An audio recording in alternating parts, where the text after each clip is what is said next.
break developing story in just 2 minutes.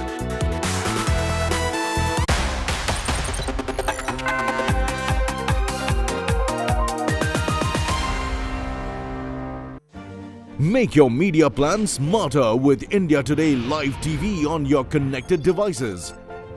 Amplify your brand with 100 million smart internet viewers. To advertise, mail us at sales@aajtak.com or call 9999892171.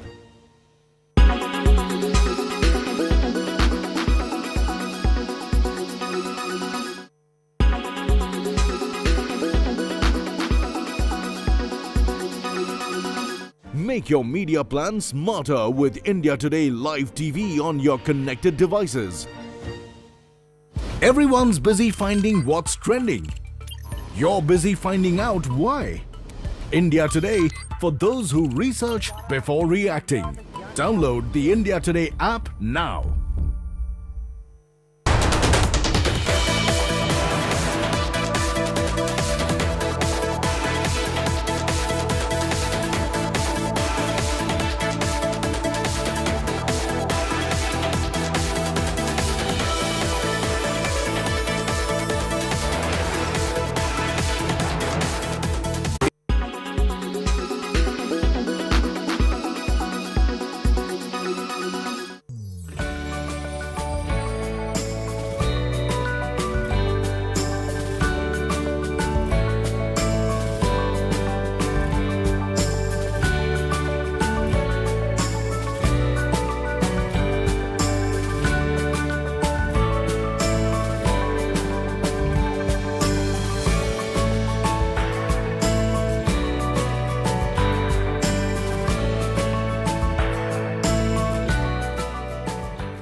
Make your media plan smarter with India Today Live TV on your connected devices.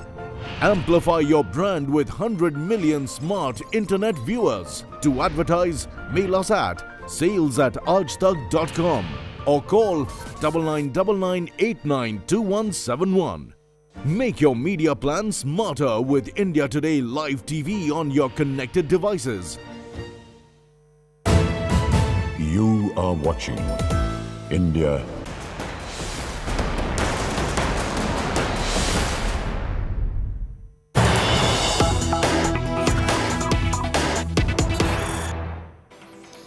Some news just coming in. Asauddin Owaisi is hit out at BJP over Nupur Sharma. Owaisi says not just suspend but arrest Nupur Sharma, demanding stringent action against Nupur Sharma. He says that NSA must be imposed against Nupur. She must be tried under the stringent provisions of the NSA Act. AIMIM chief says Owaisi's Dil Se God Se jibe at BJP Nupur under fire for Prophet remark. Remember, Nupur Sharma's controversial Prophet Muhammad remarks have in fact prompted this reaction from Asauddin Owaisi, who says that Nupur must be tried under the stringent NSA. Listen in to what he said. इस spokesperson को arrest करना चाहिए, उनको jail को जाना चाहिए, उनके ऊपर जो एफआईआर रजिस्टर किए, ये गवर्नमेंट के इंसाफ का तकाजा है। सिर्फ आप लेटर लिख कर दे देंगे कि आपने पार्टी का पोजीशन ये था, 10 दिन के बाद आपको ये ख्याल आया कि आपके व्यूज पार्टी के पोजीशन से कॉन्ट्री हैं। 10 दिन तक आप सो रहे थे क्या? हमारी तकलीफ आप महसूस नहीं करेंगे? खतर में होगा, ईरान बोलेगा, मस्कत बोलेगा, सऊदी अरेबिया बोलेगा, तो आप हरकत में आएंगे। Ashish is getting us more details on that. This obviously is the perfect opportunity of the AIMIM also to raise this matter. They're saying that this isn't something that the BJP wanted to do, take action against Nupur Sharma, but they were forced to do it given the kind of backlash outside of India that was being seen. They've been forced into taking action, and the action taken, Ashish, is not good enough. Yes, Sneha. In fact, Sadhuddin Owaisi, during his one of the public meeting in Maharashtra earlier this week, he there also had openly demanded action and FIR and arrest against these BJP now sacked BJP suspended BJP leaders. Now, speaking to India Today here in Hyderabad, after BJP suspended both of its spokesperson, Sadhuddin clearly again repeated his demand that he want arrest and legal action against these two individuals. He said that just suspending from the party would not help. He also alleged that due to all this controversy, image of India internationally got dented, and several of the Islamist country now has pressurized India, and that led to BJP, the ruling party of India, acting against two of its spokespersons. So clearly, Sadhuddin Owaisi alleging and demanding, in fact, that police should arrest all these two spokespersons. In fact, Sadhuddin Owaisi's party MIM leader and several of the ulemas also met Hyderabad police commissioner earlier last week, and they had submitted a FIR complaint against these two individuals, and their FIR was also registered here in Hyderabad also. Ashish, thanks for getting us all of those details. Ashish getting us that story from Hyderabad. The BJP on Sunday suspended its spokesperson Nupur Sharma after alleged controversial remarks on Prophet Muhammad that triggered protests and condemnations. Arab countries including Qatar, Kuwait and Iran summoned the Indian ambassadors, denouncing the controversial comments made against Prophet Muhammad. Bahrain, however, has welcomed the BJP's decision to axe Nupur Sharma. Pakistan Prime Minister has in fact reacted to this as well. The comments of the Prime Minister comes at a time when religious minorities in Pakistan are facing unprecedented violence and discrimination. On Friday, clashes broke out in Kanpur. Two groups threw stones at each other over a call to shut down markets in protest against Nupur's statement made in the context of the controversy over the Gyan Vapi issue.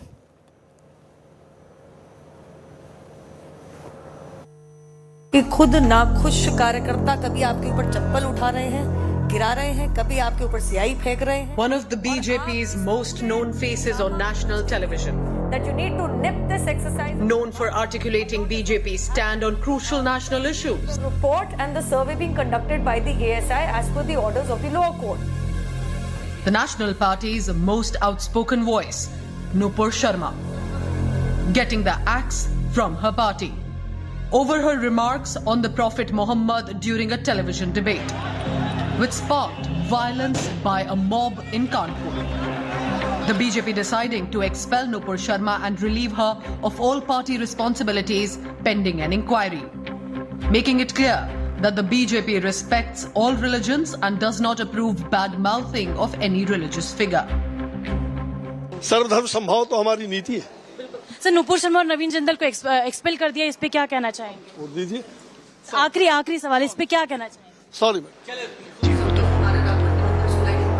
Nupur Sharma claimed that she was receiving rape and murder threats from the Islamic radicals. With her statement now, she's clarified she did not want to insult anyone, and that she reacted because she was upset over constant insult to Lord Shiva in a television debate. But now she takes back her words if it has hurt religious sentiment. But the Bharatiya Janata Party faced flack both from its followers and detractors over axing of Nupur Sharma. BJP supporters slammed penal action against Nupur, accusing the BJP of throwing her to the wolves, calling it an appeasement of Islamists. Political rivals said the BJP is paying for hatred politics. इन लोगों की primary membership को सिर्फ suspend ही नहीं करना चाहिए था, इनको हमेशा के लिए पार्टी से निकाला जाना चाहिए था. The BJP is said to have removed Nupur Sharma following outrage in the Arab world, but in doing so, it may have upset a large section of its own party supporters who are openly backing the axed spokesperson. With Tejashree Purandare, Bureau Report, India Today.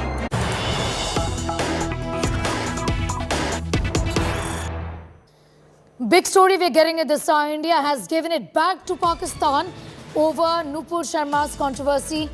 Given her comments on Prophet Muhammad, India says The absurdity of a serial violator of minority rights commenting on the treatment of minorities in another nation is not lost on anyone.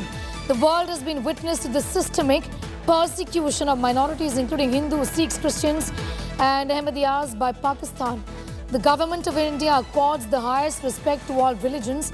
This is quite unlike Pakistan, where fanatics are eulogized and monuments built in their honor. Geeta Mohan, a foreign affairs editor, is getting us more details.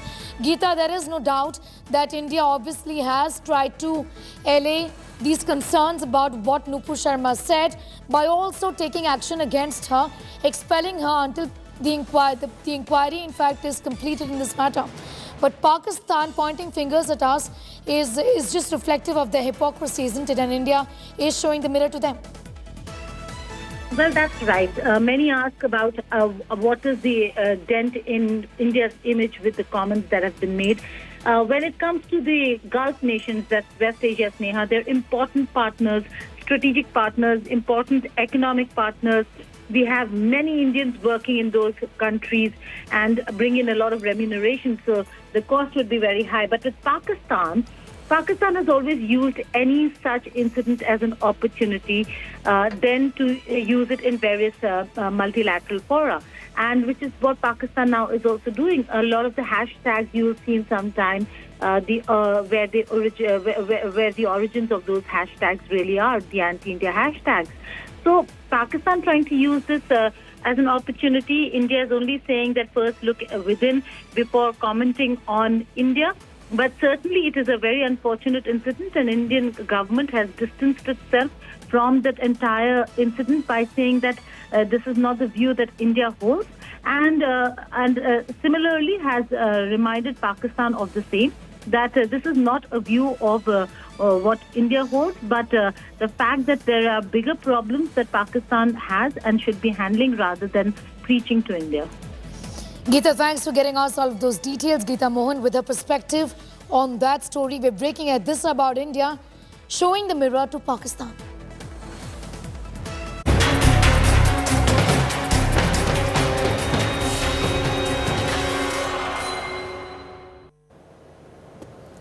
Amid the Gyanvapi mosque showdown, Samajwadi Party leader Lal Bihari Yadav has triggered a controversy.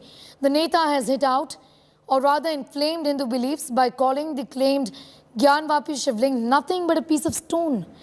The Samajwadi Party Neta's crude Patthar Shivling analogy has stoked a new storm. Lal Bihari Yadav is not the only one who has insulted the claimed Shivling.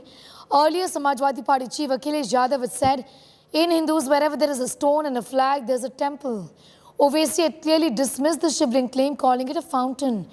Rajasthan Chief Minister Ashok Gehlot also claimed that the Shivling was in fact this claim that this is the Shivling was a drama by the BJP to incite communal hatred. TMC's Mahua Moitra, while taking a dig at the Shivling, had tweeted a picture of Bhabha Atomic Center, saying hopefully the center won't start digging it as well. देखिए, शिवलिंग एक पत्थर का टुकड़ा है। जैसे पत्थर का टुकड़ा चलता है उत्तराखंड से, तो वह नदियों में बहते वह चिकना हो जाता है, वह कभी छोटा हो जाता है और चिकना हो जाता है। तो हमारे लोग उसी को पिंडी बना करके उसी को विभिन्न प्रकार के देवताओं का नाम दे करके उसकी पूजा कराते हैं, जबकि वो तो है पत्थर। उसमें कोई जो है शिवलिंग की जो बात करने वाला, उससे मैं जानना चाहता हूँ कि शिवलिंग को वो पहचानता है। What the opposition leaders had said while taking a dig at Gyanvapi's claimed Shivling. एक समय ऐसा था कि रात के अंधेरे में मूर्तियां रख दी गई थी। बीजेपी कुछ भी कर सकती है, बीजेपी कुछ भी करा सकती है।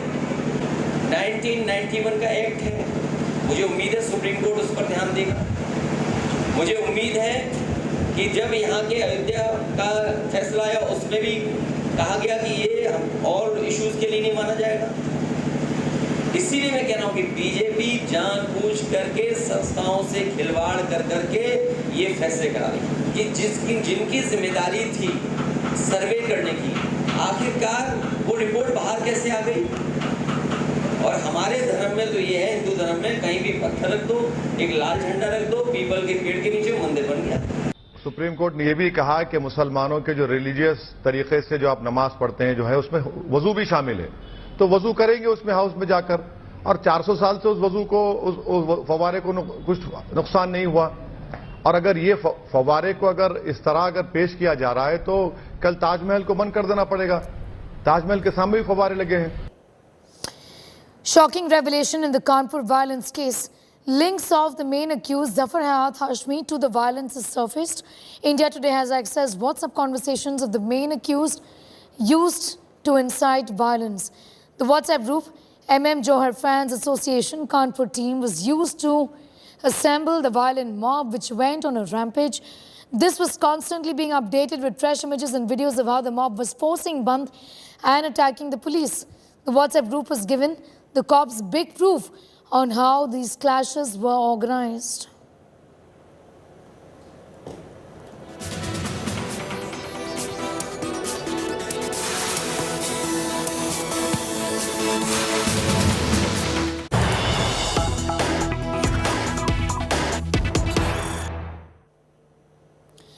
Some news at this hour. DMK MP TKS Ilangovan has insulted Hindi, says Hindi converts us to Shudras and it is no good for us. Soon after this controversial comment, India Today reached out to the MP of the DMK who remains unrepentant, refusing to apologize for his very, very controversial comments.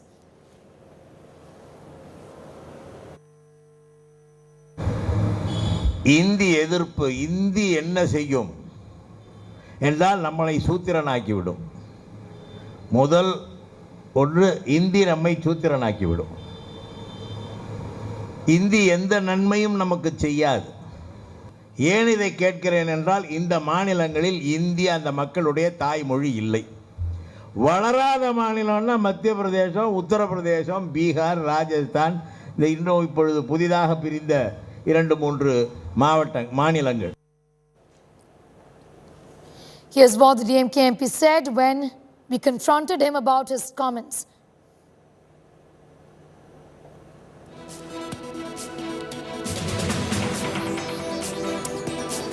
We just play out that reaction of DMK MP TKS Ilangovan, who's made a very, very controversial statement saying that Hindi is a language of underdeveloped states.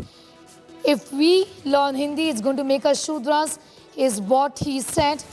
Adopting Hindi would make people Shudras, and that would be good for no one. Referring to Hindi as a language of underdeveloped states, naming a handful of states as well, where he says it's a language that has been used in Rajasthan and UP, in Bihar, and these are underdeveloped states. Using this language would make us Shudras. Here's what the DMK MP had said when we confronted him about his comments, refusing to apologize. You have said that those who speak, if you speak Hindi, you will turn into Shudras. What do you have to say about that comment? That is what has happened in this country. In the south of India, we have seen what Thiruvalluvar said was all men are born equal. There is equanimous society. This society south of India is an equanimous society. Only after infiltration of the North Indian language, which carries Manu Dharma with it, it had made us Sudras. The class difference in Tamil Nadu, in the south of India, had come only because of a northern language, because the concept of Manu Dharma is northern. It has nothing to do with the people in the south of India. It is an equanimous society. Thiruvalluvar had said that Pirappukum ella uyirkum, all men are born equal. So this society was spoiled by a language which had come from the north. So if Hindi is imposed on us, once again it will confirm that the class difference has to stay in the south.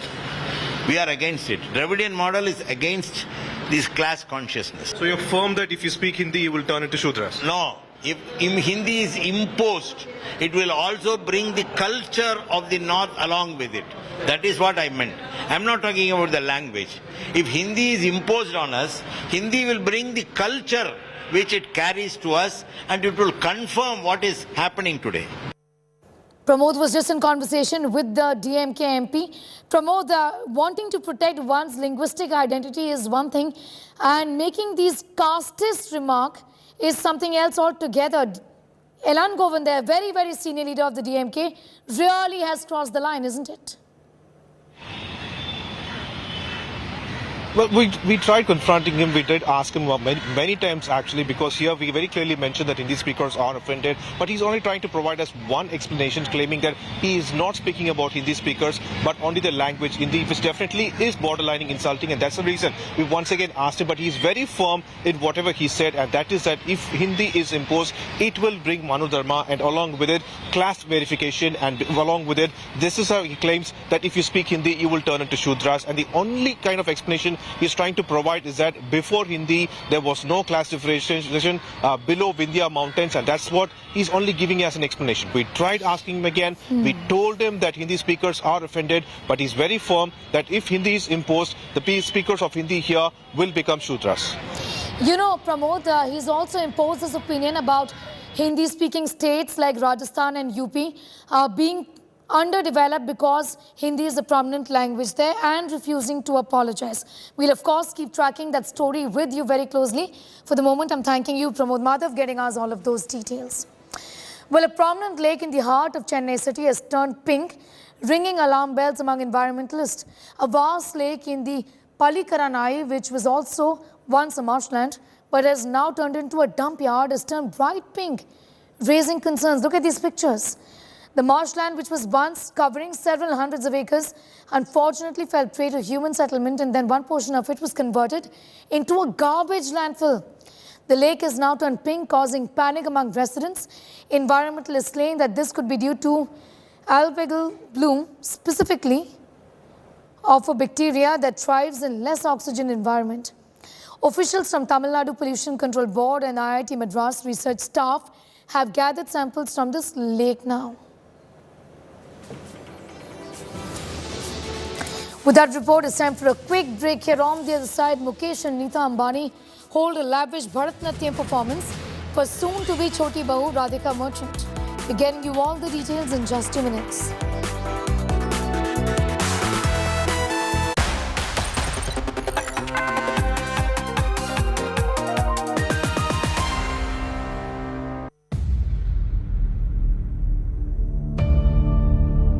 India's #1 political reporter. Defines what seems to be happening, vendetta politics. कोई दूध के से धुला हुआ नहीं है. Unmatched eye, unmatched experience. The world has changed.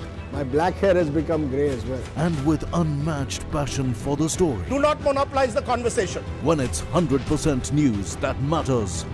It's News Today with Rajdeep Sardesai. Monday to Friday, 9 p.m. Only on India Today TV.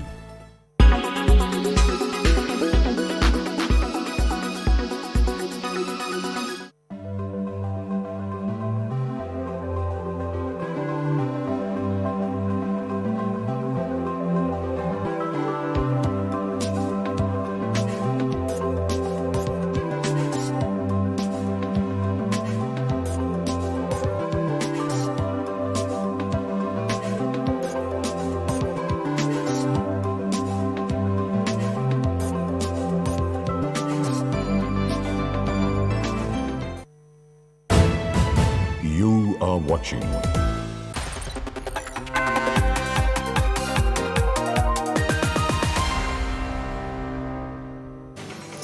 Mukesh and Neeta Ambani hosted a lavish ceremony for their to-be daughter-in-law, Radhika Merchant.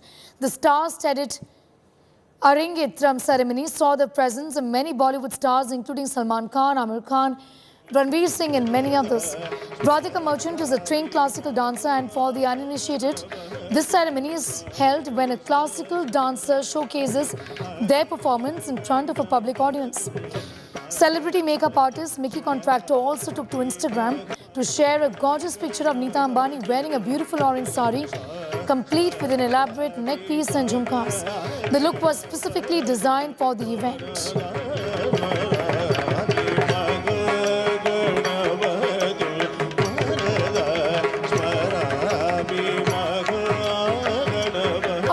Brings us to the end of this edition. For all news and updates, do log on to our website, that's indiatoday.in. You can also download the India Today app. My colleague Chaiti Narula with the top stories in just 2 minutes.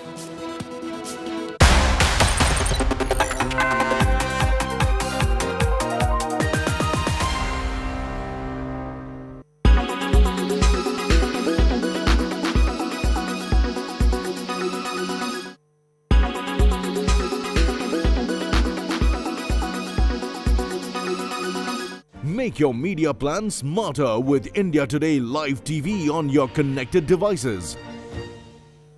Everyone's busy finding what's trending. You're busy finding out why. India Today, for those who research before reacting. Download the India Today app now. Make your media plan smarter with India Today Live TV on your connected devices. Amplify your brand with 100 million smart internet viewers. To advertise, mail us at sales@aajtak.com or call 9999892171. Make your media plan smarter with India Today Live TV on your connected devices. You are watching India Today. You are watching. Oh, sorry.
Bollywood's biggest night returns. After a 2-year pause, it's back with a bang. Welcome to Alpha! I'm Dipali Patel and you will be joining me at the heart of the Alpha extravaganza in Abu Dhabi. The stars are all aligned on India Today.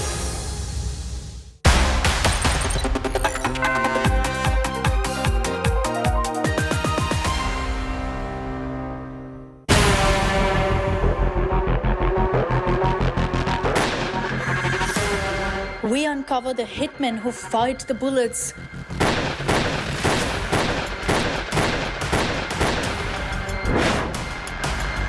A week later, here are the assassins. 8 photos that will make India's blood run cold.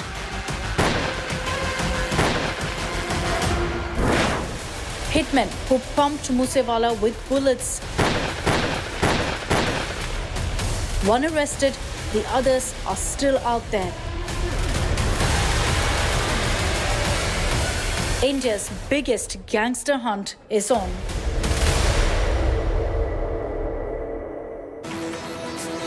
Very good afternoon and thanks so much for being with us here on India Today. You're watching Lunch Break with me, Chaiti Narula. Let's begin with the top headlines this afternoon on India Today.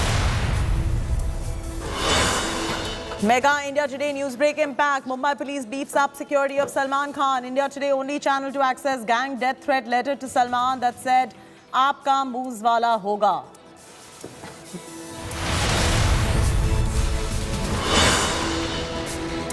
Chilling gangster recce images 10 minutes before Moose Wala murder access. Informers seen taking selfie with singer's SUV before tipping off contract killers.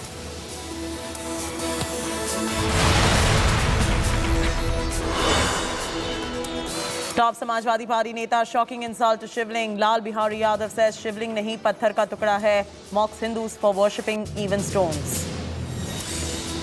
देखिए, शिवलिंग एक पत्थर का टुकड़ा है, तो हमारे लोग उसी को पिंडी बना करके उसी को विभिन्न प्रकार के देवताओं का नाम दे करके उसकी पूजा कराएंगे।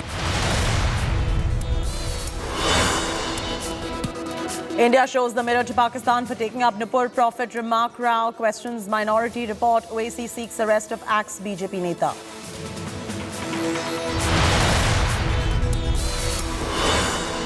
Mukesh and Neeta Ambani hold lavish Bharatnatyam performance for soon-to-be Choti Bahu. Radhika Merchant star-studded event sees attendance from Salman, Ranveer and Amir Khan.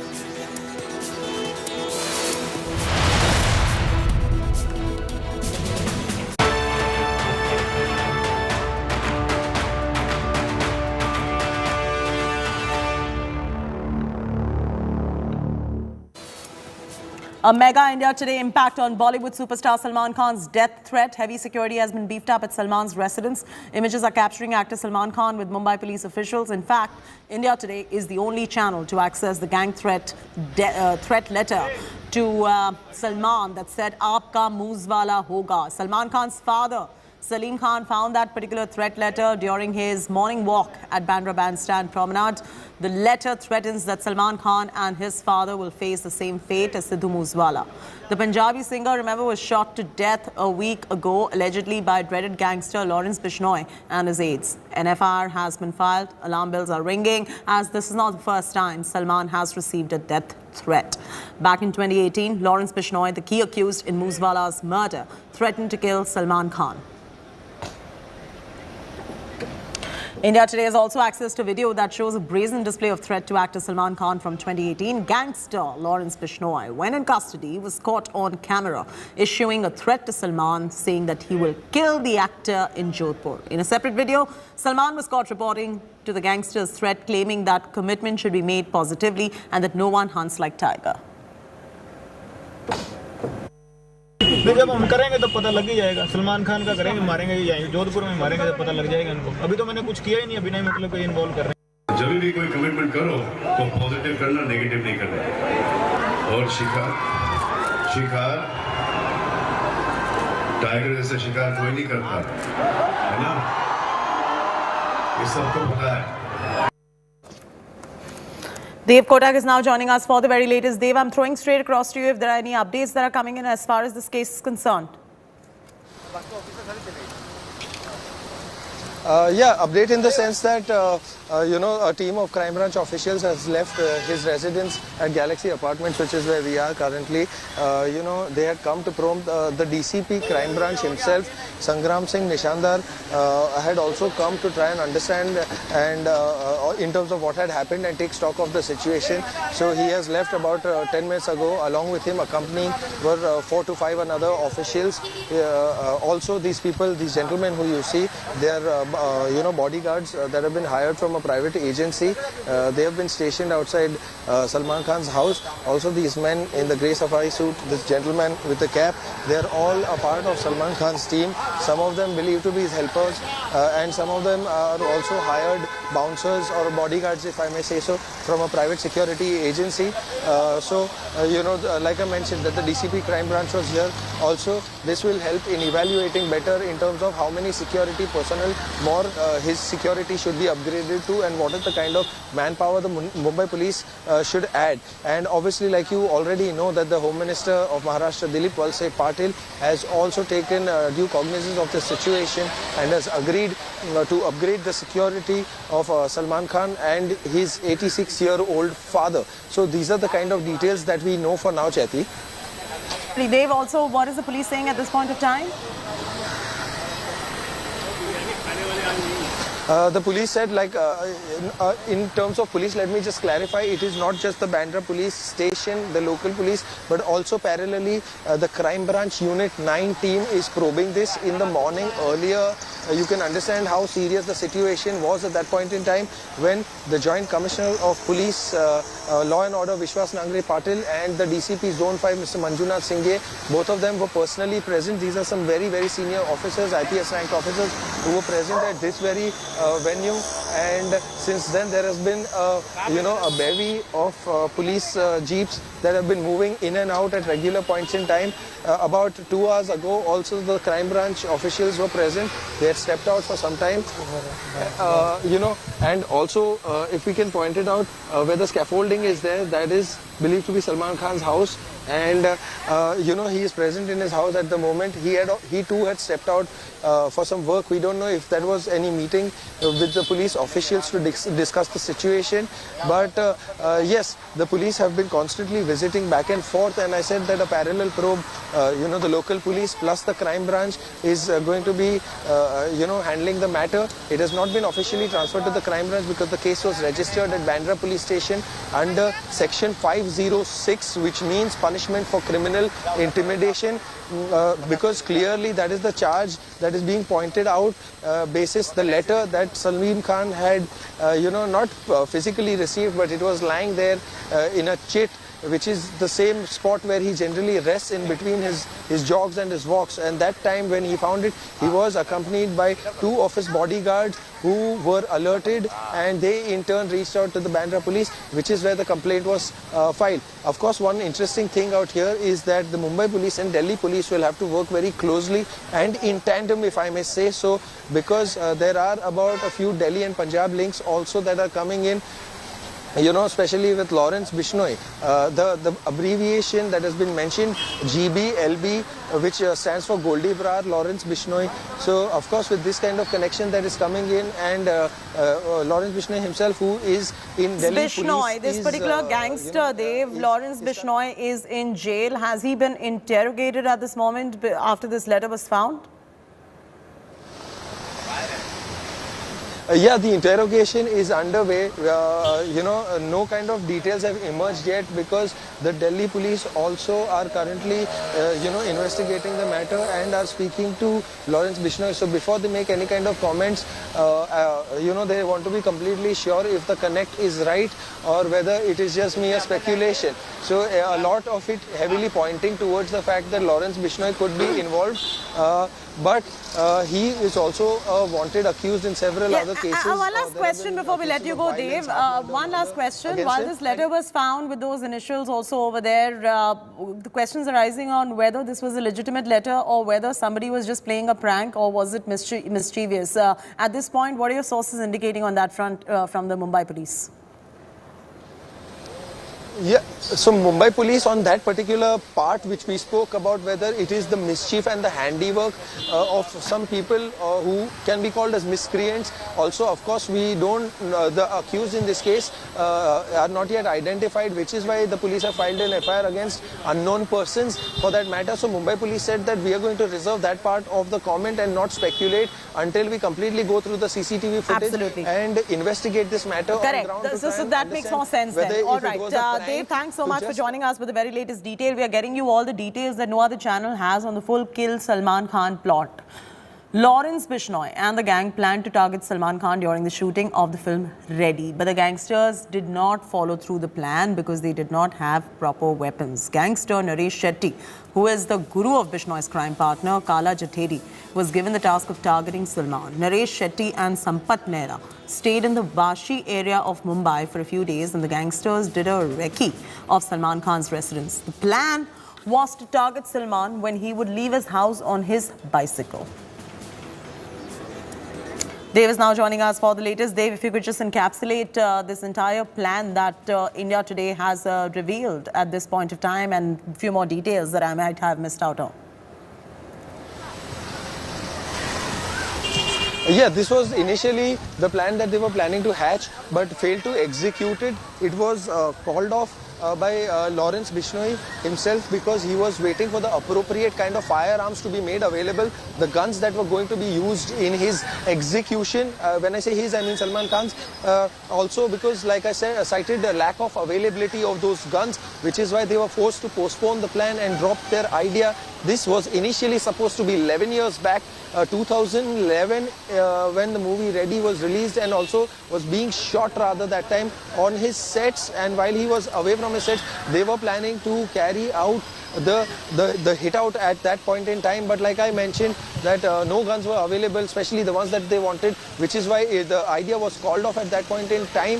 So of course the Vashi connection or the Navi Mumbai connect is a very important one, especially these names which he took, Sampat Nehra, Kala Jatheri, Naresh Shetty. These are all dreaded gangsters, and of course they were living in Navi Mumbai at different points in time, but that is the connect that they have to Mumbai. And of course Mumbai police and the crime branch, like I mentioned earlier, will also be looking into that angle. They said that we will leave no stone unturned, including the scourging of CCTV footages right from that morning. We're getting some breaking news coming in. We'll have to cut straight across to it.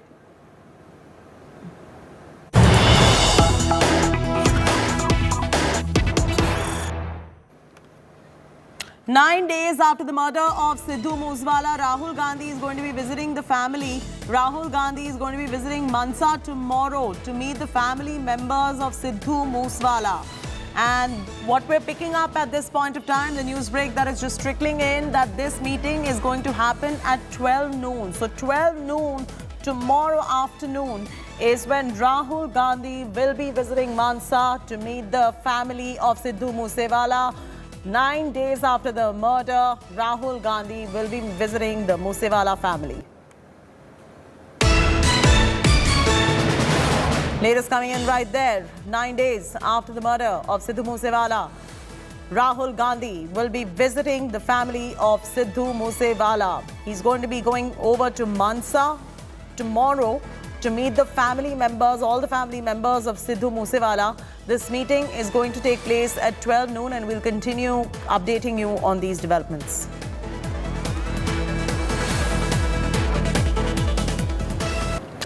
Here is the single biggest piece of CCTV evidence that is going to turn the Moose Wala murder probe on its head. India Today has now exclusively accessed the images of gangster recce on Sidhu Moose Wala just 10 minutes before he was gunned down. The images that are on your screens right now, and let me tell you, these are only exclusive images that we have, that you're seeing. They show the informants of gangsters taking selfies near Moose Wala's Thar SUV, and then in a very clandestine fashion, tipping off the gangsters who are awaiting to pull the trigger. The informants told the gangsters that Moose Wala had left his home, and after the tip-off over Moose Wala's movement, the killers had started tailing Moose Wala. The contract killers used two cars. One is a Bolero SUV and a Corolla sedan to gun down the singer.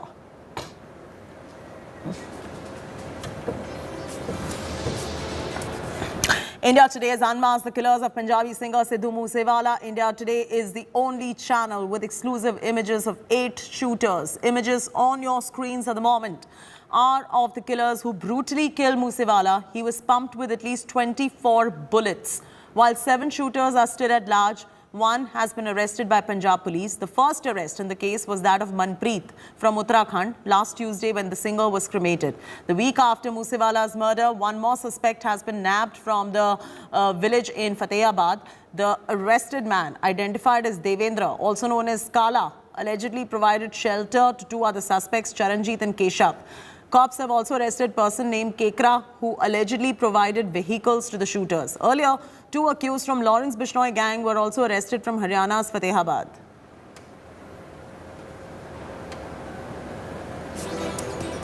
But the point is that this whole tragedy could have been avoided if the government was serious on law and order and was, not more concerned with garnering cheap publicity. The plot to assassinate Sidhu Moose Wala had been hatched, I think, 6-8 months back. It is coming every day in the news. Today also, a prominent national daily has carried it. The shooters who were assigned to kill him then were nabbed by the police. They very categorically told them that we are assigned to kill Sidhu Moose Wala, but because of certain logistical problems, we went there, we could not carry out our plan. And now the handlers have promised us that they are going to remove those logistic problems and we are going to go again. So, in spite of such specific intelligence input shared by the Delhi police with the Punjab police, even then his security was proved. देखिए, Punjab police की competence पे तो कोई सवाल नहीं है, क्योंकि उन्होंने टेररिज्म का भी बहुत सामना किया है। सवाल यहाँ पंजाब की सरकार की पॉलिटिकल विल पर है और उसकी नीयत पर है, क्योंकि ये जो सरकार आम आदमी पार्टी की पंजाब में चल रही है, ये कठपुतली सरकार है और केजरीवाल साहब और राघव चड्ढा से निर्देश लेती है। तो पॉलिटिकल विल और पॉलिटिकल नीयत पर हमको शक है, पंजाब पुलिस की कॉम्पिटेंस पर कोई शक नहीं है। इसीलिए परिवार को भी विश्वास नहीं है और पंजाब के लोगों को भी विश्वास नहीं है कि पंजाब की सरकार और ये पुलिस इस मामले में न्याय दे सकती है, क्योंकि सवाल यहाँ शूटर्स को पकड़ने का नहीं है। सवाल यह है कि ये पूरी कॉन्स्पिरेसी किसने रची है। इसमें बहुत सारे इंटरनेशनल लेवल पे भी लोग इन्वॉल्व हैं और ये बहुत बड़ा इशू है।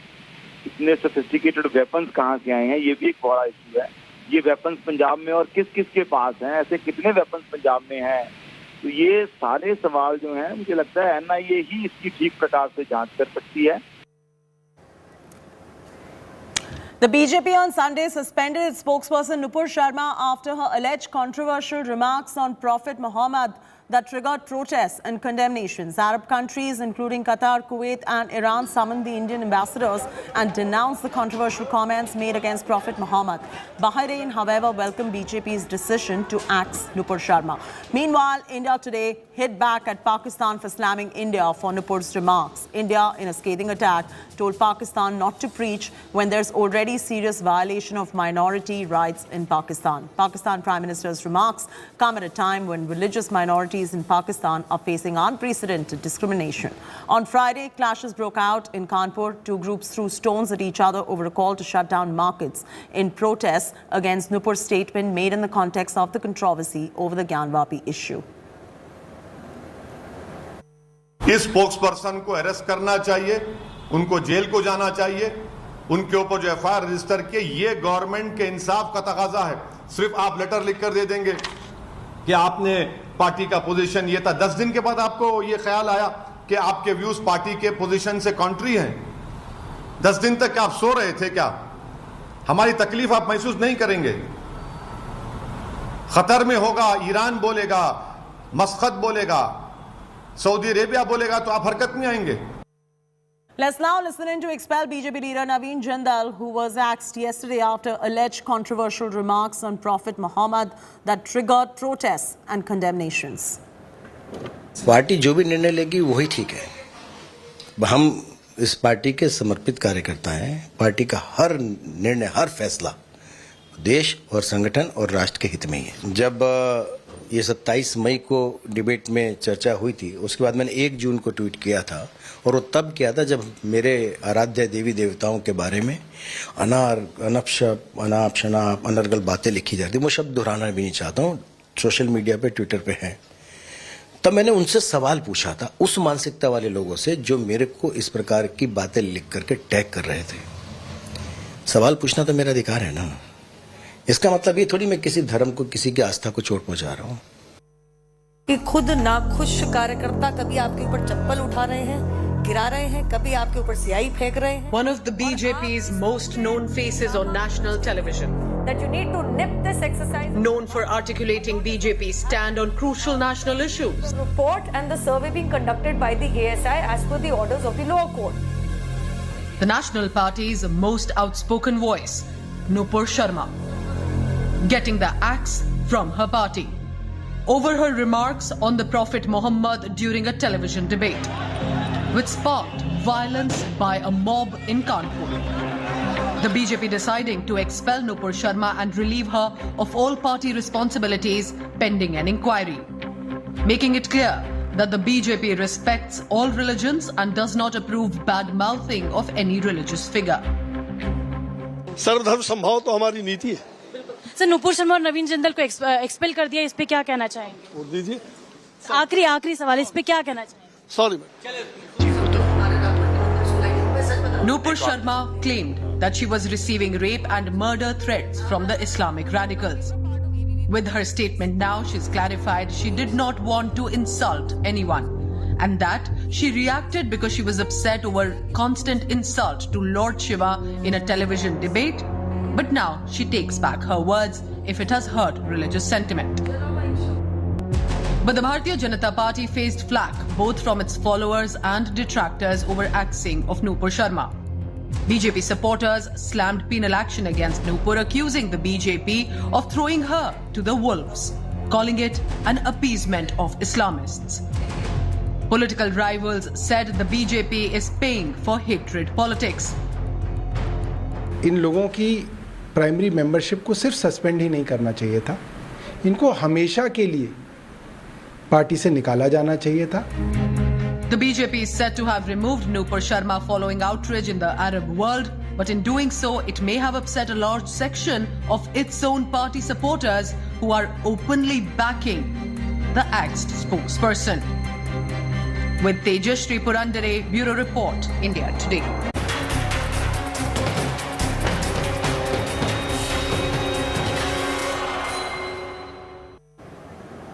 Amidst the Gyanvapi mosque showdown, Samajwadi Party leader Lal Bihari Yadav has now triggered a row. Samajwadi Neta inflamed Hindu beliefs by calling the claimed Gyanvapi Shivling nothing but a piece of stone.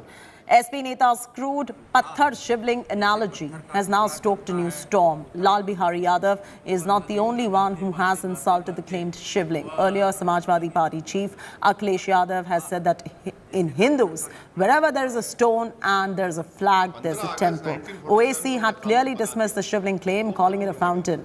Rajasthan Chief Minister Ashok Gehlot also slammed and claimed Shivling by calling it a drama by the BJP to incite communal hatred. TMC's Mahua Moitra, while taking a jibe at Shivling, had tweeted a picture of Baba Atomic Center, saying hopefully the center will not start digging too.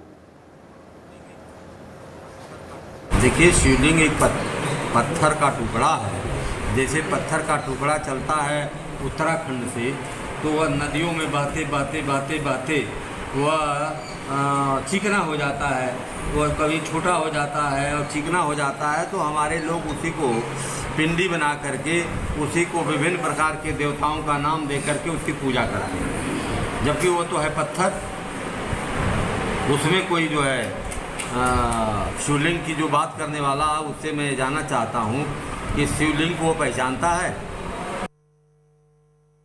Listen to what the opposition leaders said while taking a jibe at Gyanvapi's claimed Shivling. एक समय ऐसा था कि रात के अंधेरे में मूर्तियां रखती गई थी. बीजेपी कुछ भी कर सकती है, बीजेपी कुछ भी करा सकती है. 1991 का एक्ट है. मुझे उम्मीद है सुप्रीम कोर्ट उस पर ध्यान देगा. मुझे उम्मीद है कि जब यहाँ के अयोध्या का फैसला आया, उसमें भी कहा गया कि ये हम और इश्यूज के लिए नहीं माना जाएगा. इसीलिए मैं कह रहा हूँ कि बीजेपी जानबूझ करके संस्थाओं से खिलवाड़ कर करके ये फैसले करा रही कि जिनकी जिम्मेदारी थी सर्वे करने की, आखिरकार वो रिपोर्ट बाहर कैसे आ गई. और हमारे धर्म में तो ये है, हिंदू धर्म में कहीं भी पत्थर रख दो, एक लाल झंडा रख दो, पीपल के पेड़ के नीचे मंदिर बन गया. सुप्रीम कोर्ट ने यह भी कहा कि मुसलमानों के जो रिलीजियस तरीके से जो आप नमाज पढ़ते हैं जो है उसमें वजू भी शामिल है. तो वजू करेंगे उसमें हाउस में जाकर, और 400 साल से उस वजू को उस फवारे को कुछ नुकसान नहीं हुआ. और अगर ये फवारे को अगर इस तरह अगर पेश किया जा रहा है तो कल ताजमहल को बंद कर देना पड़ेगा. ताजमहल के सामने भी फवारे लगे हैं. Time for a short commercial break. On the other side is In the Club. All the highlights from IFA from Abu Dhabi. This is Monica Swaggart.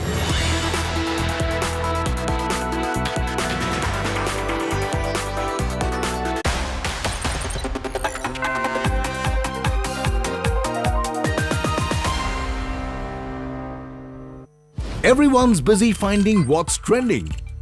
You're busy finding out why. India Today, for those who research before reacting. Download the India Today app now.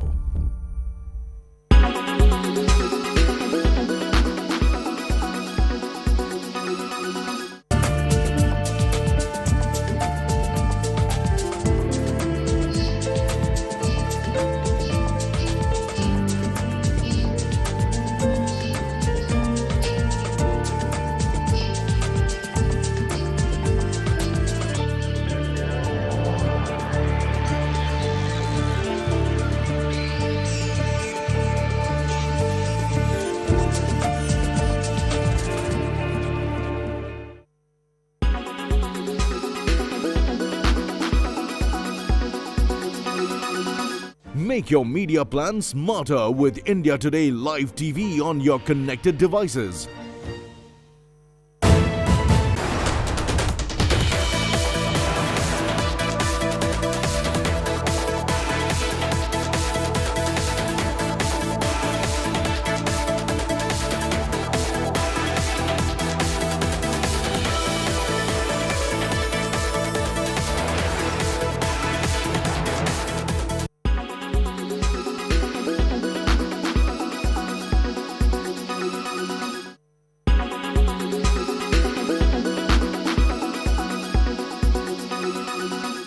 Everyone's busy finding what's trending.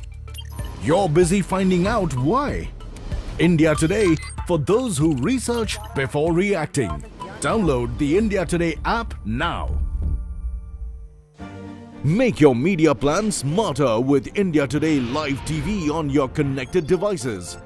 Amplify your brand with 100 million smart internet viewers. To advertise, mail us at sales@aajtak.com or call 9999892171. Make your media plan smarter with India Today Live TV on your connected devices. Everyone's busy finding what's trending. You're busy finding out why. India Today, for those who research before reacting. Download the India Today app now. You are watching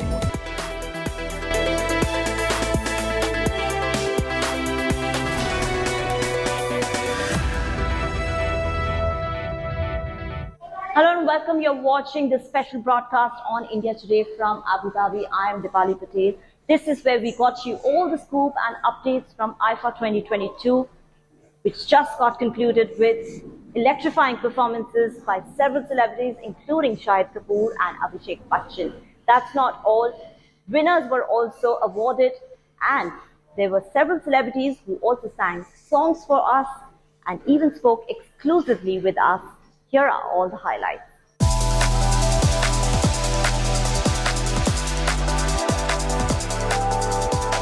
We are at the hotel right now in Abu Dhabi. We are all set to head to the Etihad Arena where IFA 2022 finale is going to happen. We are waiting for the green carpet to meet the stars.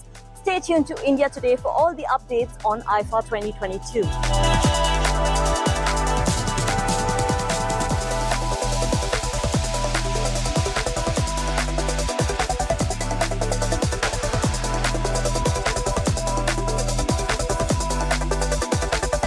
We are once again at Etihad Arena in Abu Dhabi to cover IFA 2022.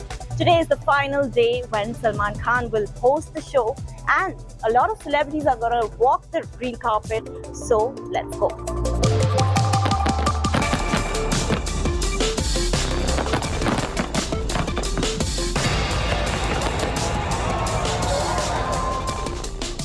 We are once again at Etihad Arena in Abu Dhabi to witness the finale of IFA 2022. Stay tuned to India Today as all the celebrities are going to walk down this green carpet today.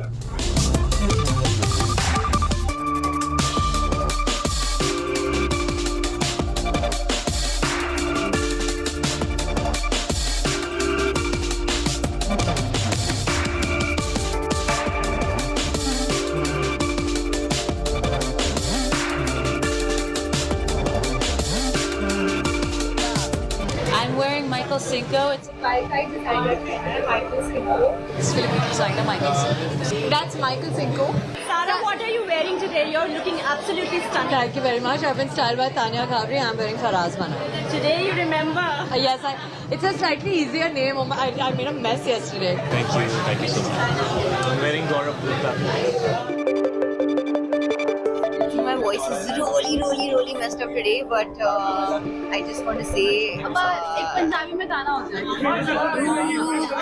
मैं तुझ में आके तेरी बातों में दिल मेरा माने ना पिया आजा बन जा मेरा यार थैंक यू दिल देना दिल लेना ए सौदा खरा खरा ए सौदा खरा खरा Also, married life कैसी चल रही है? बहुत अच्छी चल रही है, सुकून भरी चल रही है. Well, I'm excited, happy, elated. The whole family here, right from Arjun, Anshula to Jan and me, Janvi and me both, all four of us are elated. And I'm sure Khushi herself is happy that she finally is getting to work. Ananya, you're performing for the first time. Tell me, what is your checklist? Checklist is smile, have the best time ever, don't forget my steps, and this is your first time performing, so remember that. All the best! My checklist? I just check if I've like dressed myself well and I fed myself so that this is going to be a long thing and just keep a gloss to touch it up because I eat my lip color very fast. If you had to walk the green carpet with one of the Hollywood actors, who would it be? Ryan Gosling. 3 skincare tips that you would want to give your fans. 3 skincare tips. Firstly, stay happy. It really, really shows on your face. Have a lot of water and wear a sunblock even if you're sitting at home in the day. It's just very important.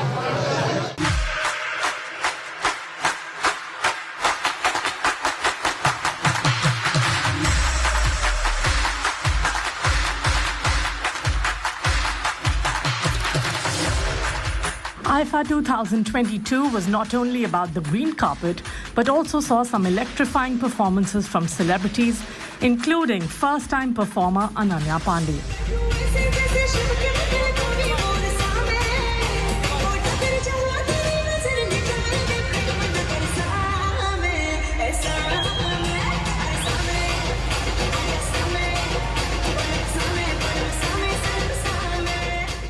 Abhishek Bachchan, who was accompanied by wife and actress Aishwarya Rai Bachchan, gave a stellar performance at the IFA finale.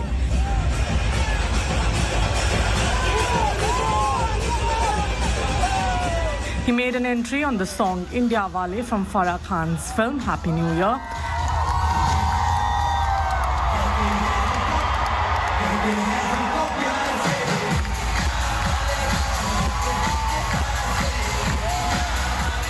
And ended his performance with a bang on Dasvi's song Macha.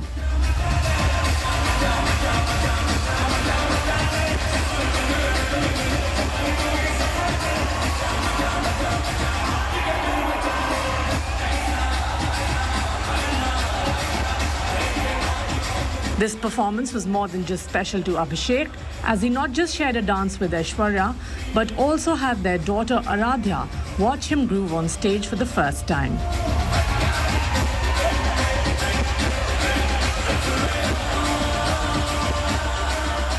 Not only Abhishek Bachchan, even Shahid Kapoor set the stage on fire with his tribute to the late legendary singer Bappi Lahiri.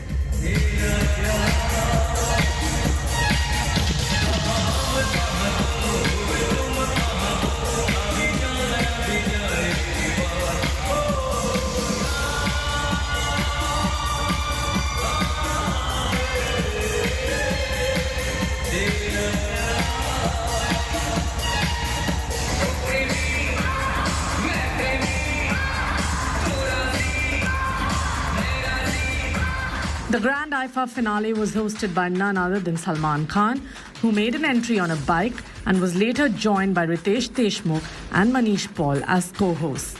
Entertainment Bureau, India Today.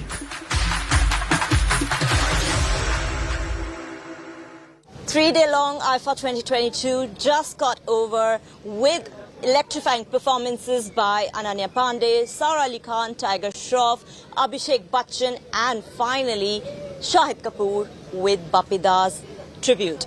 Yes, the three-day-long event is now over, but the Best Actor award went to Vicky Kaushal and Best Actress award went to Kriti Sanon. We got you all the highlights from Abu Dhabi Yas Island. Etihad Arena was the venue of this year's event. Thank you so much for joining us. With camera person Rajesh Revankar, this is Dipali Patel signing off from Abu Dhabi for India Today. Vicky Kaushal won Best Actor award while Kriti Sanon received Best Actress award. That's not all. Pankaj Tripathi got his first IFA award. Here's the complete list from the IFA 2022.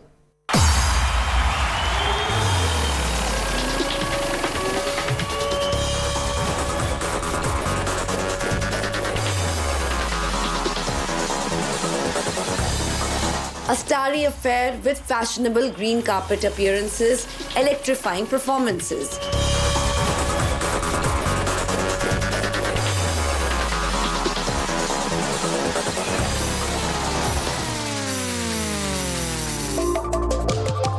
The 3-day-long event ended with the awards night that recognized the work of all the deserving artists in different arenas concerning filmmaking.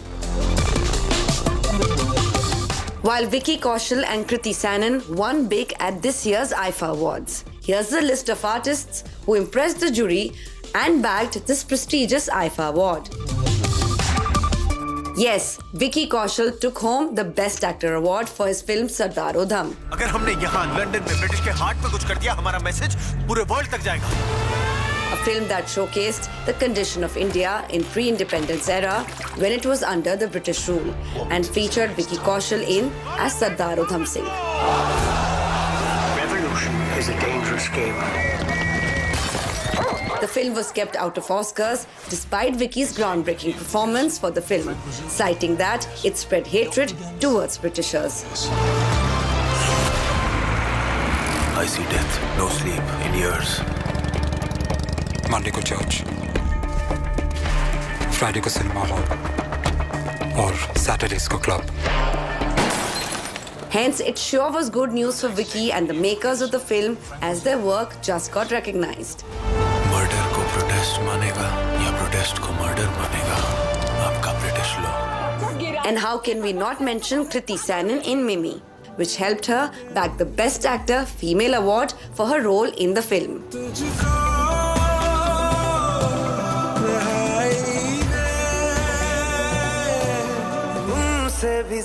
And the Best Actor debut in both male and female category was received by Ahan Shetty for Tadap 2 and Sharavri Wagh.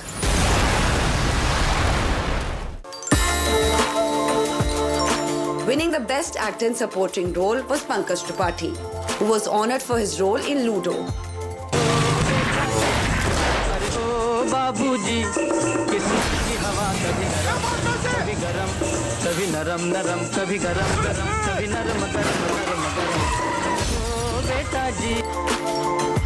While the Best Actor in Supporting Role Female was awarded to Sai Tamhankar for Mimi. ये बच्चा किसका है? अरे पेट देखिएगा ना इतना बड़ा. मेरे घर रह सकती है तू. कल्याण वाली खाला है ना, ये उनकी भतीजी है चांद और ये उनके शौहर. नसीरुद्दीन. करते क्या हैं ये? ड्राइवर हूँ, खुद की गाड़ी है अपनी.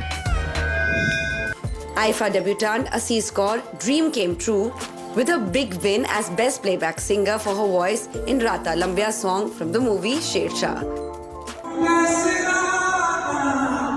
Jubin Nautiyal too lifted the trophy for the same song Rata Lambya in the Best Playback Singer male category.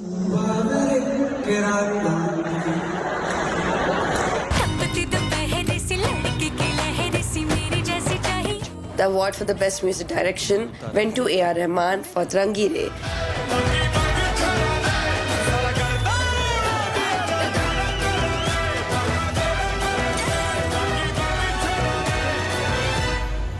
And Jasleen Royal, Javed Mohsin, Vikram Montrose, B. Prak, Jani for Sher Shah. Kaushal Munir bagged the Best Lyrics Award for Lehra Do 83.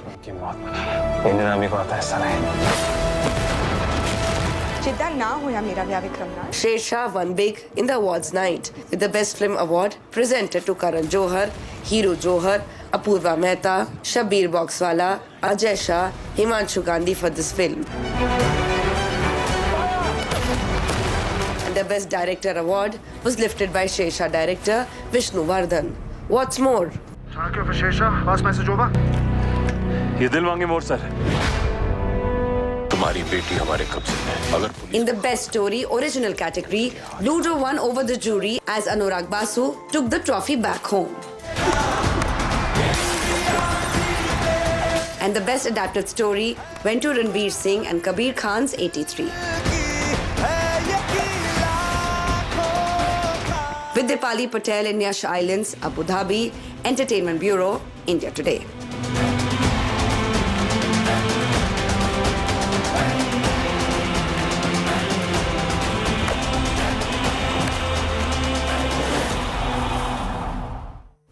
During the 3-day-long IFA 2022, several celebrities spoke exclusively to India Today about the current language war. Take a look. Language is not an issue for me. Good film is an issue. Be it Hindi, be it Tamil, be it Telugu, be it Kannada, be it Malayalam. Cinema has no language. Better late than never, because we've always been in Indian industry. It's not, and yes, for the longest time we've been segregated as the North and the South. But I think long gone are the days when we segregated as North and South. Cinema is entertainment. So yeah. it's not categorized. So right now it's coming global. Artists are getting recognition everywhere. So yeah, can't wait for more of the artists to become, as we become a whole. Can't wait for everybody to join in and celebrate and become one big happy family as it always is. Well, I think just like we try to break barriers in color, हमें languages में barriers break करना है. और अभी क्या है कि streaming दुनिया है, streaming platforms की वजह से हम तो सभी languages में फिल्में देख सकते हैं. So I think it is time for us to be one nation before we fight as a nation with other countries. हमें पहले one nation बनाना है, एक language, एक ही मकसद, एक ही thought. So I think this is a beautiful time of change for India, and more than that also women are changing in so many ways, so it's a very exciting time. And when you spoke about South representation, aapne jo pucha, I was not aware that before this there have not been a lot of South performances, but now it is changing, because yesterday if you looked at it, Devi Sri Prasad actually is one of my colleagues from the South, and today in fact I heard that there are going to be a few actors actually coming from the South who will come through Ease My Trip and all that. So we're going to have some more faces from the South, But I am truly, truly blessed and very happy. In fact, I knew Andre from a long time ago, and I have performed once in IFA Utsavam as well. There were only 2 IFA Utsavams in the South. So when I got this direct invitation, it was like, it came from top. I was like, why am I being called? I was like, did you make a mistake? But it was really nice, an honor. Definitely an honor, and I hope this leads to a lot of beautiful opportunities for me as well in Bombay, which I've been hoping for a very long time. The second day at the IFA 2022 was all about celebrating music. The singers not only rocked the green carpet, but also set the stage on fire with their performances. Here are all the highlights.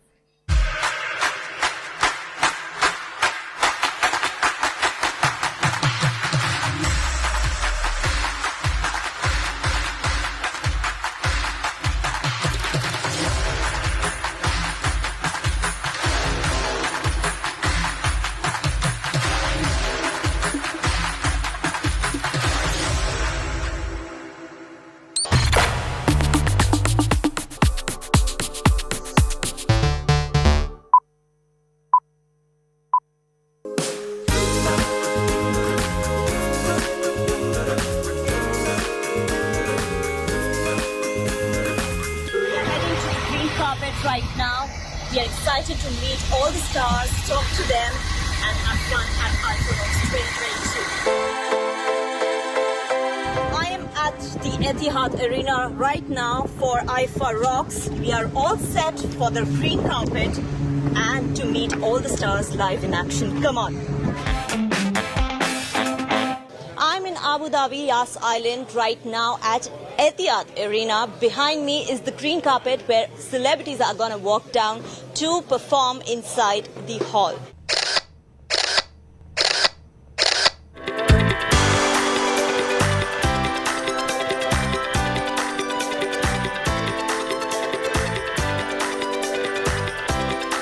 Glitz, glamour and the green carpet.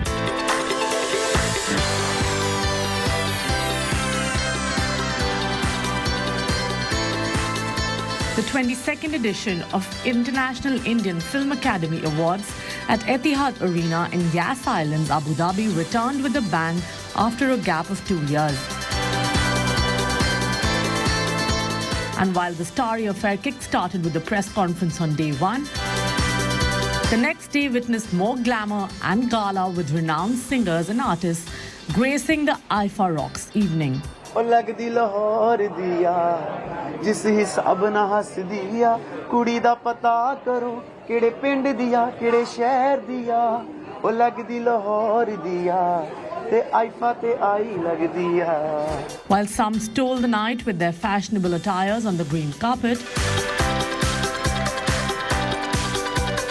others won hearts by humming their favorite songs before their performance at IFA Rocks.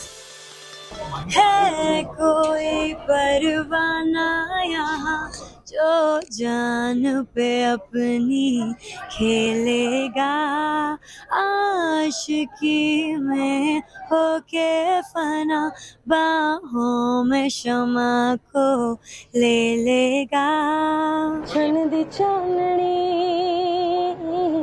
थल्ले बैठे दो गला करिए प्यार दिया आजा गल्ला करिए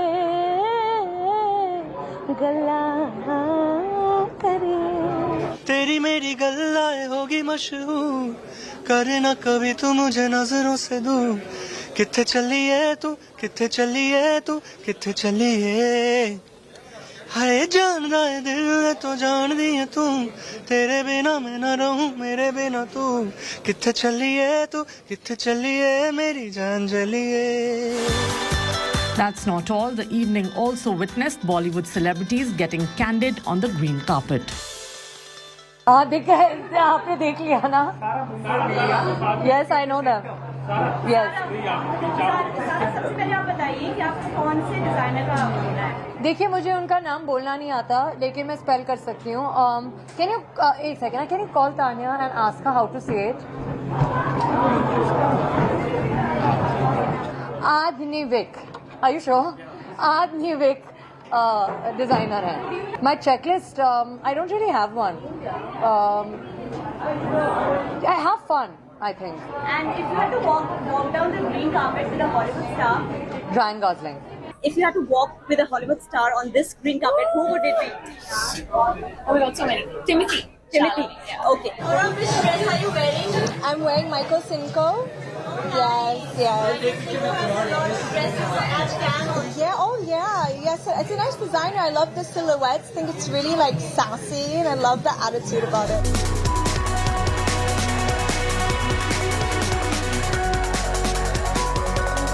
From Honey Singh, Guru Randhawa to Devi Sri Prasad, also known as DSP, to Neha Kakkar.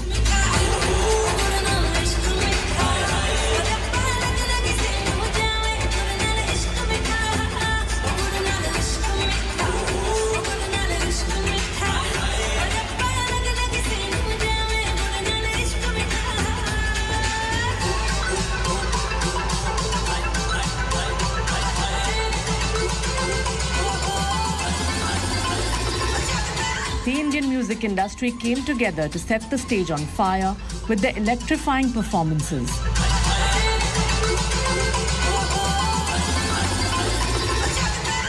And what followed was a fun-filled night with these gems showcasing their talent, winning over the crowd like no tomorrow.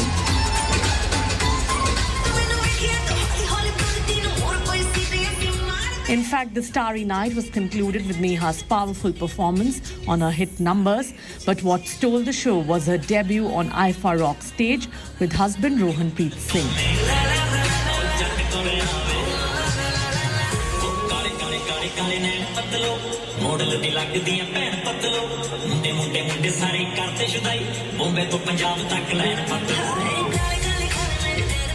The couple sang this Punjabi number which got everyone at Etihad Arena excited.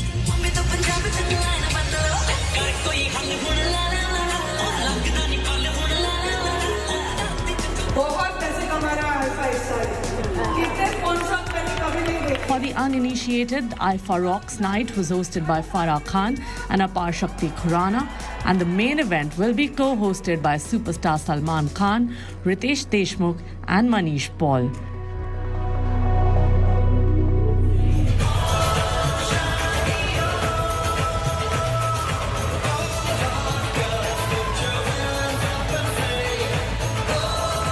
We are at Etihad Arena, where IFA Rocks 2022 just got concluded in Abu Dhabi, Yas Island. 3 technical awards went to Sardar Udham, followed by 2 to Atrangi Ray. What's more, there were fabulous performances by Aziz Kaur, Honey Singh, DSP, and even Neha Kakkar, who danced with her husband Rohan Preet.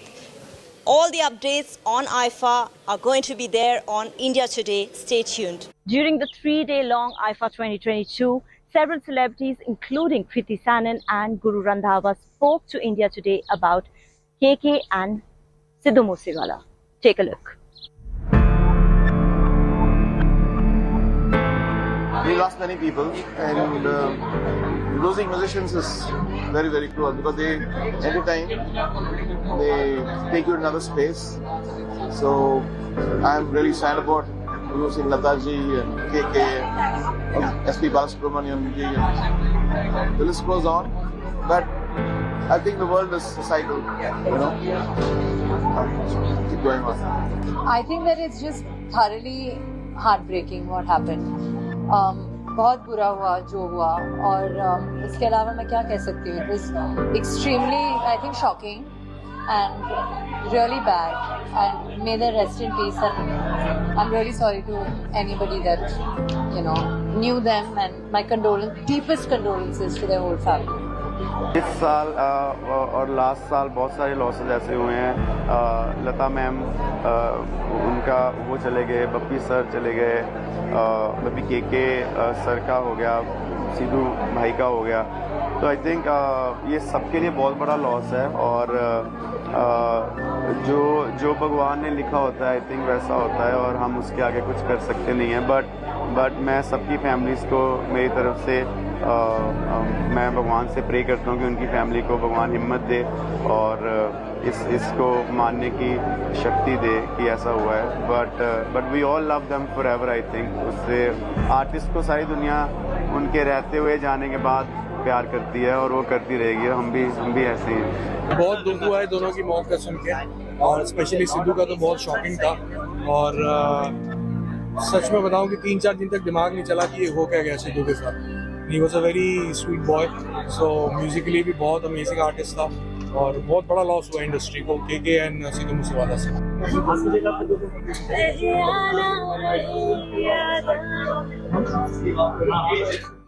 Sania Malhotra walked down the green carpet at the IFA 2022 on the third and the final day. We at India Today spoke to her exclusively. Listen into this conversation.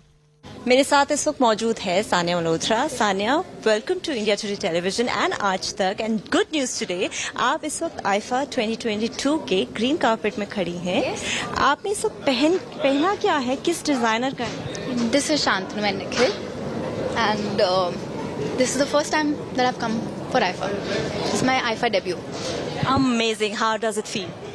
बहुत अच्छा लग रहा है, क्योंकि एक तो मेरा debut है और I am also nominated for Pagglait, so I feel really special and very excited.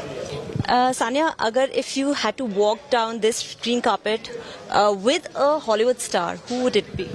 With a Hollywood star? That's a tough one. Billie Eilish, she's a singer, maybe with her, or Harry Styles. How can I forget Harry Styles? Yes. Your checklist, since this is your debut at IFA 2022. My checklist for IFA: snacks, fruits, water, and some comfortable footwear. Right after I'm going to step out of this place, I'm going to wear some nice shoes and walk. 3 skincare tips from Sania. Mine are very simple. I think wash your face, make sure that you're removing your makeup at night. बहुत tough होता है, घर जाके किसी का मन नहीं करता कि अभी मुंह भी धोना पड़ेगा, but do it. And also have water and moisturize your face. The fourth one should be don't forget to put sunscreen. Sania, अभी म्यूजिक इंडस्ट्री में 2 डेथ्स हुई थी, एक तो सिद्धू मूसेवाला गए और एक KK का, तो उसका आपको क्या रिएक्शन है? I think these 2 losses felt very personal,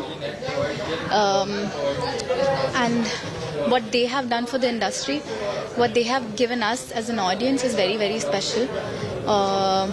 कहते हैं ना, वो अपने काम से अमर हो गए. वो I think I would like to cherish their work and what they have done for the industry and for us as an audience. And I would also pray for their family in this very, very tough times.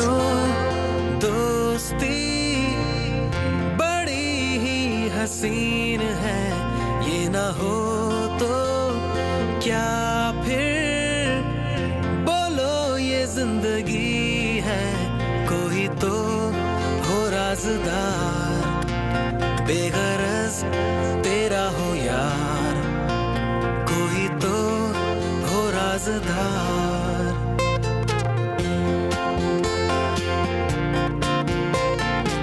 मेरा आखिरी सवाल आपसे ये कि अभी currently एक language issue चल रहा है बॉलीवुड में कि साउथ की फिल्म्स, नॉर्थ की फिल्म्स, साउथ डिवाइड हो रहा है, नॉर्थ डिवाइड हो रहा है, तो इस करंट सिचुएशन में आपका क्या पॉइंट ऑफ व्यू है? Is there or this thing going on? I was not aware of it. I really like watching South films and I really like watching Bollywood. Yeah. Amazing.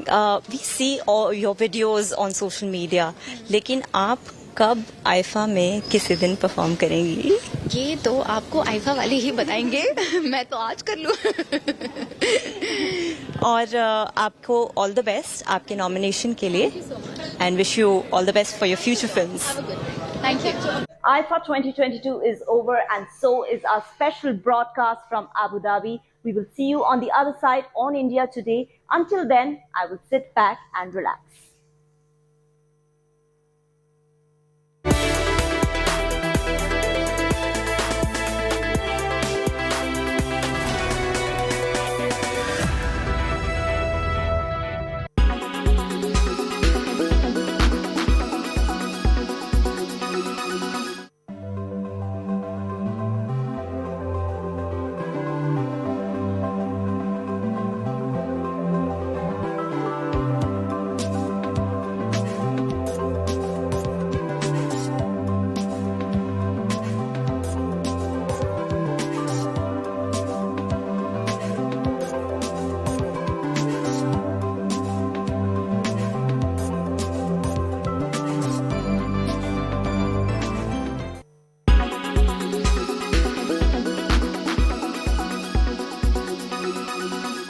Everyone's busy finding what's trending.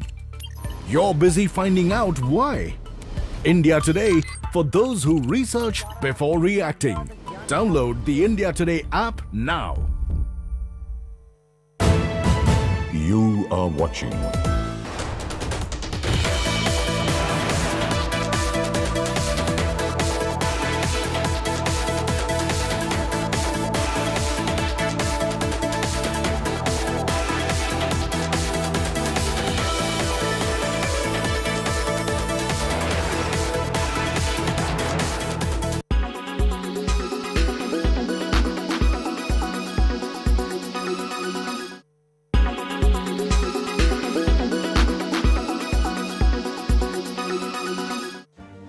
Make your media plan smarter with India Today Live TV on your connected devices.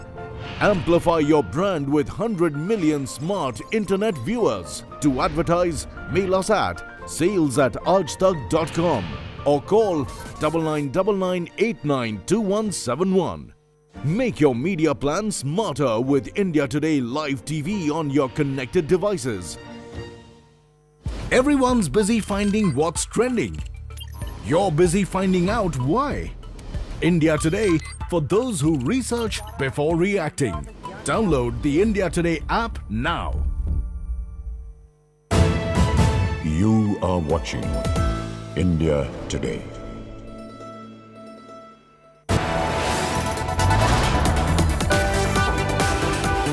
You are watching India Today.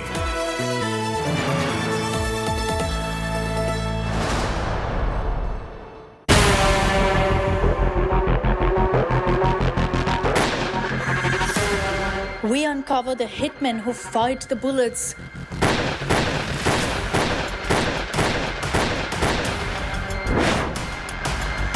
A week later, here are the assassins.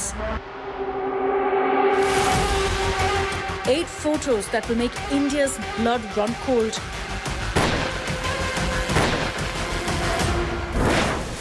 Hitmen who pumped Moose Wala with bullets. One arrested, the others are still out there. India's biggest gangster hunt is on. Very good afternoon. Thanks for being with us here on India Today. I'm Chaiti Narula bringing you all the top stories. Let's begin with the headlines first. Mega India Today news break impact. Mumbai police beefs up security of Salman Khan. India Today only channel to access gang death threat letter to Salman that said, "Aapka Moose Wala hoga."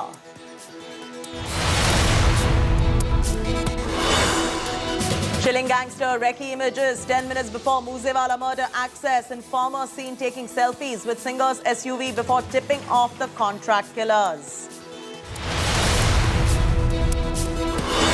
Top Samajwadi Party Neta shocking insult to Shivling. Lal Bihari Yadav says Shivling nahi patthar ka tukda hai. Mocks Hindus for worshipping even stones. देखिए शिवलिंग एक पत्थर का टुकड़ा है तो हमारे लोग उसी को पिंडी बना करके उसी को विभिन्न प्रकार के देवताओं का नाम दे करके उसकी पूजा कराएंगे. India shows the mirror to Pakistan for taking up Bipul Prophet. Mark Rao questions its minority report. OAC seeks arrest of axed BJP Neta. After DMK ministers Pani Puri jibe at Hindi speakers, DMK MP TKS Elangovan insults Hindi, says Hindi converts everyone to Shudras and it's no good. Refuses to apologize.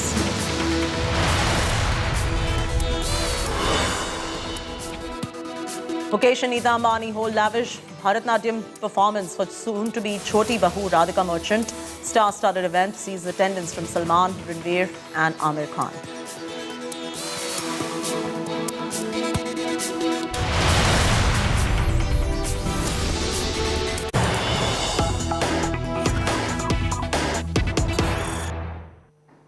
Breaking news coming in. Fresh face-off in Karnataka. Shots fired in Congress-BJP war after Sidhu declared that Youth Congress will burn khaki knickers in protest against RSS. Union Minister Prahlad Joshi hits out at Minister and Minister Prahlad Joshi says Sidhu and Congress party's knickers are loose already. They've torn knickers. Remember, Youth Congress workers had burned khaki knickers last week while protesting against Education Minister DC Nagesh over textbook war. That's the latest coming in at the moment. ಎದುರುಗಡೆ ಮಾಡಿರೋದು ಚಡ್ಡಿ ಸುಟ್ಟಿರೋದು ಪೊಲೀಸ್ನವ್ರು ಎದುರುಗಡೆ ನಾ ಸುಟ್ಟಿಲ್ಲ ಅಂತ ಹೇಳಲ್ಲ ಏನ್ ಚಡ್ಡಿ ಸುಟ್ಟಿದ್ರೆ ಏನಾಗ್ಬಿಡ್ತಪ್ಪ ಒಂದು ಹೇಳ್ರಿ ಸ್ವಲ್ಪ ಪೊಲೀಸ್ನವ್ರು ಇದ್ರು ಪೊಲೀಸ್ನವ್ರು ಎದುರುಗಡೆ ಚಡ್ಡಿ ಸುಟ್ಟಿರೋದು ಆಮೇಲೆ ಏನಾದ್ರು ಒಂದು ವೇಳೆ ಅವ್ರ ಮೇಲೆ ಕ್ರಮ ತಗೊಳ್ಳದೆ ಹೋದ್ರೆ ಚಡ್ಡಿ ಸುಡೋದೇ ಒಂದು ಕಾರ್ಯಕ್ರಮ ಮಾಡಬೇಕು. ಅವರು ಚಡ್ಡಿ ಹರಕರಾಗಿದ್ದಾರೆ, ಹಾಗಾಗಿ ಅವರು ಮಂದಿ ಚಡ್ಡಿ ಸುಡ್ಲಿಕ್ಕೆ ಹೊಂಟಾರ. ಅವರು ಚಡ್ಡಿ ಉತ್ತರ ಪ್ರದೇಶದಲ್ಲಿ ಪೂರಾ ಚಡ್ಡಿ ಕಳಿಸಿದರು. ಸಿದ್ದರಾಮಯ್ಯನವ್ರನ್ನ ಸ್ವತಃ ಚಾಮುಂಡೇಶ್ವರಿಯಲ್ಲಿ ಅವರ ಚಡ್ಡಿ ಪಂಚೆ ಎಲ್ಲ ಕಳಿಸಿದ್ದಾರೆ. ಅದನ್ನು ತೊಗೊಂಡು ಆಮೇಲೆ ಸುಟ್ಟಿರ್ಬೇಕು ಮಂದಿ. ಅದಕ್ಕೆ ಅವ್ರಿಗೆ ಈ ಸಿಟ್ಲೆ ನಮ್ಮೆಲ್ಲ ಅವರು ನಮ್ಮ ಸಂಘದ ಚಡ್ಡಿ ಸುಡುವ ಪ್ರಯತ್ನ ಮಾಡ್ತಾ ಇದ್ದಾರೆ. ನೀವೊಬ್ಬ ಹಾಲಿ ಮುಖ್ಯಮಂತ್ರಿ ಇದ್ದವರು. Karthik is now joining us live for the latest. Karthik, what is going on? I mean, it's laughable, the low level at which the political discourse has fallen in our country, especially in Karnataka. What is going on over there? Well, Cheti, as far as this discourse over, this burning of the khaki trousers is concerned, it all started with the NSY workers staging a protest at BC Nakesh's residence at Tiptur in Tumkuru. Now, the BJP had alleged that the NSY workers had barged into BC Nakesh's house and burned, a khaki trouser. This was in protest against the recent textbook controversy that was underway. But the BJP alleged that the NSY workers even tried to torch the house. Now, there was cases lodged against them and they were also arrested immediately.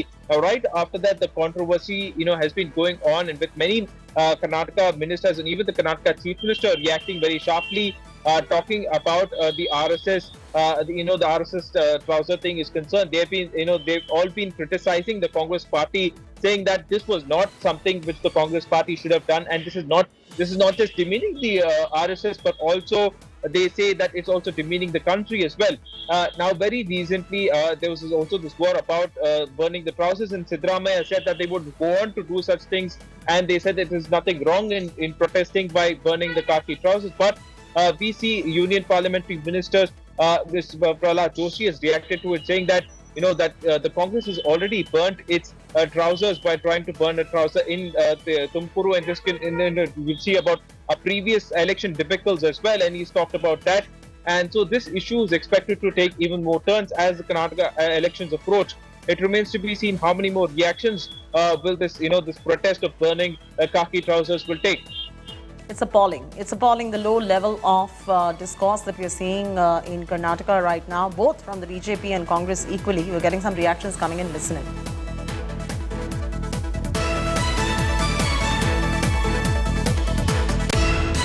ಎದುರುಗಡೆ ಮಾಡಿರೋದು ಚಡ್ಡಿ ಸುಟ್ಟಿರೋದು ಪೊಲೀಸ್ನವ್ರು ಎದುರುಗಡೆ ನಾ ಸುಟ್ಟಿಲ್ಲ ಅಂತ ಹೇಳಲ್ಲ ಏನ್ ಚಡ್ಡಿ ಸುಟ್ಟಿದ್ರೆ ಏನಾಗ್ಬಿಡ್ತಪ್ಪ ಒಂದು ಹೇಳ್ರಿ ಸ್ವಲ್ಪ ಪೊಲೀಸ್ನವ್ರು ಇದ್ರು ಪೊಲೀಸ್ನವ್ರು ಎದುರುಗಡೆ ಚಡ್ಡಿ ಸುಟ್ಟಿರೋದು ಆಮೇಲೆ ಏನಾದ್ರು ಒಂದ್ ವೇಳೆ ಅವ್ರ ಮೇಲೆ ಕ್ರಮ ತಗೊಳ್ಳದೆ ಹೋದ್ರೆ ಚಡ್ಡಿ ಸುಡೋದೇ ಒಂದು ಕಾರ್ಯಕ್ರಮ ಮಾಡಬೇಕು. ಅವರು ಚಡ್ಡಿ ಹರಕರಾಗಿದ್ದಾರೆ, ಹಾಗಾಗಿ ಅವರು ಮಂದಿ ಚಡ್ಡಿ ಸುಡ್ಲಿಕ್ಕೆ ಹೊಂಟಾರ. ಅವರು ಚಡ್ಡಿ ಉತ್ತರ ಪ್ರದೇಶದಲ್ಲಿ ಪೂರಾ ಚಡ್ಡಿ ಕಳಿಸಿದರು. ಸಿದ್ದರಾಮಯ್ಯನವ್ರನ್ನ ಸ್ವತಃ ಚಾಮುಂಡೇಶ್ವರಿಯಲ್ಲಿ ಅವರ ಚಡ್ಡಿ ಪಂಚೆ ಎಲ್ಲ ಕಳಿಸಿದ್ದಾರೆ. ಅದನ್ನು ತೊಗೊಂಡು ಆಮೇಲೆ ಸುಟ್ಟಿರ್ಬೇಕು ಮಂದಿ. ಅದಕ್ಕೆ ಅವ್ರಿಗೆ ಈ ಸಿಟ್ಲೆ ನಮ್ಮೆಲ್ಲ ಅವರು ನಮ್ಮ ಸಂಘದ ಚಡ್ಡಿ ಸುಡುವ ಪ್ರಯತ್ನ ಮಾಡ್ತಾ ಇದ್ದಾರೆ. ನೀವೊಬ್ಬ ಹಾಲಿ ಮುಖ್ಯಮಂತ್ರಿ ಇದ್ದವರು, ನಿಮ್ಮ As Prakash is now joining us for a quick reaction on this. Mr. Prakash, I just have one question. What is going on? What is this kind of discourse in politics that we're seeing in Karnataka? Madam, Siddaramaiah is unnecessarily provoking and dragging RSS name into his narrative, which is in no way connected with his political activity. Claiming that he is going to burn the cheddis, he is free to do so, whichever the cheddi he wants to burn. Even at one point of time, Jawaharlal Nehru was also wearing cheddi, but it was Sevadal cheddi. Was he burning the Sevadal cheddi, or which cheddi is burning? Because RSS does not, uniform has changed long back to pant. So he is not even updated with that. An ex-chief minister stooping so low is very unfortunate. We need to raise... And you are absolutely right. And you are absolutely right, Mr. Prakash. But the question here is, then why is the BJP responding to that particular comment? You should just ignore it, because then you are going down to the level of the same discourse that the Congress is bringing in. No, our point of view is, if he makes such a derogatory remark, it is quite natural for any political party to respond back to that. And I agree with you. Any response to such irresponsible statements should be very guarded and responsible too. Malvika is also joining us from the Bharatiya Janata Party. Malvika, where do you stand as far as this entire, sorry to say this, but chaddi politics is concerned? I mean, you all are talking about knickers now in Karnataka. No, it's extremely unfortunate that a person who has been a former chief minister of the state should lower the level of discourse as he has. I do not know why he keeps having to make comments on the RSS, which is not a political organization at all. He has every right to criticize the BJP, speak of the BJP, not of the RSS. And he cannot expect us to stay quiet when he does so. We are obviously enraged at these low-level comments that Mr. Siddaramaiah is making, and he does not leave us with a choice except to respond to what he has said, and we condemn it. If you condemn that and you don't stand for this level of political discourse, then why is your minister Prahlad Joshi even responding to Siddaramaiah and going on to say Siddaramaiah and Congress party's knickers are loose already, they have torn knickers? You should have just let them be, if that's not what you stand for. No, I am telling you, we have no choice but to respond, because RSS is the guiding force of this political party.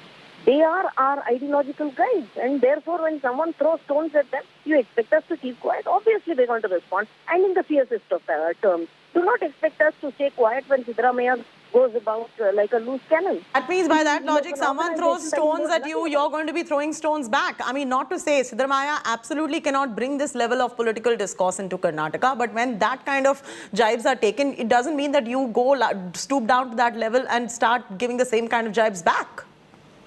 No, we are not left with a choice, madam, and we shall, in the fiercest of terms, object to what he has said, and he has no business speaking about the RSS. What does he know about the RSS? Lavanya Balal from the Congress party is joining us as well. Lavanya, the BJP says that they are responding to what Siddaramaiah said. The insinuation has come in from Siddaramaiah. This kind of discourse has been triggered off by Siddaramaiah in first place. How does the Congress party respond to this kind of political discourse that you're bringing in the public domain? I think BJP has zero moral grounds to talk about any kind of political discourse, dignified political discourse. That is, we have seen consistently Modi, Amit Shah, or any one of their senior leaders have been consistently making inhumanization, comments about minority communities and other people in the opposition. And this is not the first time they're talking ugly like this. Political discourse has to be dignified. And we have seen consistently in the last 10 years. Political discourse has to be dignified. But what is your minister Siddaramaiah saying? We've got him on record making those kind of comments, saying that Youth Congress is going to be burning khaki knickers in protest against RSS. He just said that. That is the RSS uniform. Isn't the khaki shorts their uniform? He said that they will burn it. So is it ugly? Or is it ugly to say, hey, you know what, your knickers are already torn? Which is more ugly? He's just commenting about their uniform. But there are other ways to protest also. There are other ways to protest. You just mentioned, as the Congress party, that the discourse needs to be dignified. Then are you by the same logic saying that Siddaramaiah's discourse is dignified? I am not saying that there are no other ways of protest. I am saying there are multiple ways of protest. But tell me, what is wrong in Siddaramaiah saying we will burn the shorts? I'm saying just that statement, right? It is their uniform and will burn the uniform because it represents an ideology which has been creating communal disharmony in the nation. They have been consistently in the last 8 years creating communal disharmony entirely in the nation. Yesterday, our nation had to apologize in front of the world for something that their BJP party spokesperson said. It is not the responsibility of entire nation to be humiliated or to apologize. It is their two spokespersons who are spewing hate on TV. All right. And the entire nation had to pay a price for it. All right. They have no one to talk about dignified political discourse. I'm sorry. All right. I appreciate the Congress and the BJP joining us with their quick comments on this story. We'll continue tracking these developments closely.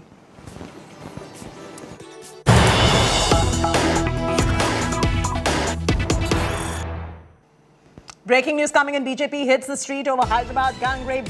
BJP activists hold protests against Chief Minister K. Chandrasekhar Rao. Effigy of Chief Minister KCR set ablaze by the protesters. This is over the Hyderabad gang rape case. The BJP has hit the streets over the Hyderabad gang rape case. That's the breaking news coming in. The activists from the Bharatiya Janata Party are now protesting. They are holding protests against Chief Minister K. Chandrasekhar Rao. In fact, even the effigy of Chief Minister K. Chandrasekhar Rao have been set ablaze by the protesters. And that's the breaking news that is coming in. This is the anger over the Hyderabad gang rape case. BJP hitting the streets over the Hyderabad gang rape case, burning effigies of Chief Minister KCR.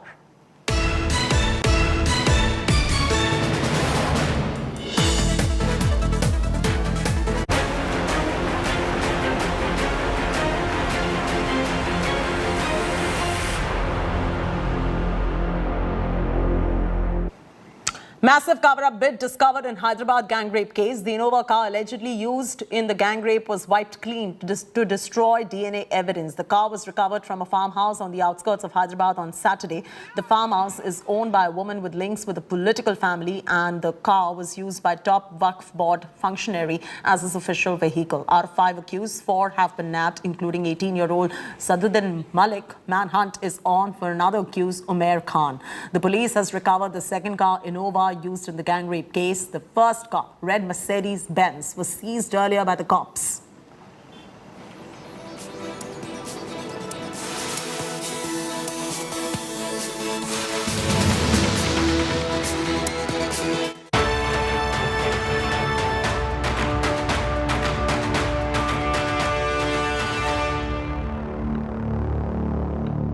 Mega India Today impact on Bollywood superstar Salman Khan's death threat. Heavy security has been beefed up at Salman's residence. Images capture actor Salman Khan with Mumbai police officials. In fact, India Today is the only channel to access the gang death threat letter to Salman that said, "Aapka mujhe wala hoga." Salman Khan's father, Salim Khan, found the threat letter during his morning walk at Bandra Bandstand Promenade. The letter threatens that Salman Khan and his father will face the same fate as Sidhu Moose Wala.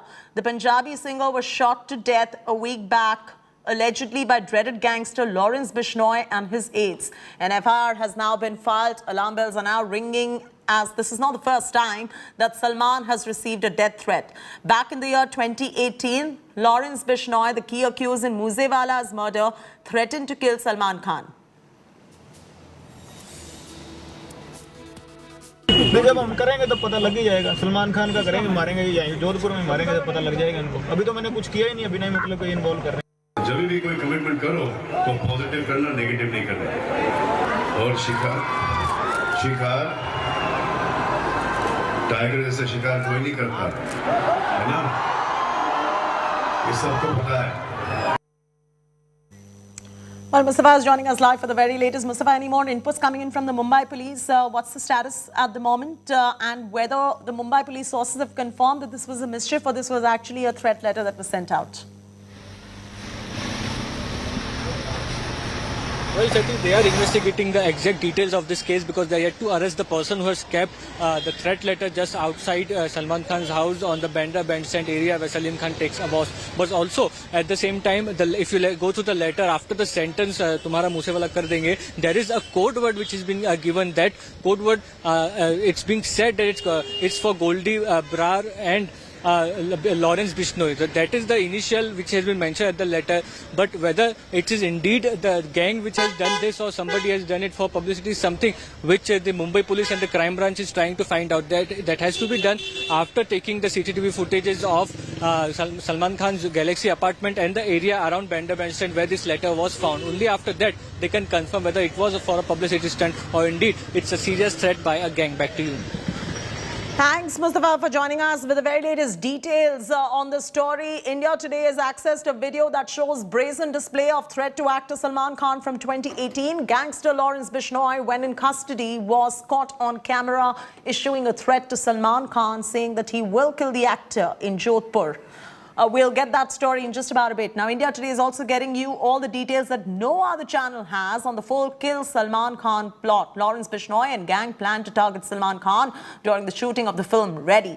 But the gangsters did not follow through the plan because they did not have proper weapons.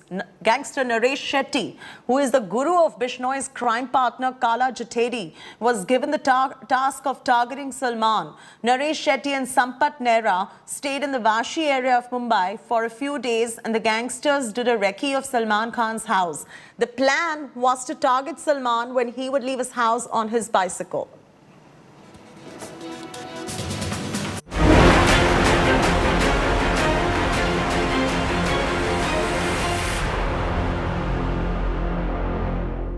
And here is the single biggest piece of CCTV evidence that will turn the Moose Wala murder probe on its head. India Today has now exclusively accessed the images of gangster recce on singer Sidhu Moose Wala just 10 minutes before he was gunned down.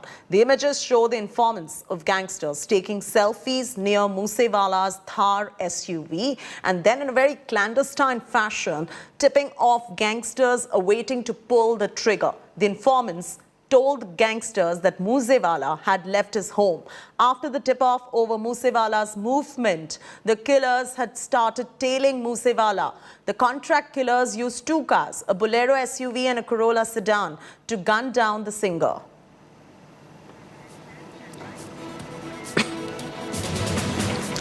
India Today has unmasked the killers of Punjabi singer Sidhu Moose Wala. India Today is the only channel with exclusive images of 8 shooters. Images on your screens are of the killers who brutally killed Moose Wala. He was pumped with at least 24 bullets. 7 shooters are still at large. 1 has been arrested by Punjab police. The first arrest in the case was that of Manpreet from Uttarakhand last Tuesday when the singer was cremated. A week after Moose Wala's murder, 1 more suspect has been nabbed from a village in Fatehabad. The arrested man, identified as Devendra, also known as Kala, allegedly provided shelter to 2 other suspects, Charanjit and Keshav. Cops have also arrested a person named Kekra, who allegedly provided vehicles to the shooters. Earlier, 2 accused from Lawrence Bishnoi gang were also arrested from Haryana's Fatehabad. We've got a few reactions coming in. Listen in.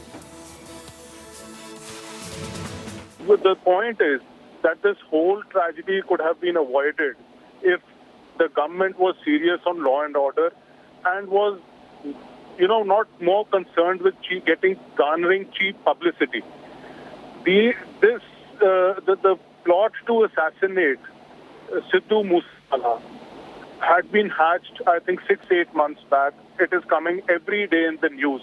Today also, prominent national daily has carried it.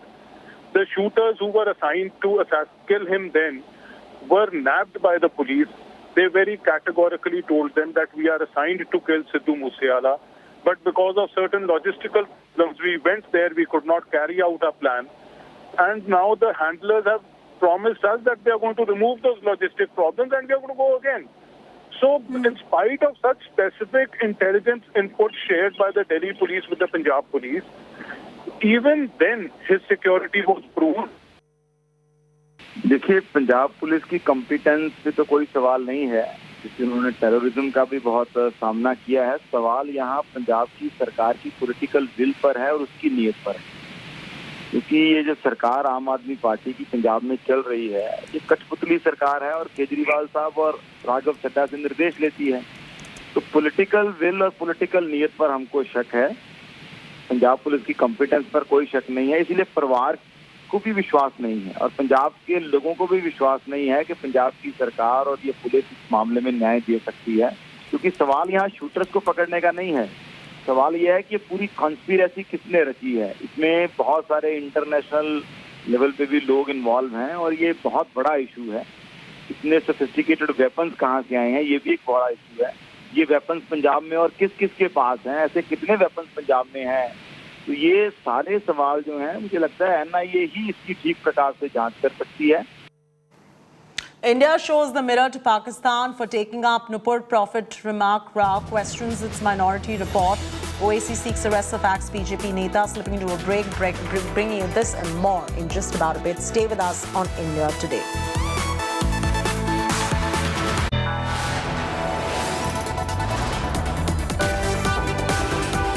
You are watching India Today.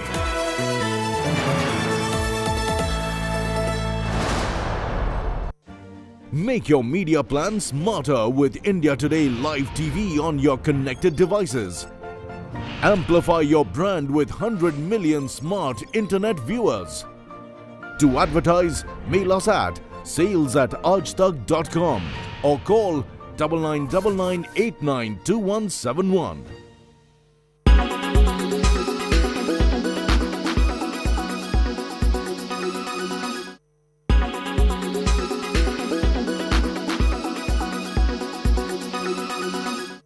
Make your media plan smarter with India Today Live TV on your connected devices. You are watching India Today.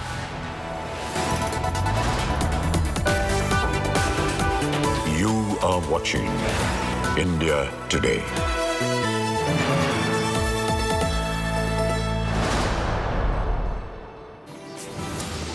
The BJP on Sunday suspended spokesperson Nupur Sharma after her controversial remarks on Prophet Muhammad that triggered protests and condemnations.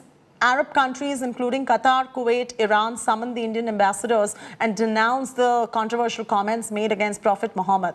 Bahrain, however, welcomed BJP's decision to axe Nupur Sharma. Meanwhile, India hit back at Pakistan for slamming India for Nupur's remarks. India, in a scathing attack, told Pakistan to not preach when there's already serious violation of minority rights in Pakistan. On Friday, clashes broke out in Kanpur. Two groups threw stones at each other over a call to shut down markets in protest against Nupur's statement made in the context of the controversy over the Gyanvapi issue.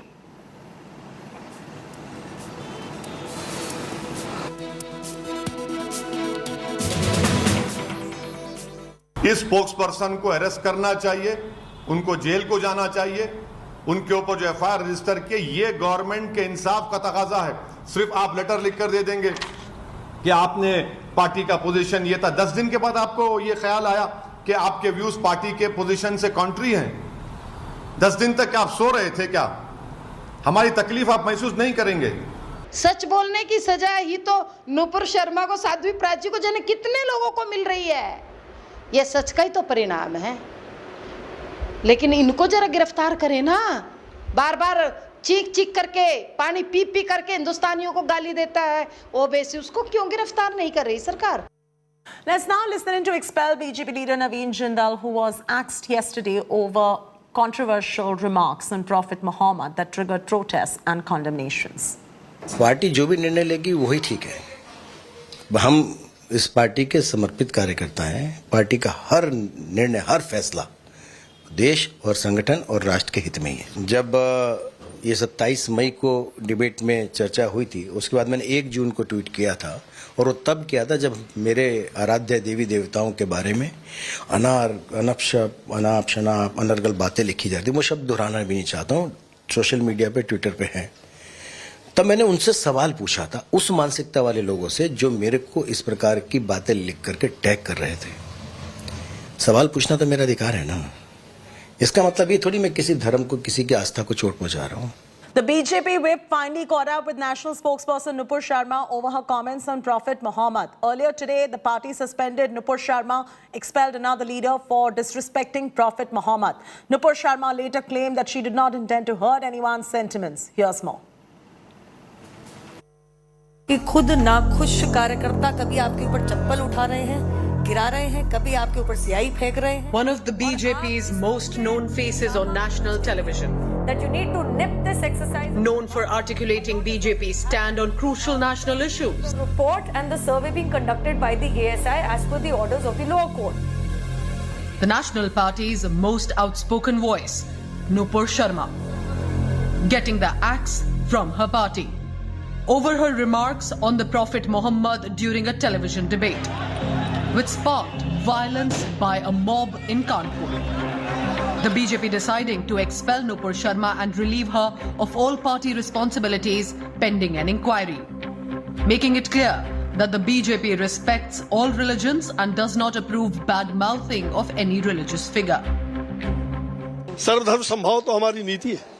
Sir, Nupur Sharma और नवीन जिंदल को expel कर दिया, इस पे क्या कहना चाहेंगे? और दीजिए आखिरी सवाल, इस पे क्या कहना चाहेंगे? Sorry Nupur Sharma claimed that she was receiving rape and murder threats from the Islamic radicals. With her statement now, she's clarified she did not want to insult anyone, and that she reacted because she was upset over constant insult to Lord Shiva in a television debate. But now she takes back her words if it has hurt religious sentiment. But the Bharatiya Janata Party faced flack both from its followers and detractors over axing of Nupur Sharma. BJP supporters slammed penal action against Nupur, accusing the BJP of throwing her to the wolves, calling it an appeasement of Islamists. Political rivals said the BJP is paying for hatred politics. इन लोगों की primary membership को सिर्फ suspend ही नहीं करना चाहिए था, इनको हमेशा के लिए पार्टी से निकाला जाना चाहिए था। The BJP is said to have removed Nupur Sharma following outrage in the Arab world, but in doing so, it may have upset a large section of its own party supporters who are openly backing the axed spokesperson.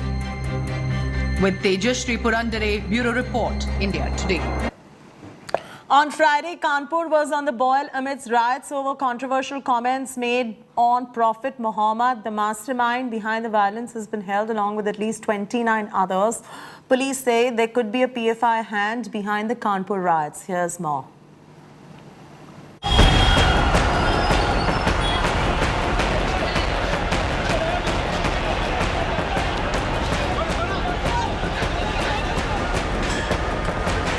Massive mob violence. Stone pelting and street fights.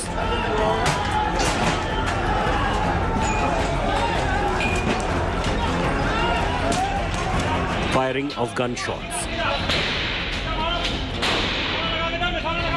Pitched battle with police. This was Friday's big unrest in UP's Kanpur.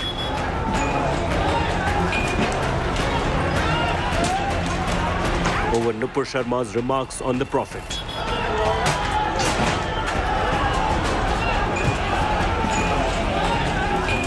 And now comes the massive crackdown. At least 29 writers, including the mastermind Zafar Hayat Hashmi, have been taken into custody. Hashmi allegedly organized the mob violence after forcing local Hindu shopkeepers to shut their shops.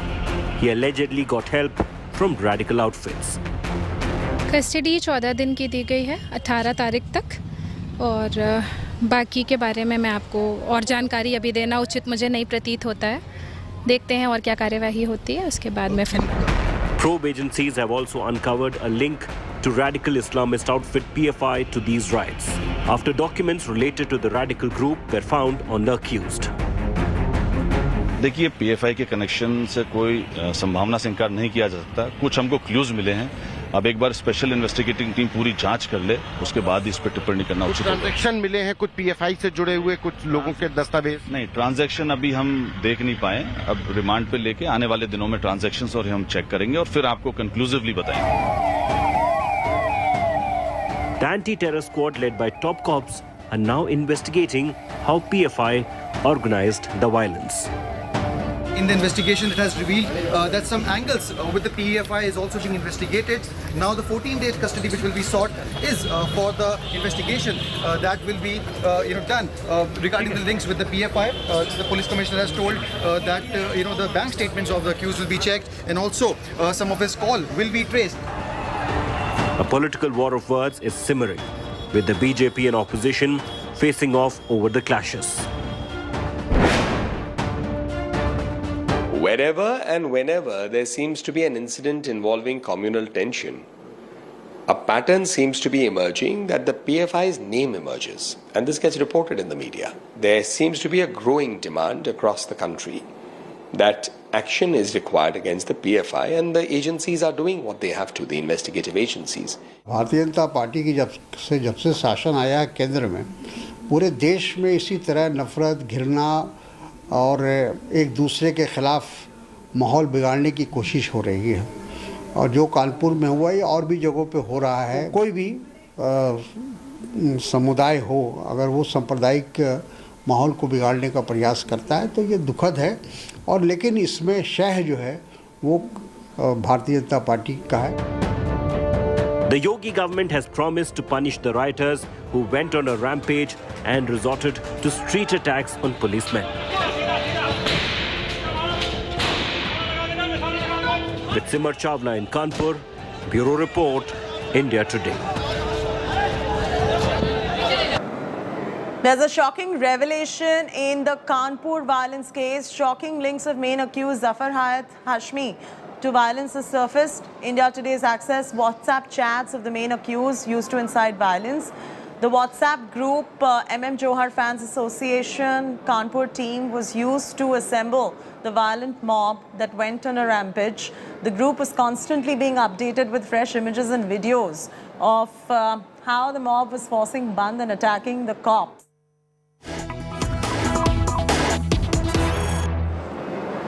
There's breaking news coming in. Kanpur police have released images. We're bringing you those images of 40 alleged rioters. Kanpur police has sought information on these 40 people. Cops say identity of those who provide information is not going to be revealed. That's the latest coming in as far as the Kanpur violence probe is concerned. This is the big breaking news that we're bringing in at this point of time. Kanpur police releasing images of 40 alleged rioters. They have sought information on these 40 people.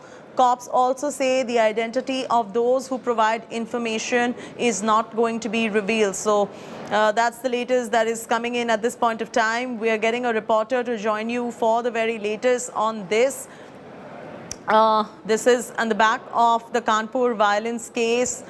In fact, India Today is also access a lot of exclusive details as far as this is concerned. My colleague is now joining us, bringing us up to speed. Bring us up to speed, Simar, on what's going on.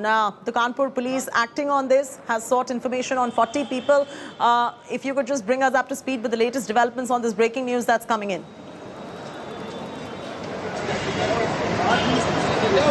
Yes, if we talk about the latest development, Simar, can you hear me? Have actually issued the posters of 40 people after. Yes, I can hear you. Are you able to hear me?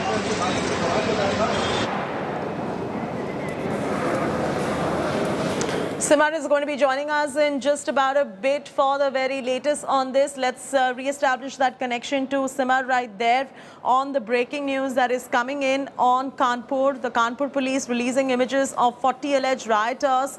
Kanpur police has now sought information on all these 40 people who are the alleged rioters, as I mentioned earlier. These are rioters, 40 alleged rioters. There is information that is being sought. And also what's most important is cops have said the ones who are going to be providing information about them, their identity is not going to be revealed by the Kanpur police. Is Simar back with us? We'll get Simar back in just about a bit, but let's get you the latest on the Kanpur communal clash that took place. The police is swung into action on the back of the communal clash that took place. They've stepped up the probe into the violence that took place in Kanpur, and latest information just trickling in as we speak is that they've gone ahead, that is the police has gone ahead and released the images of 40 alleged rioters. And those 40 images, look at that, from number 1 to 40, we've brought that on your screens, and this is exclusively accessed by India Today. The images of the 40 alleged rioters is for all to see. We've put it out on our screens right now. These are the alleged rioters responsible for the communal clashes that took place in Kanpur. They've sought information on these 40 people that you see on your screens at the moment. These are 40 faces of alleged rioters. They've been released by the Kanpur police. Now, what's interesting here is that anybody who provides information to the police on these 40 alleged rioters, their identity or anything will not be revealed by the police. So cooperation with police is something that the Kanpur police probably is asking from the people, but they will be safe given the fact that the cops have said that the identity of the people who are providing information on these 40 writers, the alleged writers, I beg your pardon, it will not be revealed. We'll get Simar back with us to get us the latest details of this story. But take a look at the visuals on your screens right now. And India Today is the only channel who's putting out these images very closely. Look very closely at these images. They are alleged rioters. These are the people who are suspected to be behind the communal clashes that took place in Kanpur. And if you have any information about it, the cops are saying that the identity of the people who are going to be providing information on any of these 40 rioters, we're zooming in and zooming out on these images for you to get a closer look at the alleged rioters and their photographs that has been released by the Kanpur police. And if you have any information, the cop says, go ahead and give that information, and the identity of the ones who are going to be providing this particular information is definitely not going to be revealed. That is the latest coming in. The Kanpur police has released these images of the 40 alleged rioters, 40 faces of alleged rioters been released by the Kanpur police. They've gone ahead and exposed the 40 people allegedly involved who are the pelters, and we are exposing their images right here of the alleged rioters. India Today is the only channel with these 40 images of the people who could perhaps be behind the communal clashes that took place in Kanpur. I must say that the Kanpur police has also said that the identity of anyone or those who will provide more information on any of these 40 faces that you see on your screens right now of the alleged rioters, their identity, that is the identity of people who will provide that information, will not be released. Kanpur police has now sought more information. They want more information on the 40 people on your screens right now, because these are people allegedly involved in the clashes that took place that were communal in nature. Simar is now joining us for the very latest details. Simar, we lost you there. Continue bringing us the latest information that you have. Over to you.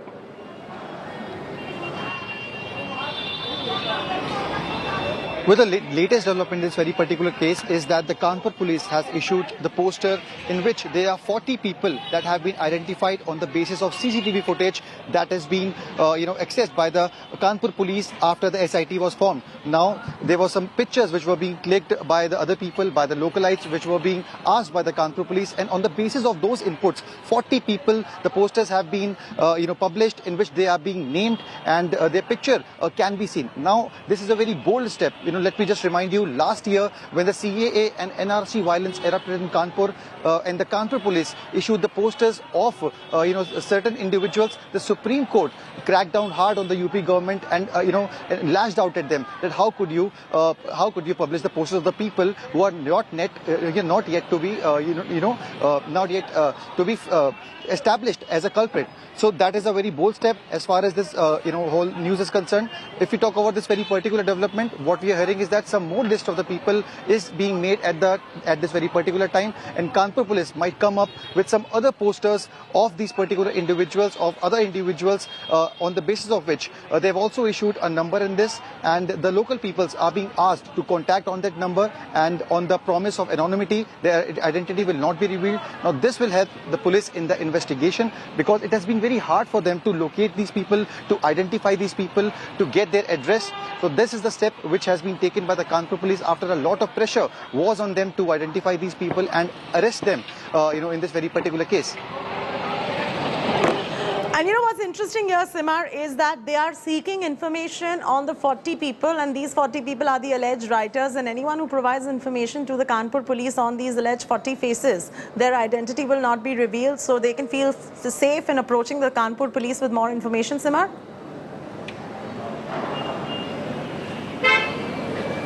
Well, yes, absolutely. The number which has been given is of the station officer of Bakanganj, the same area where violence has erupted. The number is being given, and they have been asked, to come up and give the information on that, and to, give a motivation on that, so that people should come up with large numbers and contact them for the info. Because at this very particular time, the information is quite necessary and important, for the police, because there are a lot of unidentified people who, indulged in stone pelting, who lives in this small, areas where there is very sleek streets, and it's very hard for them to identify those people, because the situation as far as this location is concerned, inside the areas, it's not very safe for the police still to go, because the stone pelting which actually happened from that particular area inside. So asking for the inputs from the people, because we saw that police was outnumbered, since the magnitude of the investigation is so large. More than 1,000 people are being named in the FIR. For that purpose only, they are trying to get some inputs from the local people. And yes, as you rightly mentioned, just to motivate the people to come up and give it inputs, their anonymity will be maintained. That has been the promise from the Kanpur police. This has been mentioned. So now it remains India Today has also accessed some exclusive WhatsApp chats that provide information on the main accused behind these clashes. If you could bring us up to speed on that development as well, Simar.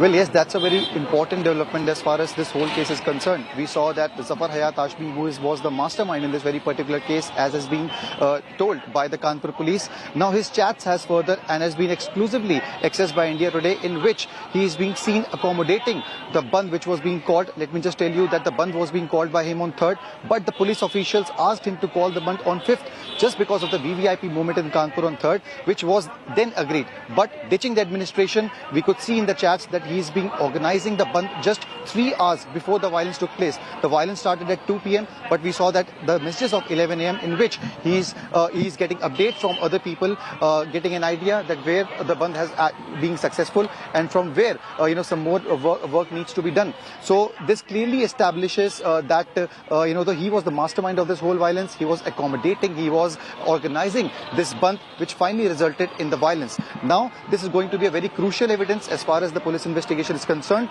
and after that action will be taken. What we are learning is that inside the jail, the police might move an application to question the accused, because a particular angle of the PFI is also investigated, and what our sources which are being telling that several transactions will be investigated of him, with the sister agencies of PFI, that is SDPI and FISC. So now it remains to be seen that what will be the further developments in the case, as the police has now opened up the investigation. The ATS has also joined the probe, just to investigate the PFI link. So we'll just have to wait for the further developments in the case. As far as today's development is concerned, 38 people have been arrested, and some more arrests will be, Our executive editor Shiv Arur joins us from the newsroom with some very important developments on this story. Shiv, I'm throwing straight across to you. I believe you've got some updates.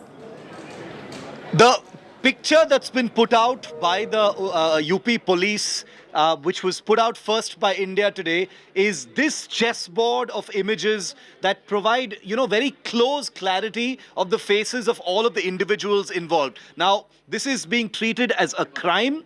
38 people have already been arrested, but this chessboard, and I'm calling it a chessboard because that's what it basically is. There are 40 squares here with all of the people numbered and identified as being persons who were caught in the act. These are all, remember, these are not file archival photos. These are photographs of these individuals as they were stone pelting, as they were involved in the actual communal flare-up in Kanpur itself. 38 people have been arrested so far. 9 people were arrested today. But basically, this gives you a sense of 40 more individuals that the police in Kanpur have identified. They've called upon citizens and the public, and families perhaps, to step forward and, hand over these people who were involved in one of the worst form of, of rioting and stone pelting that took place in Kanpur. Now, the very fact that the Popular Front of India, the links with the PFI have been, are under investigation, have been alleged. There are some WhatsApp chats that you referred to as well, Chaiti, makes this, something much more than just a localized sort of communal flare-up in Kanpur. It was obviously going to some kind of a script. There were obviously organizations that were trying to trigger and foment violence on the back, of controversial comments made by a BJP spokesperson. But this was one of the most visible and most violent, repercussions of what happened in Kanpur. And clearly there was somebody behind it. Whether it was the PFI or some local leaders will be a matter of investigation. But by putting out this image, this chessboard of 40 faces that the UP police says it is now looking for, it has basically painted a picture of how big this entire flare-up really was. 38 people already arrested, 9 of them just today, 40 more still out there, their faces all captured, rounded up and put into this image, tells you that the police is going after them and has called for the public to try and hand them over. Absolutely. Shiv, and the WhatsApp chats that you referred to as well are exclusively been accessed by India Today. And editorially, what do you make of the WhatsApp chats that we have accessed? There are shocking links of the main accused, Zafar Hashmi, to the violence that have surfaced.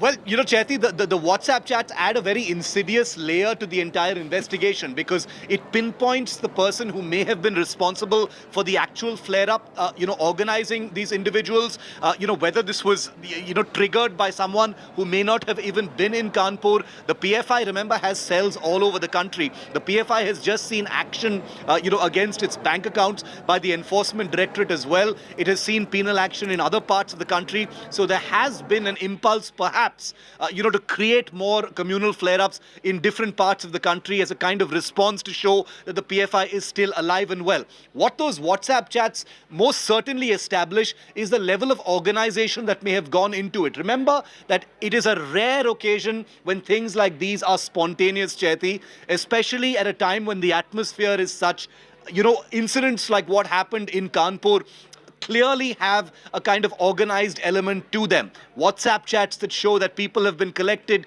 people have been called to actually come and indulge in this kind of violence. So we're going to dig deeper into that in the hours ahead as well. And I don't mean to be speculative at all, and we won't be speculative, but through these WhatsApp chats and the kind of organized way in which these clashes were conducted as well, perhaps there could be many skeletons that could be coming out of closet over the other clashes that have taken place in the recent times as well. Most certainly. I think you make a very good point. I personally believe that most clashes of this kind are not organic at all. They're always organized by vested interests. In this particular case, it could well be the PFI. Those are the early indications. In the other cases as well, there are certainly political groups, vested interests, fringe groups, etc., Chaiti, who have been involved or at least have been the trigger in getting those minimum numbers together to actually, carry out the violence or carry out the stone pelting. We've seen it during, in Rajasthan recently. We've seen it in Delhi recently. Kanpur was particularly heated because it came out of nowhere. There was no real warning about it. It was happening in Kanpur, for some reason, rather than in Delhi, where the reason for these reactions were coming out. The BJP spokesperson, whose comments on which this was supposed to be a reaction, was sitting in Delhi. So why wasn't it happening in Delhi? It happened in Kanpur of all places. All of these things are going to be currently under investigation, but definitely a very, very organized element to what's going on. What that PFI link is, we'll have to see. But this chessboard, this new chessboard of 40 new faces is going to be what the police will be hunting for. Absolutely. Now. And Shiv, while you are referring to this particular chessboard of 40 alleged rioters who perhaps could be responsible behind the clash, what is interesting here is that the police has released their faces, and they've also said those who will be providing information about them, their identities will be hidden. That's a very interesting point. So anyone who wants to provide information on the 40 faces should not feel scared. That's right. Because the atmosphere is vitiated. It's communally charged up. There's a lot of distrust that has been, sown between communities, by politicians, by these groups, by the PFI, and therefore the police, obviously can't take any chances. And let's remember that many of these localities where this rioting took place, has members of all communities. So there must be fear. I'm sure that the police is also appealing to the family members, of these citizens to try and, talk sense into them and surrender themselves to the police. Also remember that all of this happens in the backdrop of Yogi Adityanath's policy of, making rioters pay. The whole Dangai campaign, Chaiti, is very important here because it's about getting back payment for the damage caused by riots from the rioters themselves. That's the other reason why these images are going to be very compelling, very emotive. They will trigger a lot of emotional responses, especially on social media, because that was one of the big planks on which Yogi Adityanath was re-elected as Chief Minister of Uttar Pradesh. The crackdown on crime, the crackdown on rioters, no mercy for rioters, making them pay with their own money and property for the damage that they cause in their rioting. So we'll have to see, whether these 40 persons will either be turned in or whether they will surrender. But what the signal this sends out by actually putting their faces out in the public domain, Chaiti, is that the police is not going to rest until it gets solved. Absolutely. Thank you, Shiv, for those inputs and that perspective right there. That was our executive editor bringing you up to speed with this particular development and giving you perspective on the story as well. My colleague Simar is joining us too, and I believe he's got some updates for us. I'm throwing straight across to you, Simar, for more.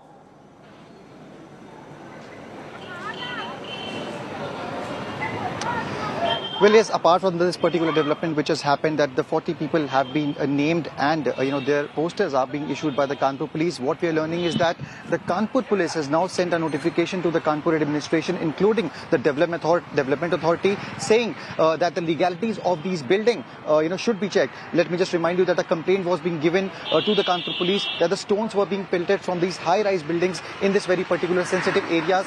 And after that, the administration is all set to send notice to these people, to these buildings from where the stone pelting, started. Let me just ask my cameraman person to show you the visuals. These are the particular, building from where the stone pelting happened. This is the same road where I'm standing at. The incident, broke out from there. I promise you, viewers, we'll keep a close track on this story. It's a very big story. It's a very big development. We'll continue tracking these developments. I'm compelled to take a very short commercial break, but when we return, Mumbai police has beefed up security of Salman Khan. India Today is the only channel to access gang death threat letter to Salman Khan that says, "Aapka Moose Wala hoga."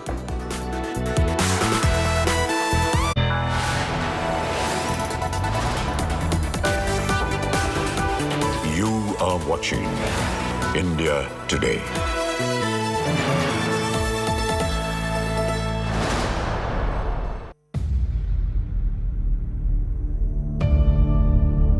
India's #1 political reporter. Defines what seems to be happening, vendetta politics. कोई दूध के से धुला हुआ नहीं है. Unmatched eye, unmatched experience. The world has changed. My black hair has become grey as well. And with unmatched passion for the story. Do not monopolize the conversation. When it's 100% news that matters. It's News Today with Rajdeep Sardesai. Monday to Friday, 9 p.m. Only on India Today TV.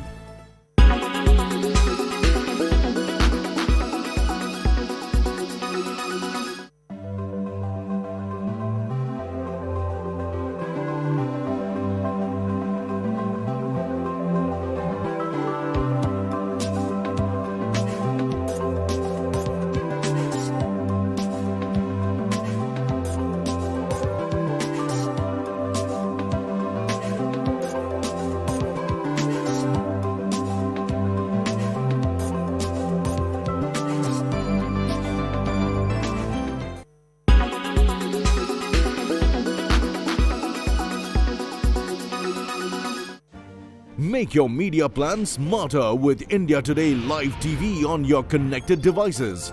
Amplify your brand with 100 million smart internet viewers. To advertise, mail us at sales@aajtak.com or call 9999892171. You are watching.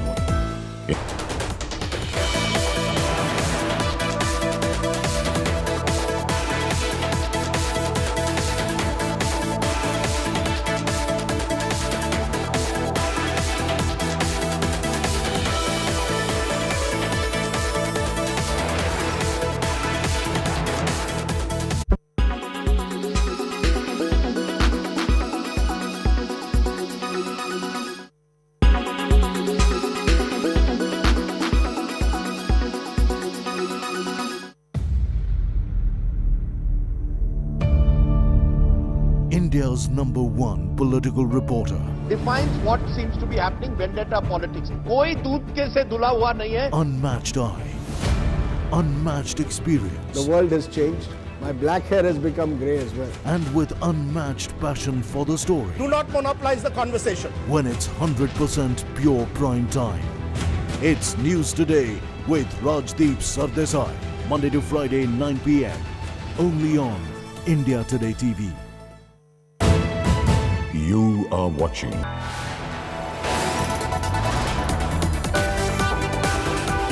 You are watching India Today.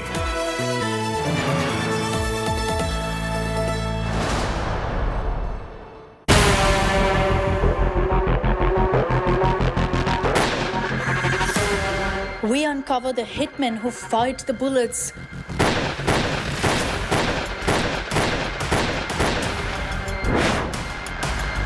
A week later, here are the assassins.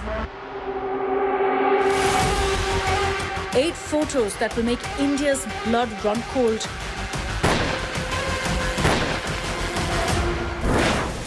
Hitmen who pumped Moose Wala with bullets.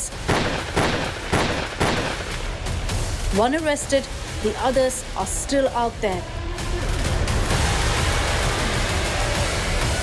India's biggest gangster hunt is on. Very good evening and thanks so much for being with us on India Today. I'm Chaiti Narula joining you with all the top stories. Let's start with the headlines first. Mega India Today news break impact. Mumbai police beefs up security of Salman Khan. India Today only channel to access gang death threat letter to Salman that says, "Aapka Moose Wala hoga." Chilling gangster recce images 10 minutes before Moose Wala murder access. Informer seen taking selfies with singer's SUV before tipping off the contract killers.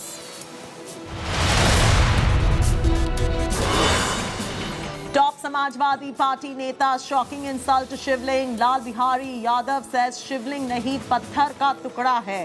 Mocks Hindus for worshipping even stones.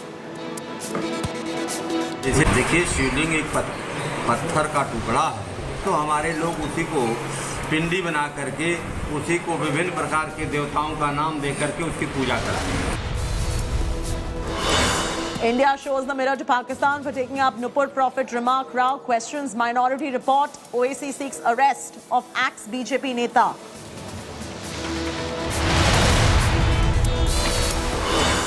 After DMK minister's Pani Puri jibe at Hindi speakers, DMK MP TK Selangovan insults Hindi, says Hindi converts everyone to Shudras and that's not good. Refuses to apologize. Mukesh and Nita Ambani hold a lavish Bharatnatyam performance for soon-to-be Choti Bahu Radhika Merchant. Star-studded event sees attendance from Salman, Ranveer and Amir Khan.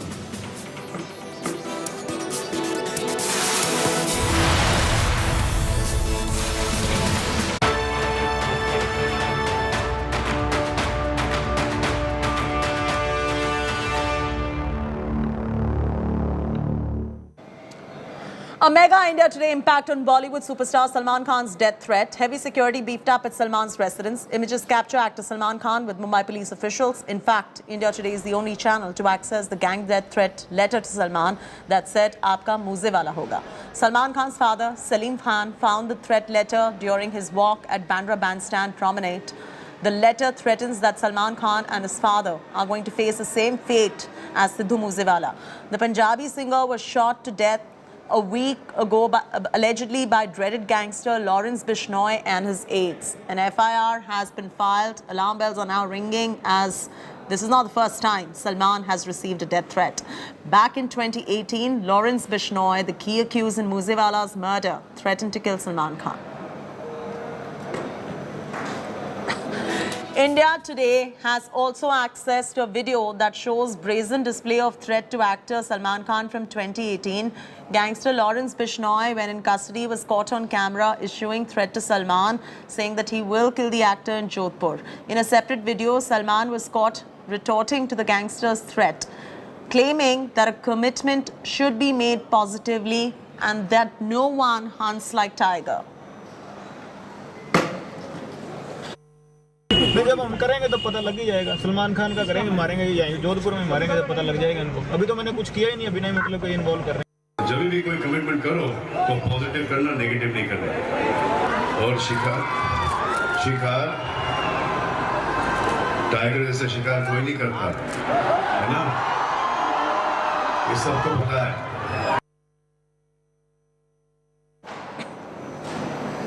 All right, so mischief or murder dhamki? That is the big question. We'll get inputs from the sources in Mumbai police to know what this is all about and whether this threat is for real or not. It is a mega India Today impact on Bollywood superstar Salman Khan's death threat.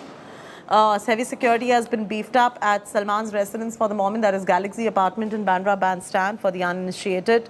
Images are capturing actor Salman Khan with the Mumbai police officials as well.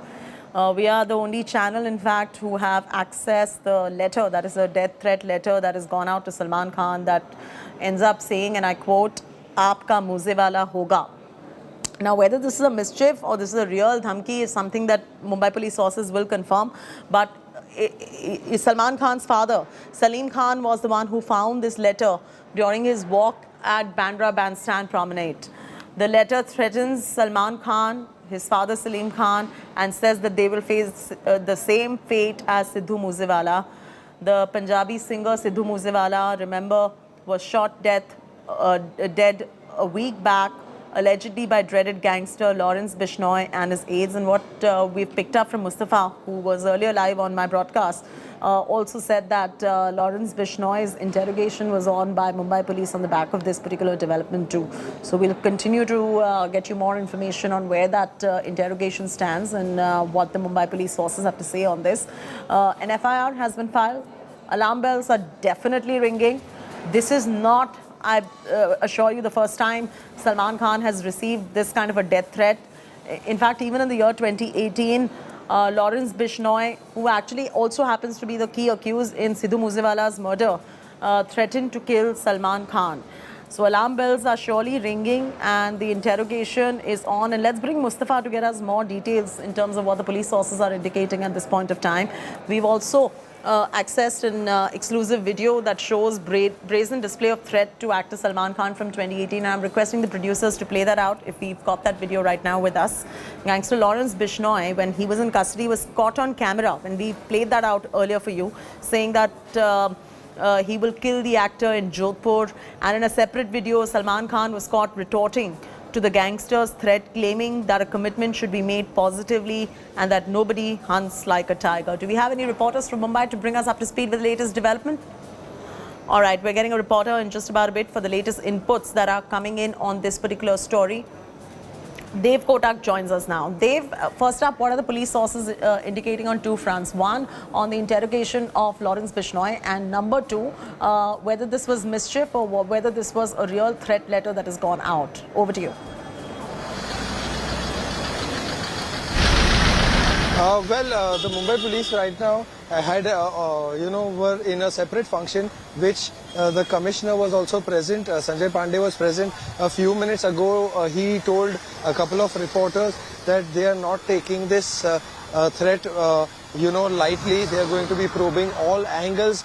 They said that they need to look at the connection that it has with the Delhi and Punjab cases also, and especially given the fact that these accused are involved and they were in Bombay. But however, he has said that we are not ruling out anything at the moment, but whatever the required security cover is needed for Salman Khan, we will be doing the needful and providing that accordingly as per the requirements, which is why the DCP crime branch was also present here, and the DCP protection, who is in charge of generally giving out security to the VIPs, will also be reconsidering the situation given the kind of threat perception that exists currently. So, Chaiti, these are the kind of details that we have for now, but also, the entry and exit activities by the police officers into this very building, which is Galaxy Apartments, has not stopped since morning. And, the police have also recorded the statements of two bodyguards of Mr. Salim Khan, who were present at that time, and they were witness to the fact that when Mr. Salim Khan had found the chit, they were accompanying him, on Saturday morning. So, these are the kind of things that we know for now. But however, the complaint was only recorded yesterday evening, and, the Bandra police had said that Mr. Salim Khan and his son had received. What's coming in from Mumbai Police India Today also is getting you all the details that no other channel really has on the full kill Salman Khan plot. Lawrence Bishnoi and gang planned to target Salman Khan during the shooting of the film Ready. But the gangsters did not follow through the plan because they did not have proper weapons. Gangster Naresh Shetty, who is the guru of Bishnoi's crime partner Kala Jatedi, was given the task of targeting Salman. Naresh Shetty and Sampat Nehra stayed in Bashi area of Mumbai for a few days, and the gangsters did a complete recce of Salman Khan's residence, which is Galaxy at Bandra Bandstand. The plan was to target Salman Khan when he would leave his house on his bicycle.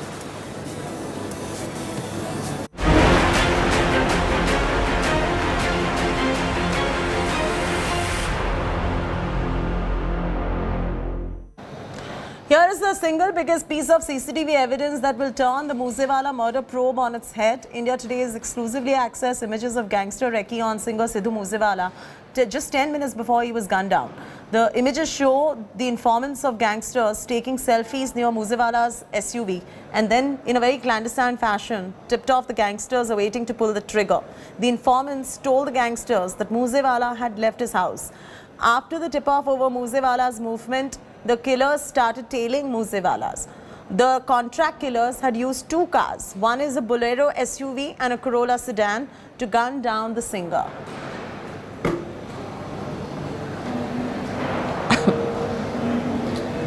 India Today has unmasked the killers of Punjabi singer Sidhu Moose Wala. India Today is the only channel with exclusive images of 8 shooters. Images on your screens are of the killers who brutally killed Moose Wala. He was pumped with at least 24 bullets, while 7 shooters are still at large. One has been arrested by the Punjab police. The first first arrest in the case was that of Manpreet from Uttarakhand last Tuesday when the singer was cremated. A week after Moose Wala's murder, one more suspect has been nabbed from a village in Fatehabad. The arrested man, identified as Devendra, also known as Kala, allegedly provided shelter to two other suspects, Charanjit and Keshav. Police have also arrested person named Kekra, who allegedly provided vehicles to the shooters. Earlier, two accused from Lawrence Bishnoi's gang were also arrested from Haryana's Fatehabad. The point is that this whole tragedy could have been avoided if the government was serious on law and order and was, not more concerned with garnering cheap publicity. The plot to assassinate Sidhu Moose Wala had been hatched, I think, 6-8 months back. It is coming every day in the news. Today also, prominent national daily has carried it. The shooters who were assigned to kill him then were nabbed by the police. They very categorically told them that we are assigned to kill Sidhu Moose Wala, but because of certain logistical problems, we went there, we could not carry out our plan. And now the handlers have promised us that they are going to remove those logistic problems and we are going to go again. So in spite of such specific intelligence input shared by the Delhi police with the Punjab police, even then his security was proved. देखिए, Punjab police की competence पे तो कोई सवाल नहीं है, क्योंकि उन्होंने टेररिज्म का भी बहुत सामना किया है। सवाल यहाँ पंजाब की सरकार की पॉलिटिकल विल पर है और उसकी नीयत पर है, क्योंकि ये जो सरकार आम आदमी पार्टी की पंजाब में चल रही है, ये कठपुतली सरकार है और केजरीवाल साहब और राघव चड्ढा से निर्देश लेती है। तो पॉलिटिकल विल और पॉलिटिकल नीयत पर हमको शक है, पंजाब पुलिस की कॉम्पिटेंस पर कोई शक नहीं है। इसीलिए परिवार को भी विश्वास नहीं है और पंजाब के लोगों को भी विश्वास नहीं है कि पंजाब की सरकार और ये पुलिस इस मामले में न्याय दे सकती है, क्योंकि सवाल यहाँ शूटर्स को पकड़ने का नहीं है। सवाल यह है कि ये पूरी कॉन्स्पिरेसी किसने रची है। इसमें बहुत सारे इंटरनेशनल लेवल पे भी लोग इन्वॉल्व हैं और ये बहुत बड़ा इशू है। इतने सोफिस्टिकेटेड वेपन्स कहाँ से आए हैं, ये भी एक बड़ा इशू है। ये वेपन्स पंजाब में और किस किस के पास हैं, ऐसे कितने वेपन्स पंजाब में हैं। तो ये सारे सवाल जो हैं, मुझे लगता है NIA ही इसकी ठीक प्रकार से जांच कर सकती है।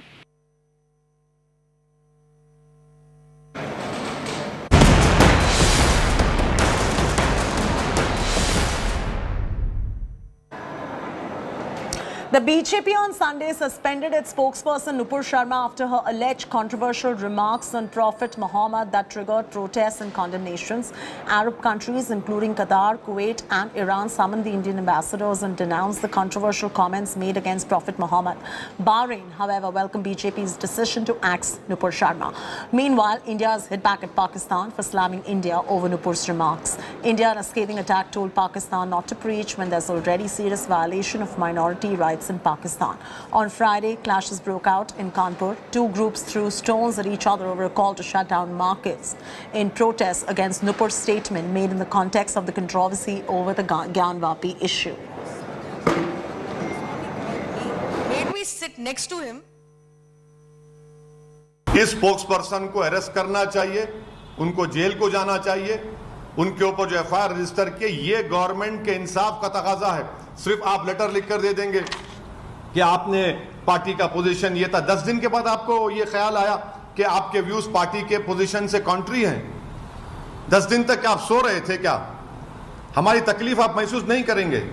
सच बोलने की सजा ही तो नुपुर शर्मा को, साध्वी प्राची को, जाने कितने लोगों को मिल रही है। ये सच का ही तो परिणाम है। लेकिन इनको जरा गिरफ्तार करें ना। बार बार चीख चीख करके, पानी पी पी करके हिंदुस्तानियों को गाली देता है ओवैसी, उसको क्यों गिरफ्तार नहीं कर रही सरकार? Let's now listen in to expel BJP leader Naveen Jindal, who was axed yesterday after alleged controversial remarks on Prophet Muhammad that triggered protests and condemnation. Her debate में शिवलिंग का भद्दे रूप से जो भी मुस्लिम प्रवक्ता आए उन्होंने मजाक उड़ाया। हाशमी जी ने भी अभी रिसेंटली एक चैनल पे शिवलिंग का बहुत भारी रूप में मजाक उड़ाया था, कहा था राष्ट्रपति भवन के बाहर निकल जाइए तो आपको शिवलिंग कितने मिल जाएंगे। तो मैं ये जानना चाहता हूँ इनके खिलाफ कब एक्शन होगा। आपने नूपुर शर्मा के खिलाफ तो एक्शन ले लिया, उसको पार्टी से सस्पेंड कर दिया, उसको रेप और डेथ थ्रेट सारी चीजें मिल रही हैं, पर साथ ही साथ अब वो मामला कोर्ट में, कोर्ट उसको तय करेगी कि उन्होंने जो कहा है संविधान के दायरे में कहा है, संविधान के दायरे से बाहर कहा है। हमारे यहाँ जुडिशियल सेटअप है, वो जुडिशियल सिस्टम तय करेगा। अगर आज अकबरुद्दीन ओवैसी ने भी कुछ कहा था तो जनता ने उसको तय नहीं किया था, जनता ने कोई फतवा नहीं जारी किया था कि आपका सर तन से जुदा कर देंगे, या कानून अपने हाथ में नहीं लिया था, कोर्ट ने निर्णय लिया था, और कोर्ट ने जो निर्णय लिया उसके बाद जो न्यायिक प्रक्रिया है वो आगे बढ़ रही है। इसी तरह से अगर नूपुर शर्मा ने कोई बात गलत कही है, सही कही है, मैं उसको जस्टिफाई करने के लिए नहीं बैठा हूं, पर जो भी कहा है, सही कहा है, गलत कहा है, वो तो कोर्ट निर्धारित करेगी। पर जो लोग कानून अपने हाथ में ले रहे हैं और फतवे जारी कर रहे हैं, उसको डेथ थ्रेट दे रहे हैं, रेप थ्रेट दे रहे हैं, क्या ये असंवैधानिक नहीं है?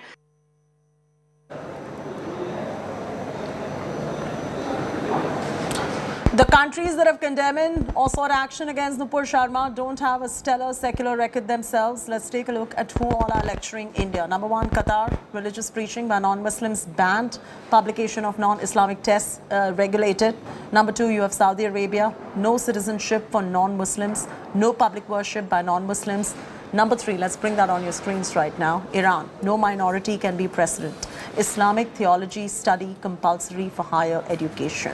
Number 4, of course, Pakistan. Death sentence and lynchings for blasphemy on Islam. State persecution of all minorities, including Ahmadis. Now, country number 5 is Afghanistan. On your screens, the Afghanistan Taliban. Most non-Muslims have fled Afghanistan since 2021. Non-Muslim conversion carries death sentence. Imprisons and persecutes women.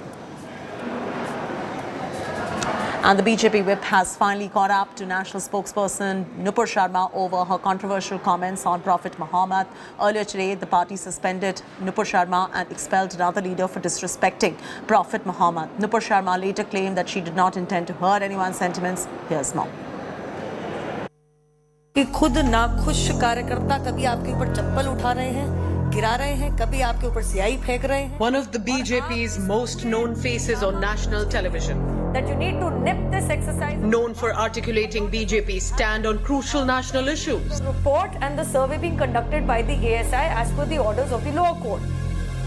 The National Party's most outspoken voice, Nupur Sharma, getting the axe from her party over her remarks on the Prophet Muhammad during a television debate, which sparked violence by a mob in Kanpur.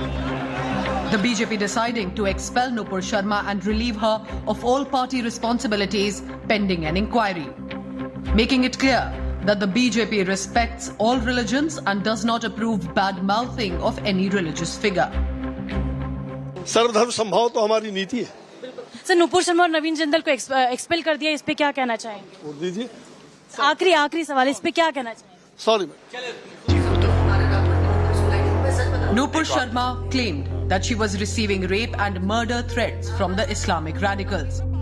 With her statement now, she's clarified she did not want to insult anyone, and that she reacted because she was upset over constant insult to Lord Shiva in a television debate. But now she takes back her words if it has hurt religious sentiment. But the Bharatiya Janata Party faced flack both from its followers and detractors over axing of Nupur Sharma.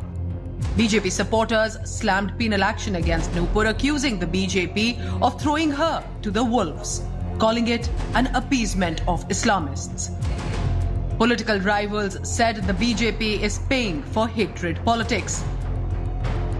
इन लोगों की primary membership को सिर्फ suspend ही नहीं करना चाहिए था, इनको हमेशा के लिए पार्टी से निकाला जाना चाहिए था. The BJP is said to have removed Nupur Sharma following outrage in the Arab world, but in doing so, it may have upset a large section of its own party supporters who are openly backing the axed spokesperson. With Tejashree Purandare, Bureau Report, India Today.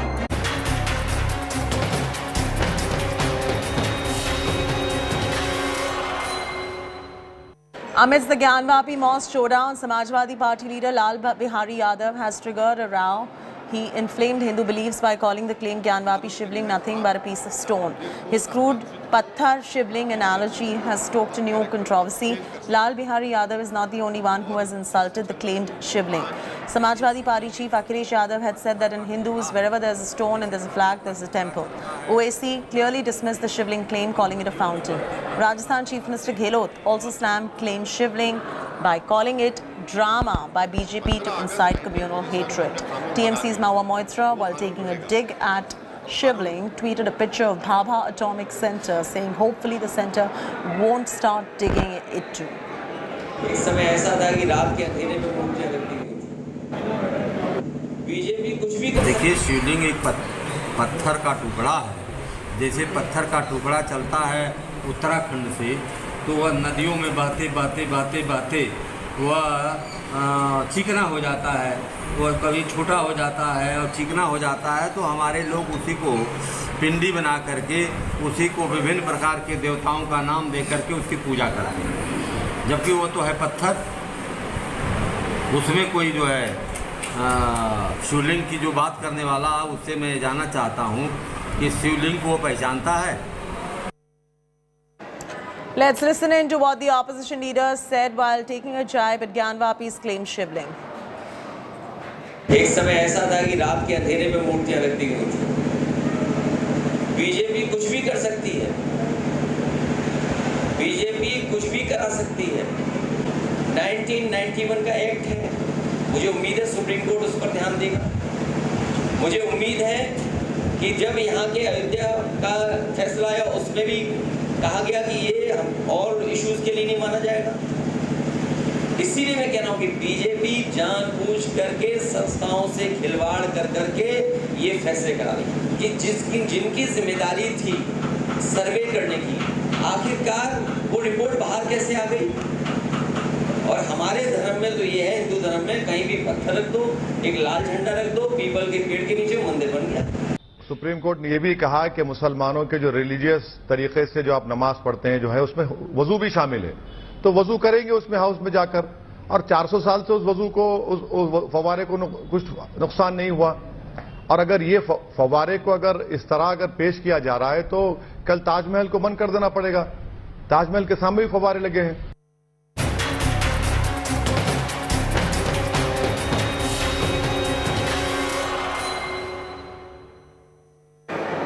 The showdown over Gyanvapi Shivling continues to simmer. Hindus here who vowed to offer prayers at claimed Gyanvapi Shivling has been placed under house arrest. Observing a fast, the seer is adamant he will not break it until he is given permission to offer prayers at Gyanvapi.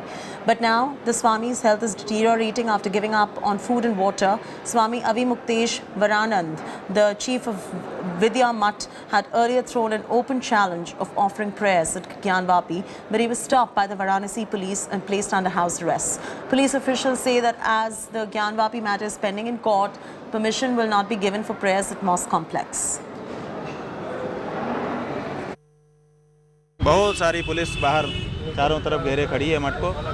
हम जितने लोग जा रहे थे, हमने उनको सबको मना कर दिया। अकेले जाने के लिए हम तैयार हो गए, एक थाली पूजा की सामग्री लेकर के, तब भी हमको रोक दिया गया।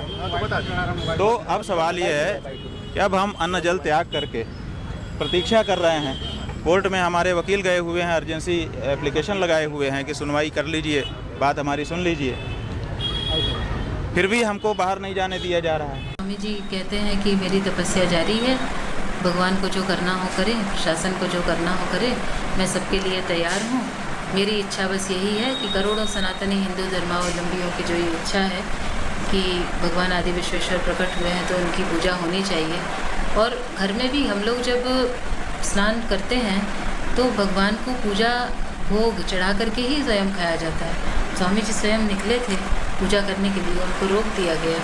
On Friday, Kanpur was on the boil amidst riots over controversial comments made on Prophet Muhammad. The mastermind behind the violence has been held along with at least 29 others. Police say there could be a PFI hand behind the Kanpur riots. Here's more.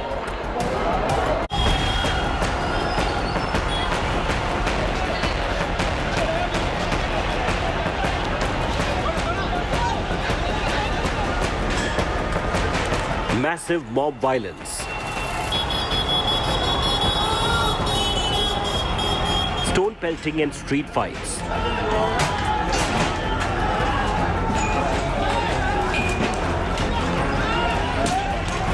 firing of gunshots. Pitched battle with police. This was Friday's big unrest in UP's Kanpur.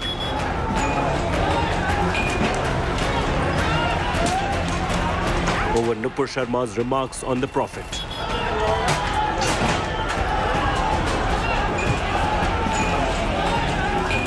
And now comes the massive crackdown. At least 29 writers, including the mastermind Zafar Hayat Hashmi, have been taken into custody. Hashmi allegedly organized the mob violence after forcing local Hindu shopkeepers to shut their shops.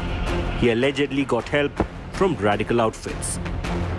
Custody 14 दिन की दी गई है 18 तारीख तक और बाकी के बारे में मैं आपको और जानकारी अभी देना उचित मुझे नहीं प्रतीत होता है देखते हैं और क्या कार्यवाही होती है उसके बाद में फिर Probe agencies have also uncovered a link to radical Islamist outfit PFI to these riots after documents related to the radical group were found on the accused.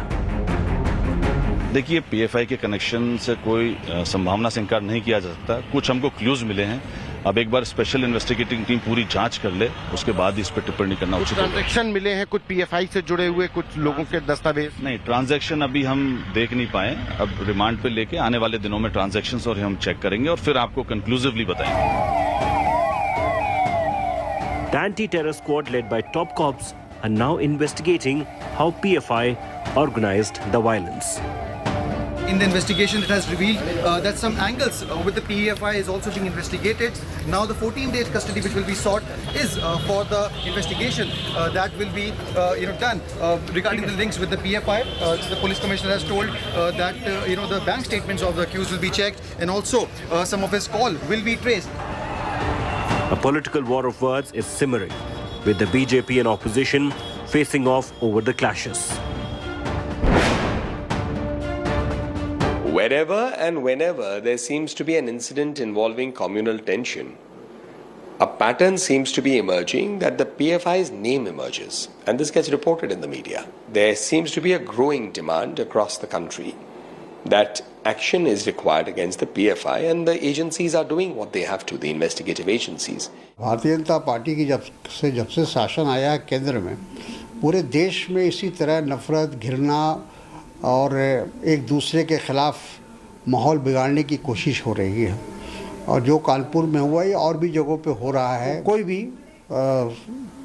समुदाय हो अगर वो सांप्रदायिक माहौल को बिगाड़ने का प्रयास करता है तो ये दुखद है और लेकिन इसमें शह जो है वो भारतीय जनता पार्टी का है The Yogi government has promised to punish the rioters who went on a rampage and resorted to street attacks on policemen. With Simar Chawla in Kanpur, Bureau Report, India Today. Shocking revelation in Kanpur violence case. Shocking links of main accused Zafar Hayat Hashmi to the violence has now surfaced. India Today has accessed WhatsApp chats of the main accused used to incite violence. The WhatsApp group MM Johar Fans Association Kanpur team was used to assemble the violent mob that went on a rampage. The group was constantly being updated with fresh images and videos of how the mob was forcing bunk and attacking the cops. The WhatsApp group has given the cops big proof on how the clashes were organized. Take a look.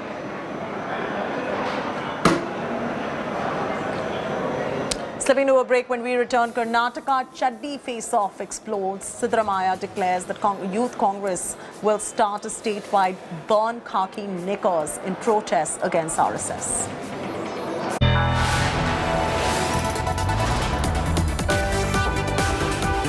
You are watching India Today.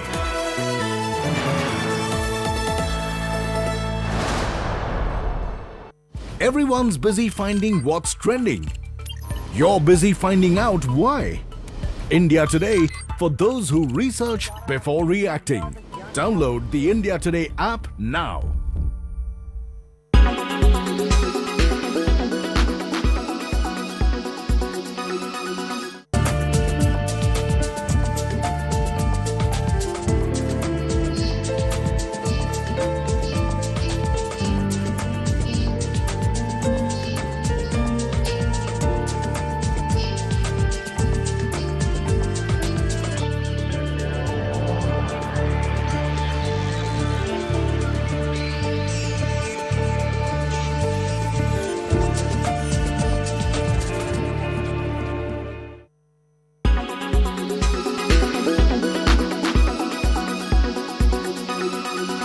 Make your media plan smarter with India Today Live TV on your connected devices. You are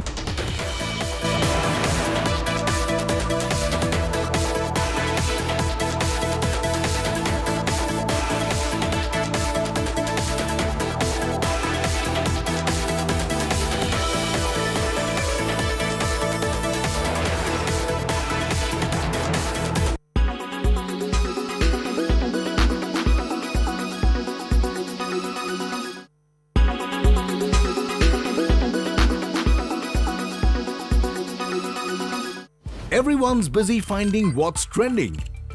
You're busy finding out why. India Today, for those who research before reacting. Download the India Today app now. Make your media plan smarter with India Today Live TV on your connected devices.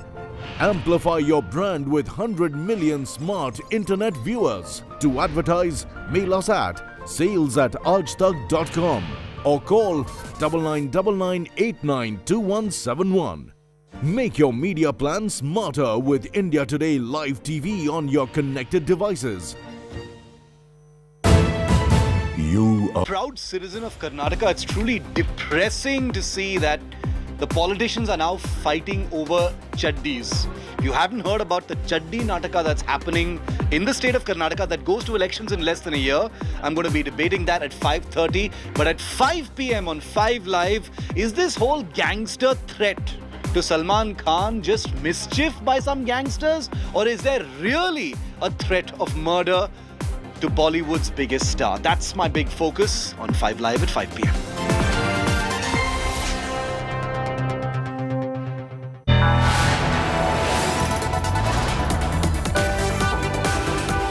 You are watching India Today.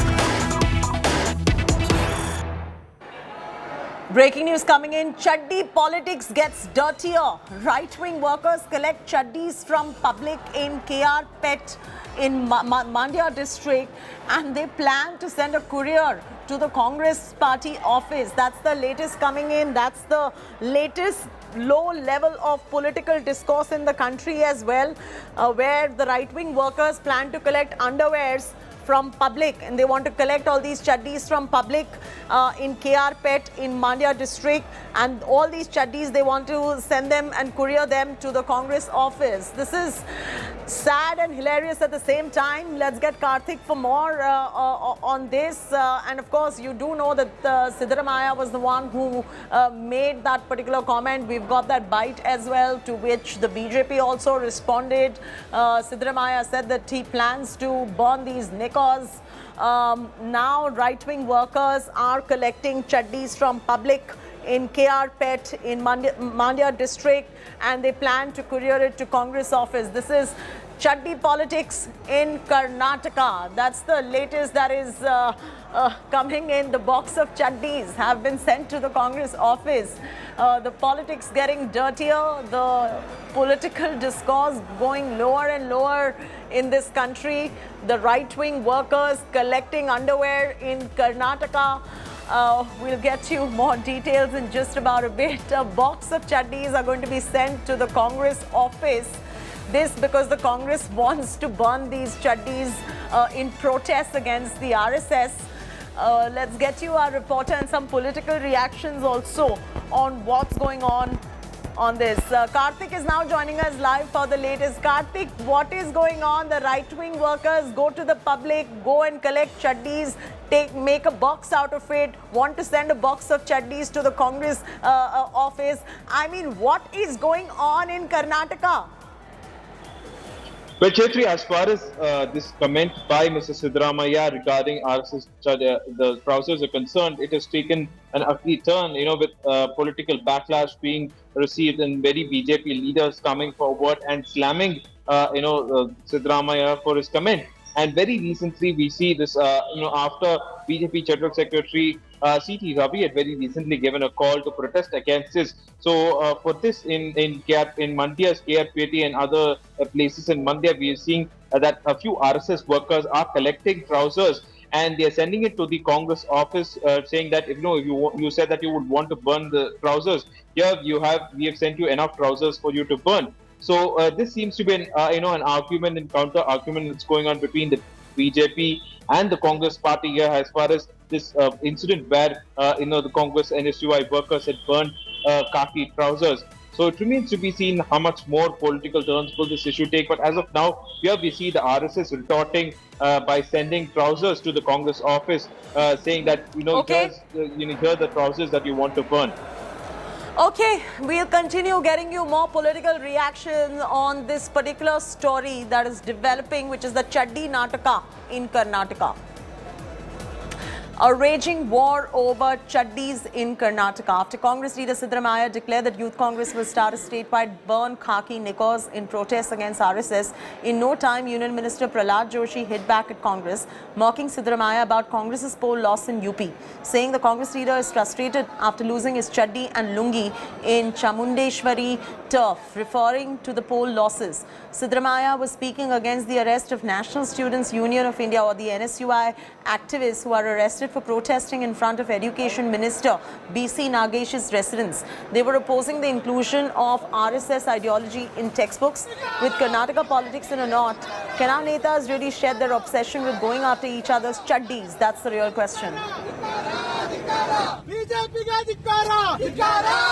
ಎದುರುಗಡೆ ಮಾಡಿರೋದು ಚಡ್ಡಿ ಸುಟ್ಟಿರೋದು ಪೊಲೀಸ್ನವ್ರು ಎದುರುಗಡೆ ನಾ ಸುಟ್ಟಿಲ್ಲ ಅಂತ ಹೇಳಲ್ಲ ಏನ್ ಚಡ್ಡಿ ಸುಟ್ಟಿದ್ರೆ ಏನಾಗ್ಬಿಡ್ತಪ್ಪ ಒಂದು ಹೇಳ್ರಿ ಸ್ವಲ್ಪ ಪೊಲೀಸ್ನವ್ರು ಇದ್ರು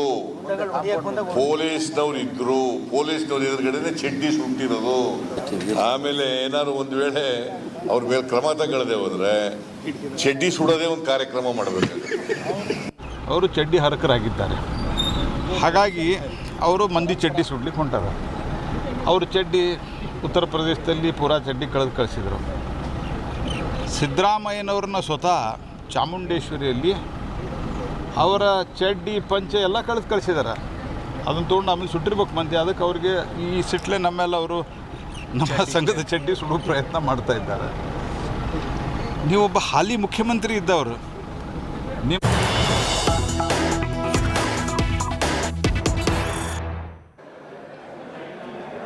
There's breaking news just coming in. Mumbai Police Commissioner's big statement on threat to Salman Khan. Sanjay Pandey has said the Mumbai Police is ready to take all measures and steps, even question jail gangster Lawrence Bishnoi. All possible angles are being investigated at the moment. That's the latest coming in from the Mumbai Police, ready to grill Lawrence Bishnoi. This is on the threat, on the back of the threat to Salman Khan and his father, Salim Khan, where there was a letter found outside Salman Khan's residence that mentioned how he's going to be suffering the same fate as Sidhu Moose Wala. So the latest coming in on that story. At the moment, we are getting a reaction coming in as well. Listen in. अभी तक कोई detain करने की नौबत अभी तक नहीं आई है, लेकिन मैं इतना ही कहना चाहता हूँ कि इसके बारे में हमें पता चला है और हम भी उतनी ही गंभीरता से उसको देख रहे हैं। तो हमारा आंतरिक मामला है, हमें सुरक्षा बढ़ानी होगी तो हम बढ़ाएंगे भी। लेकिन सर, लीड मिली है क्या, वो फर्जी लेटर है या फिर कुछ तक है? अभी कल की तो बात है, एक दिन के अंदर फर्जी लेटर सिद्ध कर पाना तो बहुत मुश्किल काम है।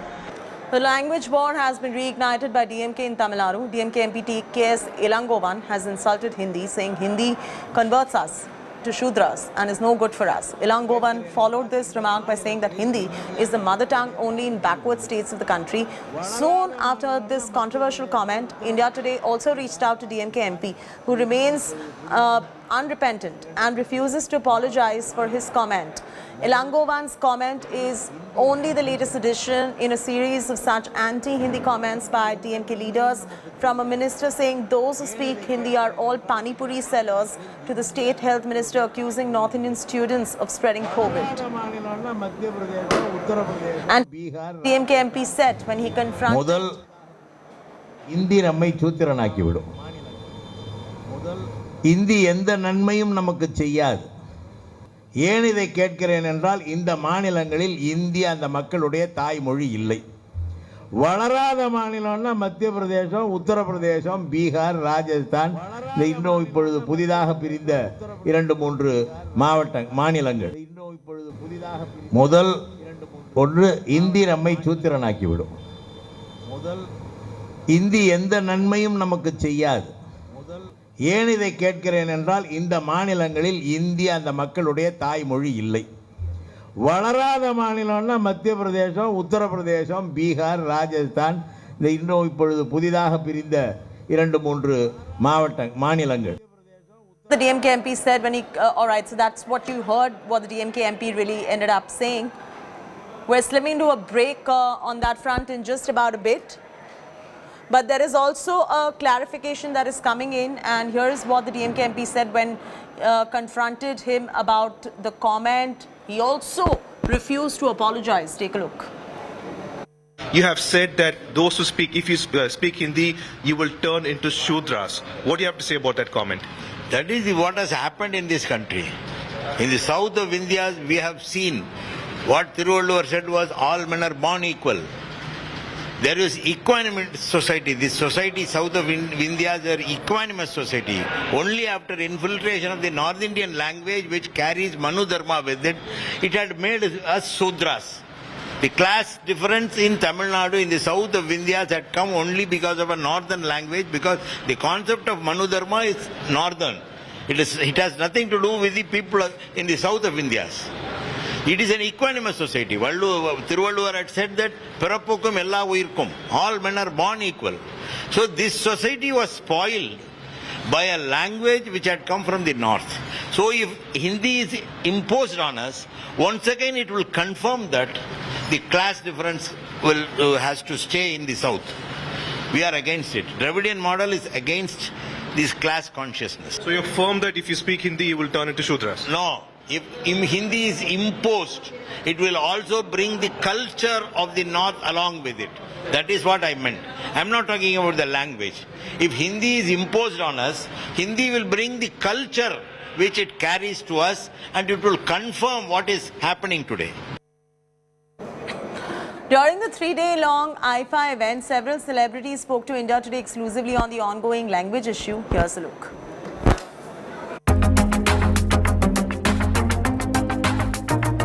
Language is not an issue for me. Good film is an issue. Thank you. Be it Hindi, be it Tamil, be it Telugu, be it Kannada, be it Malayalam. You know, cinema has no language.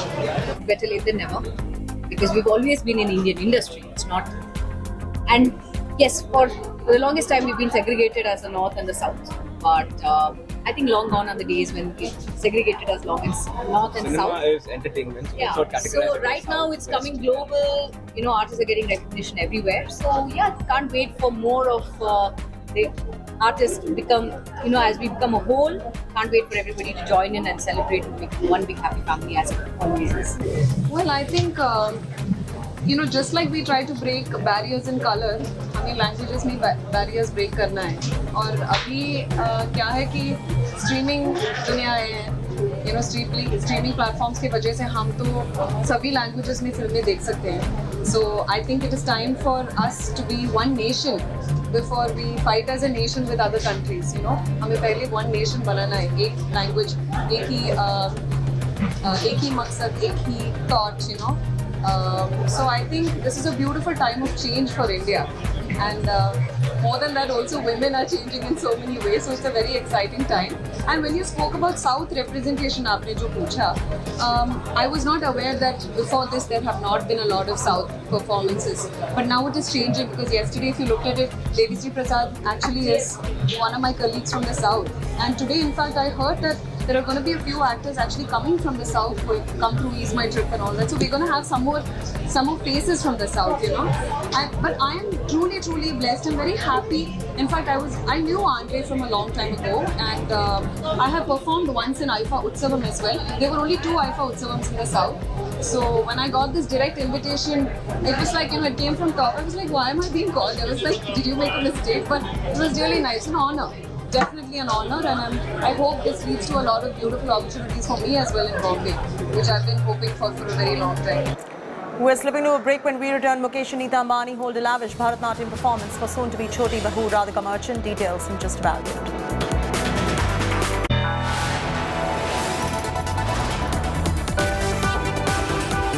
You are watching India Today.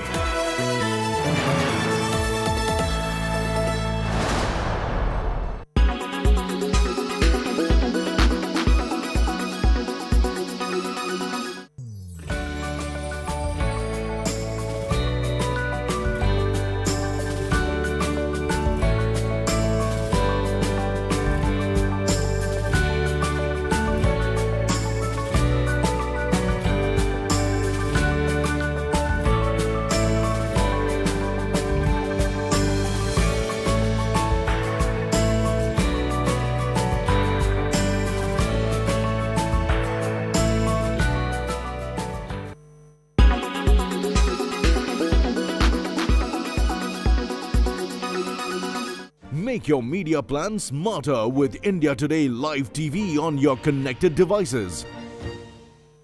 Everyone's busy finding what's trending. You're busy finding out why. India Today, for those who research before reacting. Download the India Today app now. You are watching India Today. Proud citizen of Karnataka, it's truly depressing to see that the politicians are now fighting over chaddis. If you haven't heard about the chaddi Nataka that's happening in the state of Karnataka that goes to elections in less than a year, I'm going to be debating that at 5:30. But at 5 p.m. on 5 Live, is this whole gangster threat to Salman Khan just mischief by some gangsters? Or is there really a threat of murder to Bollywood's biggest star? That's my big focus on 5 Live at 5 p.m.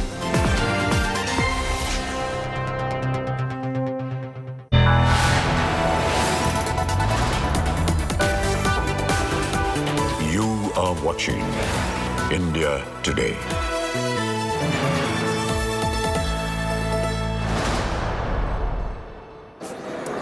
Mukesh and Neeta Ambani hosted a lavish Arangetram ceremony for their daughter-in-law to be. Radhika Merchant, the star-studded ceremony, saw the presence of Salman Khan, Amir Khan, Ranveer Singh and many other stars. Here's the detailed report.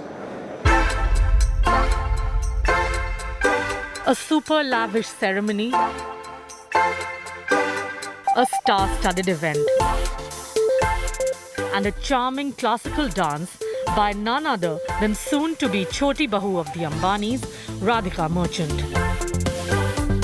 Business tycoon and the richest man in the country, Mukesh Ambani, and his wife Neeta held a lavish Arangetram ceremony at the Geo World Centre in Mumbai. 24-year-old Radhika Merchant, who had been training in classical dancing for 8 years, got engaged to Anant Ambani reportedly in 2019. The Arangetram was her debut on stage in Bharatnatyam.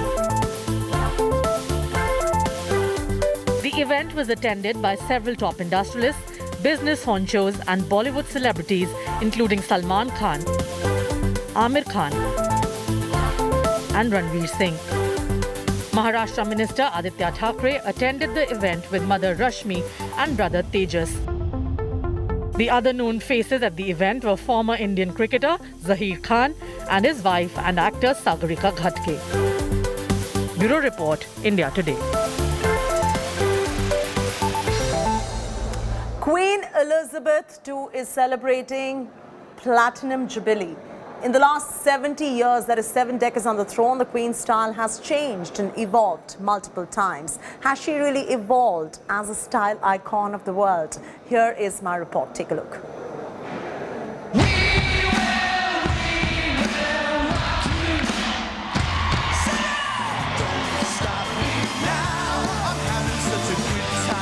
Queen Elizabeth II's Platinum Jubilee was grand. She's often touted to be a style icon. Not any ordinary icon, but the one who discreetly communicates with her outfits.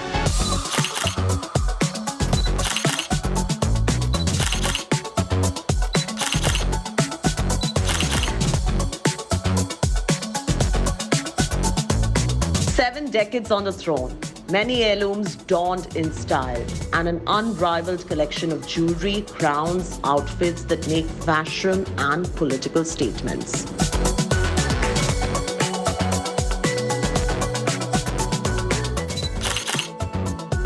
It was in 1946 when the Queen, who was then Princess Elizabeth, joined the royal family. She wore this iconic satin gown with a fur coat.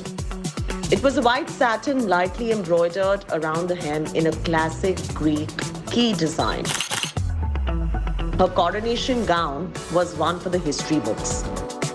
June 2nd, 1953, she wore this gown commissioned by Norman Hartnell. Norman Hartnell, who gained the royal warrant as her dressmaker, designed this turquoise outfit with matching bolero and hat-like fascinator for Princess Margaret's wedding.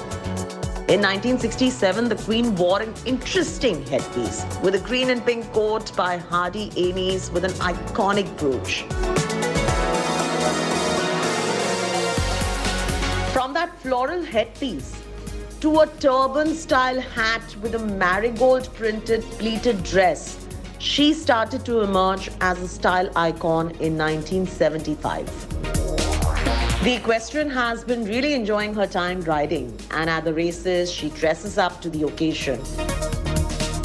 From the riding boots to the breeches and pastel ensembles with sun hats at the races, particularly at the Epsom Derby, she sets quite the aristocratic fashion tone. In 1990, she wore a bold floral outfit to celebrate Queen Mother's 90th birthday. In 1999, this attire of hers stood out of the pack. A colourful, glittery sequin top and a golden skirt with a golden bag. The Queen looked like a disco queen of the 90s. Now juxtapose this with a summery polo high tee ensemble in 2003 with vibrant florals, pearl necklace and a brooch. In 2011, standing beside the then President Barack Obama, she chose to wear this white embellished gown, a tiara from the heirloom, and this statement neckpiece. The Queen loves bling.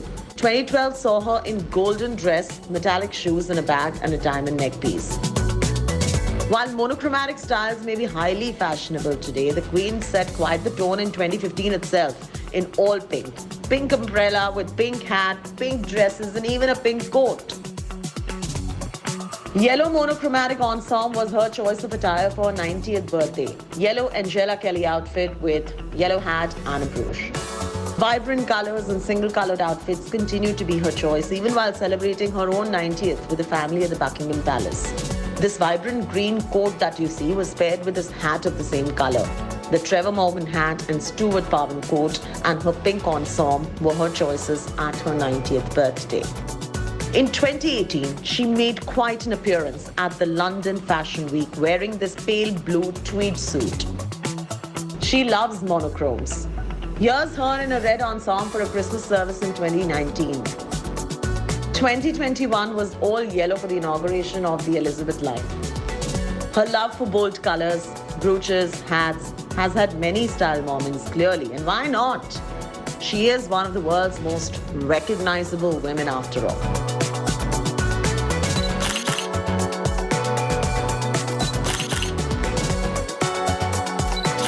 In New Delhi, Chaiti Narula for India Today.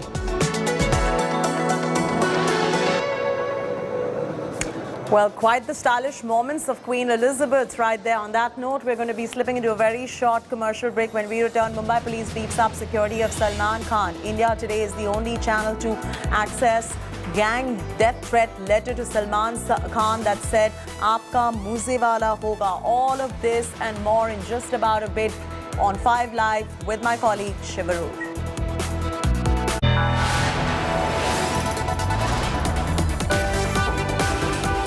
You are watching India Today.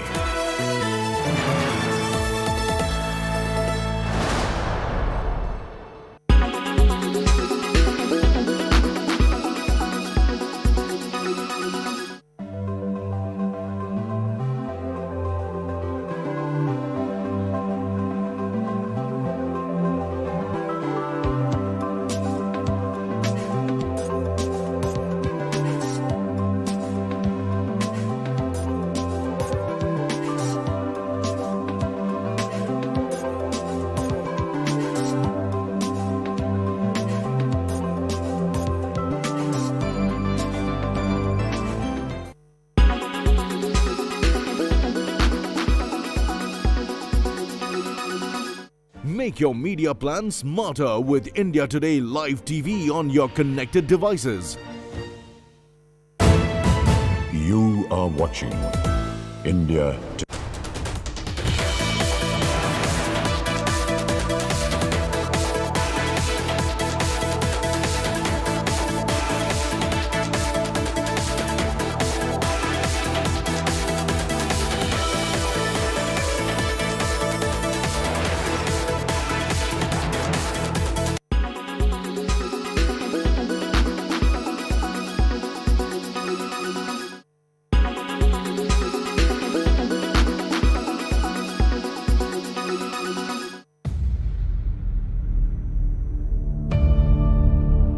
India's #1 political reporter. Defines what seems to be happening, vendetta politics. कोई दूध के से धुला हुआ नहीं है. Unmatched eye, unmatched experience. The world has changed. My black hair has become grey as well. And with unmatched passion for the story. Do not monopolize the conversation. When it's 100% pure prime time. It's News Today with Rajdeep Sardesai. Monday to Friday, 9 p.m. Only on India Today TV. Make your media plan smarter with India Today Live TV on your connected devices. Everyone's busy finding what's trending. You're busy finding out why. India Today, for those who research before reacting. Download the India Today app now. Make your media plan smarter with India Today Live TV on your connected devices. You are watching India Today. Pressing to see that the politicians are now fighting over chaddis. If you haven't heard about the chaddi Nataka that's happening in the state of Karnataka that goes to elections in less than a year, I'm going to be debating that at 5:30. But at 5 p.m. on 5 Live, is this whole gangster threat to Salman Khan just mischief by some gangsters? Or is there really a threat of murder to Bollywood's biggest star? That's my big focus on 5 Live at 5 p.m.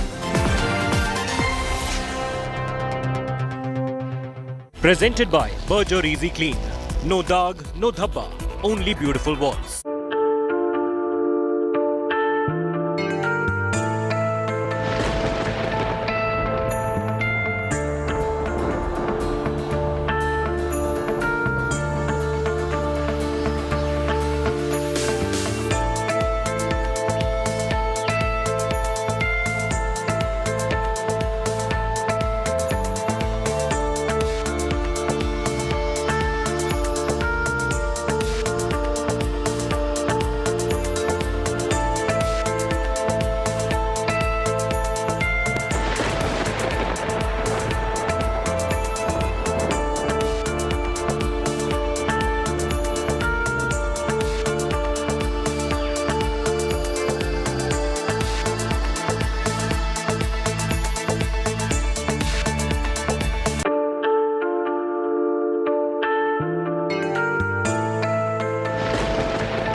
In association with Sensodyne Daily Sensitivity Protection.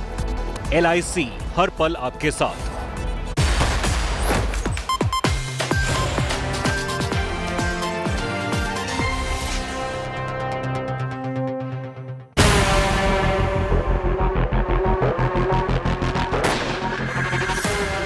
We uncover the hitmen who fight the bullets.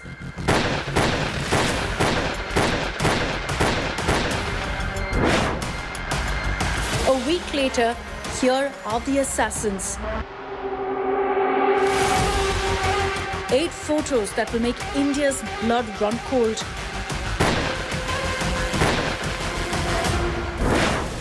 Hitmen who pumped Moose Wala with bullets. One arrested, the others are still out there. India's biggest gangster hunt is on.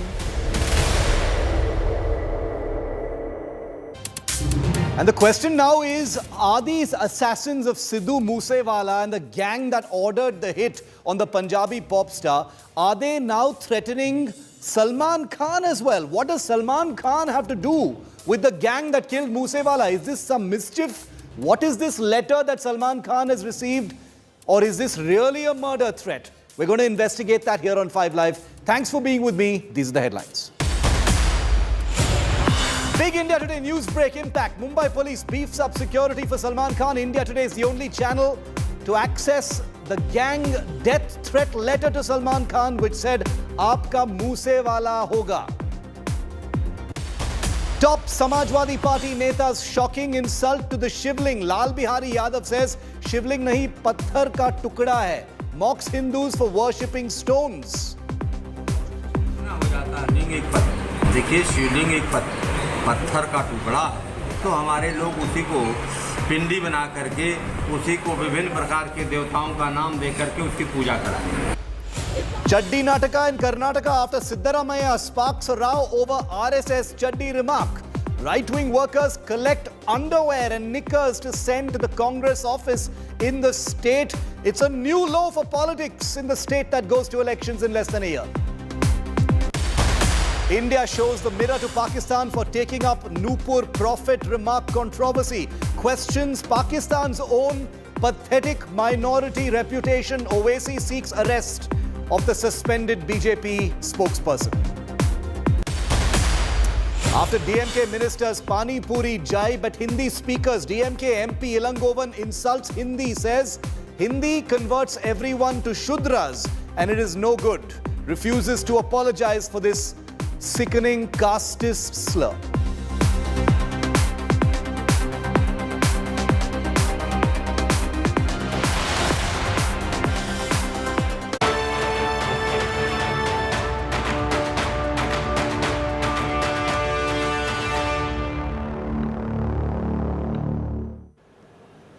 Hours after India Today's agenda-setting report on a death threat letter that had been discovered very close to Salman Khan's house and discovered by his father Salim Khan, the Mumbai police has upped security for the Bollywood superstar. Remember, Salman Khan has been under threat, or at least mentioned threat, by Lawrence Bishnoi, the gangster sitting in Delhi's Tihar jail, who has claimed responsibility for the killing of Sidhu Moose Wala in Punjab last week. Here's how the threat over Salman Khan is now unfolding.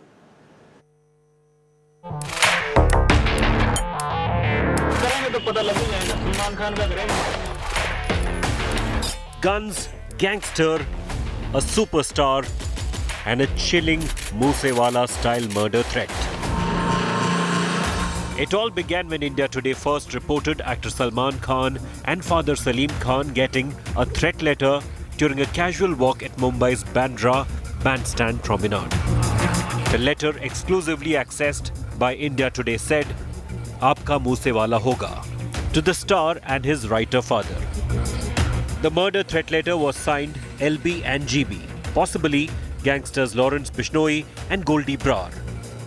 Gangsters who claimed that they committed the Moose Wala murder. जब हम करेंगे तो पता लग ही जाएगा. सलमान खान का करेंगे, मारेंगे ही जाएंगे. जोधपुर में मारेंगे तो पता लग जाएगा इनको. अभी तो मैंने कुछ किया ही नहीं, अभी नहीं मतलब कोई इन्वॉल्व कर रहे हैं. A day later, security was beefed up at Salman's Bandra residence, with top cops visiting the actor's Galaxy apartment home. जब भी कोई कमिटमेंट करो तो पॉजिटिव करना, नेगेटिव नहीं करना. और शिकार टाइगर जैसे शिकार कोई नहीं करता. India Today also accessed the Kill Salman plot hatched by the dreaded gangsters. Lawrence Bishnoi and his gang had planned to target Salman during the shooting of the film Ready, plotting a hit when the actor used to go out for cycling. The contract killer Naresh Shetty, who was tasked with killing Salman, found his pistol inadequate for the hit after a recce of the actor's house and sought a rifle with a longer range and more firepower. In 2018, jailed gangster and Moose Wala murder accused Lawrence Bishnoi had publicly pledged to kill Salman Khan. Threat has been related to Moose Wala murder, which is again brought out the Lawrence Bishnoi gang angle. The police is now investigating what is the reason that the threat has come now, what is their intentions, whether the gang members of Lawrence Bishnoi are trying to be active in Mumbai and trying to send out a message of fear. With campus Samir Shanbag, Mustafa Sheikh for India Today.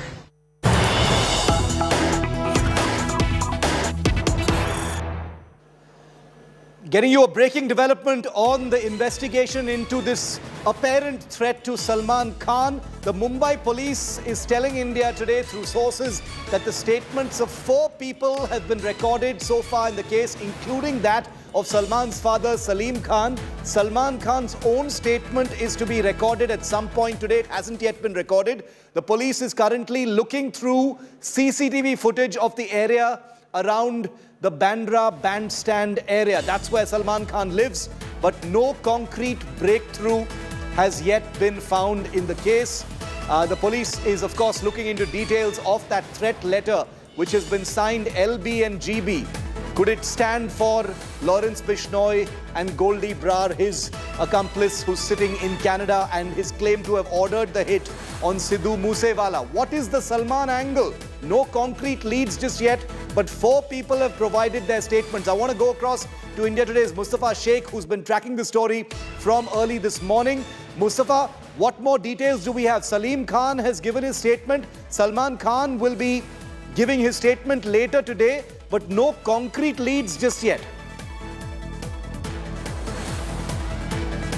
Well, yes, Shiv, because the police is trying to break through one important detail. Is it the Goldie Brar gang and the Lawrence gang, which is trying to make their presence felt in Mumbai, and hence this threat letter has been issued, or it's just a publicity stunt by an individual? That would be the most important part of this case, because directly threatening Salman Khan and his father Salim Khan is something which the Mumbai police is surprised, because the Black Buck case in which Lawrence Bishnoi had given threat to Salman Khan is also an old case. The threat had come back in 2018 just after Moose Wala murder case, and now the Salman Khan death threat letter is something which has raised suspicions of the Mumbai police, is that the gang is trying to say that they have a presence in Maharashtra, they have a presence in Mumbai, and whether by sending out such messages and building this environment of fear, are they trying to run a racket of extortion so that they can feed their terror activities and other things? So these are the angles, serious angles, which the Mumbai police is looking at. They are trying to find out that person who has kept the chit there,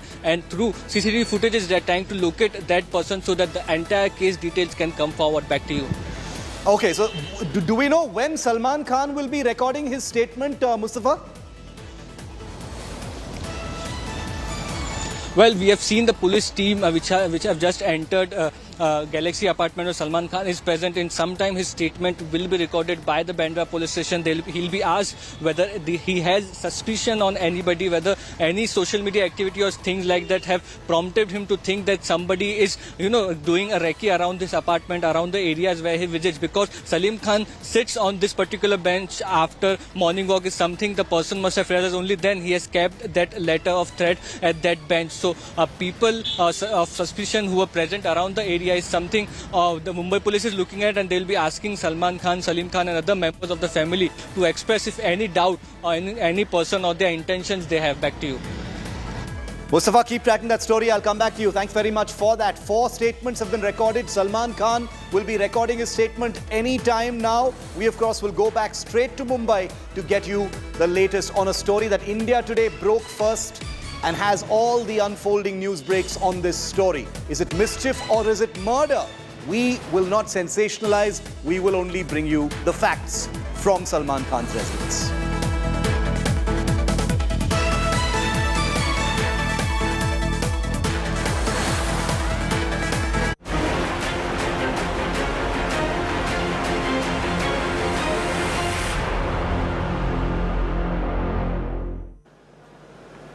Now the question is, did the gang that killed Sidhu Moose Wala, is that the same gang that is now threatening Salman Khan, the Lawrence Bishnoi gang? Well, India Today in the morning set the news agenda once again by accessing the first police photographs of the 7 suspected assassins, including one person who's already been arrested. Apart from him, 7 others, all their faces have been captured. The police have identified them. You can see their names, and all of this was first on India Today. These are the people that the Punjab police believe are the shooters. Subhash, Saurav, Santosh, Priyavrat, Manjeet, Jagrup, Harkamal and Manpreet. Manpreet Singh is the only one who's been arrested. The others are still out there, and they're all believed to be hitmen of the Lawrence Bishnoi gang. Were these people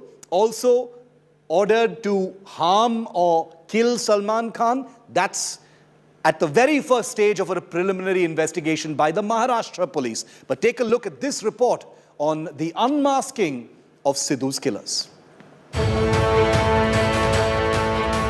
The moments before he left his home and moments later he was ambushed. A week after Sidhu Moose Wala was shot and killed in a brazen gang attack in Punjab's Mansa, the two men seen taking selfies with the rapper have caught the attention of investigators, not just curious Moose Wala fans. Police examining this new visual evidence suspect they could be informers of the assailants. The men could have tipped off the attackers about the singer's movement when he drove off. A gangster allegedly ordered the murder from inside the high-security Tihar jail in Delhi.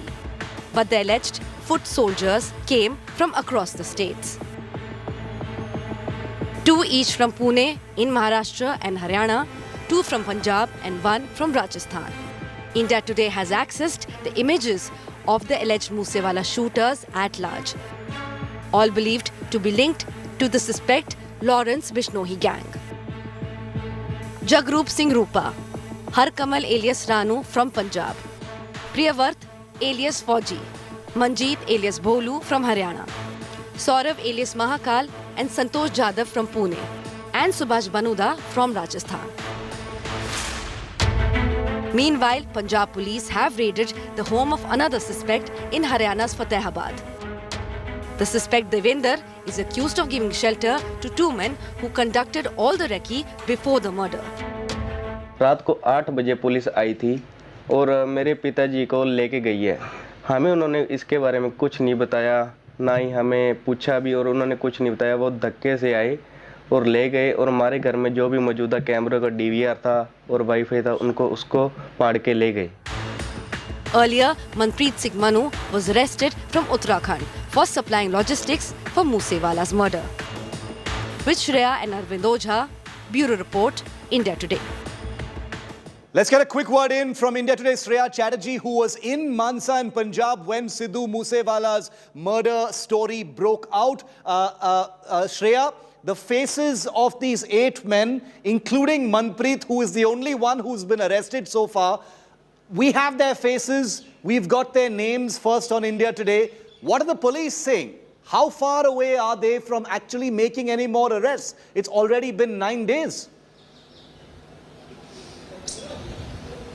Well, absolutely so, Shiv. You know, a lot of time has flown ever since the murder of Sidhu Moose Wala took place. Now, we do have the details of the 8 who are direct suspects in the killing of Sidhu Moose Wala. Unfortunately, only 1 of them have been nabbed. The other 7 are still absconding. Sources also believe that there's a possibility that they could have fled the country, is why the police has also widened their investigation and searching places across the border as well, such as Nepal. Now, we also do know that there's a CCTV that has now flourished, which actually points out at the fact that there were 2 men who were taking selfies with Sidhu Moose Wala just 10 minutes before the murder took place. Police is also suspecting that these 2 men could have actually given tip-off to these 8 suspects that the police is right now trying to find. They're also widened the investigation because, you know, out of these 8 suspects, some belong from Rajasthan, some from Pune, some from Haryana. So multi-states are also looking into the matter, including Delhi police, because Lawrence Bishnoi still now is in the custody of Delhi police. Okay, thanks very much, Shreya, for bringing us the very latest on that story. It's a saga that is still very much unfolding. It's far from over. 8 people identified, 1 man arrested. The other 7, as you saw in that report, are spread out in different parts of the country. And as Shreya just brought to us, they may have even left India, because the Lawrence Bishnoi gang has international operations as well. So there's every possibility that they have escaped the law and left the country. We'll keep a track of that story. Coming up next, I'm taking you to my home state of Karnataka, where it really depresses me to inform you, viewer, that politics has reached an incredible low level. They're fighting about chaddis now. And if you think I'm kidding, you'll know I'm not on the other side of this break.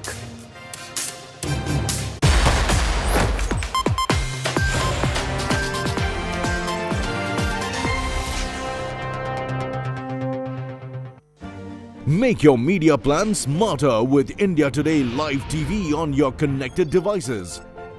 Amplify your brand with 100 million smart internet viewers. To advertise, mail us at sales@aajtak.com or call 9999892171.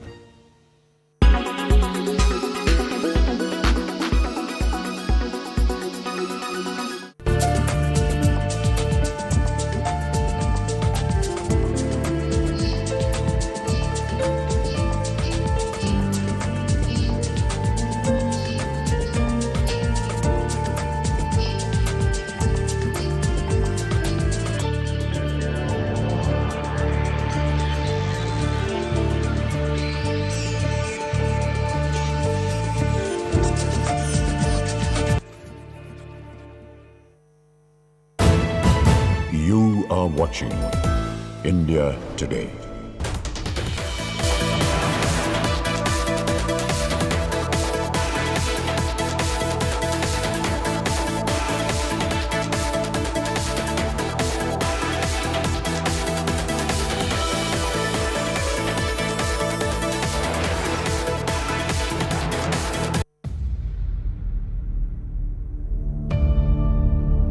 India's #1 political reporter. Defines what seems to be happening, vendetta politics. कोई दूध के से धुला हुआ नहीं है. Unmatched eye, unmatched experience. The world has changed. My black hair has become grey as well. And with unmatched passion for the story. Do not monopolize the conversation. When it's 100% news that matters. It's News Today with Rajdeep Sardesai. Monday to Friday, 9 p.m. Only on India Today TV.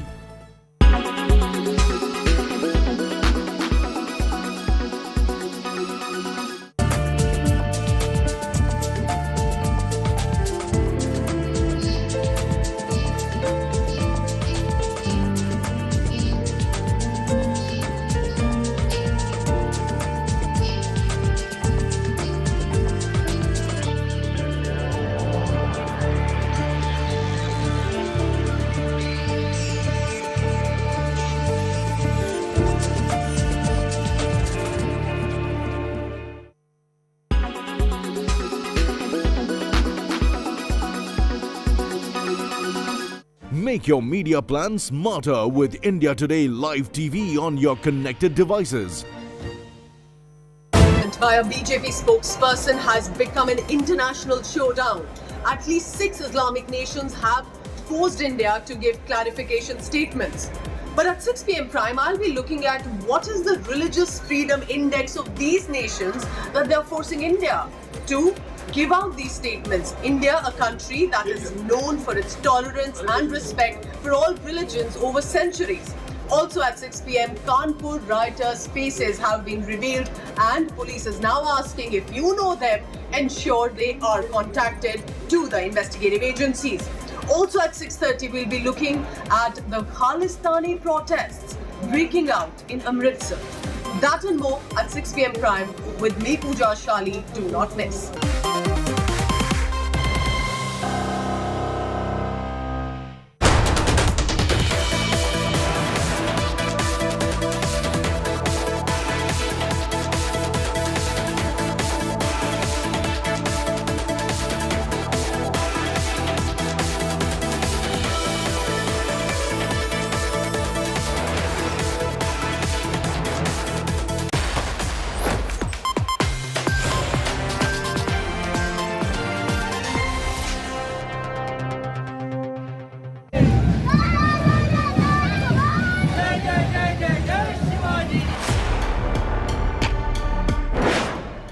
War over chaddis explodes in Karnataka.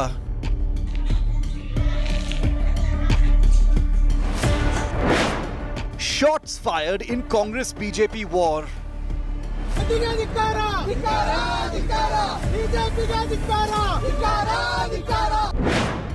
With elections less than a year away, Siddaramaiah vows to burn khaki knickers. ಆಮೇಲೆ ಏನಾದ್ರು ಒಂದು ವೇಳೆ ಅವ್ರ ಮೇಲೆ ಕ್ರಮ ತಗೊಳ್ಳದೆ ಹೋದ್ರೆ ಚಡ್ಡಿ ಸುಡೋದೇ ಒಂದು ಕಾರ್ಯಕ್ರಮ ಮಾಡಬೇಕು. Union Minister hits back at Sidda.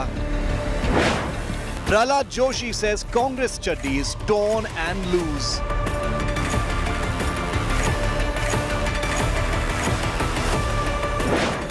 It's the big chaddi Nataka in Karnataka.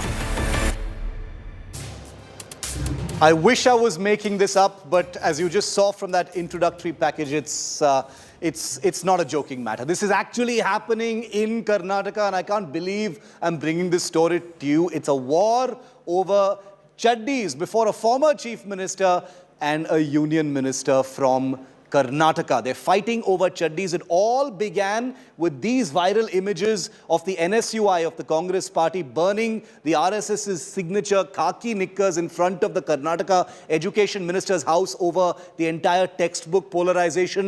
And now the khaki chaddi has become a political metaphor. Less than 1 year to go for the Karnataka elections. Take a look. Chaddi Nataka, we're calling it.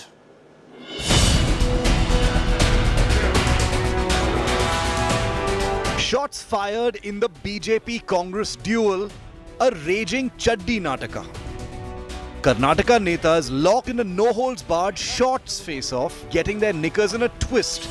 This bizarre face-off over shots has started after Congress's Siddaramaiah threatened to burn khaki knickers across the state, calling it a protest against the RSS, which made the attire famous as part of its uniform.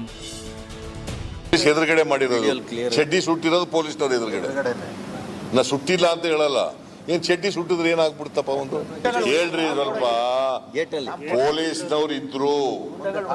ಪೊಲೀಸ್ನವ್ರು ಇದ್ರು ಪೊಲೀಸ್ನವ್ರ ಎದುರುಗಡೆ ಚಡ್ಡಿ ಸುಟ್ಟಿರೋದು ಆಮೇಲೆ ಏನಾದ್ರು ಒಂದ್ ವೇಳೆ ಅವ್ರ ಮೇಲೆ ಕ್ರಮ ತಗೊಳ್ಳದೆ ಹೋದ್ರೆ ಚಡ್ಡಿ ಸುಡೋದೇ ಒಂದು ಕಾರ್ಯಕ್ರಮ ಮಾಡಬೇಕು. Siddaramaiah's Chaddi burning threat got the BJP into a huge twist, with Union Minister Prahlad Joshi hitting back, mocking Siddaramaiah over the Congress's poll losses, saying the Congress leader is frustrated after losing his Chaddi and lungi in his Chamundeshwari turf, referring to his election setbacks. ಅವರು ಚಡ್ಡಿ ಹರಕರಾಗಿದ್ದಾರೆ, ಹಾಗಾಗಿ ಅವರು ಮಂದಿ ಚಡ್ಡಿ ಸುಡ್ಲಿಕ್ಕೆ ಹೊಂಟಾರೆ. ಅವರು ಚಡ್ಡಿ ಉತ್ತರ ಪ್ರದೇಶದಲ್ಲಿ ಪೂರಾ ಚಡ್ಡಿ ಕಳಿಸಿದರು. ಸಿದ್ದರಾಮಯ್ಯನವ್ರನ್ನ ಸ್ವತಃ ಚಾಮುಂಡೇಶ್ವರಿಯಲ್ಲಿ ಅವರ ಚಡ್ಡಿ ಪಂಚೆ ಎಲ್ಲ ಕಳಿಸಿದ್ದಾರೆ. ಅದನ್ನು ತೊಗೊಂಡು ಆಮೇಲೆ ಸುಟ್ಟಿರ್ಬೇಕು ಮಂದಿ. ಅದಕ್ಕೆ ಅವ್ರಿಗೆ ಈ ಸಿಟ್ಲೆ ನಮ್ಮೆಲ್ಲ ಅವರು ನಮ್ಮ ಸಂಘದ ಚಡ್ಡಿ ಸುಡುವ ಪ್ರಯತ್ನ ಮಾಡ್ತಾ ಇದ್ದಾರೆ. With Karnataka politics in a knot and elections less than a year away, can the netas shed their obsession with going after each other's chaddis? With S. Karthik in Bengaluru, Bureau Report, India Today. I'll go across to Karthik. And Karthik, I honestly didn't ever think that we'd be talking about chaddis in the context of Karnataka. The RSS khaki knicker is a well-known metaphor. It's used pejoratively by critics of the RSS. It's worn proudly by pracharaks of the RSS. And now it has become a political metaphor to bash each other in Karnataka between the BJP and the Congress, with both Siddaramaiah and Prahlad Joshi, two very, very prominent leaders from the state, mounting these chaddi attacks at each other. Karthik.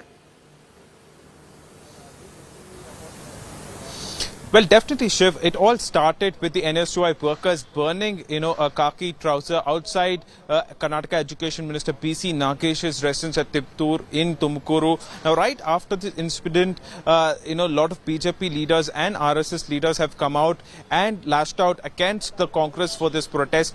Now, defending these protests very recently, Mr. Siddaramaiah made a comment that they would go forward and burn the chaddi or the RSS trouser if they want to, as a form of protest.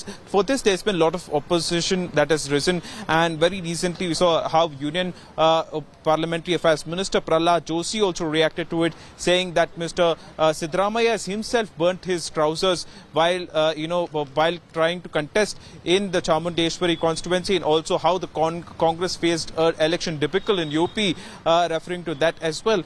So this contestant war regarding the burning the trousers has certainly heated up, and as Karnataka goes closer towards polls, such issues are expected to get more and more frequent. But such issues like especially regarding the chaddi or the trouser is something that is shown, Karnataka politics is taken to Karnataka politics to another low, is what most people see it. But it remains to be seen if the political leaders will stop this fight at this point, or will they go forward and engage in more war of words regarding the chaddi or the trouser that is currently trending in Karnataka politics.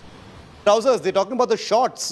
Trousers are like full length, and these are shorts that they're talking about. Stay with me, Karthik. Let me play it out for you. I want to, break a little bit of tradition. You've just seen those bites, but I want to play them out for you once again, because there is a sense of farce, there is a sense of disbelief, there is a sense of humor, but none of this is a joking matter. None of what we're talking about right now, the irony is a joking matter at all. We're talking about polarization. We're talking about textbooks, we're talking about education, and we're talking about elections that come up in less than a year from now. And you've got our politicians flinging, and I'm not even joking, you're going to see it in a bit, they're flinging chaddis at each other. Take a look at what they've said. ಎದುರುಗಡೆ ಮಾಡಿರೋದು ಚಡ್ಡಿ ಸುಟ್ಟಿರೋದು ಪೊಲೀಸ್ನವ್ರ ಎದುರುಗಡೆ ನಾ ಸುಟ್ಟಿಲ್ಲ ಅಂತ ಹೇಳಲ್ಲ ಏನ್ ಚಡ್ಡಿ ಸುಟ್ಟಿದ್ರೆ ಏನಾಗ್ಬಿಡ್ತಪ್ಪ ಒಂದು ಹೇಳ್ರಿ ಸ್ವಲ್ಪ. ಪೊಲೀಸ್ನವ್ರು ಇದ್ರು ಪೊಲೀಸ್ನವ್ರು ಎದುರುಗಡೆನೆ ಚಡ್ಡಿ ಸುಟ್ಟಿರೋದು. ಆಮೇಲೆ ಏನಾದ್ರು ಒಂದು ವೇಳೆ ಅವ್ರ ಮೇಲೆ ಕ್ರಮ ತಗೊಳ್ಳದೆ ಹೋದ್ರೆ ಚಡ್ಡಿ ಸುಡೋದೇ ಒಂದು ಕಾರ್ಯಕ್ರಮ ಮಾಡಬೇಕು. ಅವರು ಚಡ್ಡಿ ಹರಕರಾಗಿದ್ದಾರೆ, ಹಾಗಾಗಿ ಅವರು ಮಂದಿ ಚಡ್ಡಿ ಸುಡ್ಲಿಕ್ಕೆ ಹೊಂಟಾರ. ಅವರು ಚಡ್ಡಿ ಉತ್ತರ ಪ್ರದೇಶದಲ್ಲಿ ಪೂರಾ ಚಡ್ಡಿ ಕಳಿಸಿದರು. ಸಿದ್ದರಾಮಯ್ಯನವ್ರನ್ನ ಸ್ವತಃ ಚಾಮುಂಡೇಶ್ವರಿಯಲ್ಲಿ ಅವರ ಚಡ್ಡಿ ಪಂಚೆ ಎಲ್ಲ ಕಳಿಸಿದ್ದಾರೆ. ಅದನ್ನು ತೊಗೊಂಡು ಆಮೇಲೆ ಸುಟ್ಟಿರ್ಬೇಕು ಮಂದಿ. ಅದಕ್ಕೆ ಅವ್ರಿಗೆ ಈ ಸಿಟ್ಲೆ ನಮ್ಮೆಲ್ಲ ಅವರು ನಮ್ಮ ಸಂಘದ ಚಡ್ಡಿ ಸುಡುವ ಪ್ರಯತ್ನ ಮಾಡ್ತಾ ಇದ್ದಾರೆ. ನೀವೊಬ್ಬ ಹಾಲಿ ಮುಖ್ಯಮಂತ್ರಿ ಇದ್ದವರು, ನಿಮ್ಮ ಅವ್ರು ಸುಟ್ಕೊಳ್ಳಿ, ಅವ್ರ ಚಡ್ಡಿ ಅವ್ರ ಮನೆಯಲ್ಲಿ ಸುಟ್ಕೊಳ್ಳಿ. ಅವ್ರ ಚಡ್ಡಿ ಹೊರಗಡೆ ಕೂಡ ಸುಡಬೇಕಂತಂದ್ರೂ ಪರ್ಮಿಷನ್ ಬೇಕು. ಇವತ್ತು ಚಡ್ಡಿ ಸುಡೋ ಆಂದೋಲನನೇ ಮಾಡ್ತೀನಿ ಅಂತ ಹೇಳ್ಕೊಂಡಿದ್ದಾರೆ ಅವರು. ನಾನು ನಿನ್ನೆ ಚಾಲೆಂಜ್ ಮಾಡಿದ್ದೇನೆ. ನನಗೂ ಇಡೀ ರಾಜ್ಯದಲ್ಲಿರ್ತಕ್ಕಂಥ ನನ್ನೆಲ್ಲ SC ಮೋರ್ಚಾದ ಅಧ್ಯಕ್ಷರುಗಳಿಗೂ ಕೂಡ ನಾನು ಆದೇಶ ಮಾಡಿದ್ದೇನೆ. ಅವರು ಚಡ್ಡಿ ಸುಡೋ ಅಭಿಯಾನ ಮಾಡ್ತಿದ್ದಾರೆ. ಅದ್ರ ಜೊತೆಲಿ ಇದೊಂದು ಪೊಲ್ಯೂಷನ್ ಆಗಬಾರ್ದಲ್ಲ, ಅದಕ್ಕೆ ಪೊಲ್ಯೂಷನ್ ಕಂಟ್ರೋಲ್ ಬೋರ್ಡಿಂದ ಒಂದು ಸರ್ಟಿಫಿಕೇಟ್ ತಗೊಳ್ಳಿ, ಅವ್ರ ಪರ್ಮಿಷನ್ ತಗೊಂಡು ಸುಡ್ರಿ. And adding to the farce of this entire political story in Karnataka are images like these, viewer. This is what's happening in Karnataka, where there is a campaign now to collect shorts, knickers, chaddis, whatever you want to call them, pile them into boxes and to send them to the Congress party. That's how the RSS has mobilized to send out a statement to the opposition Congress. So, so chaddis are front and center as far as Karnataka politics is concerned, at least this Monday. Joining me live from Bengaluru this evening, let's bring in the netas whose parties are flinging these chaddis at each other. Mohan Krishna of the ruling BJP and Nagaraju Yadav of the Congress party. We always give the opposition the right to speak first on this story. Mr. Yadav, the RSS is piling, chaddis into boxes and sending them to your offices apparently. You've got a union minister saying that the Congress's chaddi is loose and torn. Respond to that, because this all began with the NSUI burning khaki chaddis in front of the Karnataka Education Minister's house. Then you had Siddaramaiah sir talking about it as well. Your response to this entire thing, sir? My response is very, very clear.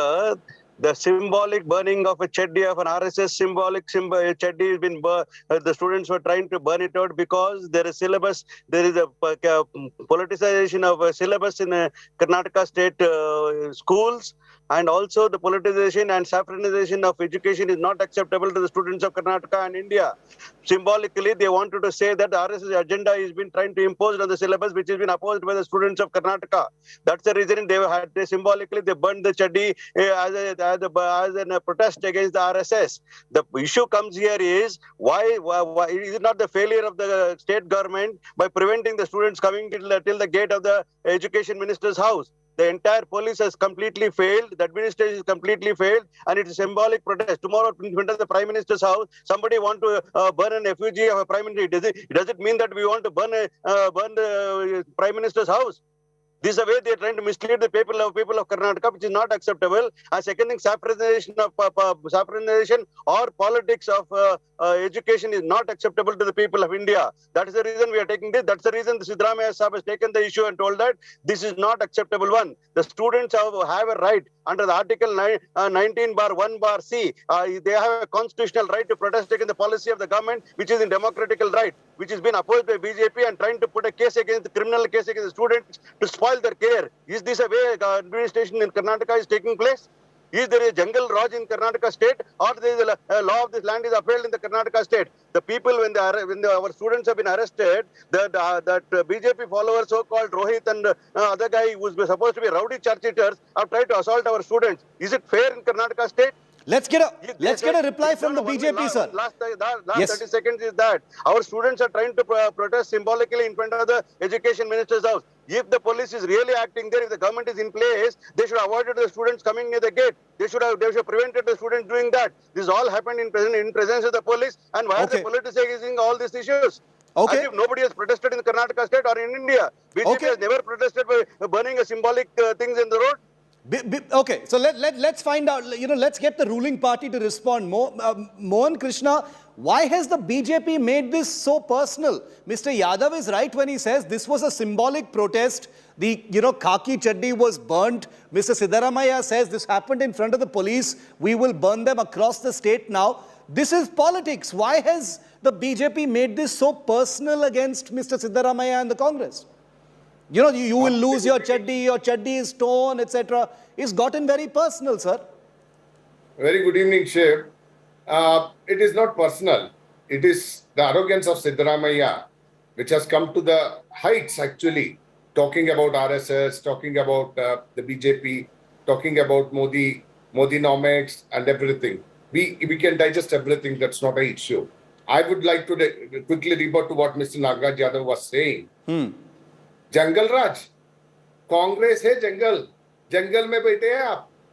जंगल में बैठ के आप सोच रहे हैं. But let's not digress from that. Let's not. I want to keep it focused on the issue at hand. No, first of all, Mr. Yadav, let him finish. Mr. Yadav, let him finish. RSS. Why the RSS speaker people are not talking about? Why the BJP talking about it? We are against the RSS principles. RSS. Mr. Yadav, let him finish. Mr. Yadav, let him finish. Let him finish. You will get your chance. I gave you full time. Let him finish. Then you can rebut. Yes, Mr. Bishnoi. I would like to state certain things to you, Shiv. Probably you did not know. He has stated Article 19. Okay. Students have got their right to... Mr. Yadav, please. Hold your peace, sir. Hold your peace. Let him finish. No, Article 19 doesn't give... Sir, let him finish. Let him finish. Article 19(1)(c) give the right. Mr. Yadav, hold your peace. Law of the land should be understood to the BJP. Mr. Yadav, we can't... Nobody can hear either of you if both of you speak. Let him finish, then you will get your time. I am a fair anchor, unlike many others. Don't worry. I'll give everyone time. Chief, what I would like, as per the Article 19, they have a right to protest. We can agree. But not to enter the premises of the house, and threaten them. Take the things in the house and spoil that. And they have they have taken out all these pots and flower pots and all. They have vandalized. It's a vandalization. For that matter, the police have registered a case against the NSOU students. That's one thing. Second thing, coming to the point, what you are talking about, Cheddi. Siddaramaiah has forgotten. RSS has come from Cheddi to pant today. What they are talking of Cheddi, what Mr. Prahlad Joshi has said is exactly right. They have burnt everything. उन लोगों के पास कुछ भी नहीं है, नंगा हो गया है. कांग्रेस के पास ना चिंता है, ना कंता है.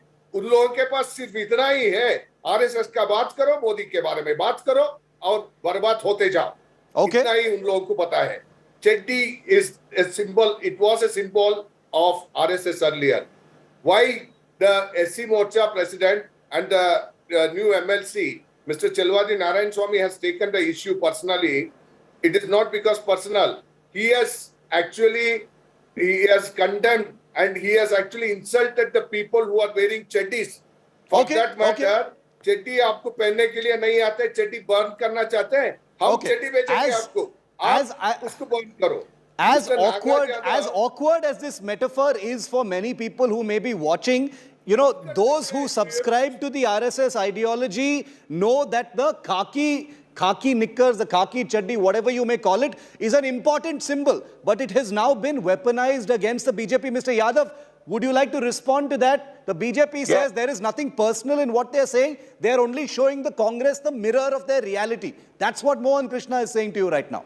You gave enough time to him. Let me tell you this: the way Mr. Mohan Krishna, instead of addressing the issues what is raised by my Nagaraj Yadav, they are only talking about Congress nanga hai, ye hai, wo hai. ऐसा culture से बात करता है, पूरा दुनिया देख रहा है, इंडिया देख रहा है, बीजेपी का culture क्या है, क्या नंगा का बात कर रहा है. ये लोग नंगा हो चुका है. They have no ideology to talk about. They don't have progressive. One at a time. Government today.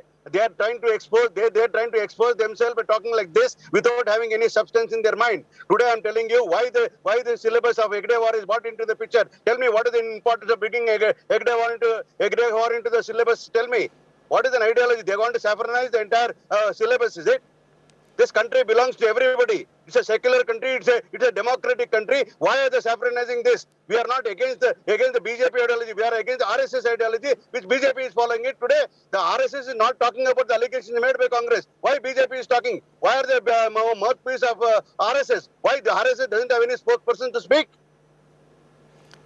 Mohan Krishna, this entire controversy, people have kind of lost sight of where things are at right now on this story because of the, high decibel politics. But Mr. Yadav is right. This all began with the textbook war. The Congress has been protesting. You may have your view on it, but protests are legitimate on the issue of textbooks. They believe that there is a saffronization going on. India Today has been reporting independently on this entire thing. My question to you is, why not engage directly with them? With these elections coming up, is everything going to be so personal and so vindictive and so visceral, sir? That's what the people of Karnataka will also be wondering. Aren't there substantive ways to debate? Let me explain to you, Chief. This is the attitude of the Congress people have understood in Karnataka, not just in Karnataka, throughout India. What is wrong if Hegdewar issue is there in the textbook? Why it was not there? Let Nagaraj Yadav explain to the people of Karnataka. I will why explain. it was Please give me not a there. chance. Why it was not there? Because it need not be there because they were anti Mahatma Gandhi. They were anti the Mahatma Gandhi's policies. Come on, Mr. Nagaraj Yadav. Mr. Mohan Krishna, you are a dear friend of mine. You understand that why was he away from he was in Congress. Why he left Congress and started 1925? One at a time. Why did he start it? You are talking about saffronization. Let's ask questions and give the other person a chance to reply. Yes, Mr. Krishna, to you first. Mr. Nagaraju, you can reply to him. Let him finish. Yeah. My question to them is, they have not added certain things which was in the history. Hegdewar is a history of India. He's an Indian. He has worked hard for the Indian nationality. And what is wrong in putting his views in the textbook? This is the students have to come out and talk. If they want, there is a way to protest things, Mr. Shrif, not by burning cheddis. The two-word cocky cheddis. What is that they are demonstrating? They are demonstrating that we don't want khaki cheddis in India. Is the BJP's stated position then that you are insulted by the burning of these khaki cheddis? Is the BJP as a party insulted by the burning of these khaki shorts outside BC Nagesh's residence? Because that's what we're seeing these responses from, Mr. Krishna. I am simply asking for information. You are okay. It is not just an insult to BJP. It is not just an insult to BJP or RSS. Okay. Those who even khaki cheddis have been put by police also. Fair enough. Fair enough. They are talking about constitution. They are saying that they respect constitution. And this is the NSU students. Let Mr. Yadav respond to that. Mr. Yadav, the BJP says that this is personal for them. That by insulting the khaki chaddi, you may have your view about the RSS, but you are going against an entire ideology, an entire community of persons who subscribe to the RSS ideology and painting it with a brush that is insulting to many. That's what the BJP says. Let me answer While the it question is a one by legitimate one. protest. First of all, Mohan Krishna told me very clearly why Hegdewar subject was not put when Congress was there. He's asking. Definitely we oppose it because the only reason he is a person, Hegdewar is a person who was not believing in the ideology of Mahatma Gandhi of this nation. He is the one who believed in the Nathuram Godse's philosophy. Why should we accept that? Let him finish. Let Mr. Yadav finish. Such people details in the syllabus today. Tell me. What is the reason of it? Is because they are opposing all Mahatma Gandhi's program. He was encouraging people not to join Mahatma Gandhi's program. You want students to know all these kind of things? That's one part of it. Second thing, he's talking about khaki chaddi worn by the police and RSS. I am asking you, why is the RSS not responding to Siddaramaya's statements? Why BJP is talking about RSS is supposed to be, we are criticizing RSS. Let the RSS spokesman speak about it. BJP is trying to use this one to just to polarize and try to get Hindus on their fold, which is not understood by people. I think everybody is understanding today this polarization will not run for a long period. The NSA students were very democratic in nature. They protested symbolically. The police has failed in preventing the student getting into the compound. It is a failure of the government, administration failure, and it is completely the saffronization of education, which is condemned all over the country. When we believe in giving an education to students to build a nation with a new India, with the secular credentials, not with the saffronization credentials. Mr. Mohan Krishna, respond to the specific charge that Mr. Yadav makes that this is a protest that is against the RSS. Why is the BJP so viciously counter-attacking on behalf of the RSS? Why can't the RSS defend itself? Specific response to that. My simple question to Mr. Siddaramaiah today, if he has got problem with the BJP, let him talk to he is politically there. RSS politically, it is not a political outfit. Why is he asking questions to RSS first? He should, if he has got guts. Let RSS speak about it. Within the RSS cannot speak. Let me, please shift, let me talk. Let me talk. Yeah, one at a time. You have been exposed, Mr. Mohan Krishna. You have no substance with you today. You are defending a wrong case. Mr. Yadav, hold your peace, sir. Let him finish. I'll come to last comments. These people talk. Last comments. Last comments. Let him finish. I'll give you a chance to rebut. Don't worry. Yeah. Thank you so much. Congress is bankrupt with their ideology, their ideas, and what is happening in India, elsewhere in the country, and how the students are thinking, how the young generation thinking. Aspirations of the country has been forgotten, and they are clueless about it today. The Siddaramaiah doesn't have anything to say to talk about BJP. If he talks, if he has got guts today, he should talk about BJP, not RSS. RSS is not a political outfit. BJP is a political outfit, and we will answer. We will answer to Siddaramaiah. Why RSS has to answer to him? Who is he to answer? It is already, Mr. What Yadav. has he done to the RSS? Okay. Final comment from Mr. Yadav, which is that, since the beginning of this year, sir, we've seen a spate of very polarizing stories. In Karnataka, less than a year to go for the next Karnataka election. I will be there to cover it, hopefully. We've seen hijab, we've seen halal, we've seen azan, we've seen loudspeaker, we've seen Muslim traders. All of these things that have come up in Karnataka specifically. Now you're seeing the khaki chaddi also becoming a metaphor. The people of Karnataka, Mr. Yadav, and I'll give a chance to Mr. Krishna also, are just wondering, is polarization going to be the dominant flavor on the political battlefield for this next election that happens next year? Mr. Yadav, to you first. Yeah. See, Mohan Krishna was trying to tell us very, very clearly that Congress is bankrupt of subjects. Definitely, we're telling that we will back on the entire elections to uphold the credentials of this constitution and democracy of this country and the projects what we are given to the people of India. We have not been blamed for 40% of commission what they have been famous for. And ultimately telling you the polarization will not work for longer period. India is a united country where we have a lot of number of states with different languages and different cultures and different religions. Last comment from like brothers and sisters. This is the concept of Congress, where we are the people who are responsible to get we are the main responsible people to get the freedom of this country. Last comment. We are the people to give the constitution to this country. What does this Mohan Krishna understand? What is the value of a constitution or democracy in this country? It is utter mockery of democracy. What Mr. Mohan Krishna and the BJP is doing today in the country. Last comment from Mohan Krishna. Last comment. Of dividends in the long run. The latest layer in a season of polarization in Karnataka now, in the form of the khaki chaddi. Mohan Krishna, last comment. We are not here for polarization. We are not here for dividing the communities or religion.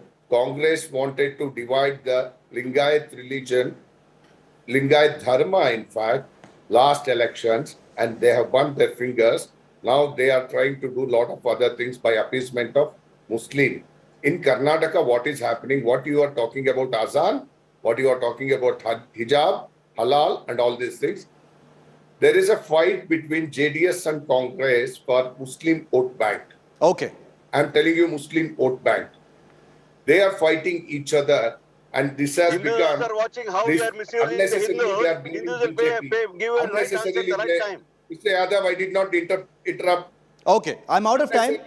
Unnecessarily, they are blaming BJP. We are not here for polarization. That is why Mr. Ishwarappa resigned. Talk about corruption, talk about development, talk about secularism, talk about democracy. You have guts to speak about that. उनके पास कुछ नहीं रहते तो constitution की बात करते हैं. You have no credentials to speak. I'm telling you, Mr. Mohan Krishna. Okay, gentlemen, I'm out of time. RSS के बारे में बात करते हैं. Okay, I'm out of. Thank you so much. I'm out of time. Nagaraju Yadav and Mohan Krishna, a pleasure. I'm glad to see both of you are friends, but in the increasingly heated atmosphere of the political highway to elections in Karnataka, I wonder, whether friends are going to remain friends, because my sense is the polarization is not going to taper off. And here on India Today, we believe in calling it out and shining the light on it. We don't sensationalize and make a big tamasha out of polarization. We ask the questions and we report on the effects of the things that people say and the things that are happening on the ground. We will continue to track it.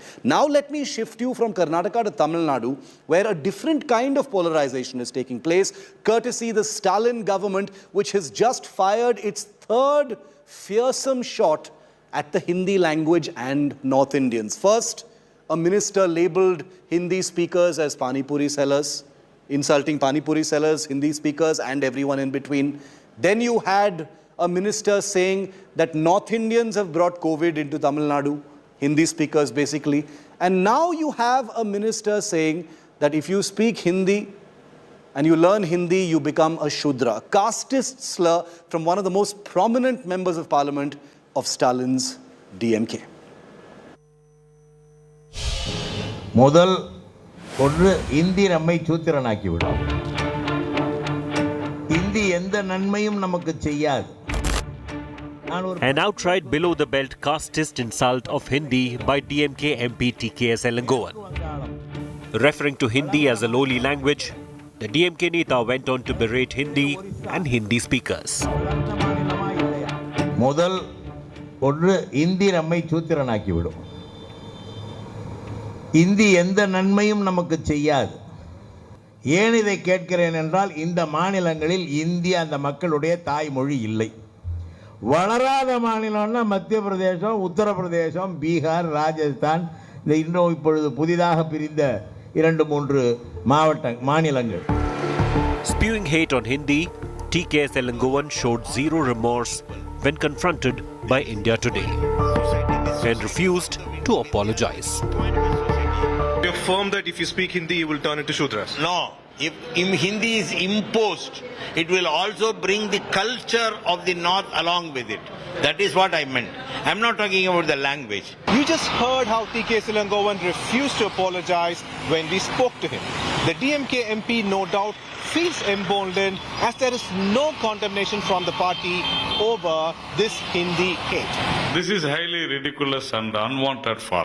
I don't expect this from the person of stature of Mr. TKS Elangovan, who is considered to be a gentleman in politics. And he has exposed the DMK. The shocking statement is just the latest addition in a series of such anti-Hindi comments by DMK leaders. First, a minister's Pani Puri jibe.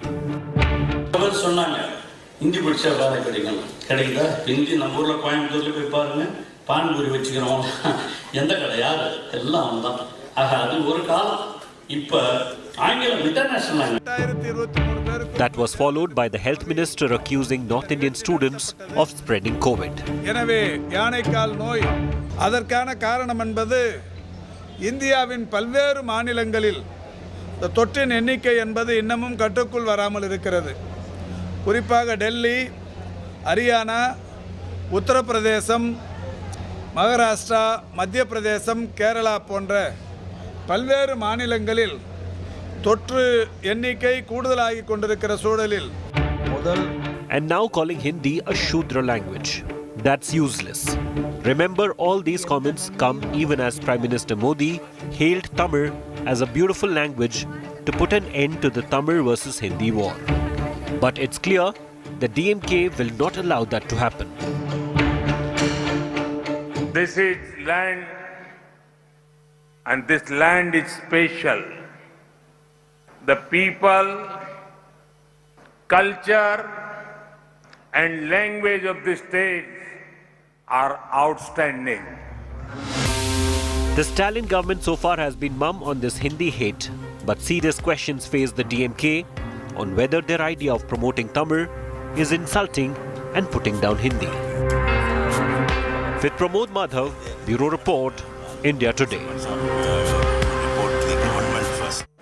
And the language war politics that broke first on India Today a few weeks ago has been resonating even at the recent IFA Awards on Yas Island in Abu Dhabi. India Today's Dipali Patel got you these reactions. It's on everybody's mind because it's a story that affects their bank accounts as well.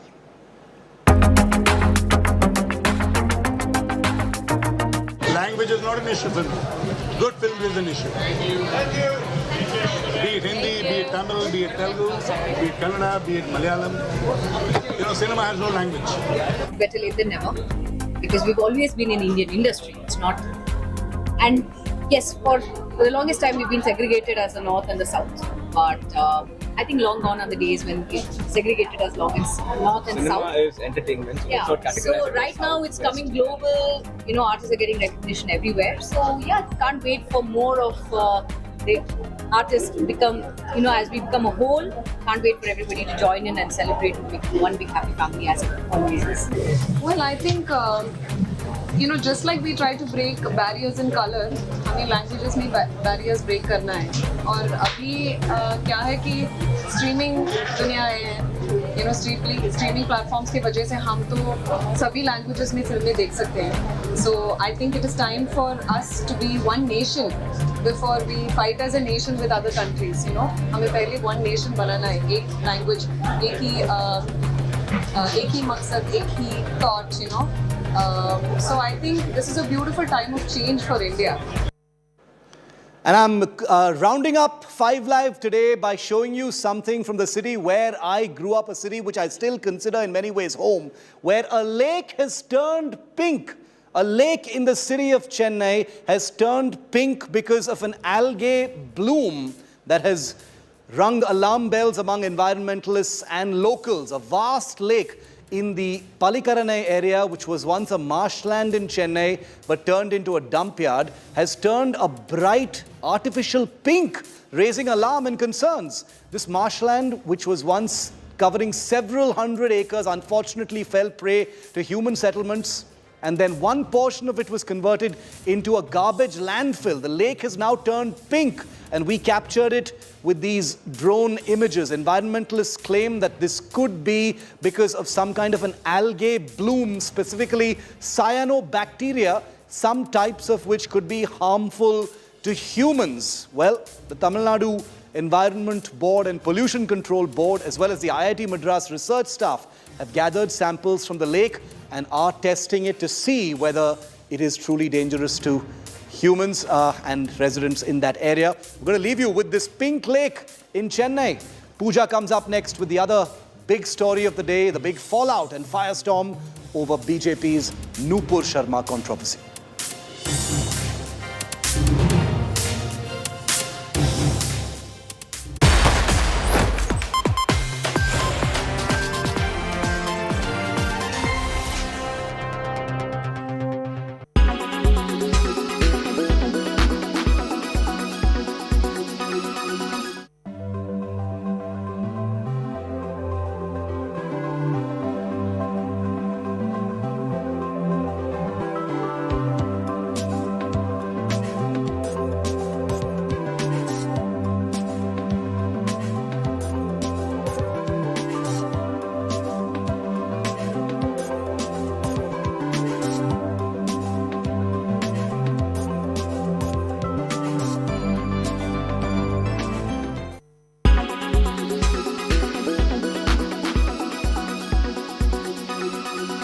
Make your media plan smarter with India Today Live TV on your connected devices. You are watching India Today.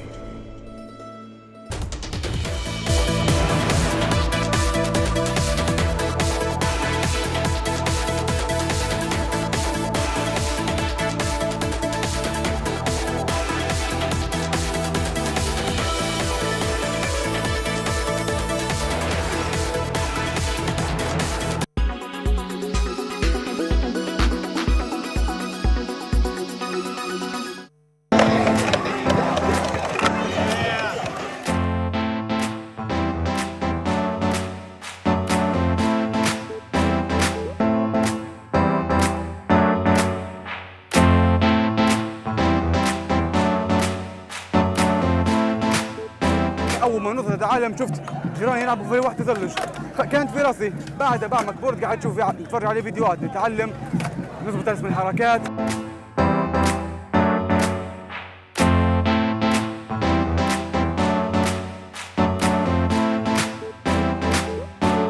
job is to design skate parks. And here, I've designed a skate park in collaboration with the locals and an organisation called Make Life Skate Life.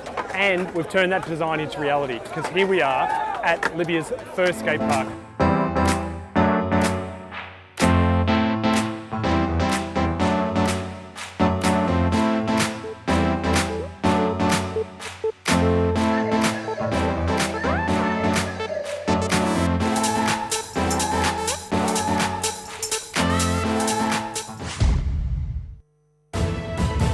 You are watching. By a BJP spokesperson has become an international showdown. At least 6 Islamic nations have forced India to give clarification statements. But at 6 p.m. prime, I'll be looking at what is the religious freedom index of these nations that they're forcing India to give out these statements. India, a country that is known for its tolerance and respect for all religions over centuries. Also at 6 p.m, Kanpur rioters' faces have been revealed and police is now asking if you know them, ensure they are contacted to the investigative agencies. Also at 6:30, we'll be looking at the Khalistani protests breaking out in Amritsar. That and more at 6 p.m. prime with me, Pooja Shali. Do not miss.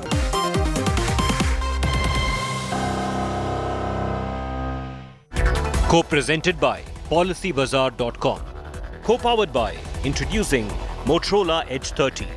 Co-powered by Philips Beard Trimmer. Adapts to you. In association with LIC हर पल आपके साथ. NECC Sunday हो या Monday रोज खाओ अंडे. Netmeds India की अपनी pharmacy.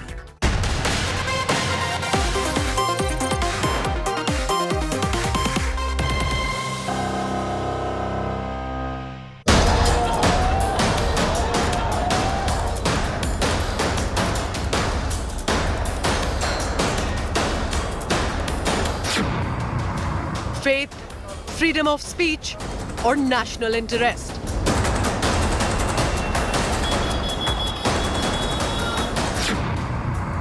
The Bharatiya Janata Party whips caution to its netas, but the supporters are divided.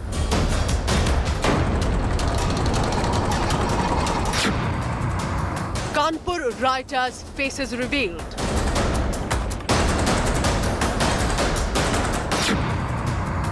Are offensive comments becoming an excuse for indulging in rioting and arson? Top focus at 6 p.m. prime.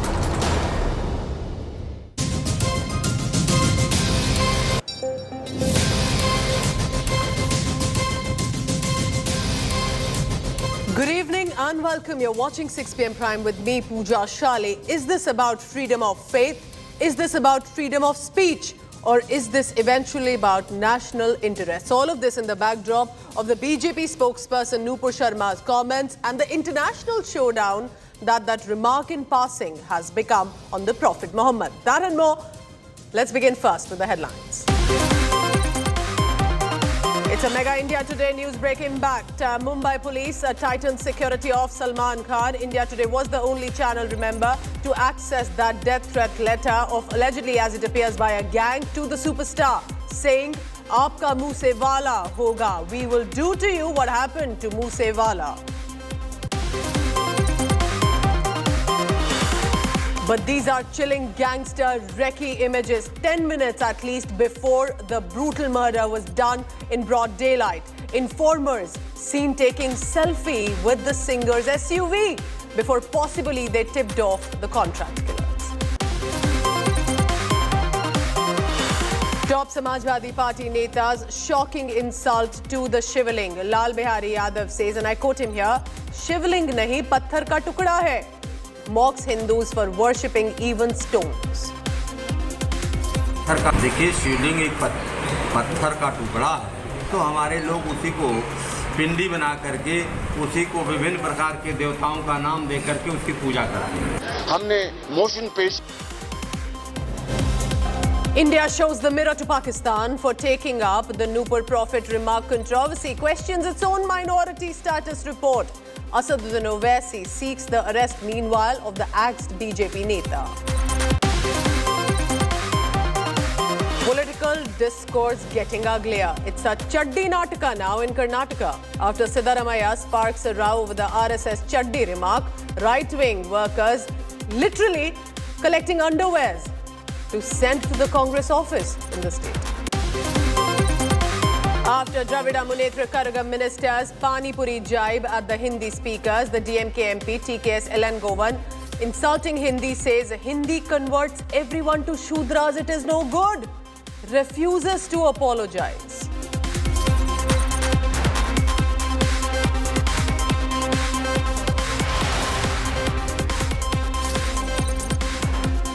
Now, the Bharatiya Janata Party on Sunday suspended its spokesperson and one of the most vocal, visible faces, Nupur Sharma, after allegedly her controversial remark on the Prophet Muhammad that has also triggered protests, condemnations, protests on the ground, condemnations internationally.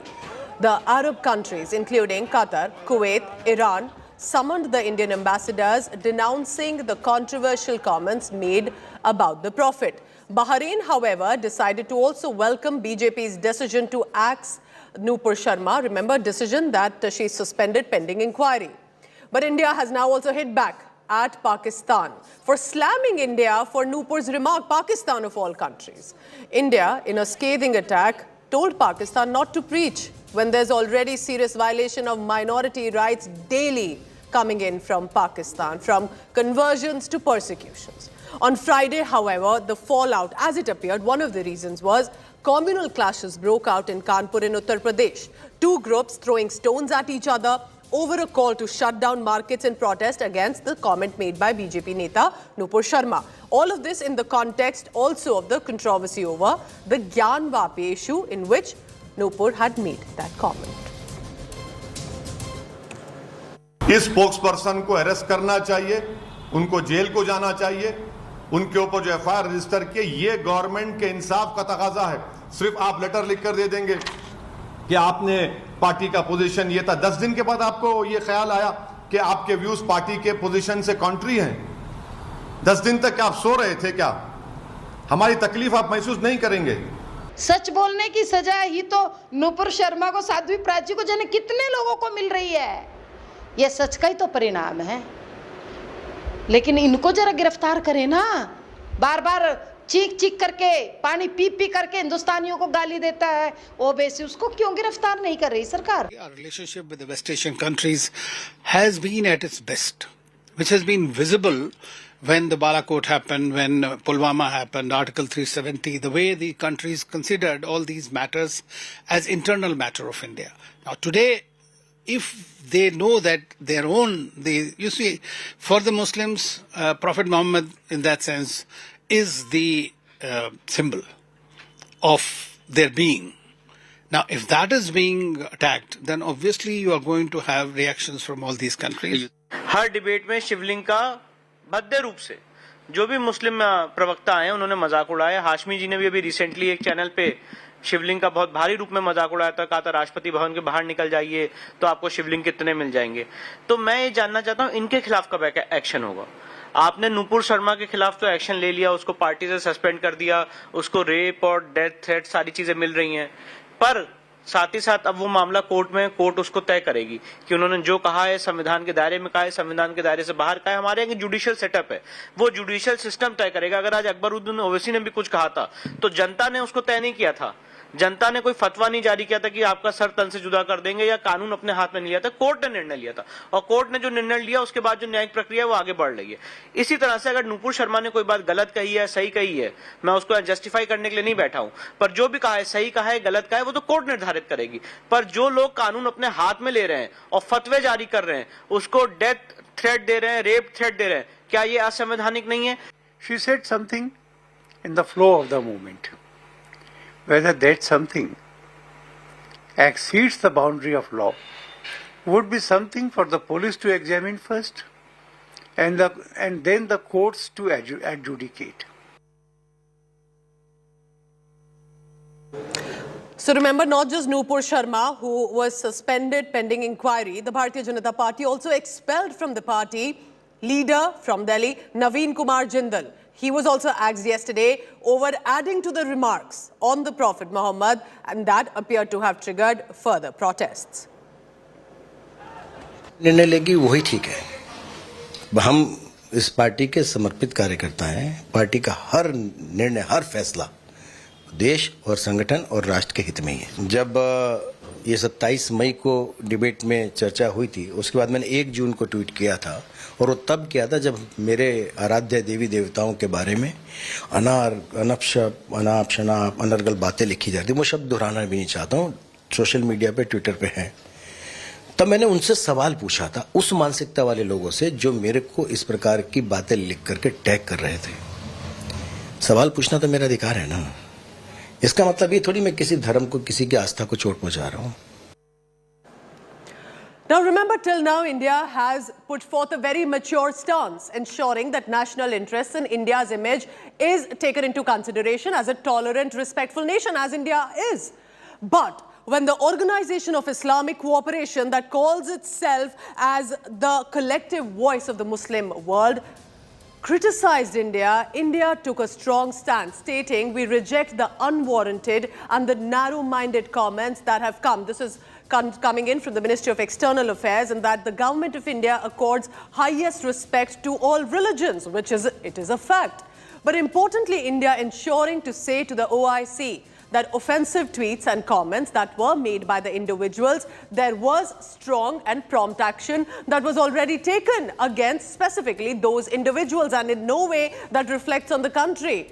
And these attacks that are coming in by the Organization of Islamic Cooperation, these are motivated, misleading, mischievous comments and an attack on India, and that this is a divisive agenda now being pursued at the behest, possibly, of vested interest at a country that is known for its civilization and tolerance for centuries now for all religions. So with other nations, India has ensured that with regard to our relations, we keep the communication clear. But when the OIC, which is a member Islamic nations group of at least 57 nations, gave out a statement which had some objectionable words, India said, that's a divisive agenda, and at this point, these are narrow-minded comments that are coming in. This was a statement from Arindam Bagchi, as you can see, spokesperson of the Ministry of External Affairs.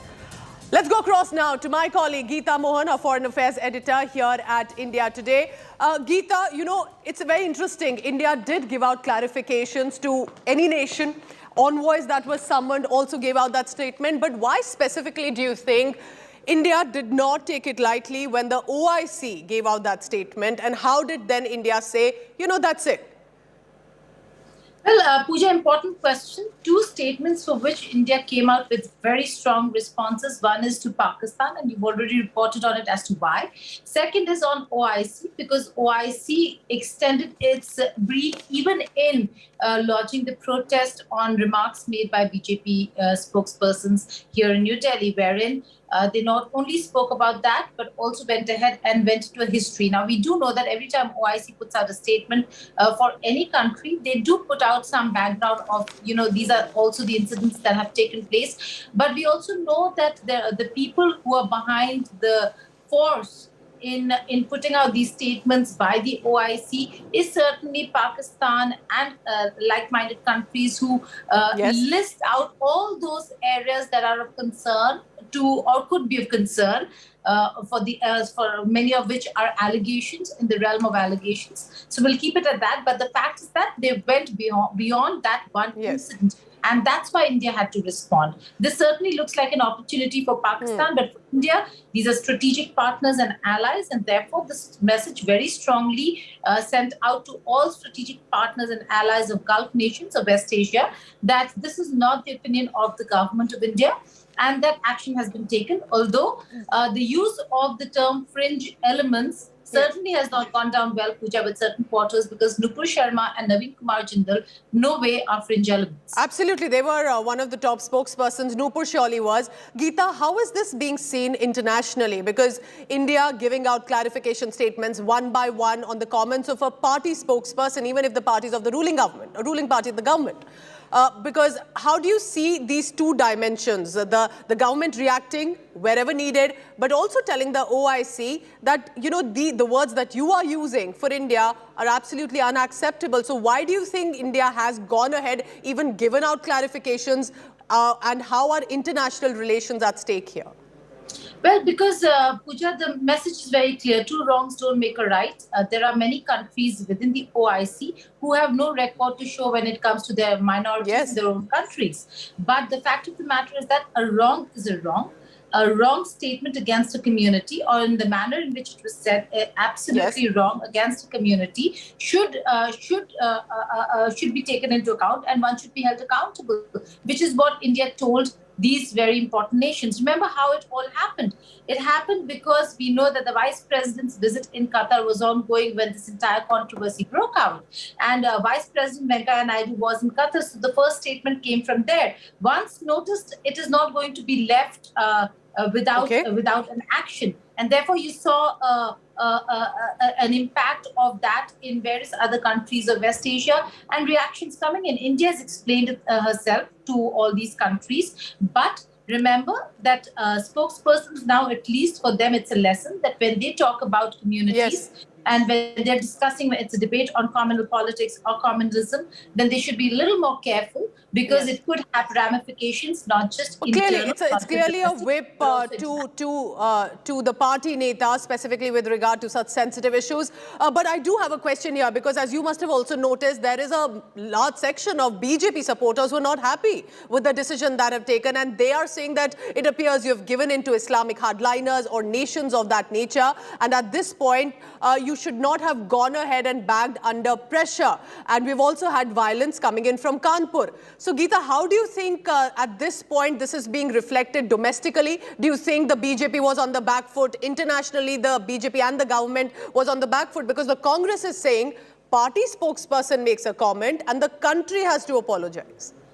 Well, the fact is that, Pooja, instead of, we've all criticized when they keep silent. The fact that they've not kept silent should be a moment of celebration.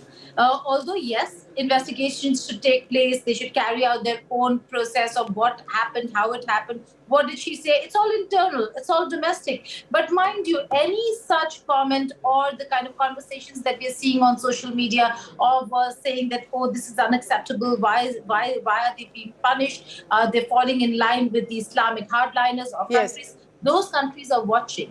Hurting sentiments, hurting religious sentiments is not acceptable to anybody, right? And there are anchors, there are news personalities who've said that, concluded their debates with that very same line. It is not acceptable, and yet that comment certainly was not taken into account. So it is a problem, and the West Asian nations are watching very carefully. Thank you so much, Geeta, for all the latest on that. So a lot has happened in the past 24 hours, and Geeta Mohan updating us how it's being seen internationally. But the BJP has caught the whip with regard to national spokesperson, one of the ace faces for television discussions, and to give reactions on behalf of the party, Nupur Sharma, over her comments on the Prophet Muhammad.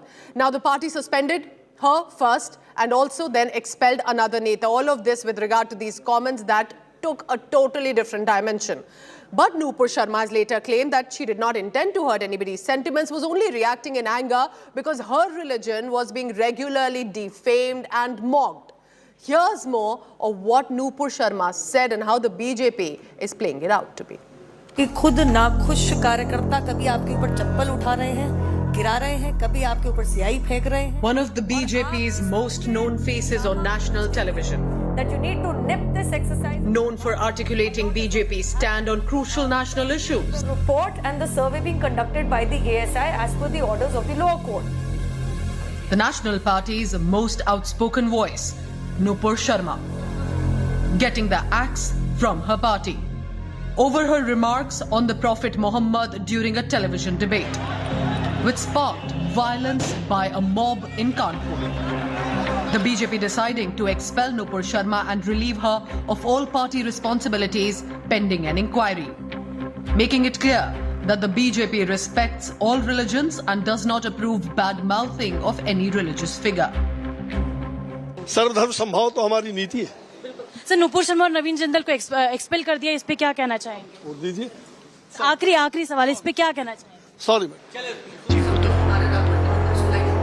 Nupur Sharma claimed that she was receiving rape and murder threats from the Islamic radicals. With her statement now, she's clarified she did not want to insult anyone and that she reacted because she was upset over constant insult to Lord Shiva in a television debate. But now she takes back her words if it has hurt religious sentiment. But the Bharatiya Janata Party faced flack both from its followers and detractors over axing of Nupur Sharma. BJP supporters slammed penal action against Nupur, accusing the BJP of throwing her to the wolves, calling it an appeasement of Islamists. Political rivals said the BJP is paying for hatred politics. Bharat माफी मांगे ऐसी गलती भारत ने नहीं की है, गलती Bharatiya Janata party ने की है, उसका खामियाजा देश क्यों भुगतेगा? इन लोगों की प्राइमरी मेंबरशिप को सिर्फ सस्पेंड ही नहीं करना चाहिए था, इनको हमेशा के लिए पार्टी से निकाला जाना चाहिए था. The BJP is said to have removed Nupur Sharma following outrage in the Arab world, but in doing so, it may have upset a large section of its own party supporters who are openly backing the axed spokesperson. With Tejashree Purandare, Bureau Report, India Today. Now here's where it does get interesting. 6 Islamic nations forced India to give a clarification on the comments made on the Prophet by the ruling party spokesperson. And this is on India, a country of religious tolerance and acceptance for centuries. So one question here. Which Islamic nations have questioned India and summoned our envoy? Question 2. Where do these Islamic nations stand on the religious rights index with regard to their own states? And that is what now I'm going to show to you one by one. Very interesting. Now let's begin with Qatar. Religious preaching by non-Muslims is not allowed in Qatar. It's banned. Publication of non-Islamic texts are regulated, checked by the government and by the authorities. This is Qatar that has summoned our envoy, the Indian ambassador. Let's come to Saudi Arabia, known for not respecting minority rights, no citizenship for non-Muslims, no public worship by non-Muslims. Saudi Arabia there clearly ensuring that there is only one community that has the maximum right. Iran, where we know how women have been protesting now for years, but no minority community member can be a president, cannot lead Iran. Islamic theology in higher education is a study that is compulsory by Iran, only again looking at one community and in a hardline stand of it. For years, people have tried to protest but have been jailed or have not been found. In Pakistan, our much-loved neighboring nation, death sentences and lynchings for blasphemy on Islam. Very recently, we even had a Sri Lankan officer who was lynched by a mob. Not just that, remember, conversions, persecutions by Pakistan are a daily affair. This not only about the non-Muslim minorities, the religious minorities, but even if there are Ahmadiyya Muslims, they are targeted by Pakistan. Today it lectures India. Afghanistan, which has now been taken over by the Taliban. We know that since the Taliban took over, most non-Muslims, specifically the Sikh and the Hindu minorities, have fled, saving their life. Barely a few are left and are living in fear.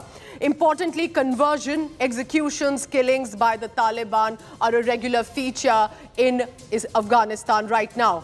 And what about women, Muslim women? Recently, the women news anchors were not even spared, were forced under the burqa. These 5 nations are lecturing India today on its religious rights and tolerance, a country that's known for its tolerance and acceptance of all religions, of its respect for centuries now. Do not forget of what India had to give a clarification only because there were national rights to be considered. All of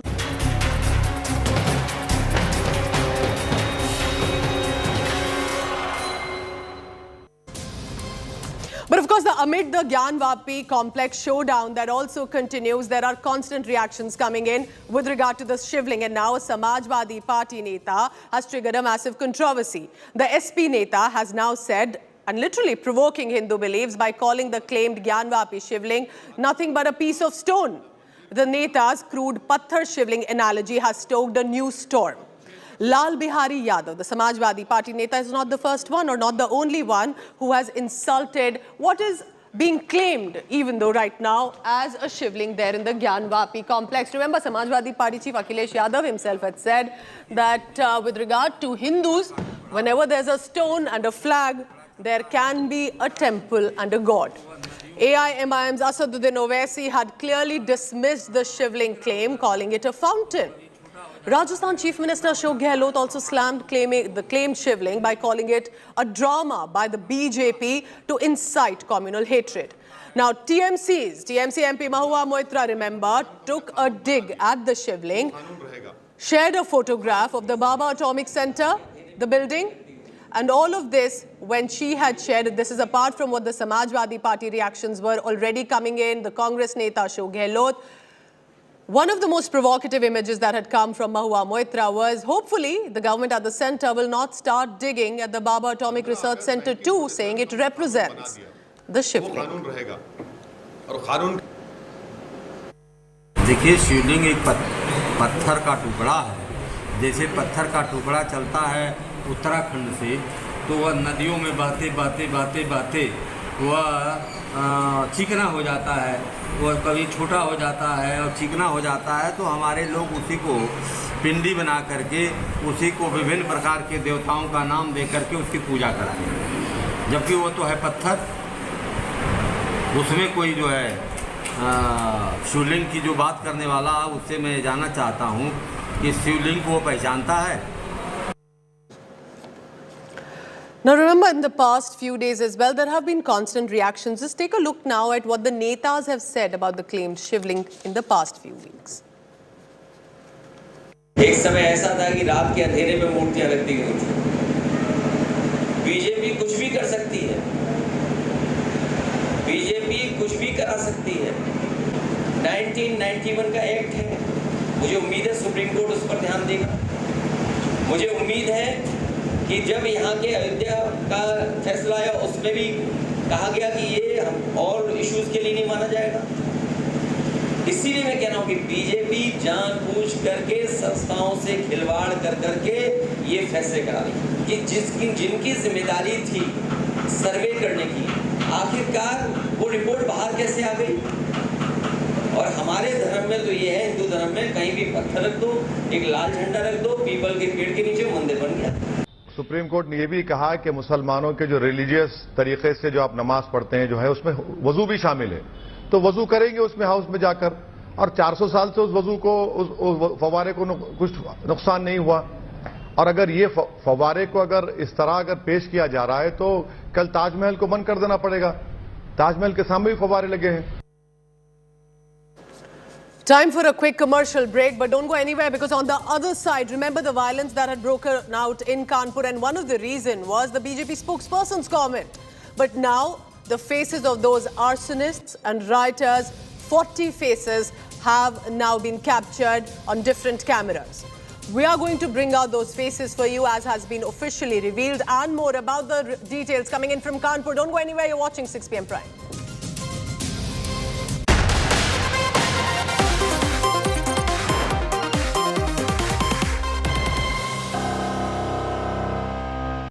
Everyone's busy finding what's trending. You're busy finding out why.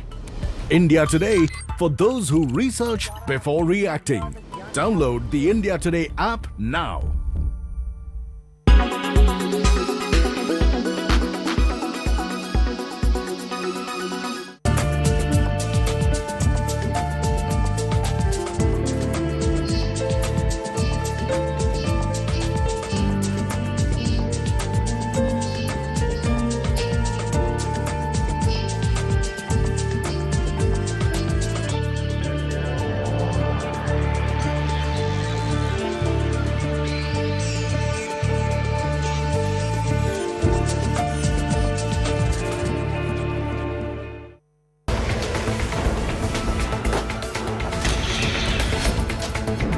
Amid the Russia-Ukraine crisis, Europe saw the world's biggest rise in arms imports in the past 5 years, a trend set to accelerate following recent rearmament commitments. How are arms traded across the world, and what is this industry's worth?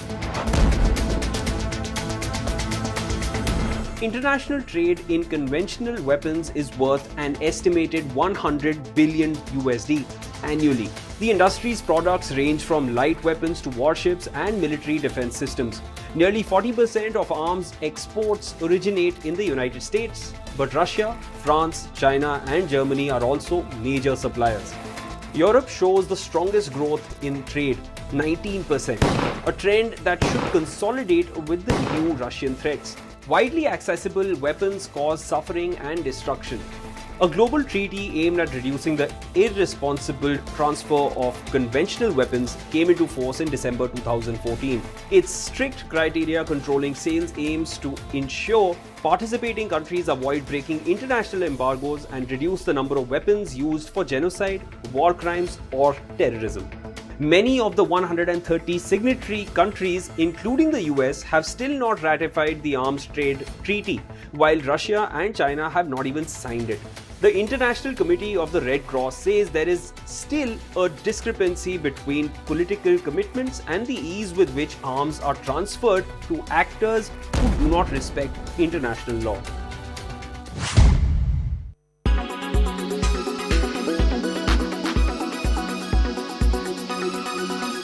Everyone's busy finding what's trending.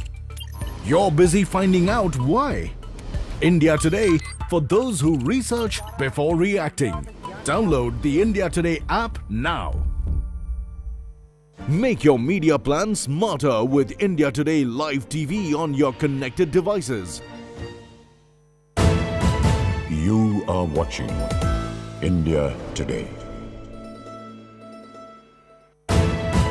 You are watching India.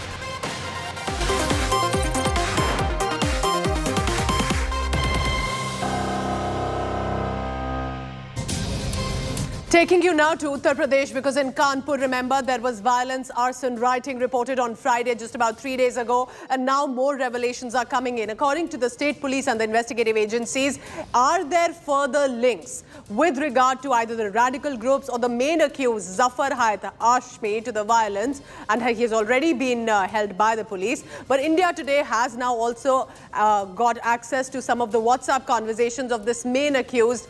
And now he is being alleged that he is the one who incited violence. This WhatsApp group, Johar Fans Association Kanpur team, was apparently being used constantly to assemble violent mob, angry members of the Muslim community, and that is when the rampage began. Take a look now at this visual on your screen. 40 faces have now been revealed by the state police. Now, these are faces that have been captured by either the CCTV cameras or different cameras that have been available. There's mobile footage that has been now found as evidence. All of this is being considered 40 faces. Do you know any of them? Do you know anyone who was involved in violence? Contact the state police, because as of now, the state police is saying that these are genuine, credible faces that they have managed to capture with regard to the footage, and they are looking for any leads in this case. Violence, arson, rioting that was near the parade chalk in the city of Kanpur through the afternoon, where even tear gas shells were also had to be resorted. Stones were pelted when two groups got into a scuffle over the protest that markets have to be shut down. When one group objected, another started to pelt stones and got into a communal flare-up. Listen in now to what senior police officers, the ADG of the police, has to say on how they're investigating this case. मार्च 2022 से कुख्यात अपराधियों की नवीन स्तर से समीक्षा करते हुए शासन के द्वारा 50 माफियाओं तथा पुलिस मुख्यालय द्वारा 12 माफियाओं का विशेष रूप से चिन्हीकरण किया गया है, जो निरंतर अपराध में लिप्त होकर प्रदेश की कानून व्यवस्था को प्रभावित कर सकते हैं। इन सभी 62 माफियाओं और उनके गैंग के विरुद्ध योजनाबद्ध तरीके से पुलिस मुख्यालय द्वारा मॉनिटरिंग करते हुए कड़ी कार्रवाई कराई जा रही है।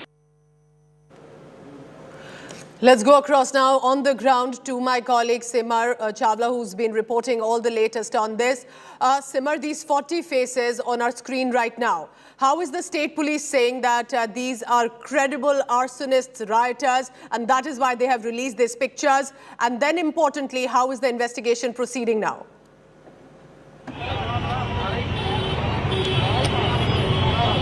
Well, yes, Pooja, as far as police is concerned, they are very sure that these people are the one who are actually the accused in this very particular case. In fact, they have published the posters not only just outside the police station here, but also across the streets from where the violence took place. Let me just give you an idea. This is the wall of the police station on which these these posters are being published. And let me just tell you, these are not the normal pictures of the protesters. These are the pictures in action. As you can see in the visuals, several people are pelting the stones. Several people are indulged in the violence. So this is the picture which has been taken by the police after they have gone through the CCTV footages, after several patrolling parties who were videographing all the act. The input has been taken from there. Now this is a very big development in this very particular case, because what we are learning from our sources is that just after 2 hours of publishing these posters, 4 people have been identified, and now a team has gone to arrest them. This is the input that has been shared by the Kanpur police to us.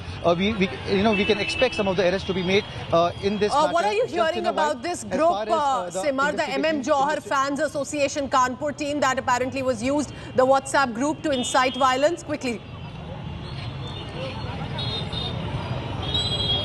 Well, yes, Pooja, first of all, these WhatsApp chats which we have been, which I have access to, clearly establishes that this is a pre-planned violence and not a spontaneous one. The M. Johar, association you talked about, the president of which, who is the mastermind, in which chats, it can be clearly seen that he is calling for violence. He is calling for the people to go for the Bandh and accommodating and organizing all the Bandh. So that's why he is behind the bars, and he is said to be the main accused in this very particular case.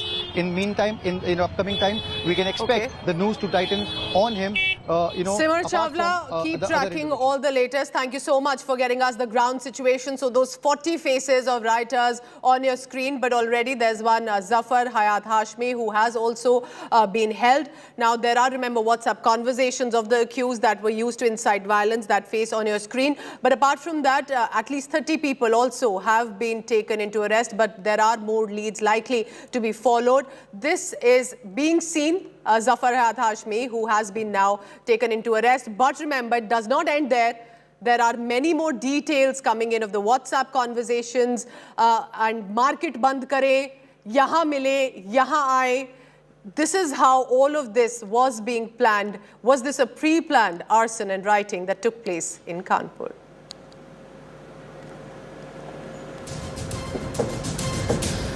So just giving you a slight background of what happened. On Friday, remember, Kanpur city was on the boil amid communal clashes over comments that were made on the Prophet.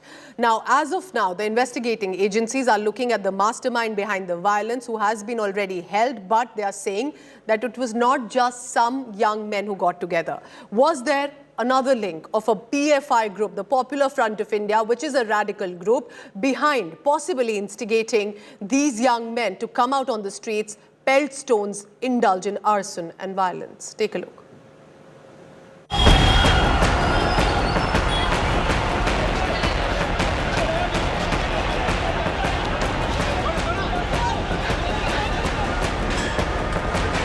Massive mob violence. Stone pelting and street fights.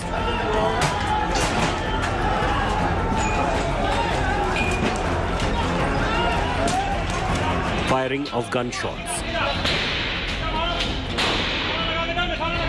Pitched battle with police. This was Friday's big unrest in UP's Kanpur.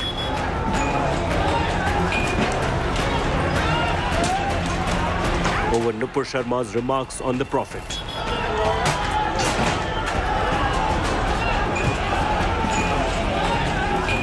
And now comes the massive crackdown. At least 29 rioters, including the mastermind Zafar Hayat Hashmi, have been taken into custody. Hashmi allegedly organized the mob violence after forcing local Hindu shopkeepers to shut their shops. He allegedly got help from radical outfits. Custody 14 दिन की दी गई है 18 तारीख तक और बाकी के बारे में मैं आपको और जानकारी अभी देना उचित मुझे नहीं प्रतीत होता है। देखते हैं और क्या कार्यवाही होती है, उसके बाद में फिर। Probe agencies have also uncovered a link to radical Islamist outfit PFI to these riots, after documents related to the radical group were found on the accused. देखिए, पीएफआई के कनेक्शन से कोई संभावना से इनकार नहीं किया जा सकता। कुछ हमको क्लूज मिले हैं, अब एक बार स्पेशल इन्वेस्टिगेटिंग टीम पूरी जांच कर ले, उसके बाद इस पर टिप्पणी करना उचित होगा। ट्रांजैक्शन मिले हैं कुछ पीएफआई से जुड़े हुए कुछ लोगों के दस्तावेज? नहीं, ट्रांजैक्शन अभी हम देख नहीं पाए, अब रिमांड पे लेके आने वाले दिनों में ट्रांजैक्शंस और हम चेक करेंगे और फिर आपको कंक्लूसिवली बताएंगे। The anti-terror squad led by top cops are now investigating how PFI organized the violence. In the investigation, it has revealed that some angles with the PFI is also being investigated. Now, the 14 days custody which will be sought is for the investigation that will be, done regarding the links with the PFI.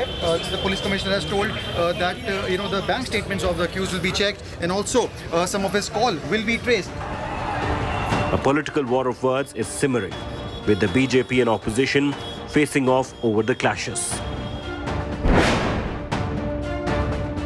Wherever and whenever there seems to be an incident involving communal tension, a pattern seems to be emerging that the PFI's name emerges, and this gets reported in the media. There seems to be a growing demand across the country that action is required against the PFI, and the agencies are doing what they have to, the investigative agencies.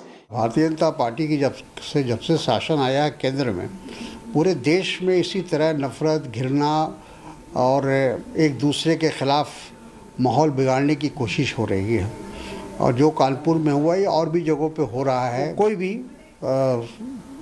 समुदाय हो, और लेकिन इसमें शह जो है वो Bharatiya Janata party का है। The Yogi government has promised to punish the rioters who went on a rampage and resorted to street attacks on policemen. With Simar Chawla in Kanpur, Bureau Report, India Today. From Kanpur, after a very short break, I'll be taking you to Amritsar in Punjab, because today there were pro-Khalistan slogans that were raised outside the Golden Temple in Amritsar, and swords were brandished. What was the reason behind it? How are the security agencies looking at this? That and more after the break.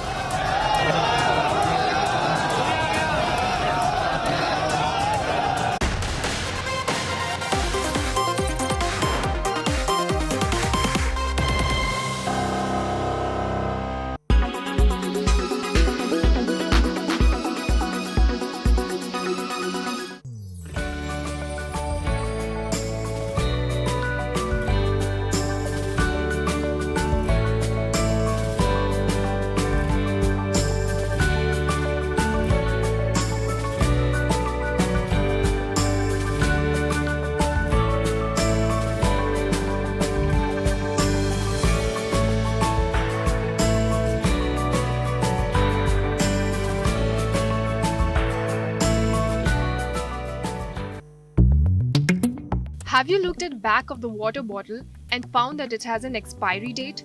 The shelf life of water has been debated for long. So let's find out how long stored water remains safe for consumption, and what happens if you consume expired water. Treated tap water is safe to consume for up to 6 months if stored well, while sparkling water is safe for up to 1 to 2 years. Tap water might start tasting odd if it gets mixed with the carbon dioxide in the air. However, both tap water and carbonated water are considered safe for drinking for 6 months despite the odd taste. Water in its pure form doesn't expire, but the plastic bottle has an expiry date. Drinking from an expired bottle isn't a good idea. Plastic can start leaching into the water over time and contaminate it with harmful chemicals such as antimony and bisphenol.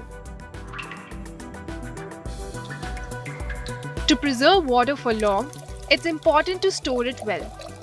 The first step is to identify the amount of water to be stored and find a cool and dry place. Copper and steel vessels are ideal for long-term storage.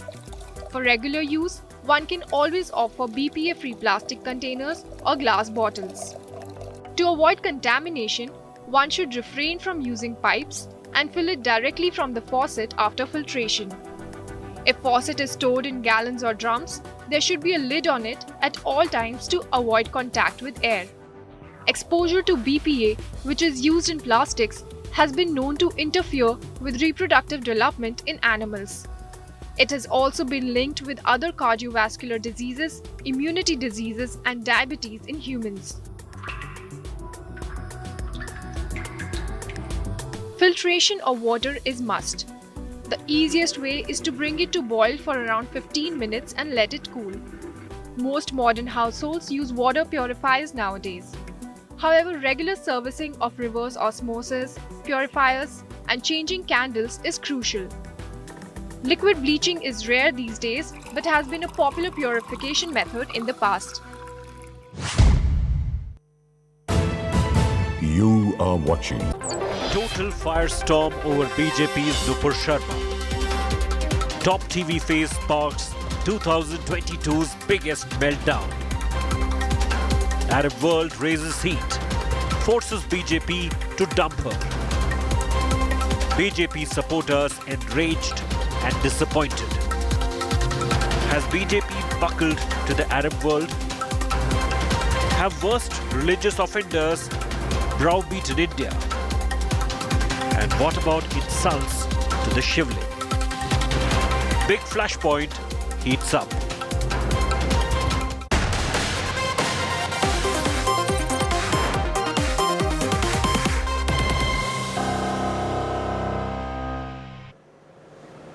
Pro-Khalistan slogans were raised outside the Golden Temple premises in Amritsar today. That is on the 30th anniversary of the Operation Blue Star, when, remember, the Indian security forces were on a mission to remove extremist Jarnail Singh Bhindranwale, who was taking refuge at the Golden Temple. Now, the protesters, as you can see here, coming in these visuals, included youth and elderly carrying the Khalistan flag, banners, placard, raising slogans in support of a separate state for the Sikh community. After urging Sikhs to obtain the weapon, the Akal Takht, highest temporal body of the Sikhs, sparked another controversy today. The Akal Takht chief Gyani Harpreet Singh said the Sikhs should start weapon training academies. Meanwhile, the security agencies are looking at these videos. A high alert has been sounded in Amritsar and other districts, keeping in view if there are any more protest march apart from these that could be held by the hardliner Sikh groups and create law and order issues. It was, to give you a background, on June 6, 1984, when the Indian Army had to storm the complex of the temple in Amritsar, which is considered to be one of the holiest shrine of the Sikhs, but only to flush out extremists led by Jarnail Singh Bhindranwale. Blue star ਦੇ ਮਹਾਨ ਸ਼ਹੀਦਾਂ ਦੀ ਅੱਜ ਆਪਾਂ 38ਵਾਂ ਸ਼ਹੀਦੀ ਸਮਾਗਮ ਮਨਾਇਆ ਔਰ ਜਿਹਦੇ ਵਿੱਚ ਸਮੁੱਚੇ ਪੰਥ ਨੇ, ਮੈਂ ਸਮਝਦਾ, ਔਰ ਸਮੁੱਚੀਆਂ ਸਿੱਖ ਜਥੇਬੰਦੀਆਂ ਨੇ ਜਿਸ ਇੱਕ ਸੁਰਤਾ ਦਾ ਸਬੂਤ ਦਿੱਤਾ। ਜੇ ਆਪਾਂ ਇਸੇ ਇੱਕ ਸੁਰਤਾ ਦੇ ਨਾਲ ਧਰਮ ਨੂੰ ਵੀ ਗ੍ਰਹਿਣ ਕਰਕੇ ਫਿਰ ਮੈਂ ਸਮਝਦਾ ਆਪਣੇ ਨਿਸ਼ਾਨੇ ਤੇ ਪਹੁੰਚ ਸਕਦੇ ਹਾਂ। Let's go across now to Chandigarh. Manjeet Sehgal, my colleague, is joining me. Manjeet, now, if I'm correct, there are these observing protests or march that are taken out over this anniversary of the Operation Blue Star. But how are the security agencies looking at this march today with caution? Well, Pooja, every time there is an Operation Blue Star anniversary, a group of people come holding the placards and photographs of slain Jarnail Singh Bhindranwale. They shout pro-Khalistani slogans, demand a separate nation as well, and they gather outside the Akal Takht complex in Golden Temple. This also happened this time. Our security agencies were keeping an eye on all the developments. Heavy police deployment also took place in and around the Golden Temple complex, and all roads leading to the Golden Temple complex were also barricaded. The only good thing is that this protest passed off peacefully, but the controversy kicked by the Akal Takht chief Gyani Harpreet Singh has also left the agencies worried. On 24th of May, Gyani Harpreet Singh had demanded that every Sikh should acquire state-of-the-art modern weapons, and today he talked about these shooting ranges. He said these 6 should be trained in the state-of-the-art weapons as the time requires this. So he has kicked off a controversy. Opposition parties have slammed Gyani Harpreet Singh, but he had tried to justify it, saying the time demands it as the crime rate is rising in Punjab. Meanwhile, the Punjab high alert has already been sounded in Amritsar, besides other districts, which will be in place for a fortnight or so. All agencies are keeping an eye on the protest calls given by the hardliner Sikhs. But as far as the situation, the ground reality in Amritsar is concerned, the protests passed peacefully and the situation remains under control. Manjeet, keep tracking all the latest on that. So the security agencies are looking at these protests and ensuring that the law and order should not be disturbed. Now, that's all for the political news. Before I wrap up the 6 p.m. Prime today, I have a special image compilation for you. Now, if you have a child in your family, if you are a parent or an uncle and aunt to a child, we all know how these young little toddlers can be very naughty even in public domain areas. Now, this time, even if you're a child of a British royal family, you're prone to your share of tantrums. Prince Louis stole the show at the Platinum Jubilee celebrations of his great-grandmother, Queen Elizabeth's reign, with his quirky expressions and super cute gestures that are going viral. The young prince, once again the talk of the town over these photographs clicked with Kate Middleton, his grandfather, Prince Charles, and of course, the grandmother, who's the Queen of Britain. Leaving you with these happy visuals with his family of Prince Louis. Thank you for watching.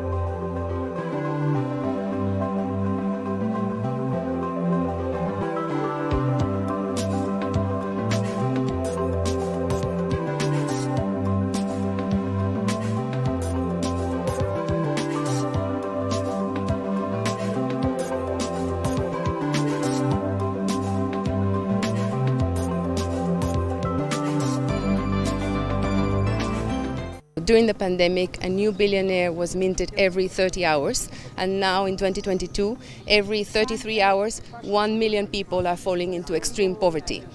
Is it time to tax the billionaire club? The pandemic crushed economies, and we can already see its effects on many countries. What you didn't see is that the pandemic created billionaires. The Oxfam report shows that at the rate of 1 every 30 hours, 573 people became new billionaires during the pandemic. On the contrary, Oxfam says that they expect at least 263 million people will crash into extreme poverty at the rate of 1 million people every 33 hours. Pandemic hit very differently depending on who you were, what country you were in. But things, for example, like vaccine access made a huge difference. So the rich world got vaccines very early on, and most low-income countries still only have 15% rate vaccinations, and that has had implications on health, but also on social and economic consequences. The pandemic was where the rich grew richer and the poor poorer. In fact, it's surprising that billionaires' wealth has risen more in 24 months of the pandemic than it ever did in 23 years combined. Oxfam said that decades of progress towards reducing poverty is now in reverse. The food shortage is a huge growing concern in many countries. We see all these problems, this crisis happening, multiple levels of crisis, and it can seem overwhelming. But what we're saying is there's a message of hope in the sense there is money. It's not well distributed. So there are measures that can reduce this inequality. So taxation at low percentages, we're talking 2% for millionaires going up to 5%. And with that, we can raise enough money to address these deep social problems. The world is reeling through the pandemic and facing challenges that come with the Russia-Ukraine crisis. So is it now time to tax the rich to support the less fortunate?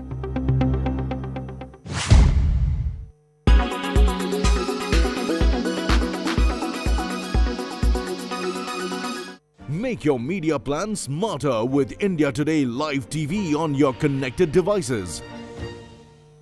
Everyone's busy finding what's trending. You're busy finding out why. India Today, for those who research before reacting. Download the India Today app now. Make your media plan smarter with India Today Live TV on your connected devices.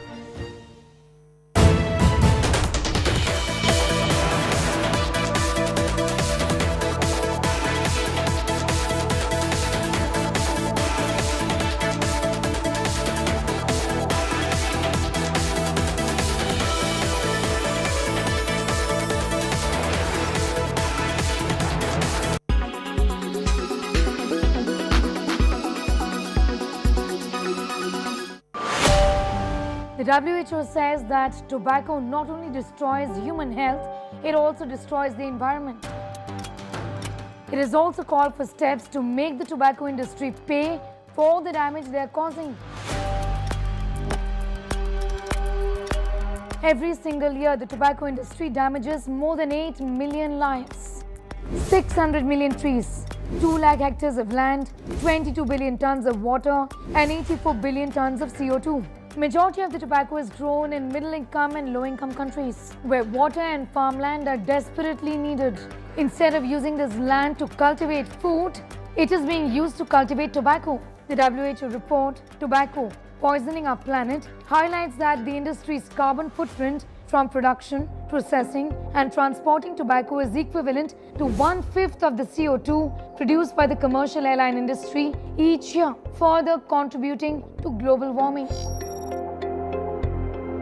Tobacco products are actually the most littered on earth. It contains over 7,000 toxic chemicals. These chemicals leach into our environment when discarded irresponsibly. Roughly 4.5 trillion cigarette filters pollute our oceans, rivers, city sidewalks, parks, soil and beaches every year.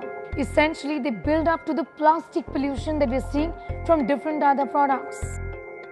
Cigarette filters contain microplastics and make up the second highest form of plastic pollution worldwide. So why are tobacco filters used is the question that the WHO is asking. In spite of the claims by the tobacco industry, the WHO says there is no evidence that filters have any proven health benefits. Hence, the WHO is asking policymakers to treat tobacco filters as single-use plastic. The WHO is also asking to consider banning cigarette filters to protect public health and the environment. The cost of cleaning up littered tobacco products fall on taxpayers. For example, the cost in India is roughly $766 million. The WHO has also cited examples from countries like France and Spain, and cities like San Francisco, California and the USA have taken. These countries have implemented extended producer responsibility legislation, which makes the tobacco industry responsible for cleaning up the pollution it creates. WHO is asking different other countries to follow this example. The WHO is also asking countries to support tobacco farmers, which means that tobacco farmers should be encouraged to switch to sustainable crops. The other measure is implementing higher taxes on tobacco products. This also would include tax that would be used to clean up the environment. The WHO says it's important to offer support services to help people quit tobacco.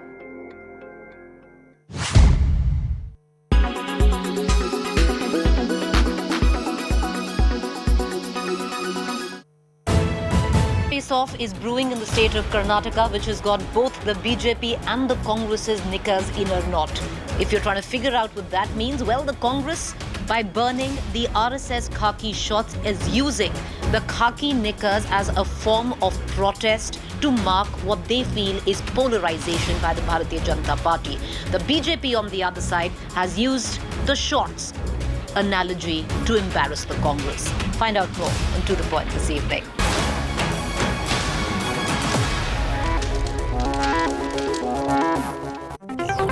Total firestorm over BJP's Nupur Sharma. Top TV face sparks 2022's biggest meltdown. Arab world raises heat, forces BJP to dump her. BJP supporters enraged and disappointed. Has BJP buckled to the Arab world? Have worst religious offenders browbeaten India? And what about insults to the Shivling? Big Flashpoint heats up. Presented by Aditya Birla Group, Big in Your Life. Co-powered by only OLX Autos gives the best price for your car. Co-powered by Panasonic Smart AC. AC for healthier homes.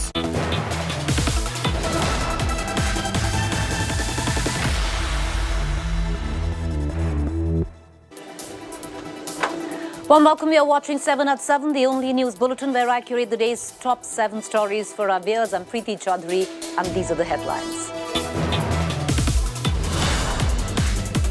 India shows the mirror to Pakistan for taking up Nupur Prophet remark Rao. Questions its minority report. Owaisi seeks arrest of ex-BJP Neta.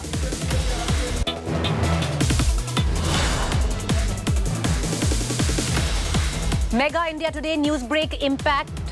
Mumbai police beefs up security of Salman. India Today only a channel to access. Gang death threat letter to Salman which said, "Aapka Moose Wala hoga."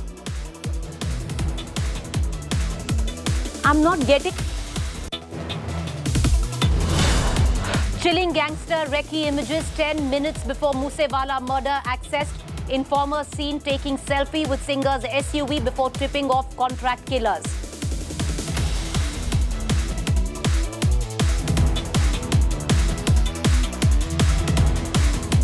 Insult to Shivling. Lal Bihari Yadav says Shivling nahi patthar ka tukda hai. Mocks Hindus for worshipping even stones.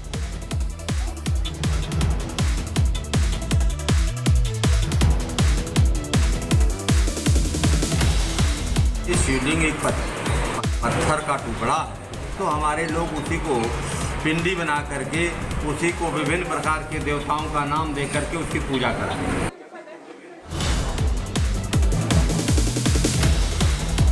Chaddi Nataka in Karnataka after Siddaramaiah sparks row over RSS remark. Right-wing workers collect underwear to send to Congress office in the state. Big cover-up in Hyderabad gang rape case. The Innova used for rape allegedly wiped clean to destroy proof. 1 adult, 3 juveniles arrested by cops. 1 accused still at large. After DMK ministers Pani Puri jibe at Hindi speakers, DMK MP TKS Elangovan insults Hindi, says Hindi converts everyone to Shudras and is of no use, refuses to apologize.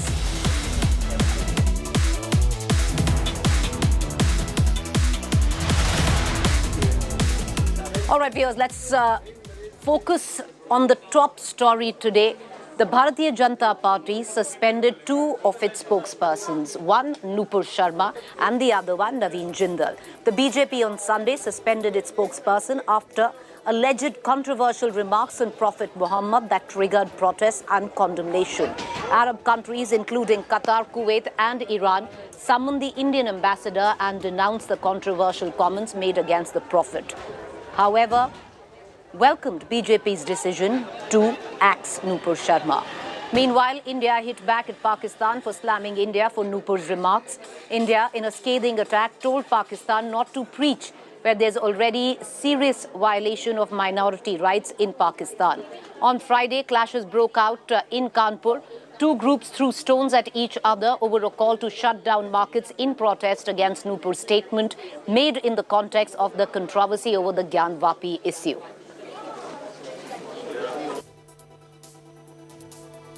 इस spokesperson को arrest करना चाहिए, उनको jail को जाना चाहिए, उनके ऊपर जो एफआईआर रजिस्टर किए, ये गवर्नमेंट के इंसाफ का तकाजा है. सिर्फ आप लेटर लिख कर दे देंगे कि आपने पार्टी का पोजीशन ये था. 10 दिन के बाद आपको ये ख्याल आया कि आपके व्यूज पार्टी के पोजीशन से कॉन्ट्री हैं. 10 दिन तक आप सो रहे थे क्या? हमारी तकलीफ आप महसूस नहीं करेंगे. सच बोलने की सजा ही तो नुपुर शर्मा को, साध्वी प्राची को, जाने कितने लोगों को मिल रही है. ये सच का ही तो परिणाम है. लेकिन इनको जरा गिरफ्तार करें ना. बार बार चीख चीख करके, पानी पी पी करके हिंदुस्तानियों को गाली देता है ओवैसी, उसको क्यों गिरफ्तार नहीं कर रही सरकार? Lots of reactions coming in, viewers. Let's listen in right now to Naveen Jindal's reaction after he was suspended from the BJP. Party जो भी निर्णय लेगी वही ठीक है। हम इस पार्टी के समर्पित कार्यकर्ता हैं। पार्टी का हर निर्णय, हर फैसला देश और संगठन और राष्ट्र के हित में ही है। जब ये 27 मई को डिबेट में चर्चा हुई थी, उसके बाद मैंने 1 जून को ट्वीट किया था, और वो तब किया था जब मेरे आराध्य देवी देवताओं के बारे में अनाप शनाप अनर्गल बातें लिखी जाती। वो शब्द दोहराना भी नहीं चाहता हूँ, सोशल मीडिया पे, ट्विटर पे हैं। तब मैंने उनसे सवाल पूछा था, उस मानसिकता वाले लोगों से जो मेरे को इस प्रकार की बातें लिख करके टैग कर रहे थे। सवाल पूछना तो मेरा अधिकार है ना। इसका मतलब ये थोड़ी मैं किसी धर्म को, किसी की आस्था को चोट पहुंचा रहा हूं। Let's cut across to the other big developing story. India today has broken the news of a possible threat to Salman Khan's life. Well, security has been beefed up where Salman Khan is concerned, and the cops have taken note.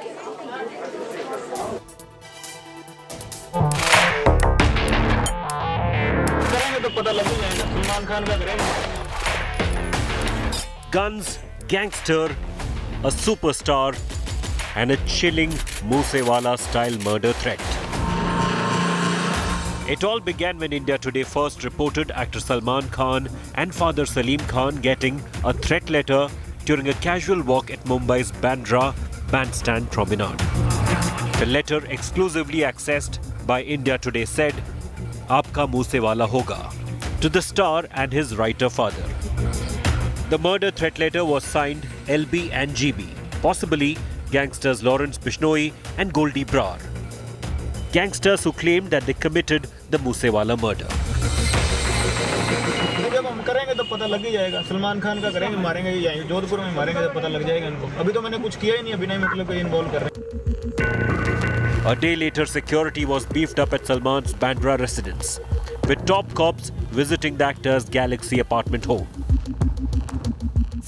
जब भी कोई commitment करो तो positive करना, negative नहीं करना। और शिकार टाइगर जैसे शिकार कोई नहीं करता। India Today also accessed the Kill Salman plot hatched by the dreaded gangsters. Lawrence Bishnoi and his gang had planned to target Salman during the shooting of the film Ready, plotting a hit when the actor used to go out for cycling. The contract killer Naresh Shetty, who was tasked with killing Salman, found his pistol inadequate for the hit after a recce of the actor's house and sought a rifle with a longer range and more firepower.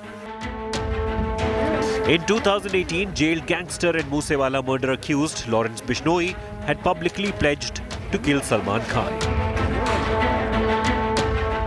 Threat has been related to Moose Wala murder, which is again brought out the Lawrence Bishnoi gang angle. The police is now investigating what is the reason that the threat has come now, what is their intentions, whether the gang members of Lawrence Bishnoi are trying to be active in Mumbai and trying to send out a message of fear. With campus in Samir Shanbag, Mustafa Sheikh for India Today. All right, viewers, let's now shift focus back to Punjab and to the murderers of Sidhu Moose Wala. India Today has unmasked the murderers of Sidhu Moose Wala, and let me now get you this exclusive story where India Today is the only channel with the images of the 8 shooters. Images on your screens are the killers who brutally killed Moose Wala. He was pumped with at least 24 bullets. While 7 shooters are still at large, 1 has been arrested by the Punjab cops. The first arrest in the case was that of Manpreet from Uttarakhand last Tuesday, where the singer was cremated. A week after Moose Wala's murder, 1 more suspect has been nabbed from Musehali village in Fatehabad. The arrested man, identified as Devendra alias Kala, allegedly provided shelter to 2 other suspects, Charanjit and Keshav. The cops have now arrested persons named Kekra, who allegedly provided vehicles to the shooters. Earlier, 2 accused from Lawrence Bishnoi's gang were arrested from Haryana's Fatehabad. Viewers, that's the latest that you're getting in the images on your television screen, exclusively to India Today, where we reveal 8 images of the murderers of Sidhu Moose Wala. The 7 shooters are still at large. 1 has been arrested, though, by the Punjab cops. The first arrest in the case was that of Manpreet from Uttarakhand last Tuesday, when the singer was cremated. A week after Moose Wala's murder, 1 more suspect has been nabbed from Musehali village in Fatehabad. The arrested man has been identified as Kala, allegedly providing shelter to two other suspects, Charanjit and Keshav.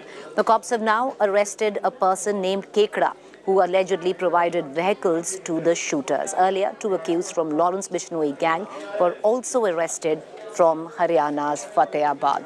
Meanwhile, viewers, of course, politics continues to rage on, but we get you these images, 8 images of the shooters of Sidhu Moose Wala, exclusively available to India Today. Let's move on right now. Big language wars taking place where the south of India is concerned, from Tamil Nadu to Karnataka. This one coming in from Karnataka.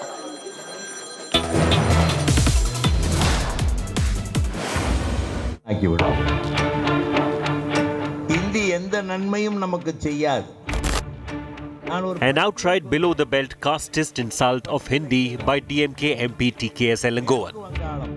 Referring to Hindi as a lowly language, the DMK Neta went on to berate Hindi and Hindi speakers. முதல் ஒன்று இந்தி நம்மை சூத்திரனாக்கிவிடும். இந்தி எந்த நன்மையும் நமக்கு செய்யாது. ஏன் இதை கேட்கிறேன் என்றால் இந்த மாநிலங்களில் இந்தி அந்த மக்களுடைய தாய்மொழி இல்லை.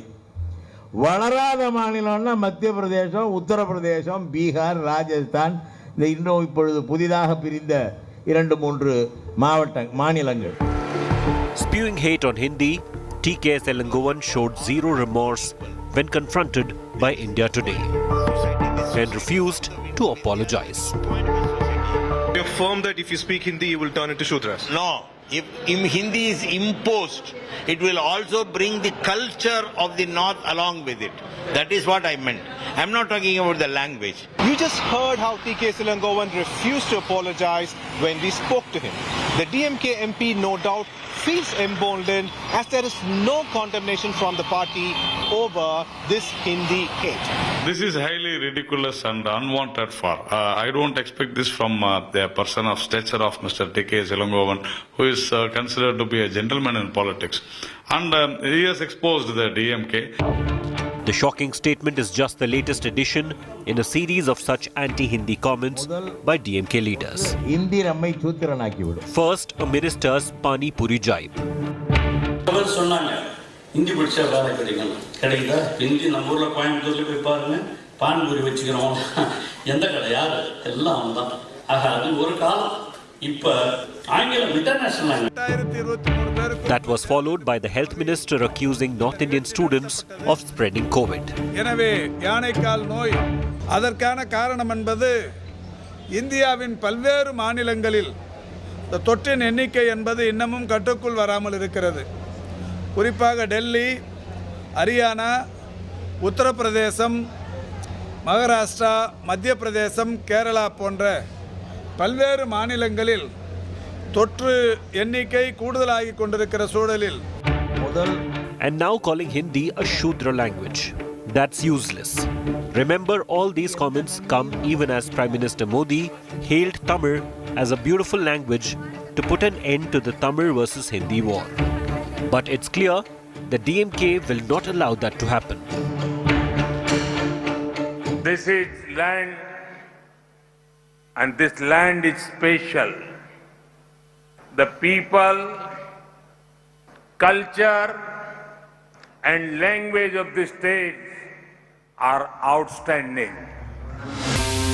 The Stalin government so far has been mum on this Hindi hate, but serious questions face the DMK on whether their idea of promoting Tamil is insulting and putting down Hindi.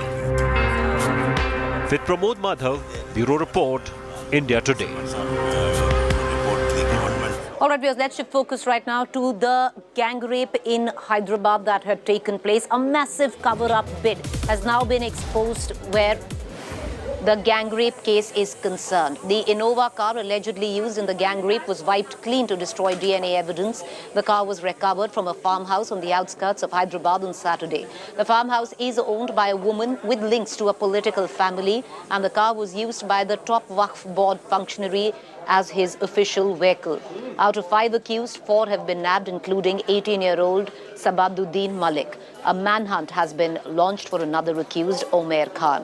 The police have recovered the second car, Innova, used in the gang rape case. The first car, a red Mercedes-Benz, was seized earlier by the cops. I want to cut across to my colleague Ashish, who is joining us with the very latest. Ashish, give us details on 2 counts. What was the role that was played by this particular Innova vehicle, and the word coming in that it has been completely sanitized of DNA evidence? And what about the role of the woman who owns the farmhouse and the connection there?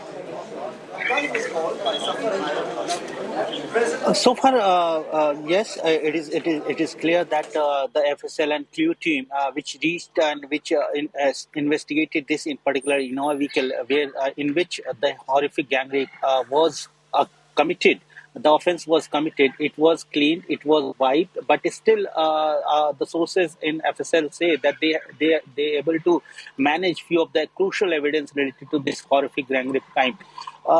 If we talk about the owner of that particular farmhouse, she belongs to a reputed political family. That's what our sources are confirming. Meanwhile, hunt is on to nab the 5th accused, who is still at large. It's almost 5 days and counting. And the 5th accused, who comes from a very affluent family, who is the major in Umair Khan, he is still at large, and police teams are searching him in different locations. But so far, he has not been nabbed or arrested in this case.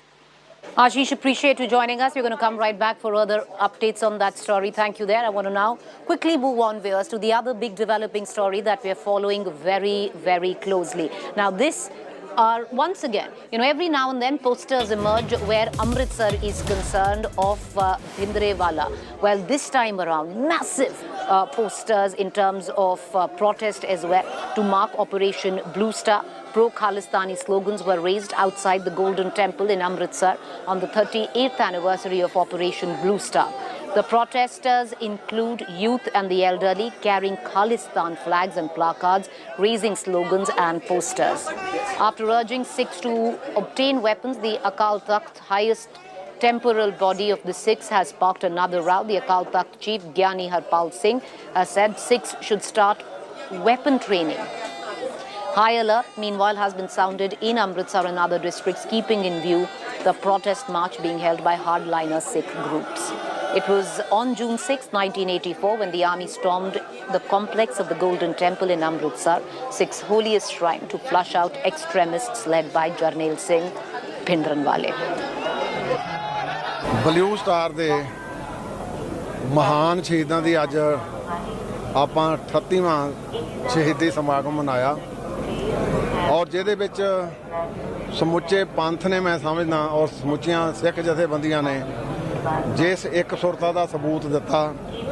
ਜੇ ਆਪਾਂ ਇਸੇ ਇੱਕ ਸੁਰਤਾ ਦੇ ਨਾਲ ਧਰਮ ਨੂੰ ਵੀ ਗ੍ਰਹਿਣ ਕਰਕੇ ਫਿਰ ਮੈਂ ਸਮਝਦਾ ਆਪਣੇ ਨਿਸ਼ਾਨੇ ਤੇ ਪਹੁੰਚ ਸਕਦੇ ਹਾਂ। 6 June marks the anniversary of Operation Blue Star, where security has been tightened, keeping in view the shutdown call given by various Sikh organizations, including the hardliner groups. On my right, you can see devotees have already reached in large number from various parts of Punjab to pay obeisance at the famous Golden Temple complex. As much as 6,000 police personnel have been deployed at various strategic locations in and around Punjab. All roads leading to the Golden Temple complex have been sealed as a security measure. A high alert has already been sounded in various districts, which will be in place for next fortnight or even more. As far as the today's ceremony is concerned, 2 parallel Akal Takht chiefs, while at one hand Akal Takht chief Gyani Harpreet Singh and on the other Dhyan Singh Mand, will be addressing the devotees after the religious ceremonies are over. So far, the situation on ground is peaceful and the administration is keeping an eye on all the developments. With camera person Aman Gupta, this is Manjeet Sehgal in Amritsar for India Today. All right, viewers, with that, I'm going to go into a quick break. Do stay with us. On the other side is our fact check segment.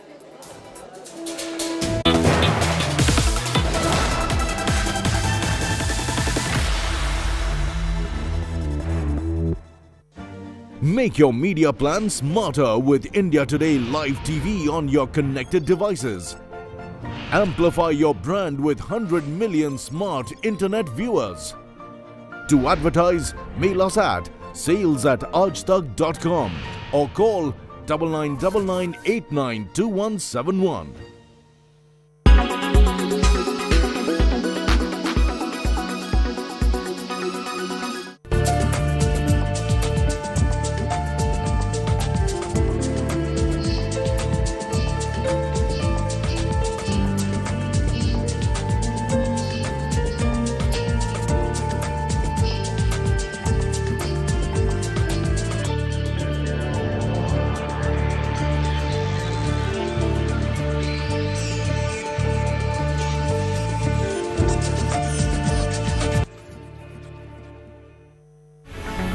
Our world is filled with many items made of plastic.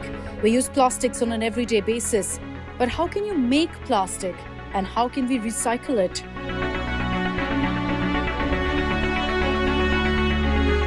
Most plastic can be made from hydrocarbons present in natural gas, oil and coal. They're made up of chains of molecules linked together called polymers. There are two main families of polymers.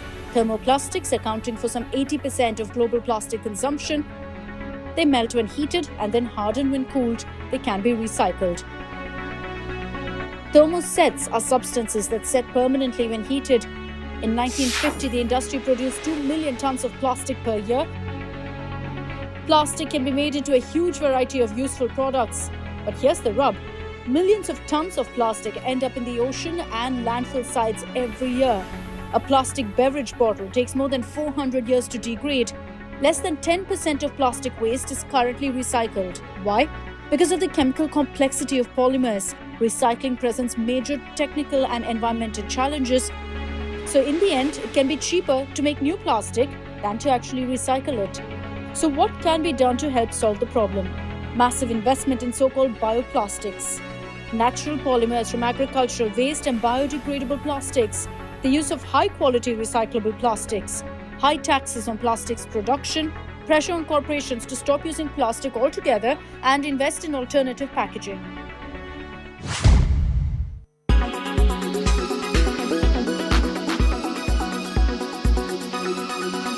Make your media plan smarter with India Today Live TV on your connected devices.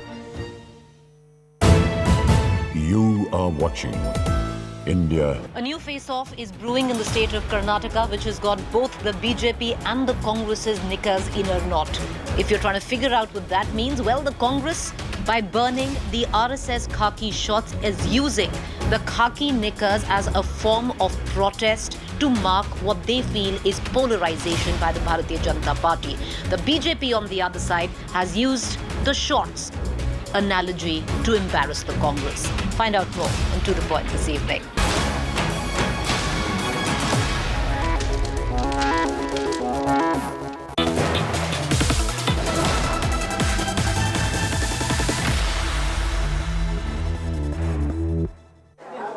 Welcome back, viewers. You're watching our Fact Check segment where we bust certain claims masquerading to be facts on social media platforms and WhatsApp group. There's a claim suggesting that this is the actual footage, a video, that this is the actual footage of the Sidhu Moose Wala shootout. Incorrect, factually wrong. This has nothing to do with the actual events under which Sidhu Moose Wala was murdered. But viewers, these are visuals from a web series, which is a fictional piece called Shukla the Tiger.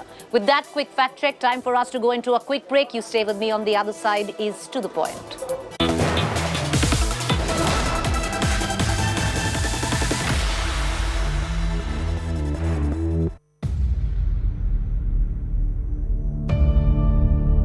India's #1 political reporter. Defines what seems to be happening, vendetta politics. कोई दूध के से धुला हुआ नहीं है. Unmatched eye, unmatched experience. The world has changed. My black hair has become grey as well. And with unmatched passion for the story. Do not monopolize the conversation. When it's 100% news that matters.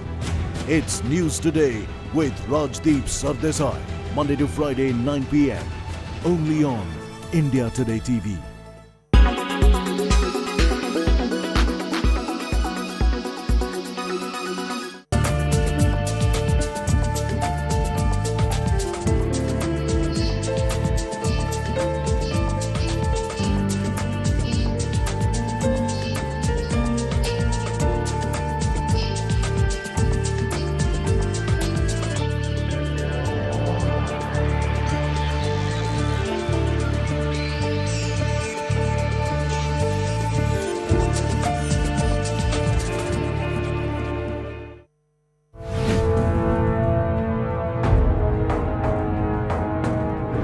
Climate change is real. The long-term shifts in temperatures and weather patterns are constantly taking place, and it will affect you. If you are still not bothered about it, here are some facts which you should know. The world's polar ice caps are shrinking little by little.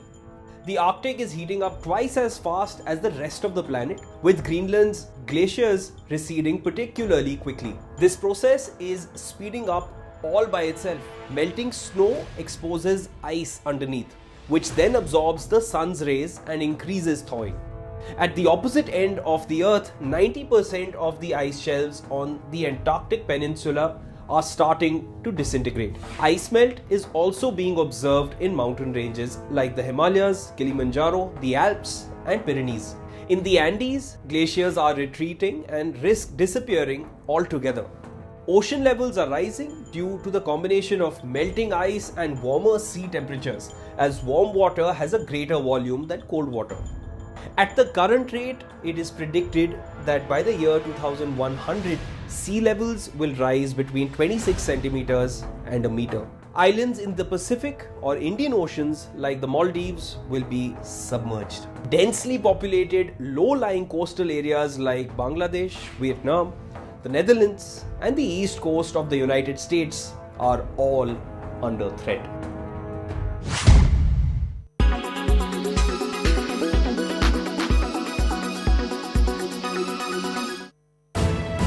You are watching India Today. Bollywood's biggest night returns.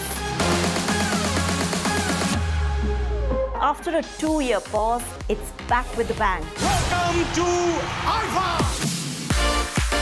I'm Dipali Patel, and you will be joining me at the heart of the Alpha extravaganza in Abu Dhabi.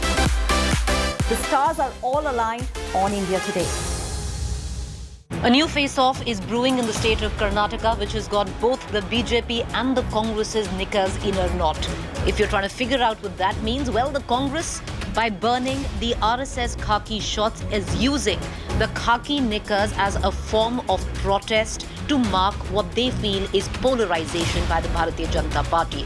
The BJP, on the other side, has used the shorts analogy to embarrass the Congress. Find out more on To The Point this evening.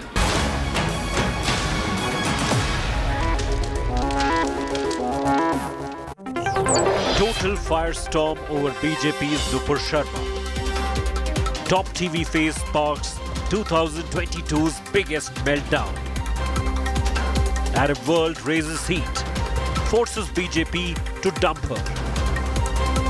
BJP supporters enraged and disappointed. Has BJP buckled to the Arab world? Have worst religious offenders browbeaten India? And what about insults to the Shivling? Big flashpoint heats up.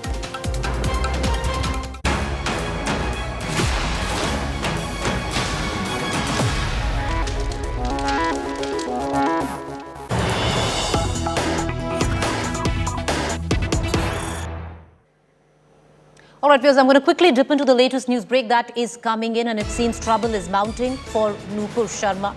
She might have been suspended by the Bharatiya Janata Party, but the latest coming in is that the Mumbai cops can now send a summon to Nupur Sharma for her comments on Prophet Muhammad.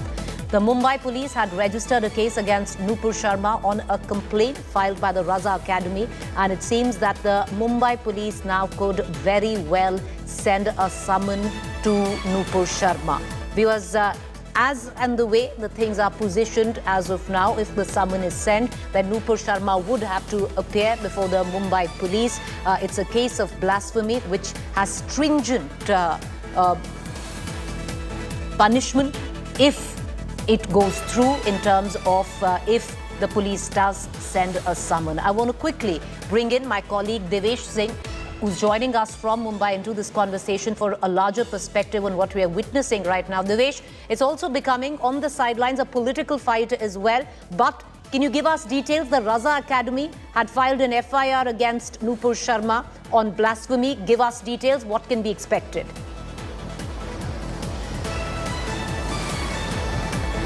Preeti, the Raza Academy, which is an organization based in Mumbai, had filed an FIR at the Paidhuni police station in Zone 2 of Mumbai Police.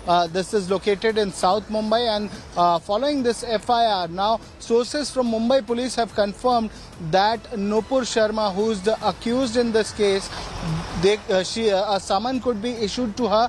She could be called to Mumbai. She will have to appear in front of the Paidhuni police officials and record her statement. She had given a comment, objectionable comment as per the complainants, and following which an FIR was registered against Nupur Sharma. She had made this comment during a television debate, and following that, Raza Academy officials had filed this FIR at the Paidhuni police station. Today, Mumbai police officials have confirmed that a summon could soon be issued and Nupur Sharma could be called at the Paidhuni police station to record her statement. Following her statement, further course of action could be decided by police officials. I want to give our viewers perspective. The Raza Academy has been involved in staging massive protests where Salman Rushdie's book was concerned, the Satanic Verses. On the other hand, they've taken out a fair amount of protests and possible fatwas as well, which Taslima Nasreen is concerned on the other account. I want to cut across back to my colleague Dinesh, who's getting us the very latest on this developing story. Dinesh, will you give us the counts under which this FIR has been lodged? Is the case of blasphemy, which the Raza Academy is filed that FIR where Nupur Sharma is concerned?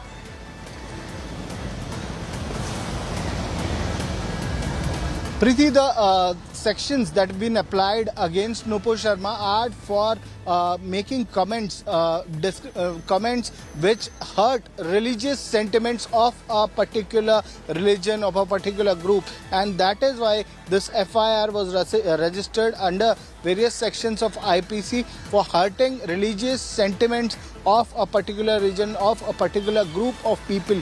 And now that the FIR has been registered, the further course of action could be that her statement will have to be recorded. What she has to say regarding the comments that she had made on the television debate, she will have to defend herself. She will have to state why she had made such statements which Dinesh, could it warrant arrest? Religious sentiments of a group of people. Well, Preeti, in some cases in the past where we've seen that same sections had been applied, people have been arrested in this particular case under these particular sections where these sections have been applied, and it could also amount for Nupur Sharma's arrest. But it is completely on the discretion of the investigating officer, of the investigating officials, whether to arrest Nupur Sharma or not. As of now, summons could be issued. Summons are yet to be issued. Once the summons are issued, she'll have to appear and defend herself in front of the police. Well, it's interesting how it's playing out, viewers, especially where the Maharashtra government has always been pitched against the central government and the BJP at the centre. The latest chapter right now seems to be that of Nupur Sharma. After the Raza Academy filed an FIR against Nupur Sharma for hurting religious sentiments, the Mumbai police, in all probability, will issue summons. Past precedents predicts that in these cases there have been arrests. Will she be arrested is the big question that we're going to be tracking and keeping a close eye on. Appreciate you joining us, Dinesh. We're going to come right back to you. I want to now, viewers, quickly shift focus on the other story that is developing in Karnataka. A raging war over khaki shots of the RSS in Karnataka is going on, which after the Congress leader Siddaramaiah declared that the Youth Congress will start now a statewide campaign of burning RSS-style khaki shots. They already did it when they were protesting the textbooks which were including certain chapters which had RSS ideologues, and the Congress in Karnataka was opposed to it, and now they're going to make it pan-state. Meanwhile, Prahlad Joshi, Union Minister, hit back at Siddaramaiah, saying that the Congress leader is frustrated after losing his quote, unquote, chaddi and lungi in his Chamundeshwari turf, referring to the poll losses that the Congress has had. Here's how it all played out.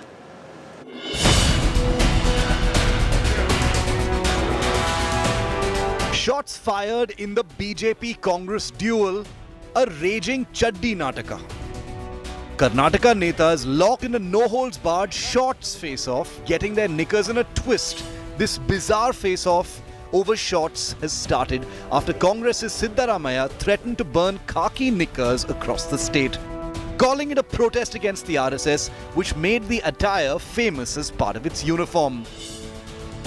ಎದುರುಗಡೆ ಮಾಡಿರೋದು ಚಡ್ಡಿ ಸುಟ್ಟಿರೋದು ಪೊಲೀಸ್ನವ್ರ ಎದುರುಗಡೆ ನಾ ಸುಟ್ಟಿಲ್ಲ ಅಂತ ಹೇಳಲ್ಲ ಏನ್ ಚಡ್ಡಿ ಸುಟ್ಟಿದ್ರೆ ಏನಾಗ್ಬಿಡ್ತಪ್ಪ ಒಂದು ಹೇಳ್ರಿ ಸ್ವಲ್ಪ ಪೊಲೀಸ್ನವ್ರು ಇದ್ರು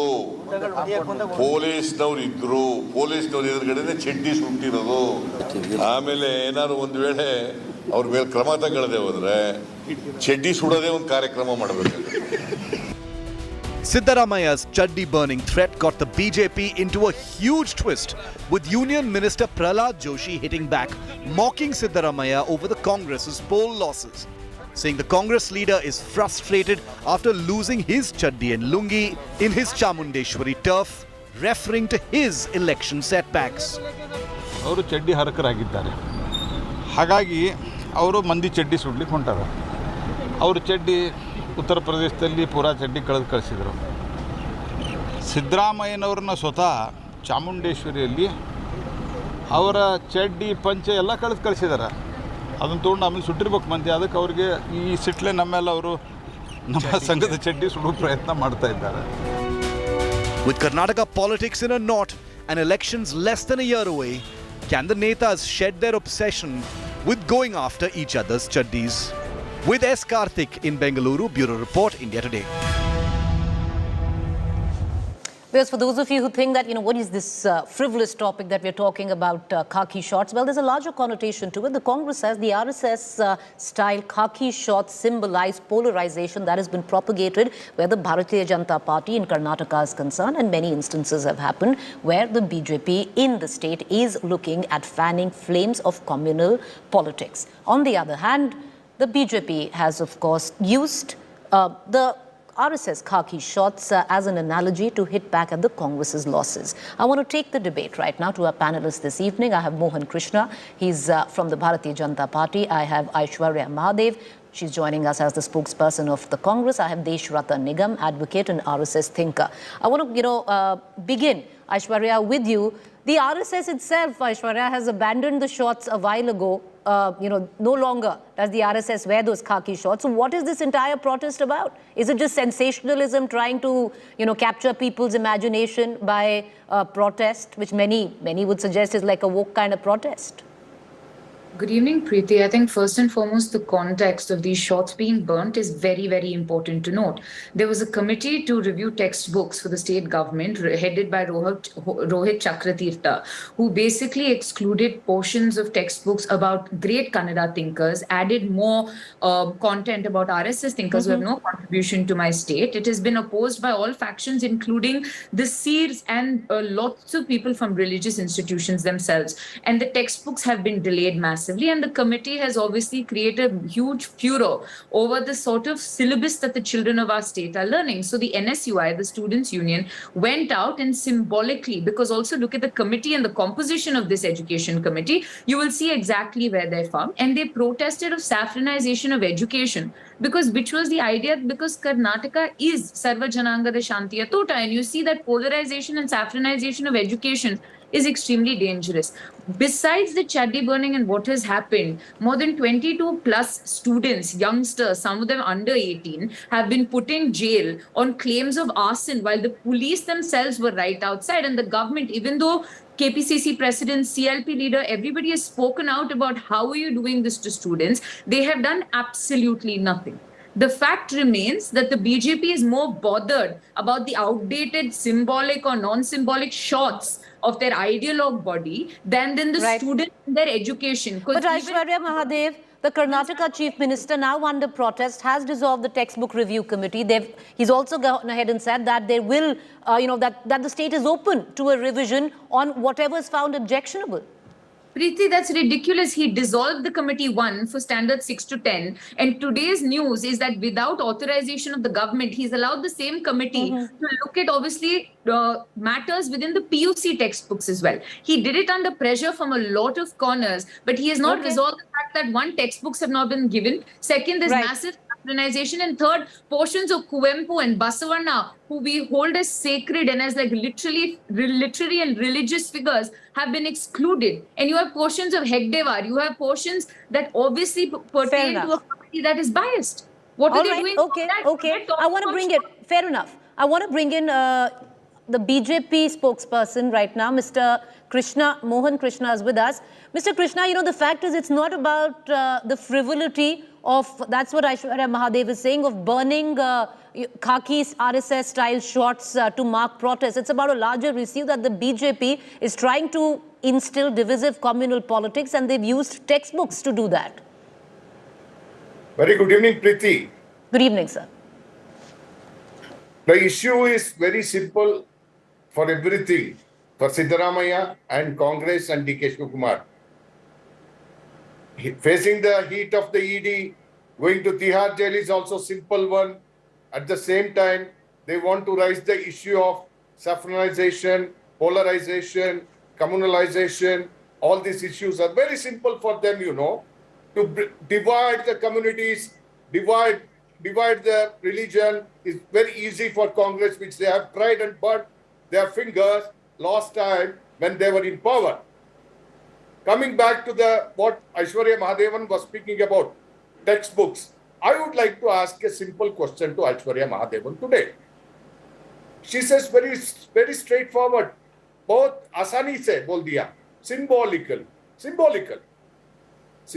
है तो चेडी क्यों बंद करना था?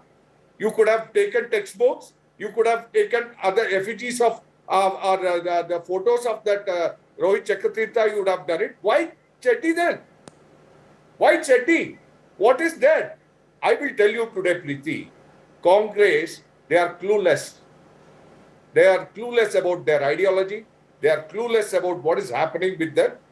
People are living in the Congress, right from top to bottom, from India. But Mr. Mohan Krishna, that doesn't change the context. Okay, you say that they should have, you know, used some other form of protest. But that doesn't change the context of protest, sir. The protest is the fact that speech by Mr. Hegdewar has been included, that literary writers from, the Karnataka textbooks which were there earlier have, because they were left of center, have completely been avoided because the ideology of the incumbent government doesn't match. Absolutely wrong. You have been misled by the news probably. It was not left. The certain things have been left probably that has been added in the other. Sir, I interviewed Mr. Nagesh, and he said very clearly that certain literary writers have completely been avoided because they don't.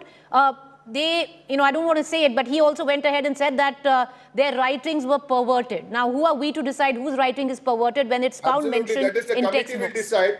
Committee has taken a decision. See, I can quote a lot of things, Preeti.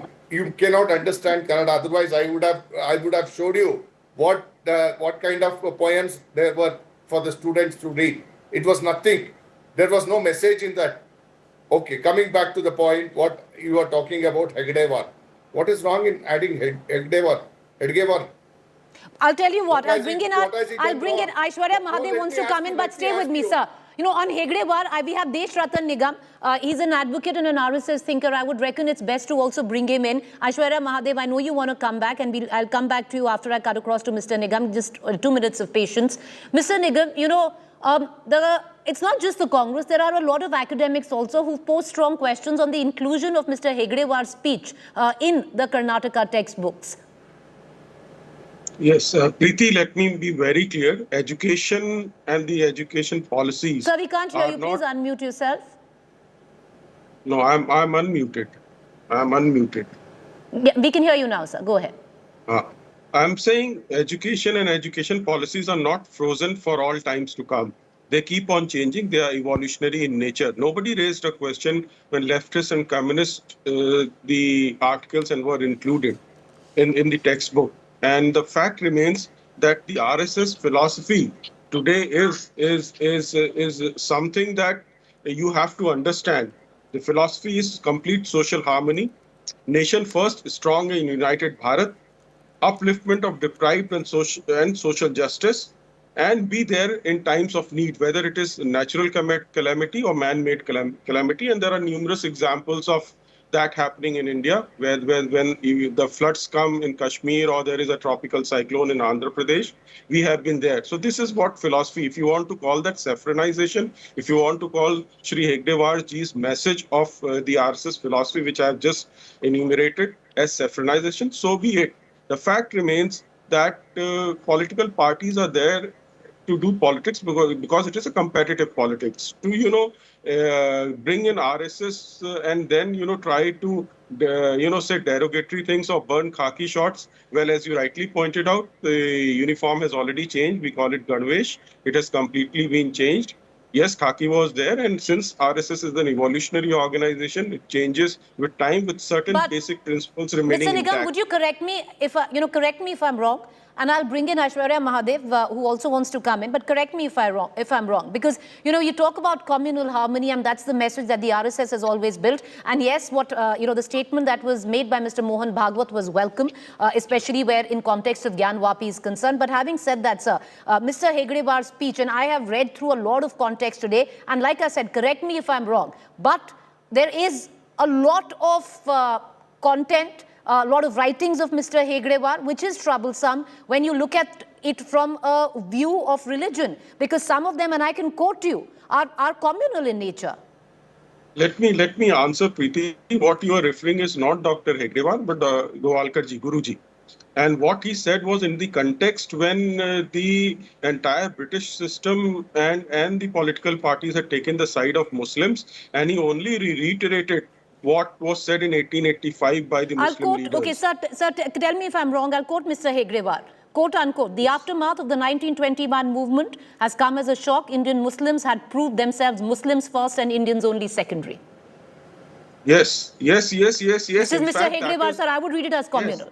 Would you? Yeah, no. That's a fact. That's a fact that had happened because Khalifat movement had nothing to do, and Mopla riots took place on the basis of two-nation theory. Because India's freedom struggle had nothing to do with Khalifat movement. Please understand. And what happened in Mopla, would you not like to condemn? Because it happened on the basis prism of religion. History is very subjective. It's how you read it. But let's leave it at that. But like I said, because it is troublesome in terms of in context to some, therefore I was just highlighting that. But let me bring in Aishwarya Mahadev wants to come in and make a statement. Aishwarya Mahadev, the fact is what Mr. Mohan Krishna also said, you could have chosen some other form of dissent, other form of protest, to try and go back to the RSS khaki shorts burning. What's the message that you're trying to send? Preeti, Mr. Mohan Krishna said in the infinite wisdom that only he's capable of, that we should have burnt books. One, textbooks haven't even been supplied if we wanted to symbolically do that. And second, remember the last nation that burnt down books, and you realize the sort of depravity that he comes from. And the fact remains that to add Hegdewar, who's not from Karnataka, and to replace portions of Sri Basavanna and Kuvempu is an insult to all Kannadigas, and no Kannadigas should take that. They're more offended that we decided to burn a piece of antiquated clothing of an RSS or an organization which is a parent organization of the political party in power, as opposed to giving a secular and clean education to the children of this state. And this is the problem that lies. Mr. Prahlad Joshi talks about what makes it political. He talks about targeting the Congress. Sir, target the Congress all you want. Mr. Mohan Krishna, again in his infinite wisdom, talks about ITED while his government is mired in 40%. I will not distract the topic. You can talk all you want about the Congress, criticize us, but you owe a duty to the students of this state,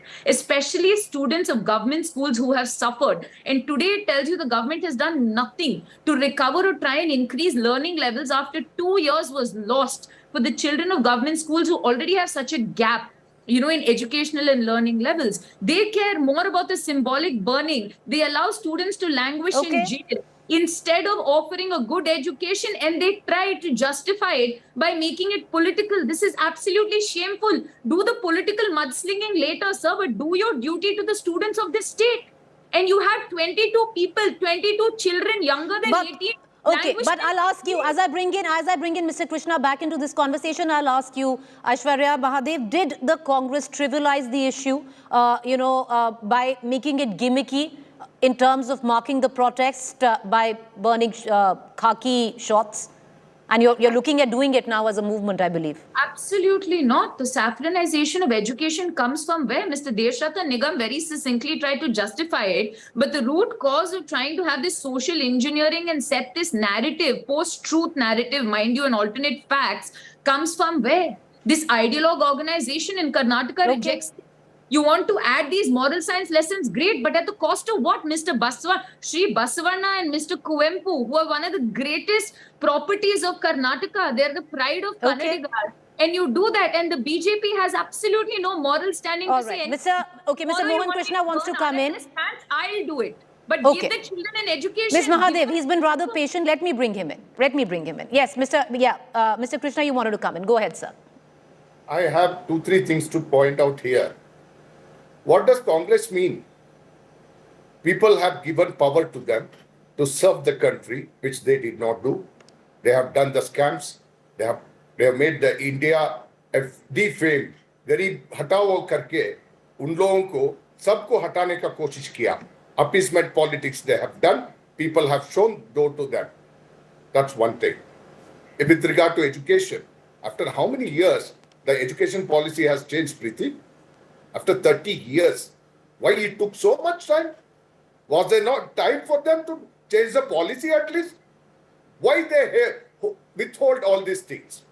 They were very clear on their thoughts that McCullough's system of education has to continue and students have to learn what the leftists and the other people have left it over 75. Arey, aaj Amrut Mahotsav mein aa gaya hum. We have to learn. We are reaching 100 years of India. What we have to show it to the students. We are young India in the world today. We have to give better moral values to the students. So who are we to define moral reference points for anyone is my question. They were in the independence struggle. That's how they try to rewrite history. Just give me 20 seconds. Coming back to the point of Basavanna and Kuwempu. What Aishwarya Mahadev is talking. Who has defamed Basavanna, the Lingayat Dharma? Who went to divide the community? Okay, I'm not going to get into this debate because this is an academic debate, and I would reckon on either sides of the divide. I know you. This is an academic debate, and I don't think any of us are fit. That is what I'm saying. Sir, we can pass comments, but none of us here in this audience, I would reckon, are fit enough to comment on what is morally correct or what was immoral in terms of the academics. So, what is immoral to you is not immoral to Aishwarya. What is immoral to Aishwarya is not immoral to you, sir. Vice versa. Mr. Nigam, I'll bring you back in for a quick commentary, but you do understand because there have been parts of the writings of RSS thinkers which is troublesome, which could be looked at as communal, sir, and that is what is being questioned today. See, Preeti, in fact, any writing that you have to do has to be seen in its historical context. You cannot import the Mopla riots context in 2022. One thing.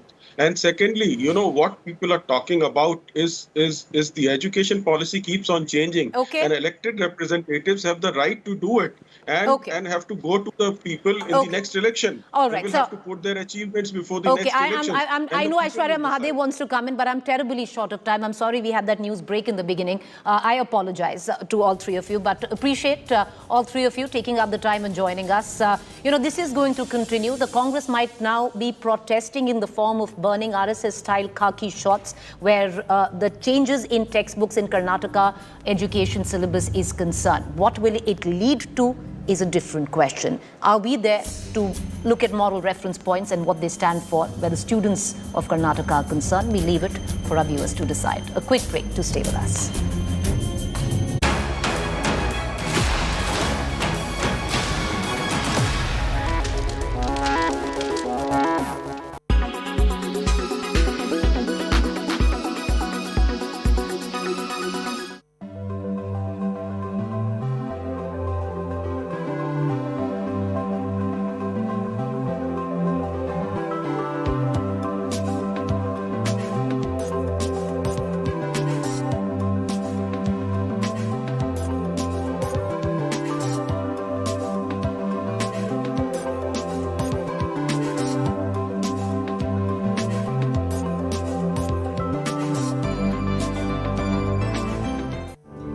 A vast array of solar panels float in northeast Thailand, symbolizing their drive towards clean energy, as it seeks carbon neutrality by 2050.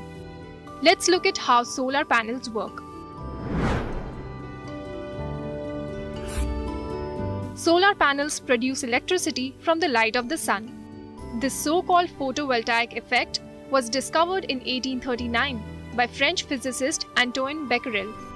Solar panels are made up of electronic components made of silicon, a semiconducting material derived from sand. When photons and light components strike the panels, silicon electrons start to move, creating a continuous electric current. The current passes into metal strands known as strings, which transport it through semiconductors. Next, an inverter converts this current into an alternating current. The electricity created can then be transferred to storage batteries. It can be used on-site or sold to an electricity supplier. Inexhaustible and clean, solar energy can even be generated in cloudy conditions, as it is not the heat that counts, but rather solar radiation. Solar panel power output is calculated in kilowatts peak, the maximum amount of power a panel can create in optimum conditions. Solar power output depends on the amount of sunshine, latitude, orientation, and surface. Solar panels meet only 2% of the world demand at present.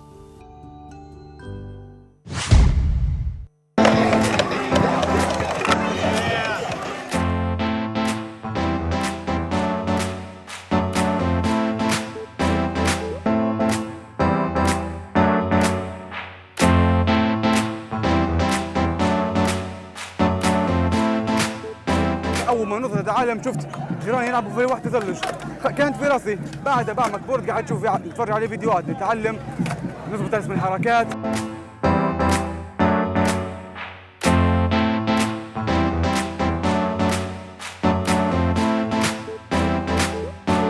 Job is to design skate parks, and here I've designed a skate park in collaboration with the locals and an organisation called Make Life Skate Life, and we've turned that design into reality because here we are at Libya's first skate park.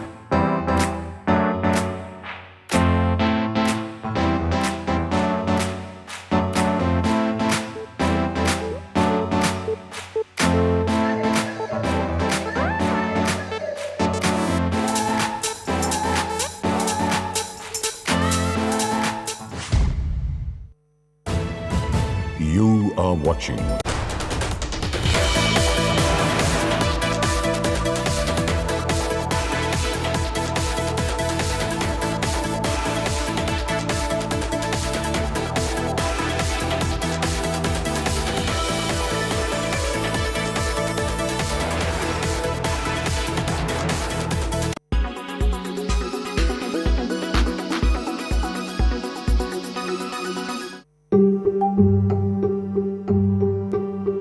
Gyanvapi Masjid row started when 5 Hindu women sought to routinely worship Shrinkar Gauri and other idols within the Gyanvapi mosque complex.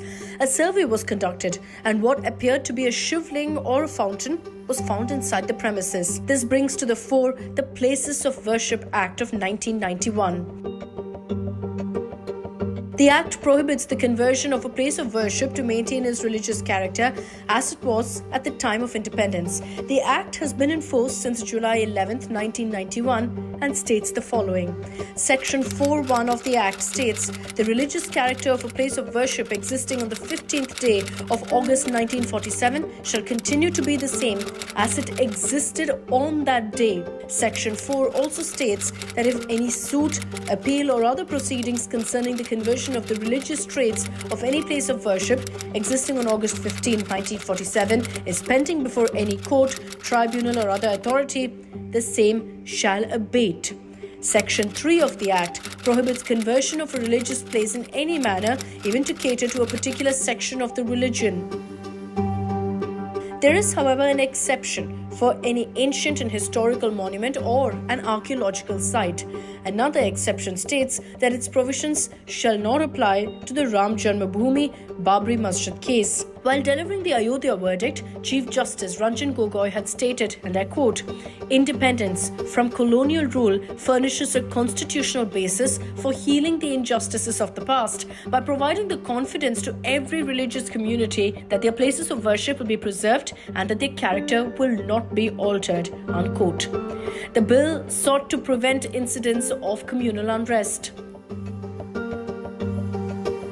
BJP leader and lawyer Ashwini Kumar Upadhyay challenged the act last year. He said the act was against secularism.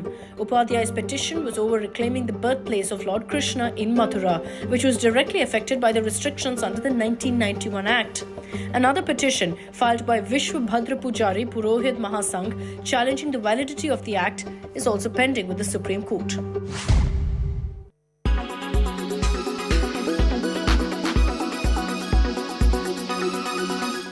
Make your media plan smarter with India Today Live TV on your connected devices.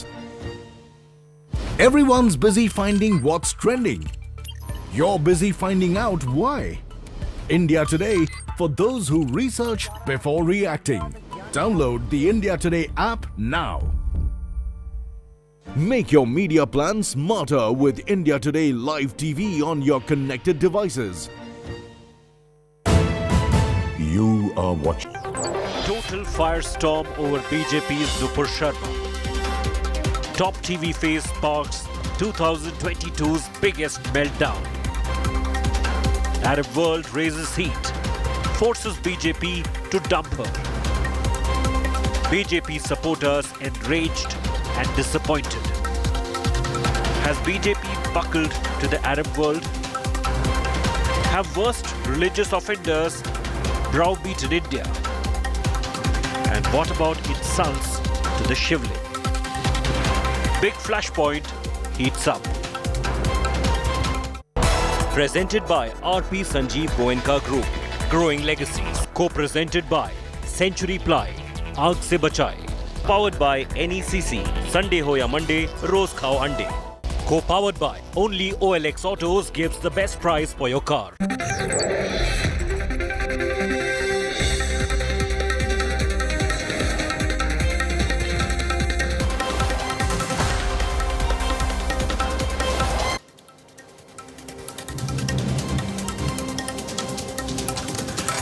Good evening and welcome on board the news track. I'm Rahul Kamal. The massive political face-off over the suspension of two BJP spokespersons is my top focus on the news track tonight. हमने पूर्व में बहुत देखा है कि आप आए दिन एक वीडियो जारी Total firestorm over BJP's Nupur Sharma. You need to nip this exercise in the bud. Offering namaz, especially Jummah namaz every Friday. Top TV face sparks 2022's biggest meltdown.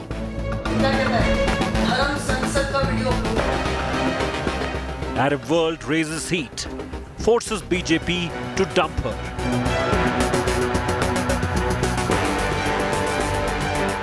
BJP supporters enraged and disappointed. ना कुछ कार्यकर्ता कभी आपके ऊपर चप्पल उठा रहे हैं. Has BJP buckled to the Arab world? Have worst religious offenders browbeaten India?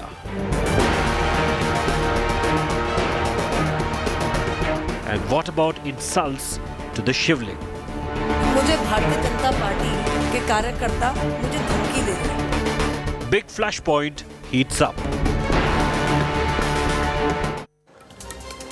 We have a power-packed show lined up tonight. Here are the headlines. I'm following the scene. Mumbai police may summon Nupur Sharma action likely after an FIR was registered against the suspended BJP spokesperson on a complaint by the Raza Academy. Mega India Today news break impact. Mumbai police uncover plot to kill Salman Khan after the actor receives a letter saying, "Aapka Moose Wala kar denge." Bishnoi gang under a scan. Sensational news. CCTV video of Moose Wala murder. Man took selfie with the singer minutes before tipping off gangsters who shot him. India Today unmasks all the murder suspects. Khaki Nika Nataka over the textbooks in Karnataka.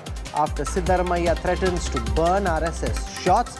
Union Minister Prahlad Joshi hits back, says Congress knickers already loose and torn. DMK MP TKS Elangovan insults Hindi, says the language converts everyone to Shudras. Elangovan refuses to apologize even after outrage.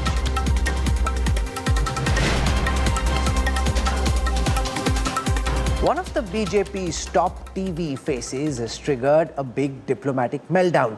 Nupur Sharma's comments on the Prophet Muhammad sparked a big backlash from the Arab world, prompting the BJP to suspend her and expel its Delhi media in charge Naveen Kumar Jindal, who'd also tweeted against the Prophet. But BJP supporters are enraged. They are asking, why has the BJP buckled to the Arab world?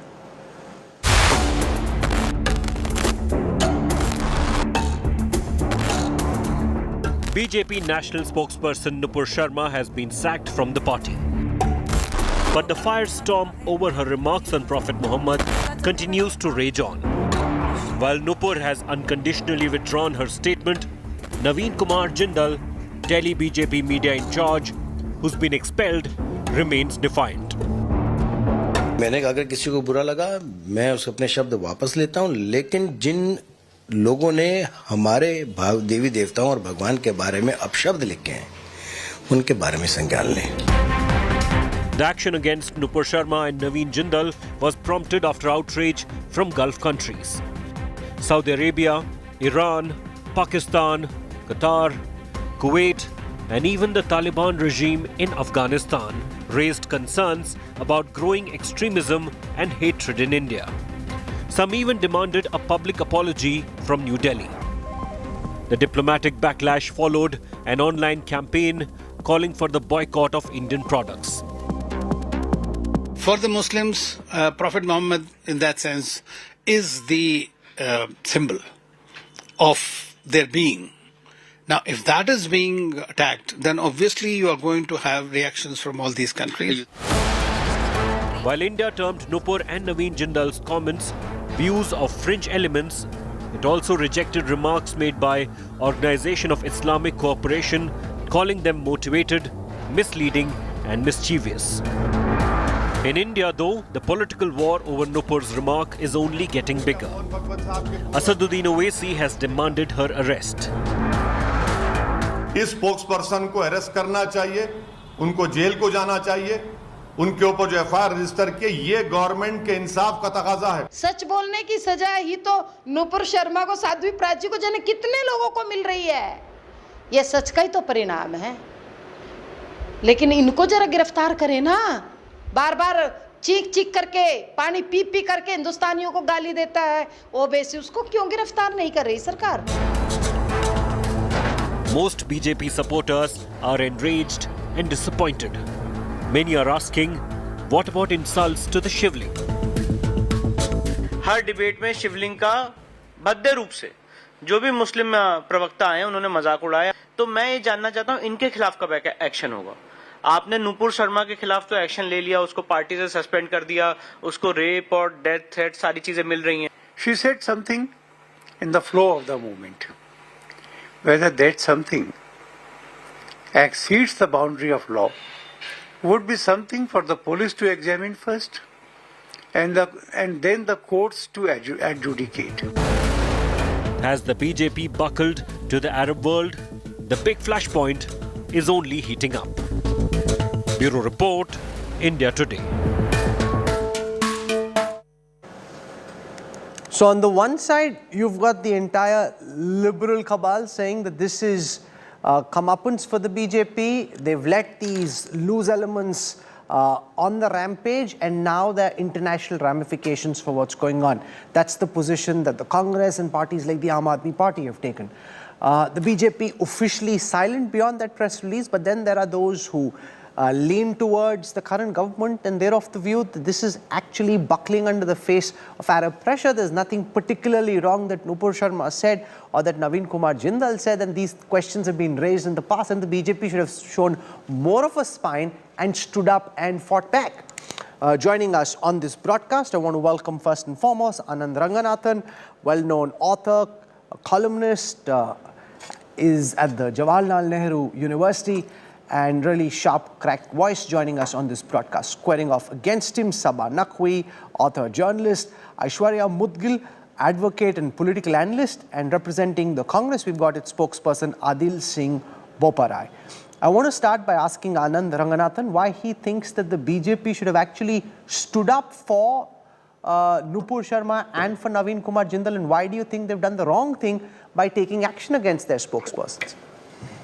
Good evening, Rahul, and good evening to all my esteemed panelists. Being tolerant is not a weakness.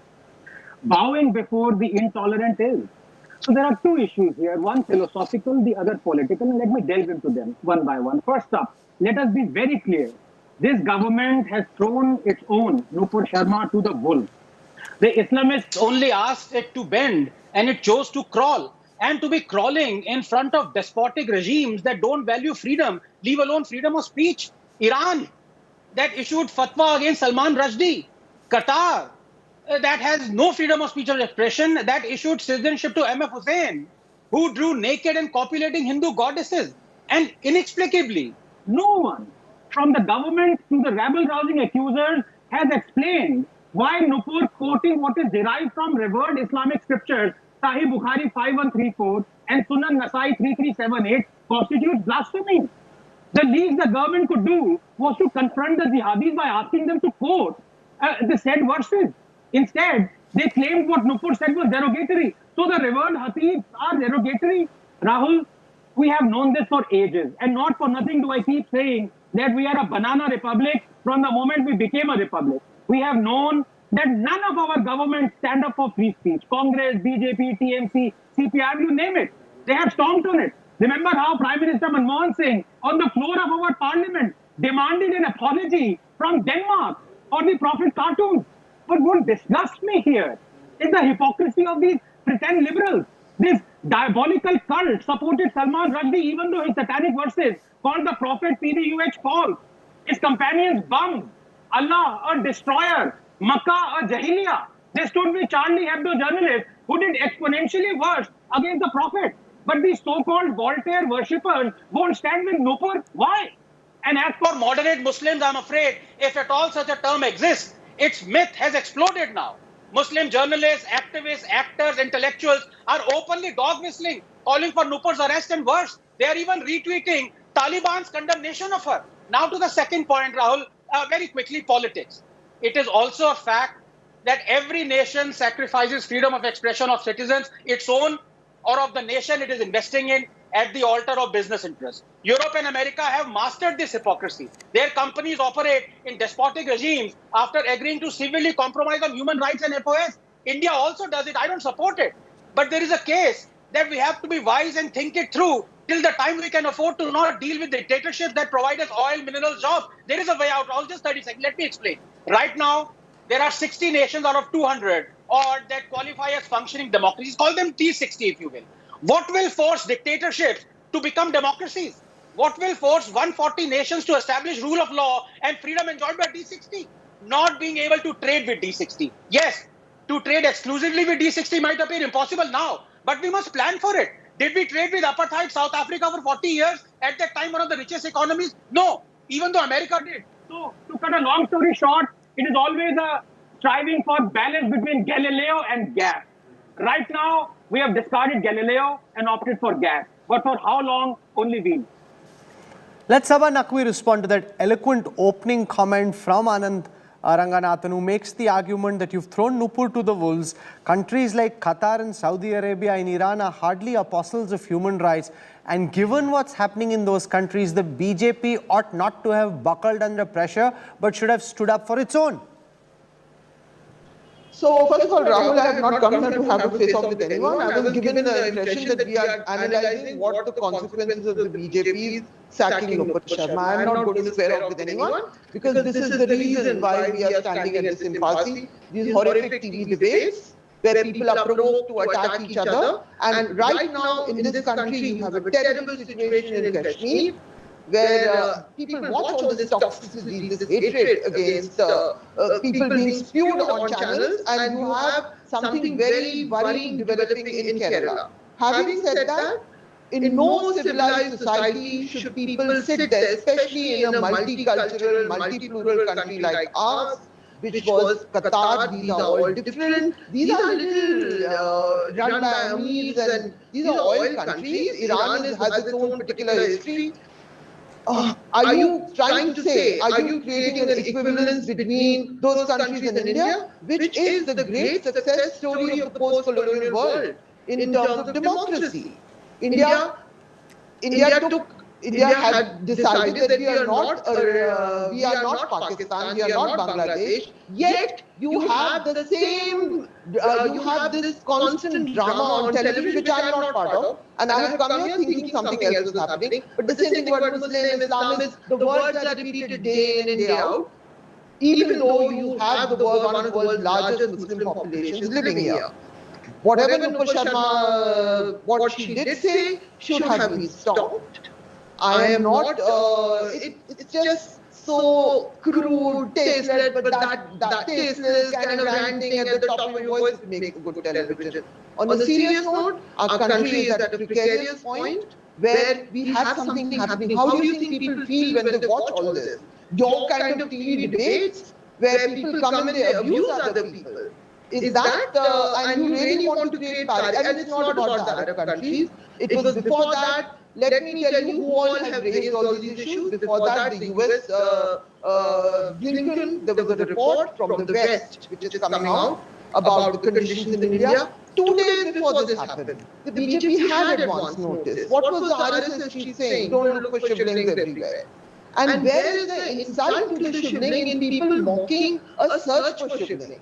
As opposed to something... No, but, just as you say what you do, Sabha, it's very ironical as you speak. Somebody just forwarded me this tweet that you happen to put out, where you say, WhatsApp forward sent to me multiple times today. Breaking huge shivling discovered at the Baba Atomic Research Center. Now, this is what somebody, just as this show started, you've got some... Yeah, no, sure, but make that point, because somebody just sent this to me a moment ago, saying that you yourself, given all that was said by you, you yourself said this, it's got the Baba Atomic Center, you're calling it a shivling. Wouldn't that constitute mocking a religion as well? No. First of all, everybody shared it. In my case, demands were made for my arrest, by the way, which is why I removed it, saying if I'm offending any sensibilities, I removed it, because I don't think this is worth getting into. Honestly, it was an error and I removed it. And I'm saying this because there were serious consequences. I was being trolled, I was being threatened. People were calling me up and saying, what the hell? Mahwa Mojka shared it. It was Hindus who shared it, not me. And let us remember one thing, very, very simply.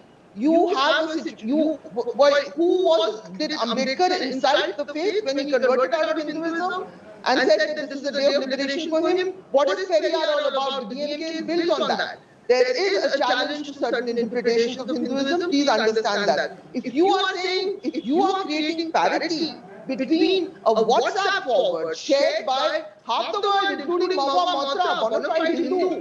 You may not like her because she's not with the BJP, but she's a bona fide Hindu. One second, my phone was ringing. So, kindly bear all this in mind and don't try to, because I have avoided all these debates because I do not want to talk about blasphemy. I thought it was going to be on politics of what it implies to the BJP. If you want to make it a Hindu-Muslim debate, fine, please carry on. I'm not party to that, I don't need to be. So if you want to have, because it is exactly these debates which are, they are now having a serious consequence. Anand Ranganathan, Sabha Naqvi makes the point that these fractious internal domestic debates are now having international consequences, and the BJP has let the fringe loose. And how can two people who are spokespersons of the party even be called fringe, and therefore can the BJP get away by saying they are fringe and saying this is what is now hurting India's reputation abroad? Well, 2 points here. First of all, you showed what Ms. Sabha Naqvi displayed. I stand with her freedom of speech and expression. She should not have apologized.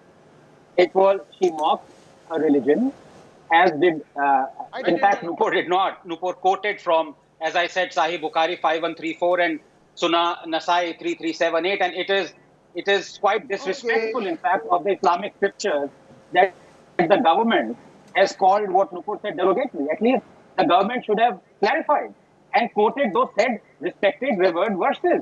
मेरी समझ में नहीं आ रहा है कि जो coat किया गया उसको पहले आप कोट तो करें, बाद में डिसाइड करें कि वो डेरोगेटरी है कि नहीं। जब आप कोट ही नहीं करेंगे तो आपने कैसे कह दिया कि ब्लास्फेमी है? क्या आप कहना चाहते हैं कि जो अदीब साहिब बुखारी है उन्होंने ब्लास्फेमी करी है?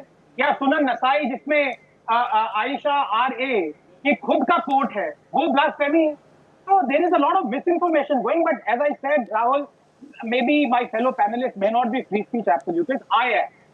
I stand for the free. I stood with Professor Ratan Lal, even though he was briefly arrested for his comment on the Shivling. I'm a free speech because if you stand for Salman Rushdie, who says 10 times worse things, who actually did blasphemy, quote unquote blasphemy. If you stand for Charlie Hebdo, actually go around the panel, Rahul, if I may request you, and ask people, do they stand with what Charlie Hebdo journalists did? Okay, let me put that question to Adil Boparai. Track records of parties such as yours on the issue of free speech highly dubious.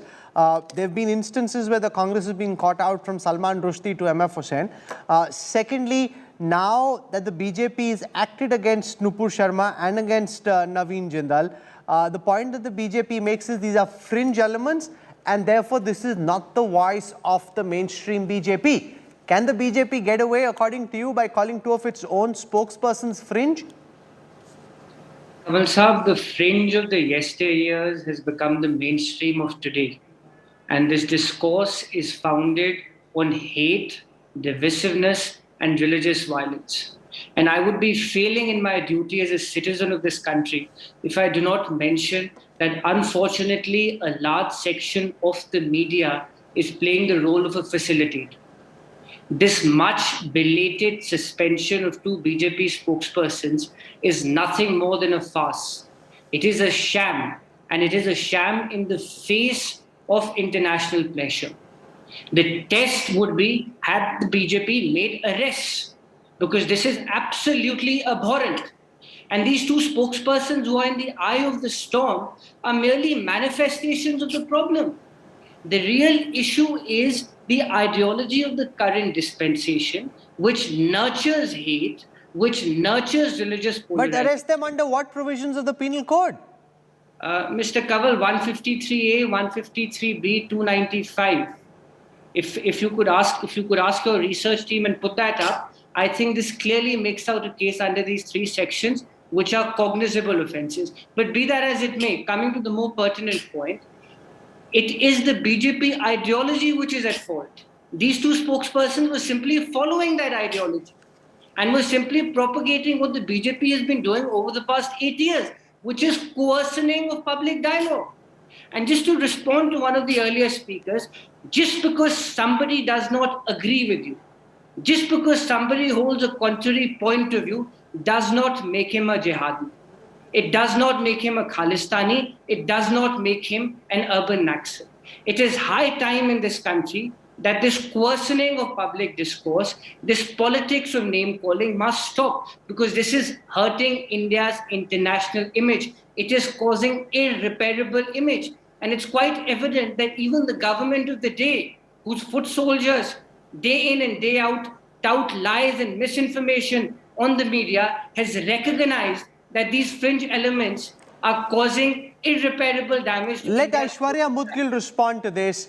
Your charge that these are not fringe elements, they are your national spokespersons. They so far said what they did with the full backing. Nupur, in fact, did an interview saying that the powers that be back her comments fully. And therefore, the BJP is just trying to cut its losses, try to reduce international condemnation and the blowback to the extent possible by suspending them for the time being. Good evening, Rahul. So I have 2 points to make, 2 broad points. One is with regards to your question regarding fringe element, and to reply to other. So first, with regards to fringe elements, I think, first, Nupur herself has, whatever has happened with her is unfortunate. because it would embolden the radicals to invoke external forces, seek their help at the drop of a hat. If they don't like something in India, tomorrow they'll seek external pressure to pressurize India. Having said that, I think BJP or the government did what it had to do. The contribution of GCC nations has been fairly specific in terms of our contributing to our Indian economy. And they have, and Nupur herself has very categorically stated that her intention was never to hurt anybody's feelings or harm anyone's feelings.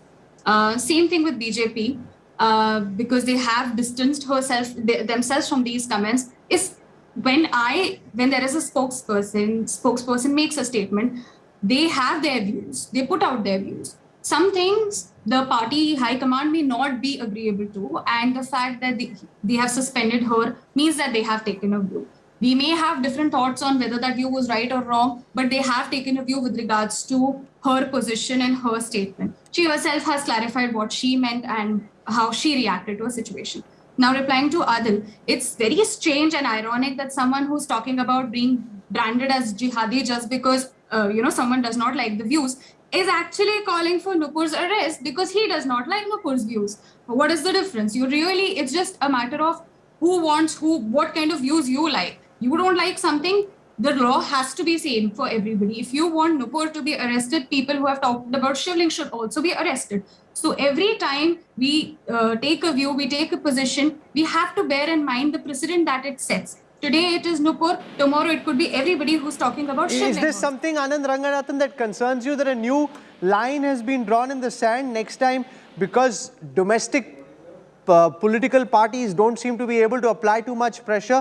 There will be an international chorus, countries getting together, trying to put pressure on the Modi government and acting through the back door, and this could be a new precedent? No, absolutely. I think it is an inflection point in more ways than one. I think internationally, diplomatically, and nationally as well. Let me explain. What my dear the previous panelist just said, I'm afraid I disagree, because we keep saying that, chest beating ourselves, saying that we are as competitive as China. We don't, cower down to China. Well, China, 48 to 49% of Chinese oil or imports comes from the Middle Eastern countries. And 5 million Chinese are employed there, roughly the same as Indians are.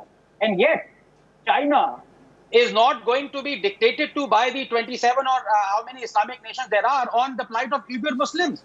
China has interned them in concentration camp, 1.5 million Uyghur Muslims. China is sterilizing them on a mass scale. China is feeding them pork. And what happens? Does China listen to the Arab countries? No. We listen.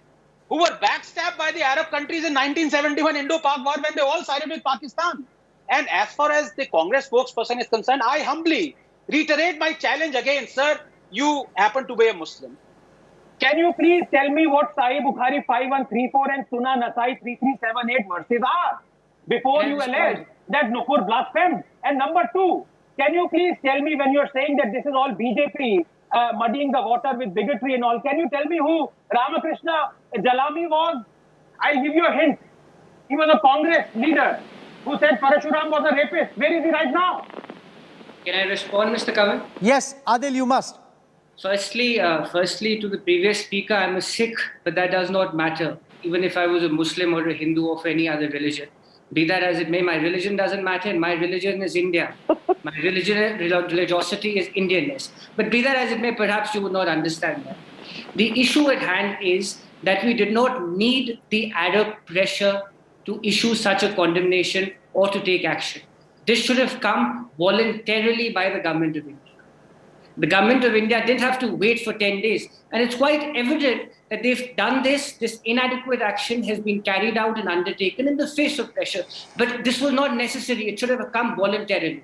The issue here is, Mr. Kaval, and perhaps you may agree with me, that there are elements, official, unofficial, which have been tasked with this process of denigrating and berating our syncretic culture, who've been tasked with this agenda of political coercioning of dialogue, who've been tasked with this agenda of creating us versus them, who've been tasked with this agenda of othering of minorities. And this cabal, this clique in eloquent and glib spiel tries to justify this by saying that, well, this is free speech absolutism. Let me remind him, please examine Article 19, subsection 2. Please see Section 295A. Please see Section 153B. If there is an infraction of law, then the law of the land must be invoked. And finally, coming to the more pertinent point, the highest echelons of the Bharatiya Janata Party have been doing this over the past 8 years.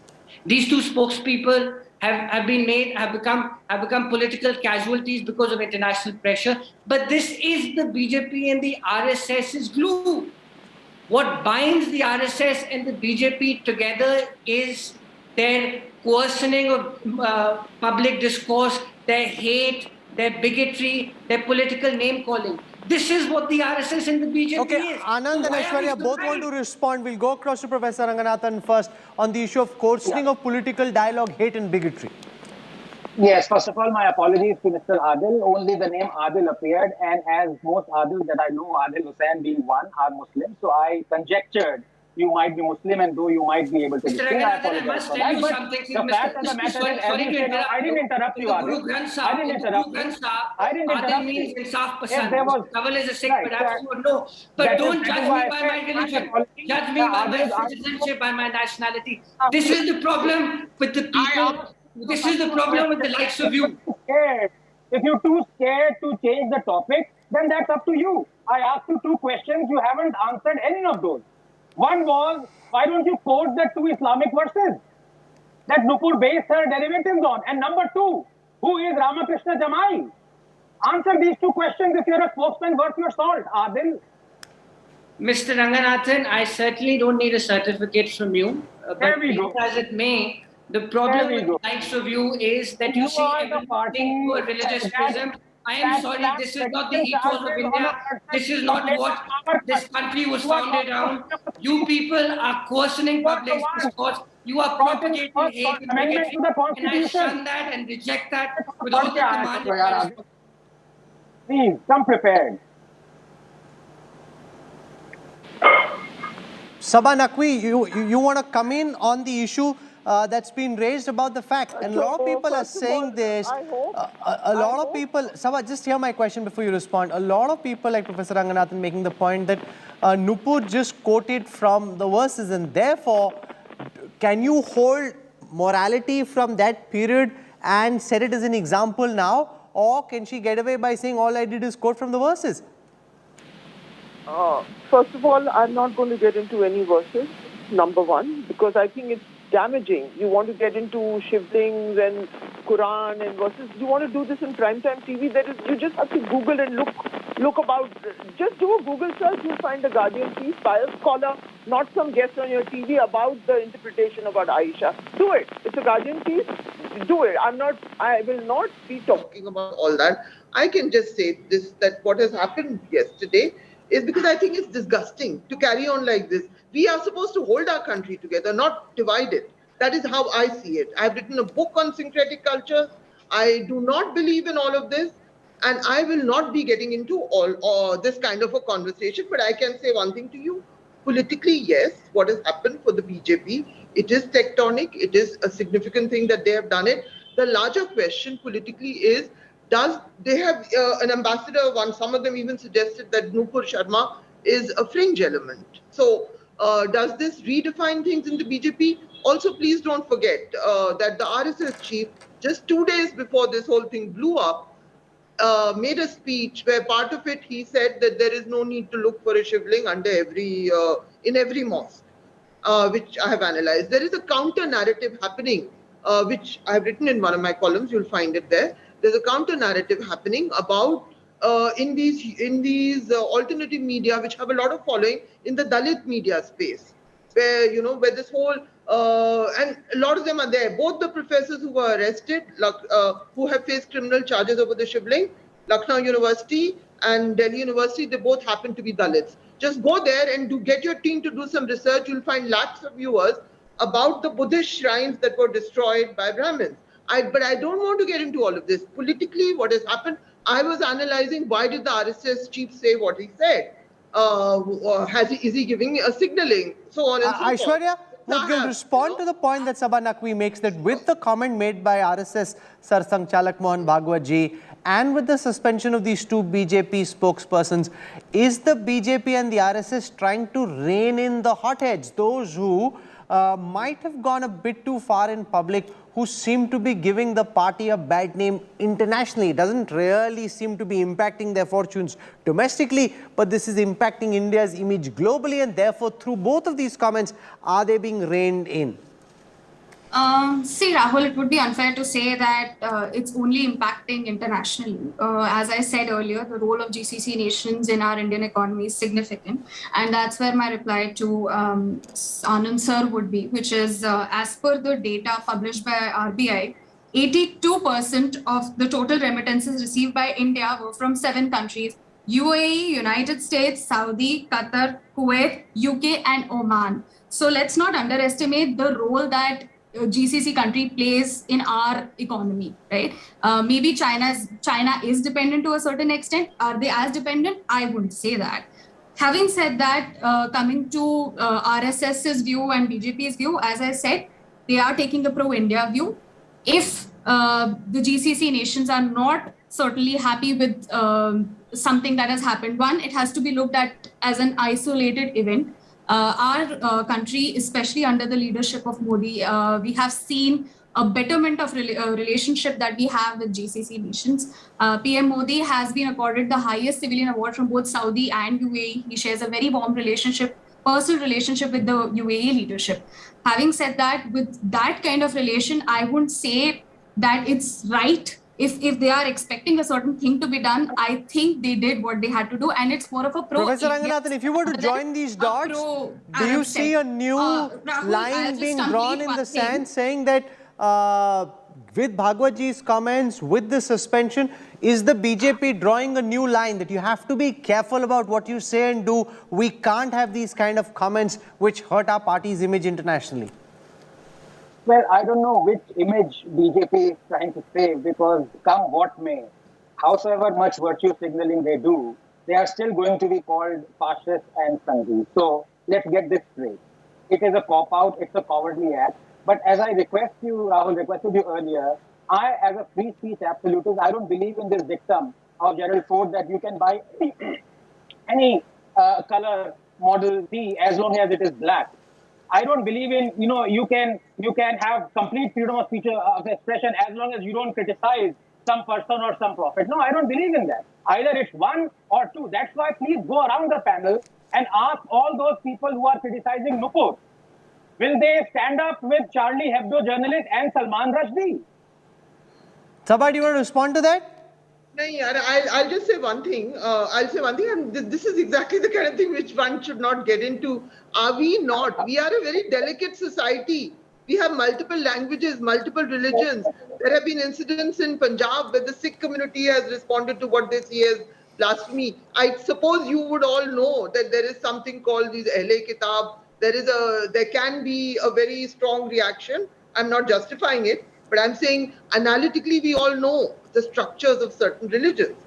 Now, and the notion of blasphemy and so on and so forth. And I don't want to get into it because these are very, very complex things which do not deserve. Adil Boparai, Professor Ranganathan asking, would you also justify the freedom of expression of... Okay, go on, Sabha, go on. We cannot have freedoms which go into insulting each other. As I said in the beginning, there's a very delicate thing happening here. This kind of ranting and raving is leading to a mindset in Kashmir and Kerala. For God's sake, don't make your channels the platform for this kind of ranting against one section of society. Anyway, and false offense, getting offended. We enjoy, getting offended. Anyway, no one wants to hear. Allow me to stand up for Ratan Lal. They stand up for everything that denigrates Hinduism and their goddesses. They stand up for M.F. Hussain like I did. When he portrayed... I'm not even arguing. I'm trying to have my say. No one should interrupt me when I talk. But they won't stand up with someone who is criticizing something, but there also a distinction is being made. They will stand up with Salman Rushdie, but publicly they will not say that we stand up with Charlie Hebdo journalists. Okay. This is hypocrisy. If we expose it, it's fine. Let's be honest with ourselves and move on, yeah. It's fine. Adil Bopara, you want to respond to Professor Ranganathan's question about Just Charlie one Hebdo moment. cartoonists and whether, political parties, as they criticize Nupur Sharma, would stand up for their freedom of speech? Kaval Saab, some elements are trying to be more loyal than the king, but that's their prerogative. The issue at hand today is that there is a law of this country. Law of the country provides for serious infraction when certain statements are made which creates religious disaffection. And that law has to be implemented in the right spirit and in total. A country is modeled on the basis of unity and diversity. Our strength is our diversity. When you make utterances or obnoxious statements that tend to create these chasms in society, we all must unitedly stand together and shun this. This othering, this hate and unity which is being propagated is not good for this country. It is damaging our social fabric. Forget what the Congress thinks, forget what the BJP thinks. I'm saying this as a citizen of this country. When you propagate hate at this level, you are dividing your people. And Aishwarya, I'm out of time. You want to make a quick comment before I wrap up, please? Quick point goes to Sabha and Adil. Where were these sermons when Shivling was being insulted day Take and action, take action. To everything. Take action if there is then anything then the precedent has been set. Either side of the aisle, said, Adil, everybody will have the same treatment that Nupur Sharma is getting. Everybody will have the same kind of the BJP finds itself. Everybody will have to. You are legitimizing. Okay, Professor Ranganathan asking for 10 seconds. Go ahead, Anand. One second. Final comments, Professor Ranganathan. This is what I worry, and this is what I said, Rahul, that we reach an inflection, because this is almost like an Abrahamification of Indian Hindu society, as what Ms. Mudgil said. Now, anyone who insults, for example, he would possibly say that Sampat Nehra should be arrested because she mocked the Shivling. This is what is going to happen. So, in effect, what Islamists have done, they have hardened the Hindus. Okay, the BJP finds itself in a piquant position where it's facing pressure from within and without. Its own supporters. Okay, Sabha, 10 seconds, I'm out of time. I mean, how can you incite people with a false thing and say that I mocked the Shivling? I shared a WhatsApp forward which was about the search for the Shivling. Just so we are clear. Just so we are clear. Religious sentiment, Sabha. That's and that was done by Mawa Chatterjee, Mawa Moitra. It's up to us. I decide and I put the case against you. If today Nupur is arrested, tomorrow you will be arrested. That's the problem. No, she should not be arrested. No one should be arrested. One second. She's made a comment. I think we. And Sabha also should not be arrested. I'm saying hypothetically, that's what people want, right? If that today is what I'm trying to say. Are you wanting to shut down all the people who have any irreverence? Is that what you want? Are you trying to? I mean, here, and I even removed it. Forget about me. Hundreds of people. Are you only raising my name because it's a Muslim name? No, I'm raising your name because you're a fellow panelist. Sabha, stop playing the victim card. File a case before you talk about me. Have the guts. File a case against Mawa Moitra. She's a political opponent. She was the one who circulated that WhatsApp. If I am talking, I said hypothetically, I will have to file a case. So I'm out of time. You've heard different points of view. As always on the news track, I don't tell you what side to take. You've heard from Professor Ranganathan, you've heard from Sabha Naqvi, Adil Bopara and Aishwarya Mudgil. You decide whether the BJP did the right thing by suspending Nupur Sharma and Naveen Jindal, or should it have stood up to pressure? Was it even possible to stand up to pressure given the fact that the relationship built under the Modi dispensation with the Arab countries is one of Modi 2.0's biggest foreign policy achievement. Therefore, we will continue to track this story very, very closely. I'm slipping into a break. When we come back, Mumbai police uncover a plot to apparently kill Salman Khan after the actor receives a threat letter alleging that the Bishnoi gang was after him. Details coming up on the other side.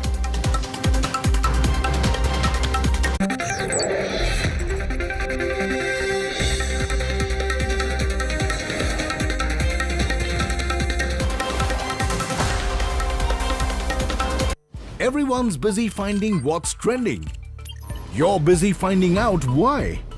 India Today, for those who research before reacting.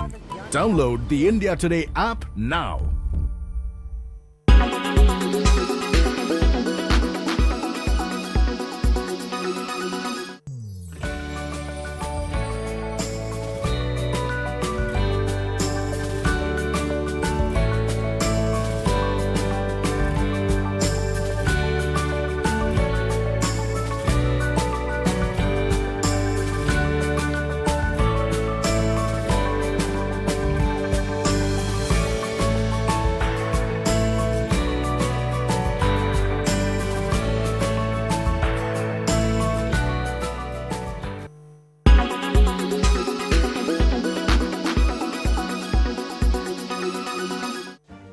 Make your media plan smarter with India Today Live TV on your connected devices.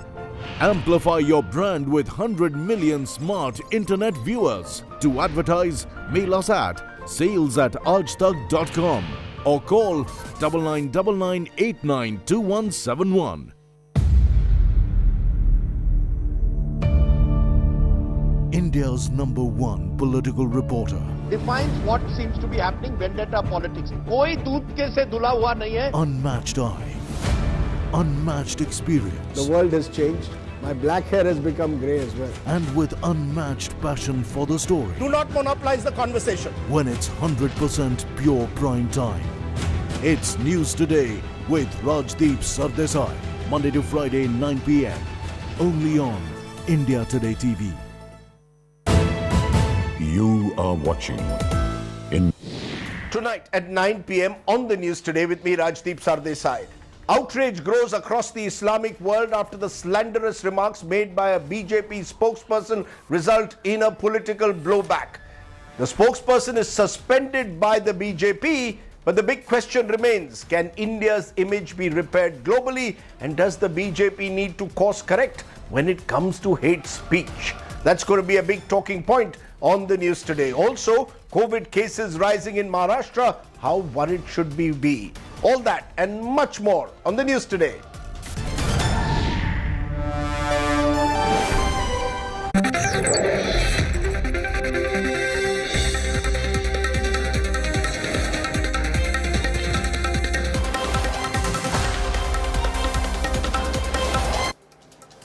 You're on board the news track. It was India Today that first revealed that the Bishnoi gang is the prime accused in singer Moose Wala's murder case. And now it's threatened Salman Khan. Today, that plot was unraveled by the Mumbai police. A letter threatening the actor saying, "Aapka Moose Wala kar denge," is now out. Salman's security has been beefed up.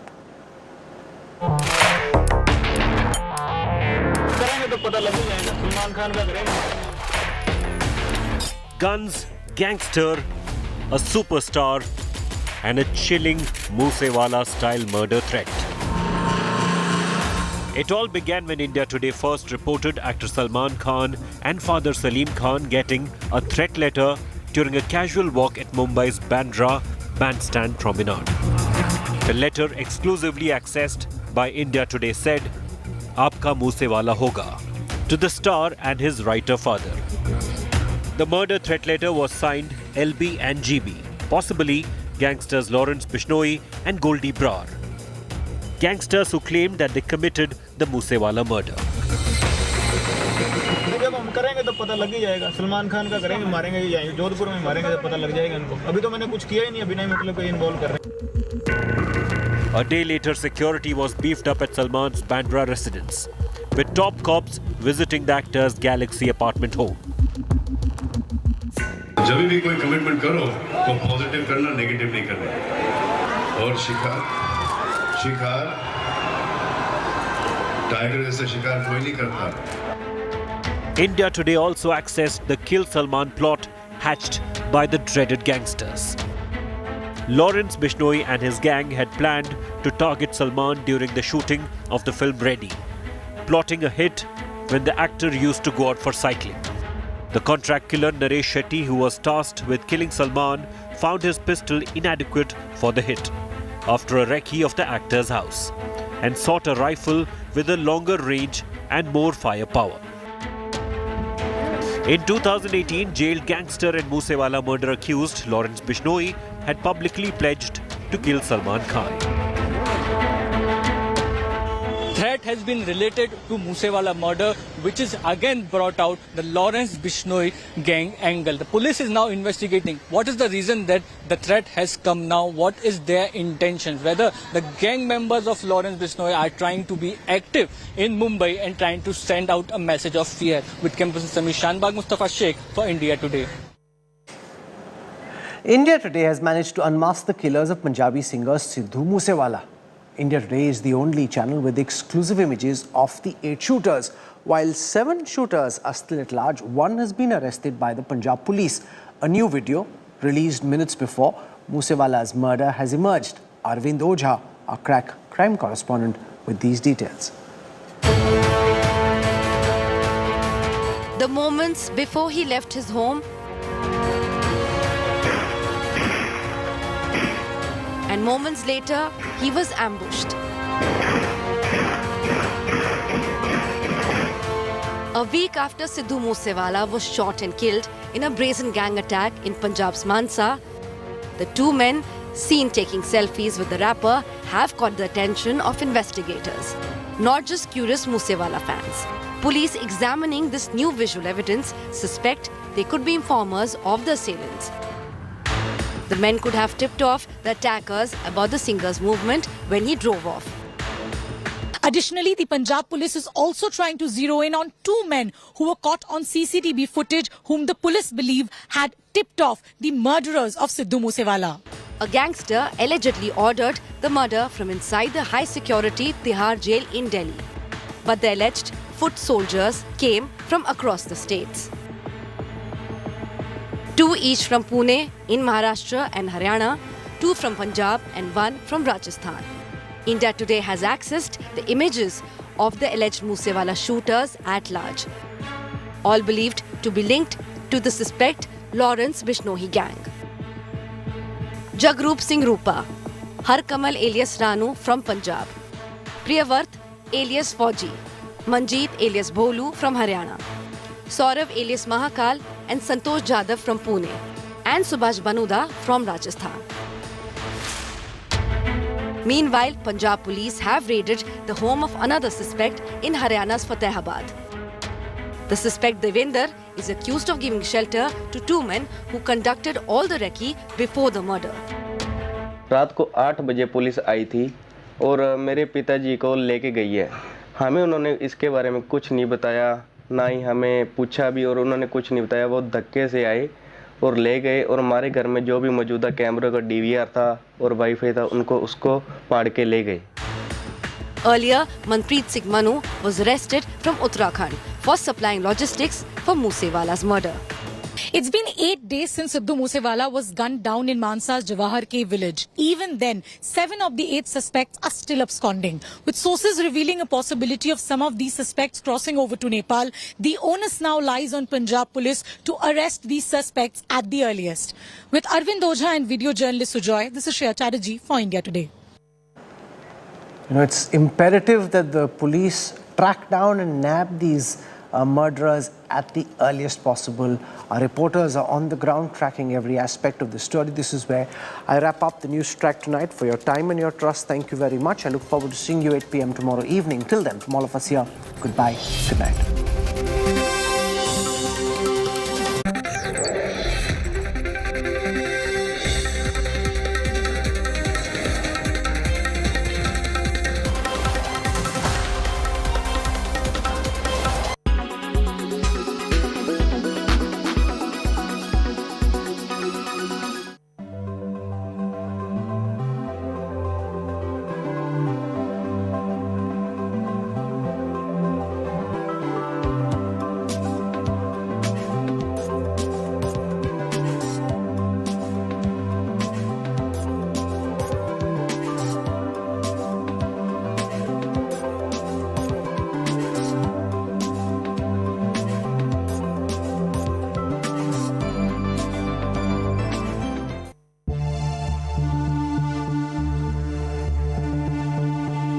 On a daily basis, thousands of oil spills occur worldwide in the oceans, causing oil pollution. This oil pollution in the oceans can have a disastrous effect on marine life. Most people don't realize how serious the problem is until there's a major incident at sea, such as a tanker spill or an oil rig explosion. Oil slicks have the potential to kill seabirds and marine animals such as seals as they drift towards the coast. Although only 10% of global marine oil population is caused by spills of this nature, the majority is generated by everyday maritime traffic such as illegal dumping and tank cleaning, as well as onshore industrial activities. The environmental impact varies depending on location. Deep sea spills are typically smarter and easier to clean up. The oil sinks as it becomes denser, is broken down and destroyed by bacteria. Oil slicks on a rocky coast or exposed beach can have a significant impact on marine ecosystems, and they can take up to a year for wave action to clear away. This oil pollution is also extremely harmful to coral reefs. Coral regeneration can take up to 10 years and is often irreversible. And pollution in mangroves or on sandbanks can cause long-term damage that lasts more than 20 years.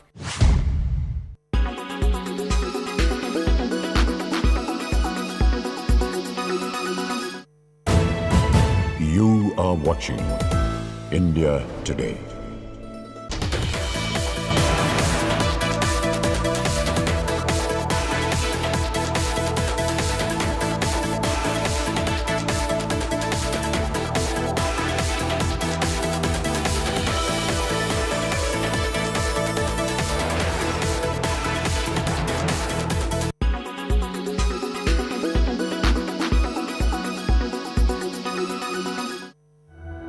Do you remember the fictional planet Pandora from the blockbuster movie Avatar? Hold that thought. Because this is not Earth. It's not from a movie. This is Earth's clone called Titan. It is real and it is very much here in our solar system.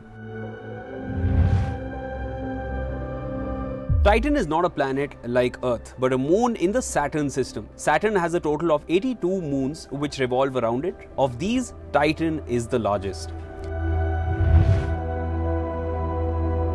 Well, there are no reports or studies to confirm whether Titan has the kind of conditions shown in Pandora with those glittering lights or floating hills, but Titan does have rivers, lakes and seas filled by rain which come through a thick atmosphere similar to what Earth experiences. Titan is the only celestial body besides Earth to have liquid on its surface. New research reveals the presence of landscapes on the surface of this moon. Titan has streams of liquid methane and winds of nitrogen gas, which build hydrocarbon sand dunes. Researchers say that the dunes, plains and labyrinth terrain have been formed on Titan in a similar manner as on Earth. The surface temperature is about minus 180 degrees Celsius, and people would need to wear respirators to breathe oxygen, since the atmosphere is mostly nitrogen.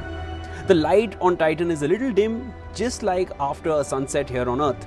So staying on Titan won't be a reality anytime soon, but Titan is the most hospitable extraterrestrial world within our solar system. It is like Earth in a parallel universe where things are different yet so similar.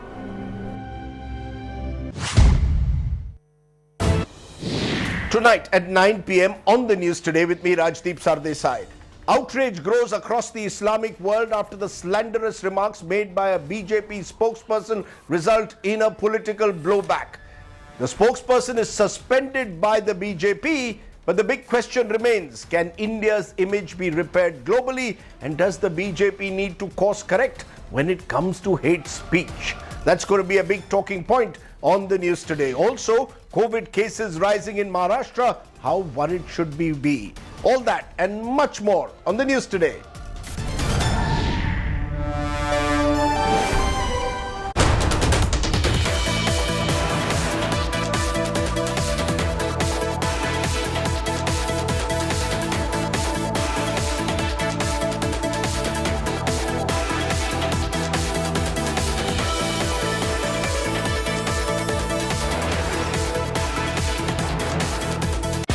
Fans of Salman Khan are saying bhai ko threat aaya, and we're here to find out if this was mischief or is there really a threat to one of Bollywood's biggest stars. It's been a day of total drama in Bandra where Salman Khan lives, but we will try and separate fact from fiction and get you a ground perspective on whether gangsters are really trying to bump off Bhaijan. That's on India First at 10 p.m. with me, Shivaru.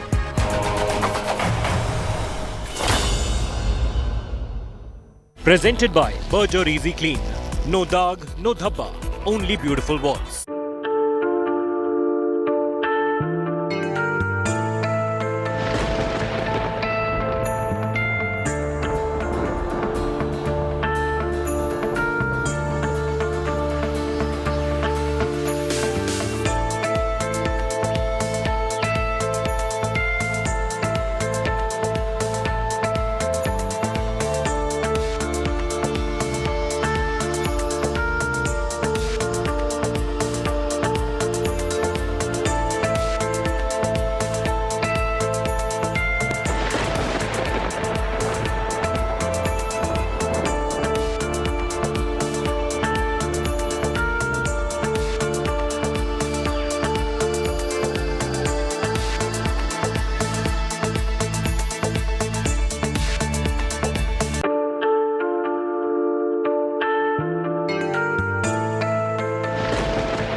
Presented by Aditya Birla Group, Big in Your Life. Co-presented by Star Health Insurance, the health insurance specialist. Co-presented by JK Tyre Ranger Series, Stay Wild at Heart. Powered by NECC, Sunday ho ya Monday, Roz Khao Ande.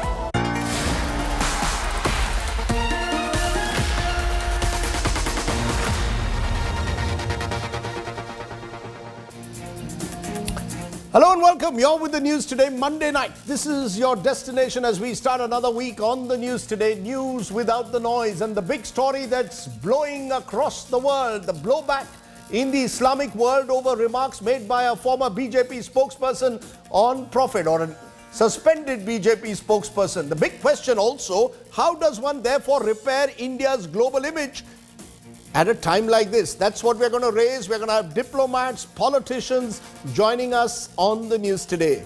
But first, as always, it's time for the 9 headlines at 9 tonight. The Arab world unites in condemning India over BJP spokesperson Nupur Sharma's Prophet Muhammad slanderous remark. India rejects the OIC statement, calls its fury unwarranted and narrow-minded. Indonesia, UAE, Jordan join in the protest. Mumbai police may summon the suspended BJP spokesperson Nupur Sharma. Action likely after an FIR was registered against her by a complaint by the Raza Academy in Mumbai. UP police releases pictures of 40 riot accused days after the communal clashes in Kanpur. Promises anonymity to those tipping off information on the accused.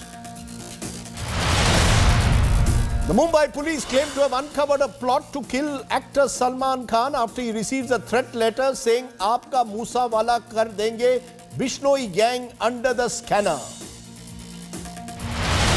New CCTV video of the Moose Wala murder in Punjab. Man took selfie with the singer minutes before tipping off gangsters who shot him. India Today unmasks all the murder suspects. A khaki knicker Nataka over textbooks in Karnataka after Siddaramaiah threatens to burn RSS shorts. Union Minister Prahlad Joshi hits back, says Congress knickers are already loose and torn. Contagious infection, norovirus in Kerala. Health authorities confirm 2 positive cases in children. Virus identical to diarrhea causing rotavirus. Britain's governing Conservatives to hold a no-confidence vote in Prime Minister Boris Johnson that could oust him. This after Partygate exposed Johnson's breaking COVID rules during the lockdown.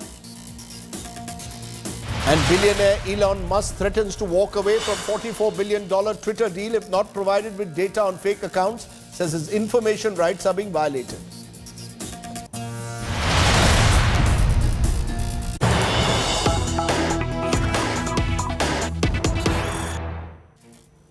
But first to the breaking news that's coming in. More and more Islamic countries have now joined in to express their anger over the suspended BJP spokesperson Nupur Sharma's comments on the Prophet. Now Jordan, United Arab Emirates and Indonesia are the latest nations to speak out and condemn what they are saying are unacceptable statements made by a ruling party spokesperson.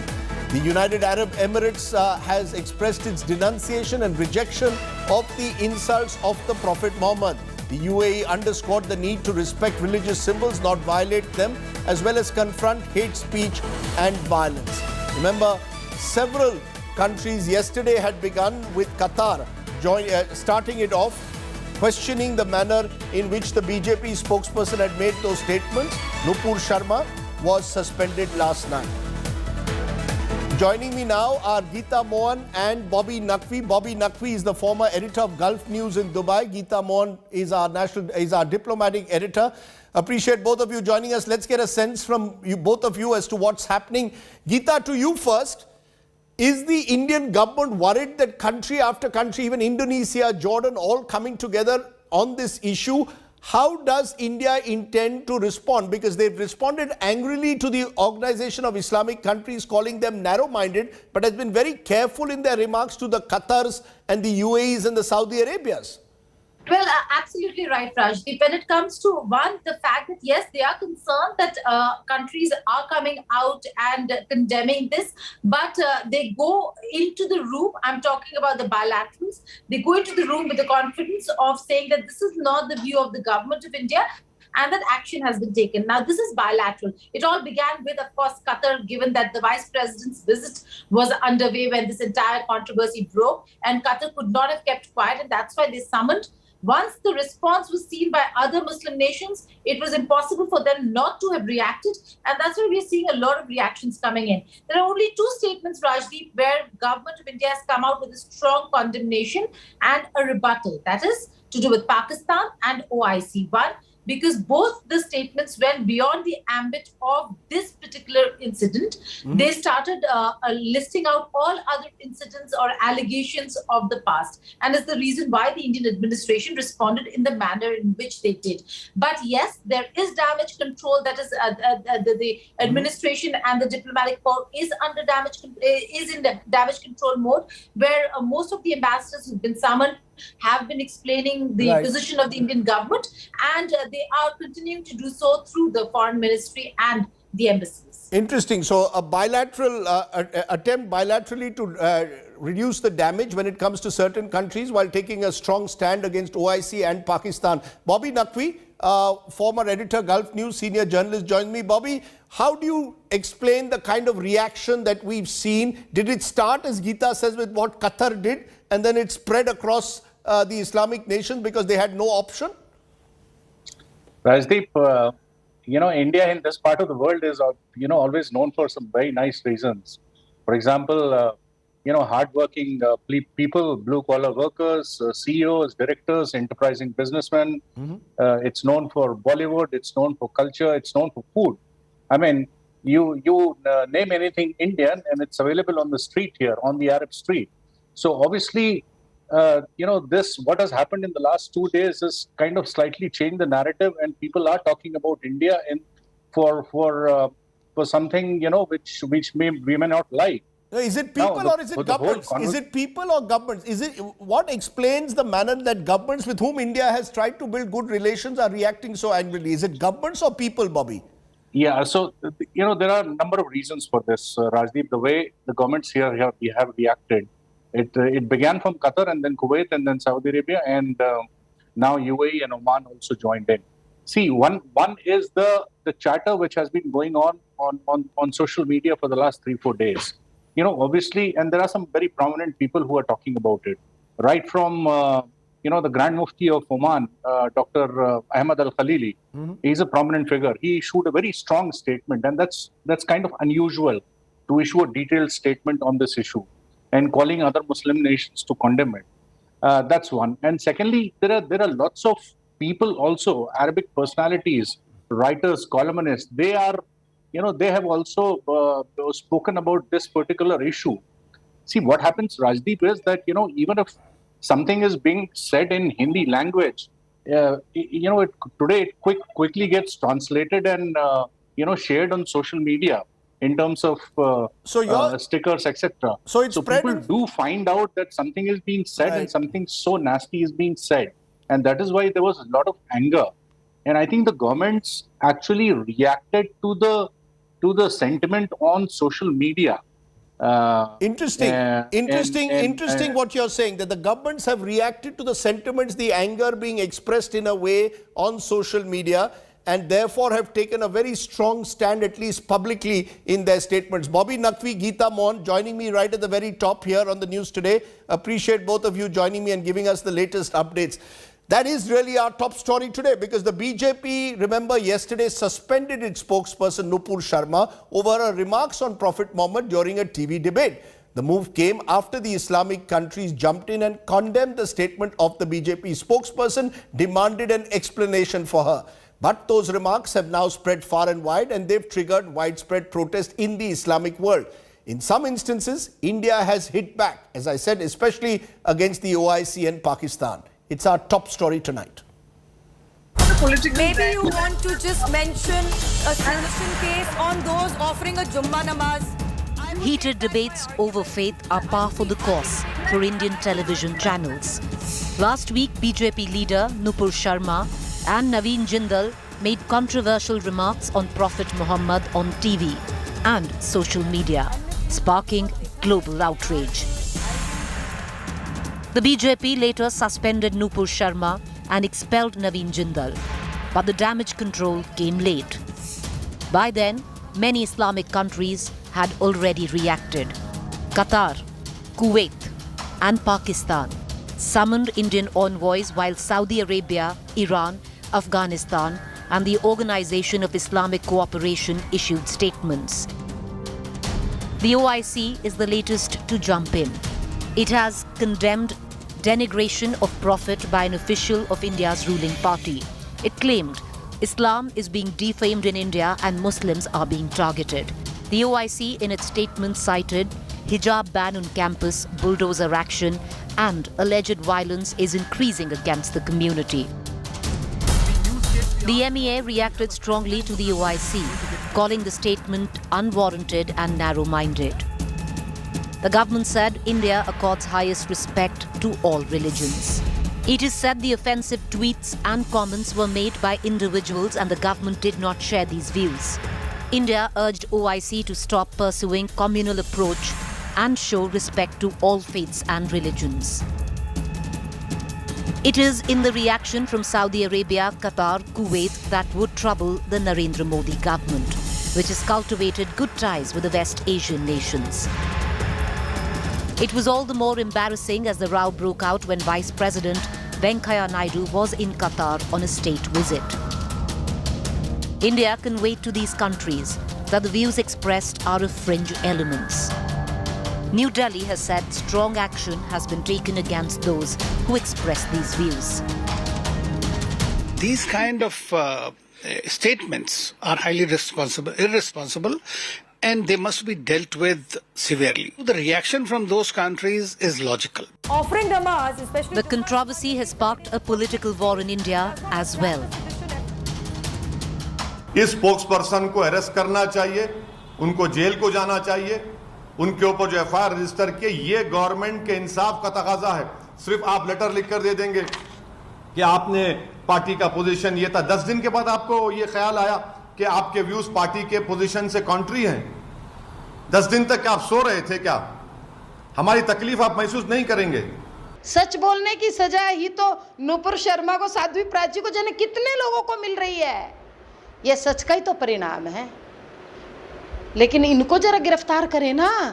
बार बार चीख चीख करके, पानी P P करके हिंदुस्तानियों को गाली देता है ओवैसी, उसको क्यों गिरफ्तार नहीं कर रही सरकार?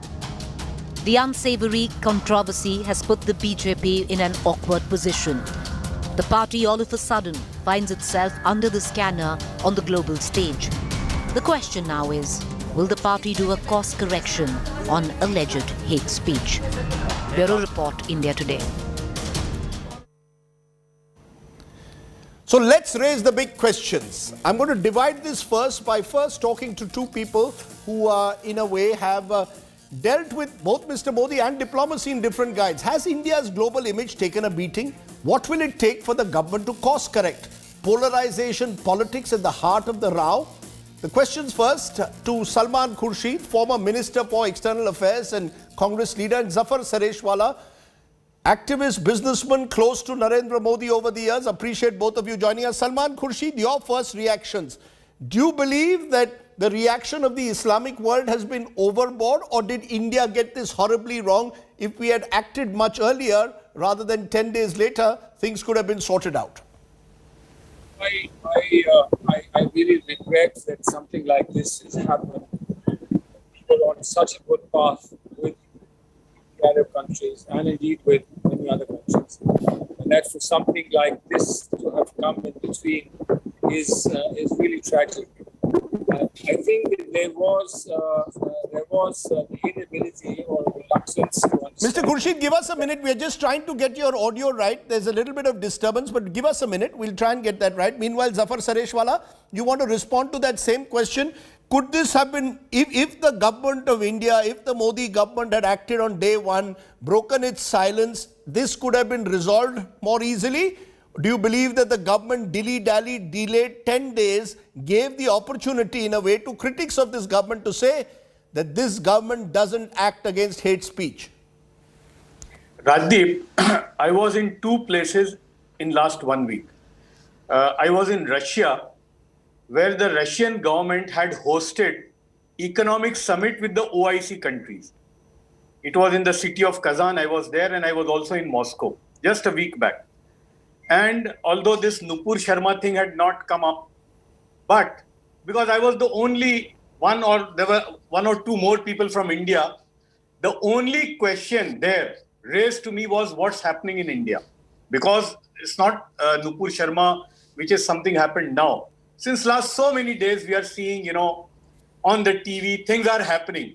People were questioning me that. Because I'll tell you why, that with Mr. Modi's ascension, India's position had taken a leapfrog across the world, even in the OIC countries, and this summit happening in the backdrop of war. And there were contingent from 72 countries, heads of state from 58 countries were there. I was there on the invitation of the Tataristan president. Even then, people were wondering, and I met a lot of what were they wondering? No, what were they asking? What were they asking? Yes. Rajdeep, a very important person in Moscow, he heads one of the largest pharmaceutical companies of India. He heads Moscow and Nordic nation, I'm not naming. Once he said that, मैं तो आपको देखता था, हम लोग तो मोदी साहब के सपोर्टर हैं. जफर भाई, ये क्या हो रहा है? ये हिंदुस्तान में क्या हो रहा है? A non-Muslim Hindu living there. Same questions were asked to me by a lot of people from Arab nations, much before this Nupur Sharma thing happened.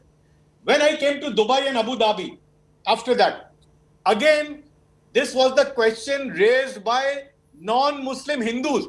Because Rajdeep, in the top positions in UAE, in the investment banking industry, that's my field, most of the top positions are held by Indian Hindus.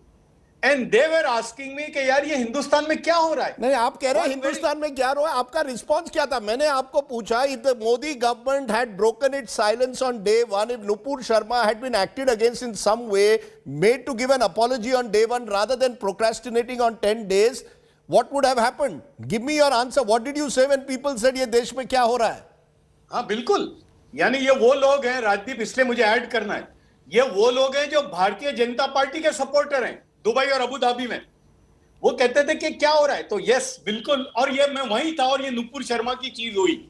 उसके बाद तो मेरा लोगों के सामने जाना मुश्किल हो गया था. You're saying? I had no answer कि हो क्या रहा है. और सबसे खतरनाक जो था वो ये नवीन जिंदल था.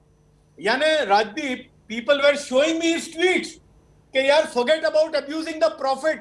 एक पार्टी का, बीजेपी का प्रेसिडेंट दिल्ली का जिस किस्म की लैंग्वेज इस्तेमाल कर रहा था, जफर भाई इसका कोई जवाब? No, he's not the BJP Delhi president. Naveen Jindal is a functionary in the Delhi BJP. You're saying he's an important functionary. He's an important functionary. No, government says he's a fringe figure. The BJP says he's a fringe figure. Government says these are fringe figures.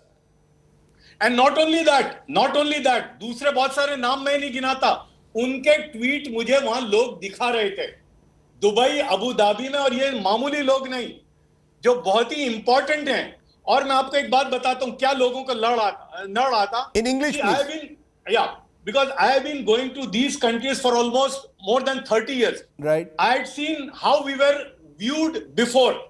And you have to give credit or marks to Mr. Modi because he had taken the position, and with his ascension after 2014, India had come to a position, or I would say coming of age, because earlier we had oil trade and these kind of things. People investing in Indian companies had never happened. The kind of amount which has come in last 6-7 years. Okay. And yes. These people, the Nupur Sharmas of the world, have hit Mr. Modi and nobody else. Okay. Because he is responsible to take India's position to this level. Even in OIC countries, when I was there, you made that point. Let me turn to Salman Khurshid. Salman Khurshid, you want to respond? Zafar Sareshwala says that, look, Mr. Modi had taken this country's position to a high level, but even in the Gulf countries, we were building relations with UAE, Saudi Arabia, signing bilateral agreements. Along comes this instance, and now you've got Islamic countries, in a way, some would say ganging up, others will say just expressing their anger. How do you see it? Do you believe that if the government had acted on day one, this could have been contained? Well, I think, of course, that's what was necessary, and that's what would have happened. I just believe that this has come because of a fundamental misunderstanding about the attitude and sentiments of Muslims in the world for the Prophet Islam.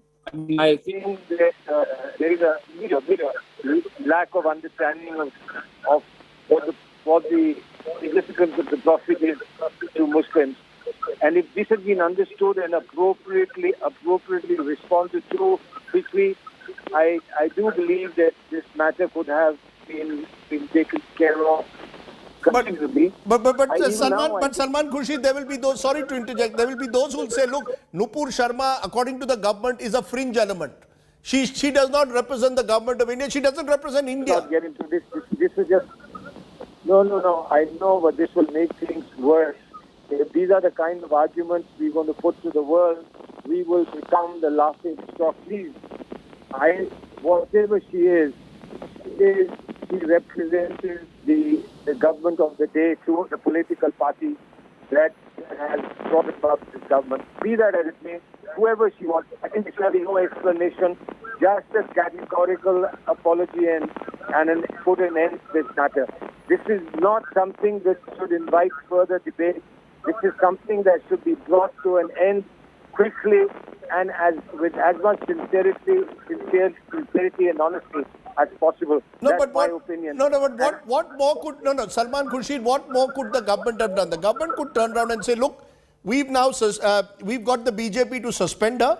We've issued statements committing ourselves to our pluralistic, secular beliefs, that we believe all religions are to be treated equal. There are those who are saying that we've responded angrily to the Organization of Islamic Countries, calling them narrow-minded and communal. Rajiv, this is no time for getting angry. You have to show a sense of sensitivity and understanding, and then to tell the world that these are fringe elements. Come on, even we don't accept that explanation.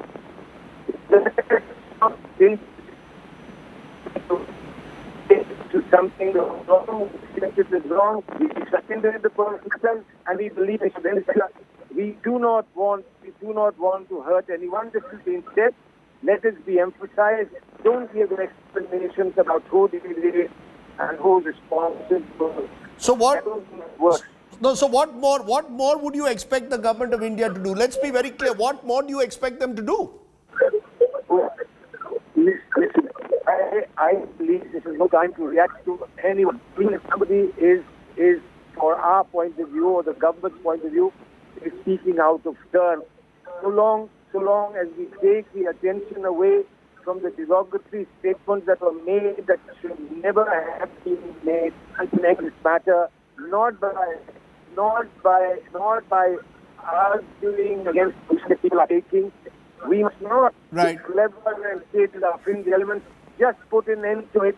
It is important both for India and for the world. It is important to Muslims and for Hindu-Muslim solidarity that this must be put to an end as quickly as possible. Okay, you're saying the answer is not to respond angrily, but just put an end to it. Zafar Sareshwala, do you believe that the Modi government is genuine when its reach out takes place? You mentioned how you believe that the government's stock has risen in the Arab world. Are the people willing to now make a distinction there between the Modi government and the BJP, or those who are seen as the Hindutva hotheads and the government of India, or somewhere down the line they will now say that, look, there is no difference. This double track approach will no longer work?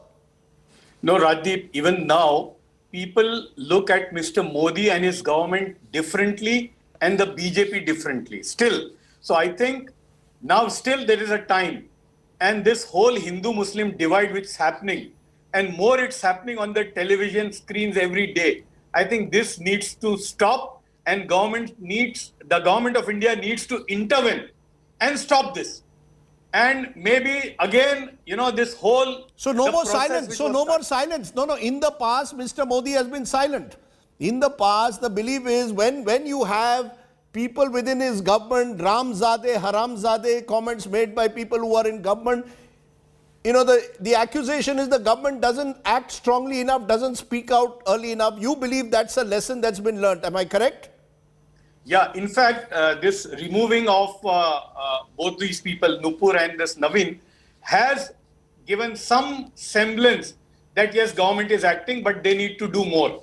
Okay, let me leave it there. Zafar Sareshwala, Salman Khurshid joining me. Let's widen this. Why does West Asia matter to India? Remember, everyone knows a huge part of our oil needs are met by imports from the Gulf. The figure, in fact, even now is as high as 60%. Here is another reason.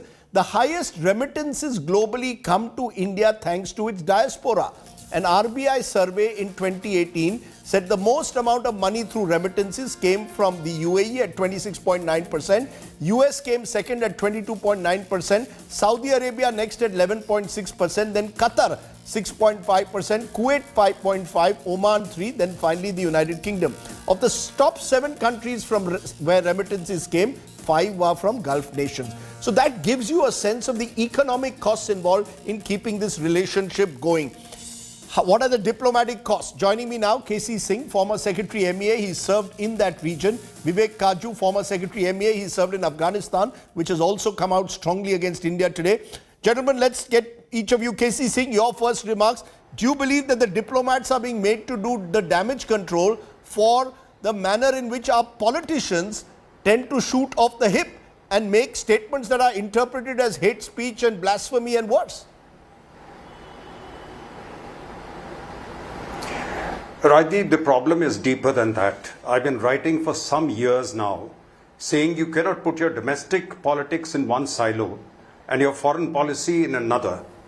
It will carry you only so far, and a stage will come when the conflict will occur. You can't have a majoritarian Muslim baiting agenda at home and go hugging the rulers of these countries and think they'll look the other way. They will mostly they'll look after their interests. Emiratis are interested in weaning you away from Iran. Saudis are interested in doing the same.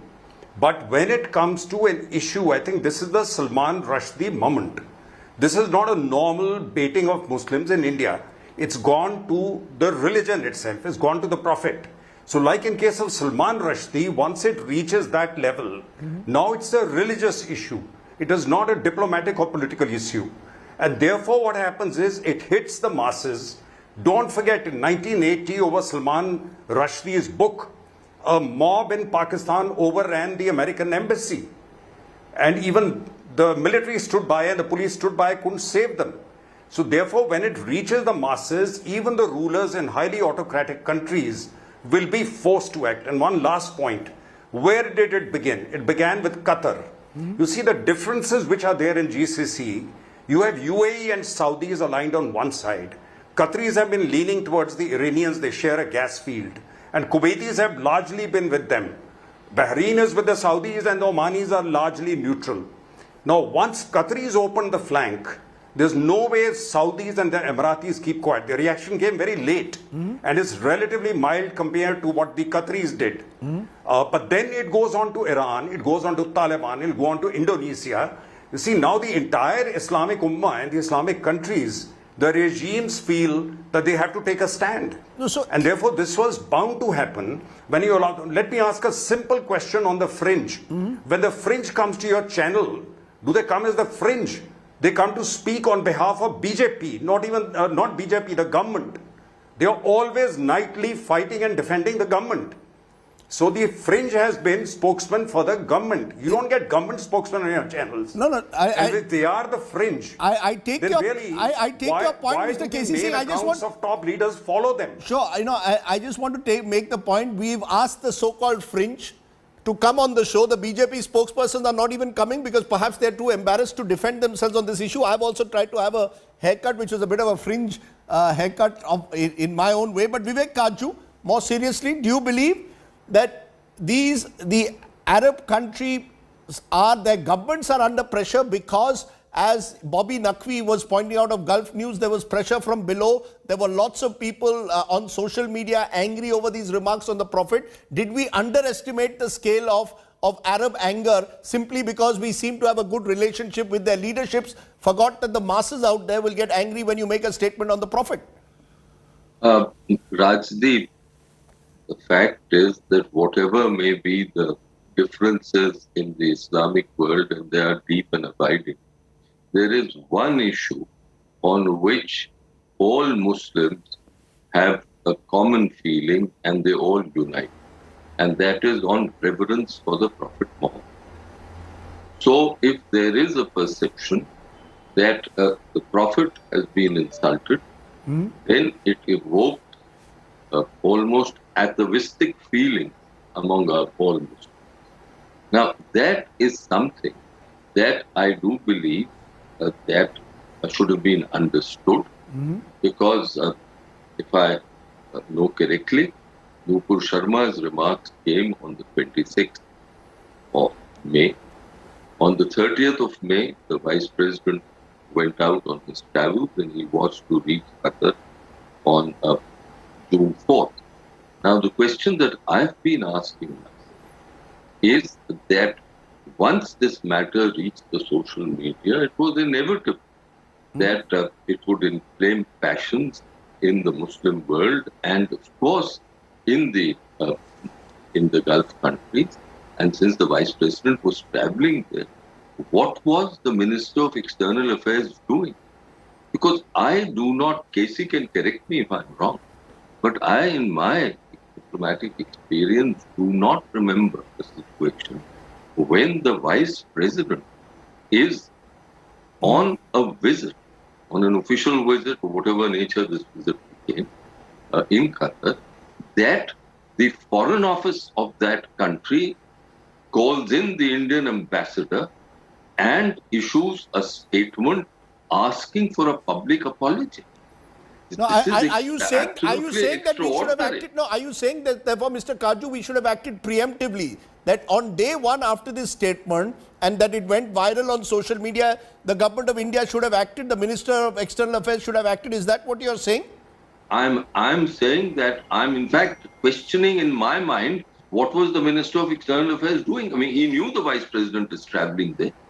What was his response? And I'm sure he was being informed of that this is the reaction which is building up. So that is one point. The second point, which is a more wider, is that, and you mentioned economic interests, etc., that India has in the Gulf. Of course, India has deep economic interests. There are remittances, there are energy supplies, there's trade. But let us not forget that there is a mutuality of interests. It is not one side. The Gulf too has deep interests in India. We are major purchasers of their oil. And they need the labor, Indian labor. So it is not one-sided.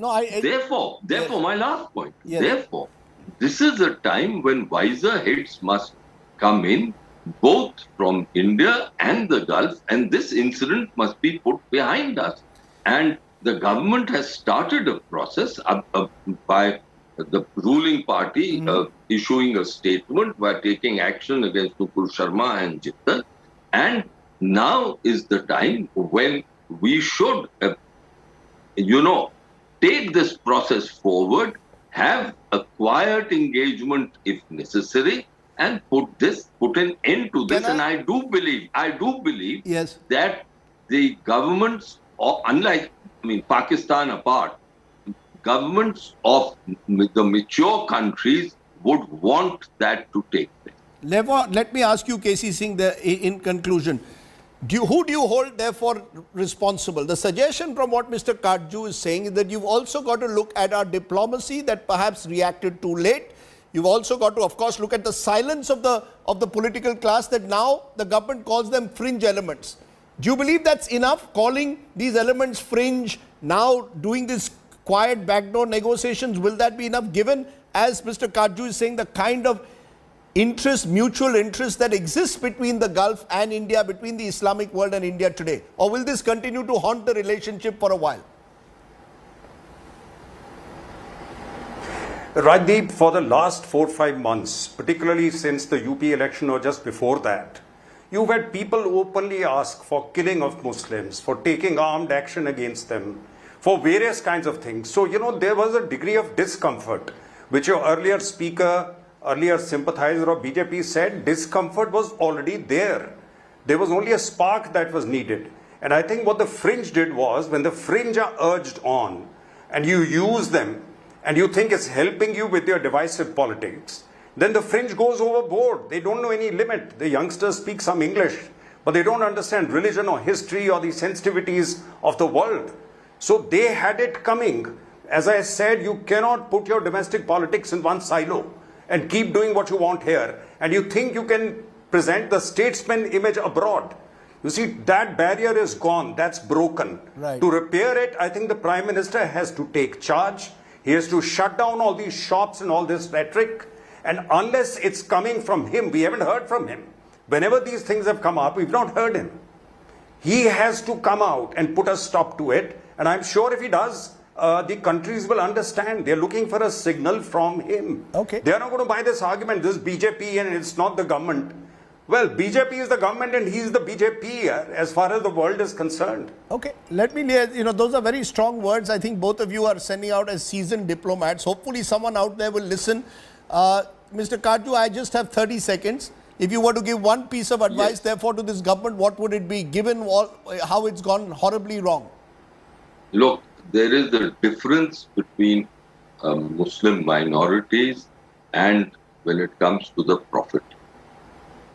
And therefore, I do think that the ruling dispensation needs to inform their spokespersons and members of their party about sensitivities of different religions, including Islam.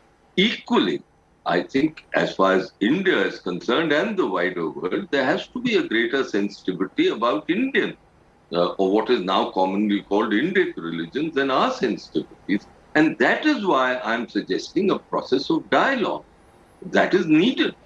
Okay. Because after all, my last point, after all, there has been a movement in the UAE which has shown sagacity, something that was unbelievable. I served in the UAE between 79 and 1982 largely. 1979-82, and I could not imagine that there would come a time when the ruler of Abu Dhabi would give land for temples and gurudwaras, etc. But he has.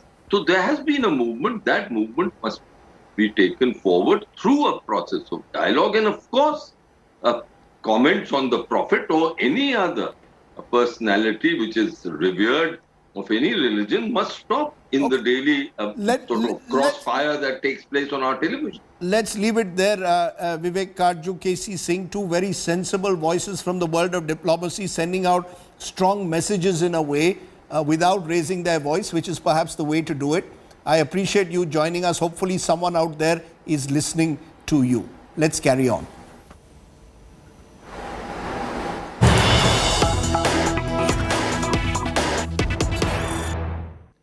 And let's take this debate a step forward. Joining me now is the Member of Parliament, Senior Leader, Congress, former Under Secretary General Shashi Tharoor. Dr. Tharoor, appreciate your joining us on the show. Your sense as you're seeing this playing out in West Asia, across the Islamic world, how do you see this play out? Do you hold the Indian government squarely responsible for what has happened, or do you believe that the overall ecosystem is now such that there are competitive intolerances all across the world? Well, let me put it very bluntly. I hold the ruling party responsible. The government of India should be larger than the political interests of the ruling party. And I don't think, for example, that my old friends in the Ministry of External Affairs are culpable of this kind of language. They know exactly what to do in their efforts to cultivate good relations with the rest of the world, including the Islamic world. In fact, the Modi government had reason to be reasonably proud, Rajdeep, of the way in which they had strengthened relations, particularly with key Gulf countries like Saudi Arabia and the UAE. But what has happened now is a colossal setback, because they have operated on the slightly silly assumption that what is said in India stays in India. It doesn't work that way. that what is said in India, the polarization that seems to serve the political interests of the BJP, that is very much heard around the world. We already had a couple of unpleasant incidents in 2019 when there was a bit of a backlash in the Gulf countries. It was very quickly contained, and certainly it wasn't as grievous as an insult to the Prophet Muhammad. But today, what we are seeing is that the specific political tactic of the ruling party, which is indeed to demonize the Muslim community, to rake up issues of past history and so on, in order to be able to keep the pot boiling and perhaps in the process attract Hindu votes, especially in northern India. This tactic inevitably has had international repercussions.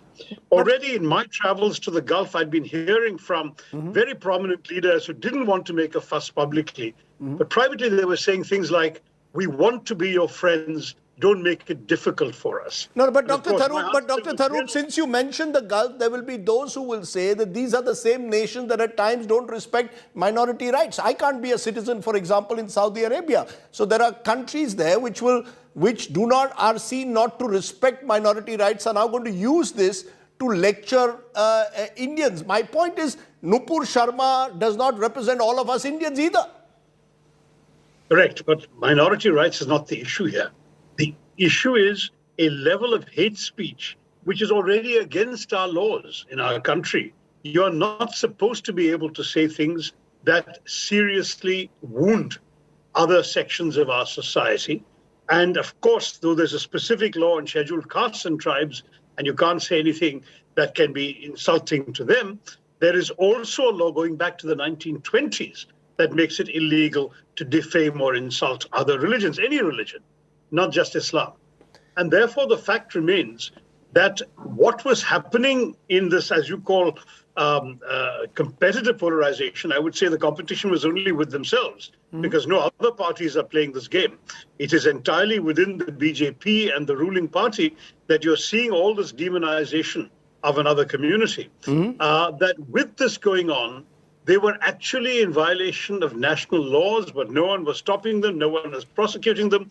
The authorities were turning a blind eye. And we've heard other examples of hate speech within our domestic politics that, because they had no international resonance, never came back to bite the government on the foot.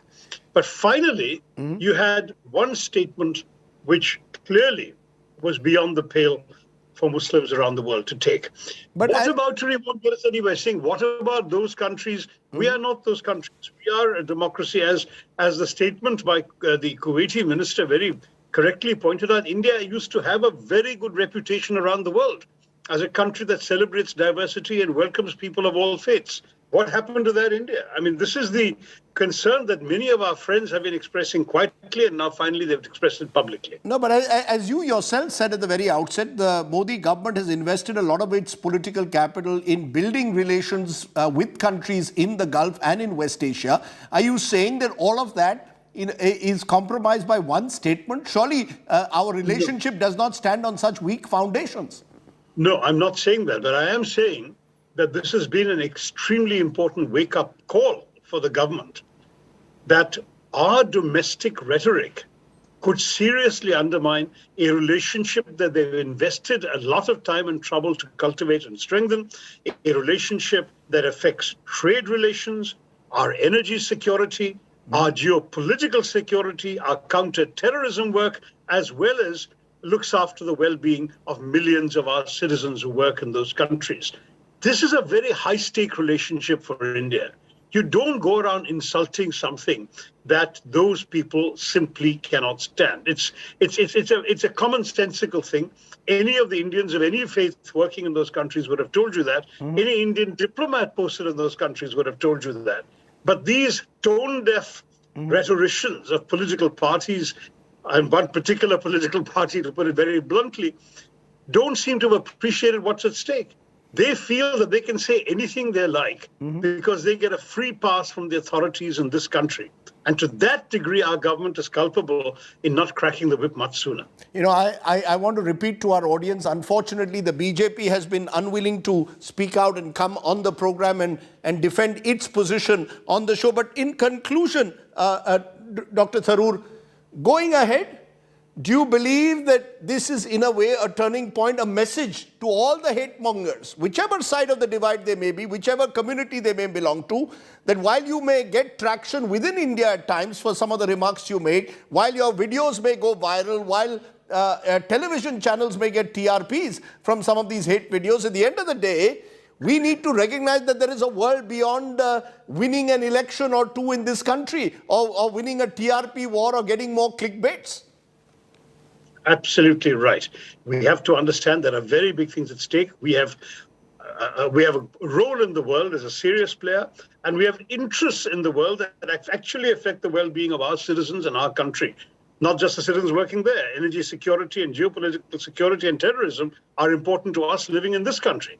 And therefore, it's extremely important that due sensitivity be shown. It's been very clear to many of us that our hate speech and our political rhetoric has gone beyond anything that's acceptable. Since we are on India Today, I wrote a piece in the India Today magazine just a few weeks ago called The Toxin of Hate, where I talked about incident after incident I'd come across, which was damaging India and damaging Indians, changing our image in some ways irreversibly, and which is entirely because of the political poison injected into our society. For God's sake, let this be a wake-up call to stop this nonsense. Let's get back to being the India we always were. Let us celebrate togetherness. Let us celebrate coexistence. Let us not waste ourselves and our futures in this kind of absolutely negative talk. Well, since you've written also why I'm a Hindu, let me also ask you this. There will be those today who will say, look, Hinduism by its nature is tolerant and accommodative. There has been a tendency to pander to Islamists in this country, and therefore there's a sense of Hindu grievance, anger pent up. When someone, for example, puts out a tweet of the Bhabha Atomic Research Center, likens it to a shivling, then Hindus do not erupt in anger, but Islamists react in anger. How would you respond to that? Do you believe, in a sense, there is an argument to be made there? Listen, condemning communalism as I do applies to communalism of all faiths. I have as little patience for fanatics of Islam or any other religion as I do for fanatics and extremists of my own religion. I believe that these people, when they claim to be speaking for Hinduism, are doing a disservice to the Hinduism I knew and grew up in and that I'm proud to practice. I believe in Swami Vivekananda's understanding that Hinduism teaches us all the acceptance of difference, much more than tolerance. We accept the differences we have with others and others have with us. That is our great strength. These people are betraying Hinduism in the name of Hindutva, and they need to stop. They need to realize that ultimately Hinduism and India are both much larger than their petty, politically motivated mindsets. Okay. Let me leave it there, Dr. Tharoor. As always, a pleasure talking to you. Thanks very much. I see you don't have a fringe cut of a kind that I had, so you're very much part of the mainstream. I probably, with my new fringe cut, am looking more like the fringe. Thanks very much, though, for joining me here on the news today. No fringe elements on your shows, Rajdeep. I'm afraid so. Thank you very much. I sometimes ask myself, who now really is the fringe in this country? Well, all of this, we can sit in the studio and pontificate. The truth is, how does this play out on the ground? The example of this is Kanpur, which has been on the boil over the last few days after Nupur Sharma's remarks on the Prophet. The alleged mastermind, Sampat Hashmi, behind the violence has been held along with at least 38 others. WhatsApp chat suggests that there was a planning for the protests in Kanpur. But the fact is that what happens in the studio has repercussions on the ground. Take a look.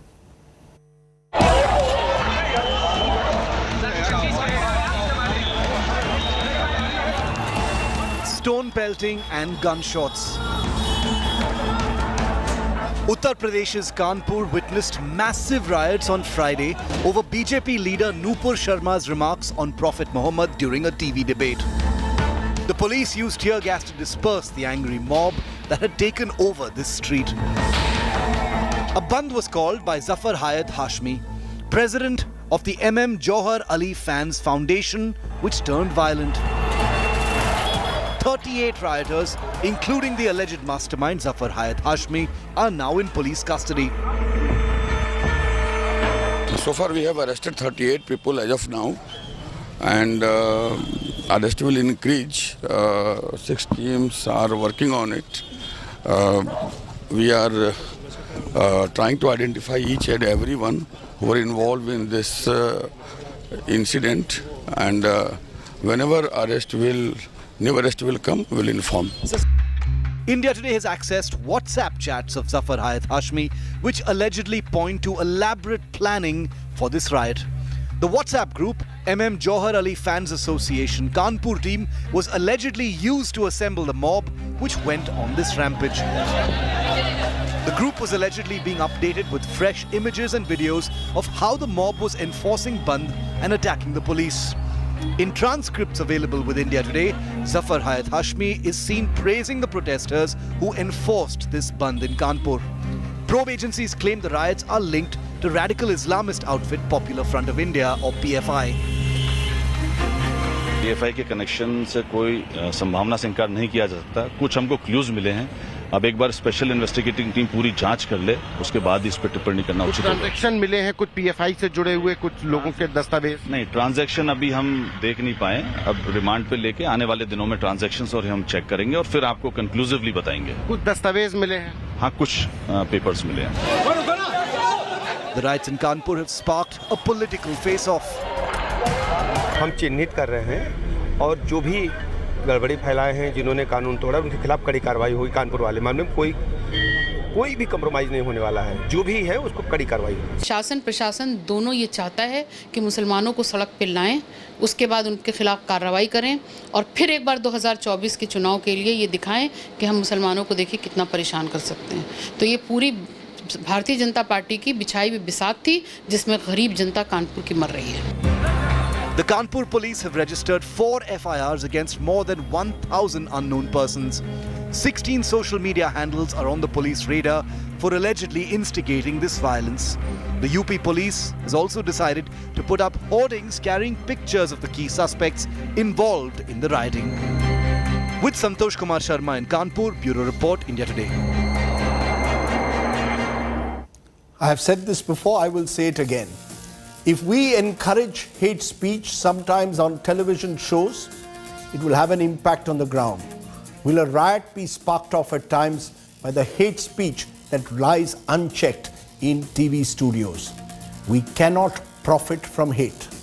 Think about it. Let's take a break. On the other side is our good news today story. It's a story that you must see. We might have a biodegradable alternate for polythene. We'll tell you more on the other side. You're watching the news today. News without the noise.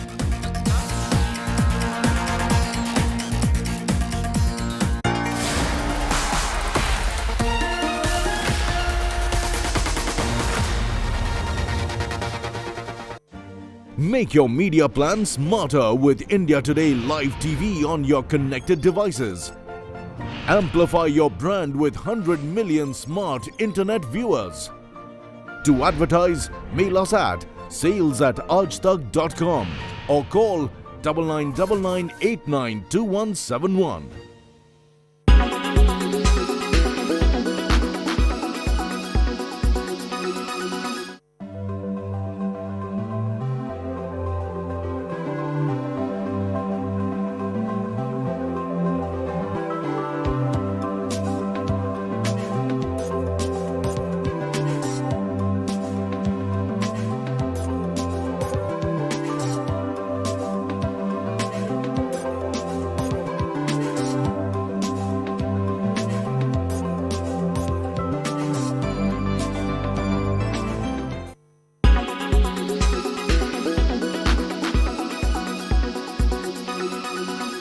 Make your media plan smarter with India Today Live TV on your connected devices. Everyone's busy finding what's trending. You're busy finding out why. India Today for those who research before reacting. Download the India Today app now. Make your media plan smarter with India Today Live TV on your connected devices. Amplify your brand with 100 million smart internet viewers. To advertise, mail us at sales@aajtak.com or call 9999892171.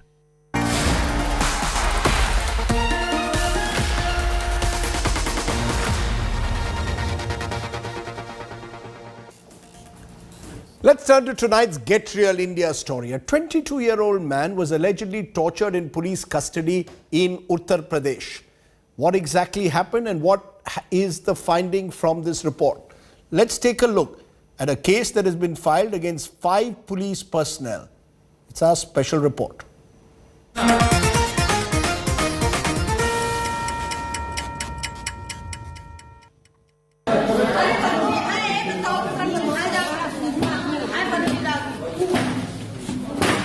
22-year-old Rehan Shah was allegedly given third degree at a police station in Uttar Pradesh's Badaयूं. He was accused of bike theft.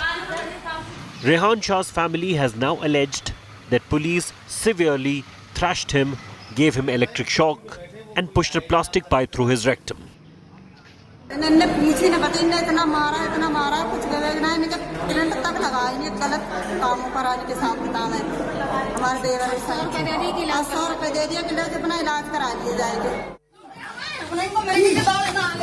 The police allegedly took a bribe of 5,000 rupees in exchange for releasing Rehan. A case has been registered against 7 police personnel now. तत्कालीन चौकी in charge Kakrala और 4 आरक्षकों विरुद्ध relevant sections में और इसका विभागीय कार्रवाई का आदेश भी वरिष्ठ पुलिस अधीक्षक महोदय द्वारा दिया गया है। बाकी विवेचनात्मक कार्रवाई थाना स्तर पर की जा रही है। The incident has once again reignited the debate on the misuse of police powers. With Ankur Chaturvedi, Bureau Report, India Today. Let's turn from there to our good news story. That story should trouble us. This story should help us feel better. Uttarakhand's Sampat Nehra University has developed a more eco-friendly and sustainable alternative to polythene. Take a look. The search for a viable replacement for polythene is yet to bear fruit. Now researchers at the Sampat Nehra Agricultural University have developed a biodegradable material from paddy husk. They claim the product can be an alternative to polythene. It took Professor P.K. Omre and his research student Shiba Malik 3 years to create the polylactic acid-based sheet. जो धान की भूसी होती है उसको refined करके और इसको इन्फ्यूज करके इस तरह की फिल्म बना रहे हैं जो कि बायोडिग्रेडेबल फिल्म है जो पॉलीथीन को रिप्लेस करती है। इसका एडवांटेज ये है कि ये फिल्म सॉइल में आराम से डाइजेस्ट हो जाती है बहुत ही जल्दी और इसको फूड मटेरियल में इस फिल्म को उपयोग कर सकते हैं। जो इसके बना सकते हैं, बैग बना सकते हैं सील करके चारों तरफ से, तो इस तरह से हम इसके फूड प्रोडक्ट इसमें रख सकते हैं। The researchers say this material gets destroyed in 3 to 6 months after coming in contact with the soil. और इनमें एंटीऑक्सीडेंट कैपेसिटी होगी जिससे कि हम फ्रूट्स एंड वेजिटेबल्स इसमें स्टोर करके हम ये देखेंगे कि हम इससे इसकी शेल्फ लाइफ किसी भी फ्रूट्स और वेजिटेबल्स की कितनी इंक्रीज कर सकते हैं। India is a major rice producing country. Most of the husk is either burnt or thrown away. This discovery can put the wasteful residue to good use. Bureau Report, India Today. Our image of the day comes from Paris. He is the king of clay and once again stood tall in his kingdom. Rafael Nadal cementing his legacy by clinching the French Open for a record 14th time. I ask this question as I leave you tonight. Is this the greatest ever individual achievement in any sport? Winning 14 Grand Slam titles on one surface. There is only one Rafael Nadal. He is the ultimate maestro of the red clay. Thanks for watching. You stay well, stay safe. Good night, goodbye, Jai Hind, Shubhratri. Ever seen and ever will see. A 22nd Grand Slam title. As he breaks even more records, becomes the oldest ever men's singles champion at Roland-Garros and did it in emphatic.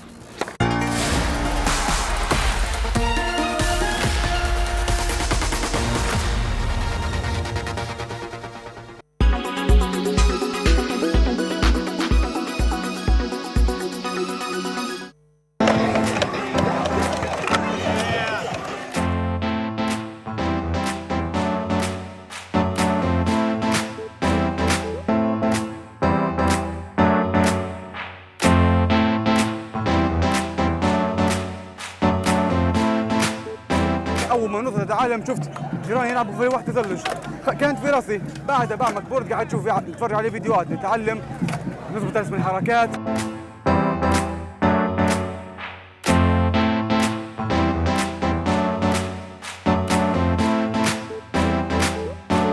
Job is to design skate parks, and here I've designed a skate park in collaboration with the locals and an organisation called Make Life Skate Life, and we've turned that design into reality because here we are at Libya's first skate park.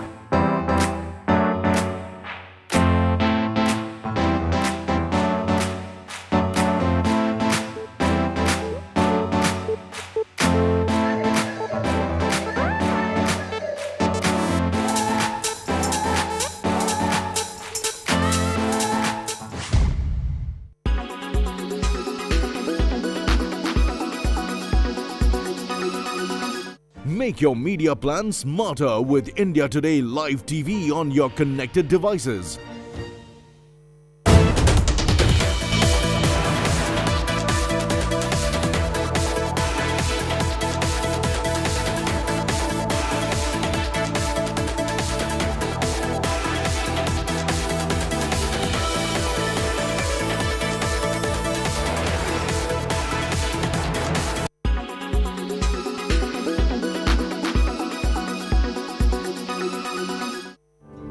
A vast array of solar panels float in northeast Thailand, symbolizing their drive towards clean energy as it seeks carbon neutrality by 2050. Let's look at how solar panels work. Solar panels produce electricity from the light of the sun. This so-called photovoltaic effect was discovered in 1839 by French physicist Antoine Becquerel. Solar panels are made up of electronic components made of silicon, a semiconducting material derived from sand. When photons and light components strike the panels, silicon electrons start to move, creating a continuous electric current. The current passes into metal strands known as strings, which transport it through semiconductors. Next, an inverter converts this current into an alternating current. The electricity created can then be transferred to storage batteries. It can be used on-site or sold to an electricity supplier. Inexhaustible and clean, solar energy can even be generated in cloudy conditions, as it is not the heat that counts, but rather solar radiation. Solar panel power output is calculated in kilowatts peak, the maximum amount of power a panel can create in optimum conditions. Solar power output depends on the amount of sunshine, latitude, orientation, and surface. Solar panels meet only 2% of the world demand at present. In association with LIC, हर पल आपके साथ.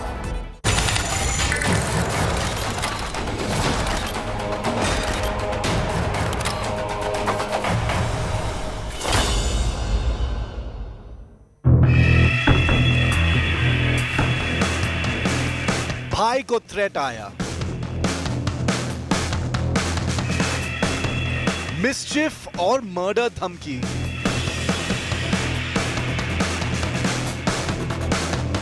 B-Town quaked by top-level death threat. Is someone trying to bump off Bhaijan?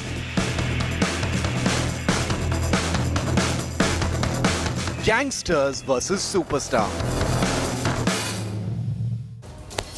So really that's the question. Is this someone playing mischief, or is a superstar who is followed by millions of people across the country and across the world really under threat of an assassination attempt by a gangster who just claims to have bumped off Punjabi singer Sidhu Moose Wala? That's what we're going to try and decode, because there's a huge amount of interest over the safety of Salman Khan. He's a person who enjoys superstardom with admirers and fans all across the country and all across the world. That's our top focus on India First. These are the headlines. The Arab world has united, and how, in condemning India over BJP spokesperson Nupur Sharma's comments on Prophet Muhammad during a TV debate. India rejects the OIC statement, calls its fury unwarranted and narrow-minded. Mumbai police may summon Nupur Sharma. Action likely after an FIR was registered against the suspended BJP spokesperson on a complaint by the controversial Raza Academy. New CCTV video of Sidhu Moose Wala murder. Man took a selfie with the singer minutes before tipping off gangsters who shot him. India Today unmasks all the murder suspects. Chaddi Nataka over textbooks in Karnataka. After Siddaramaiah threatens to burn RSS khaki shorts, Union Minister Prahlad Joshi hits back, says Congress knickers are already loose and torn. Billionaire Elon Musk threatens to walk away from his $44 billion Twitter deal if not provided with data on fake accounts, says his information rights are being violated.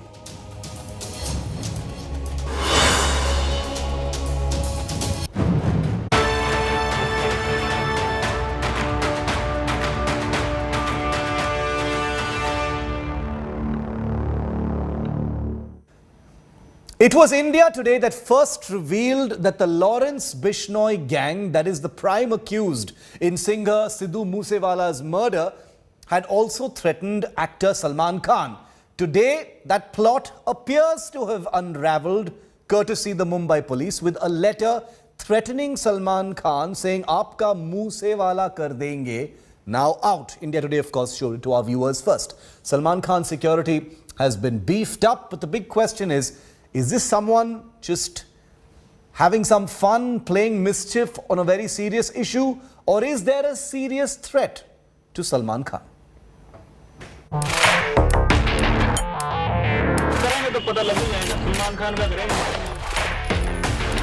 Guns, gangster, a superstar, and a chilling Moose Wala style murder threat.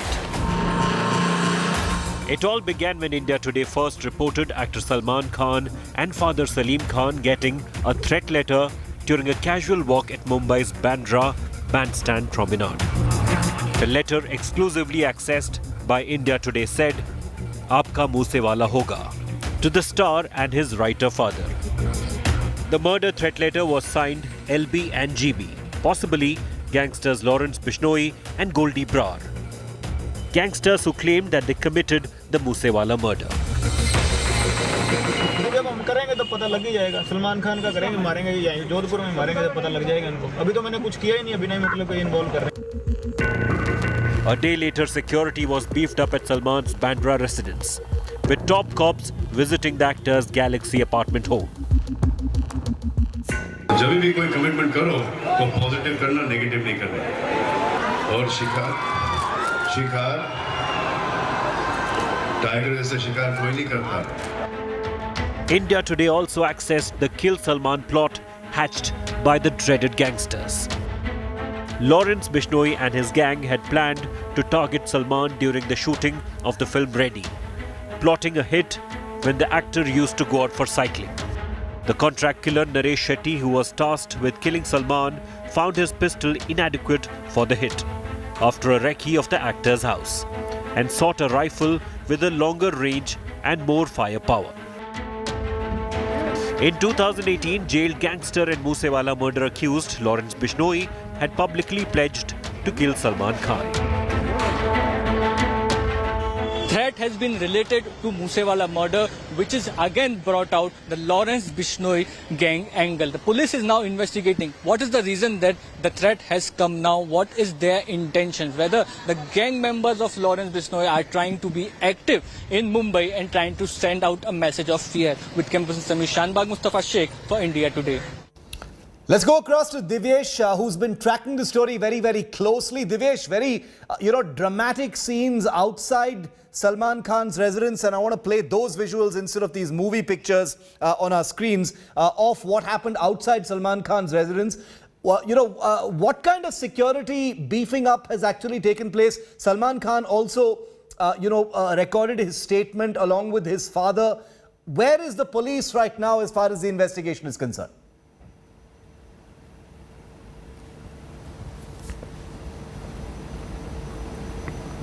Divyesh, you're on mute.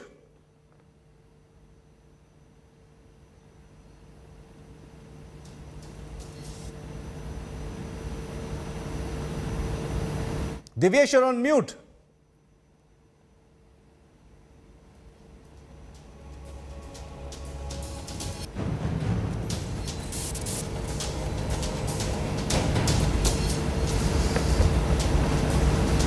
don't you guys have any big questions or any...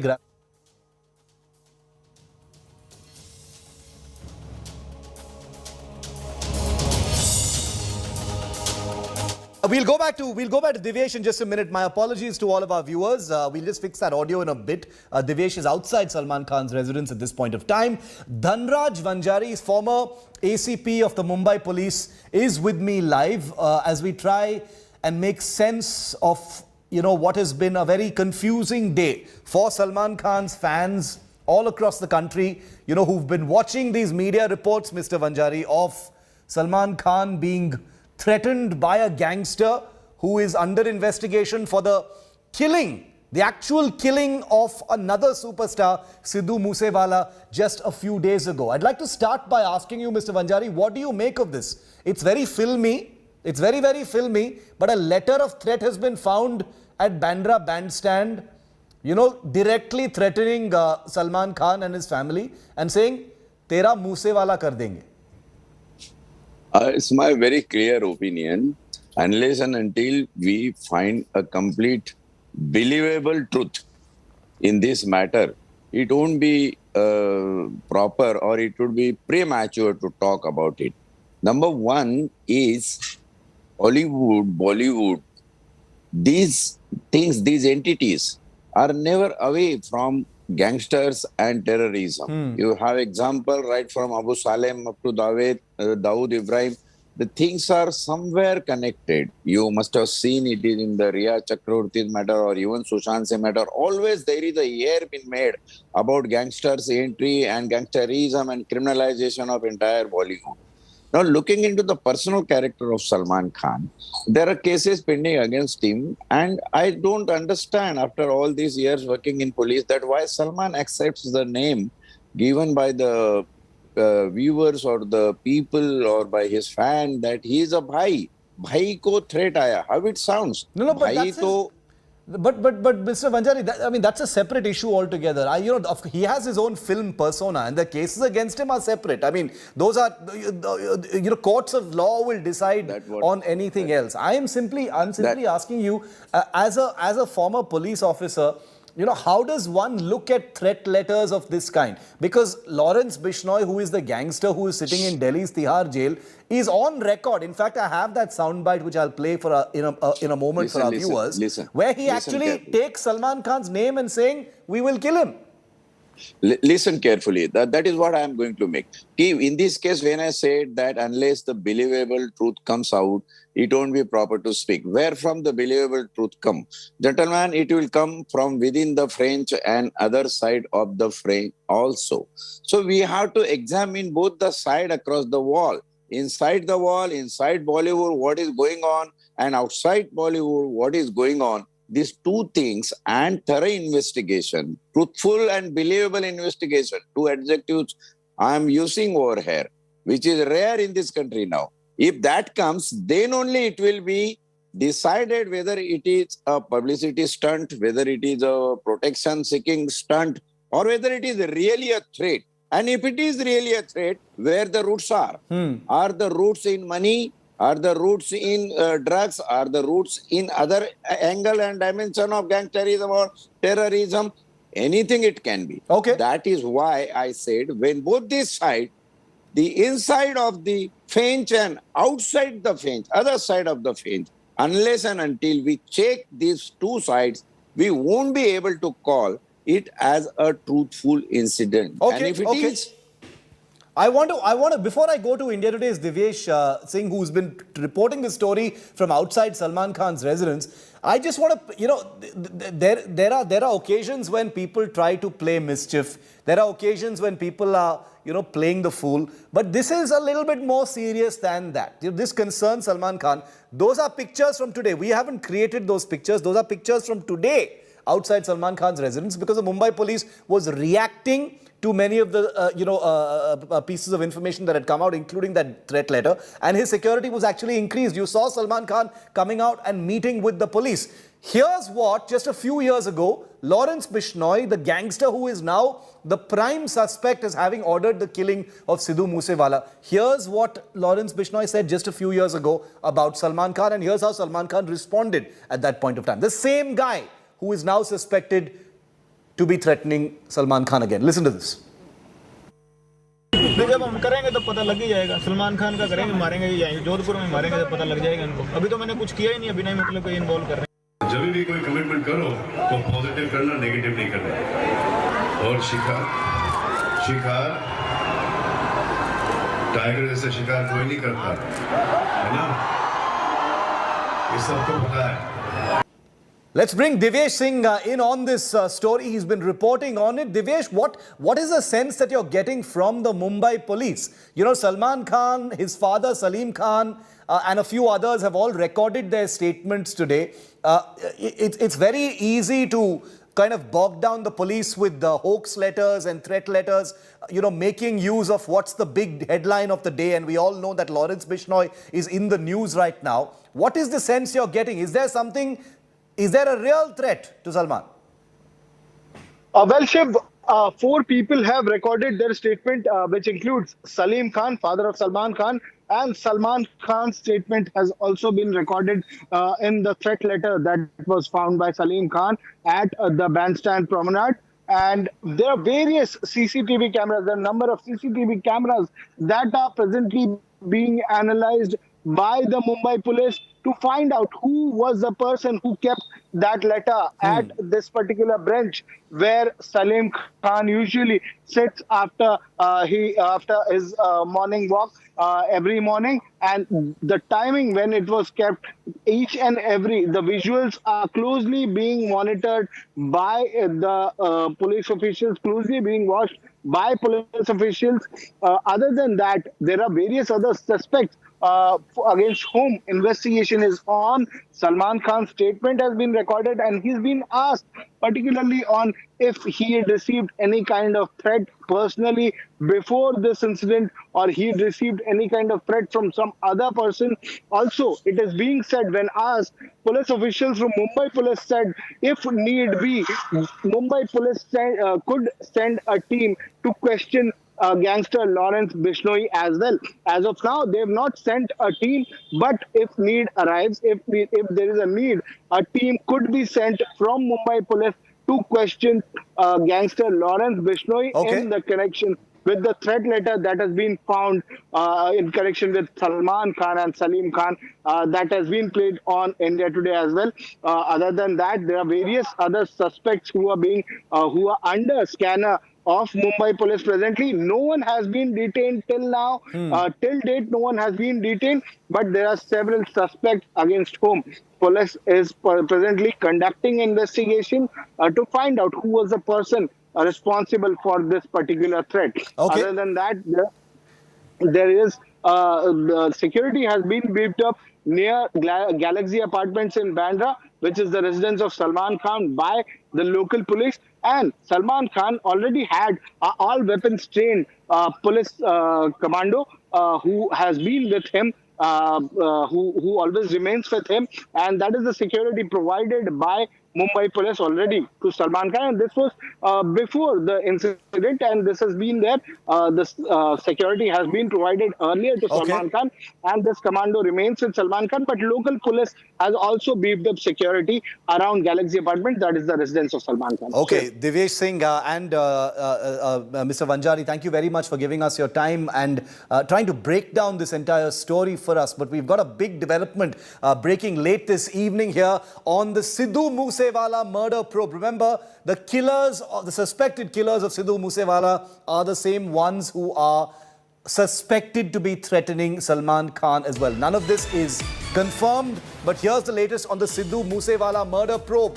The Lawrence Bishnoi gang's aide, a man going by the name of Kekra, which means crab in Hindi, has been arrested by the police.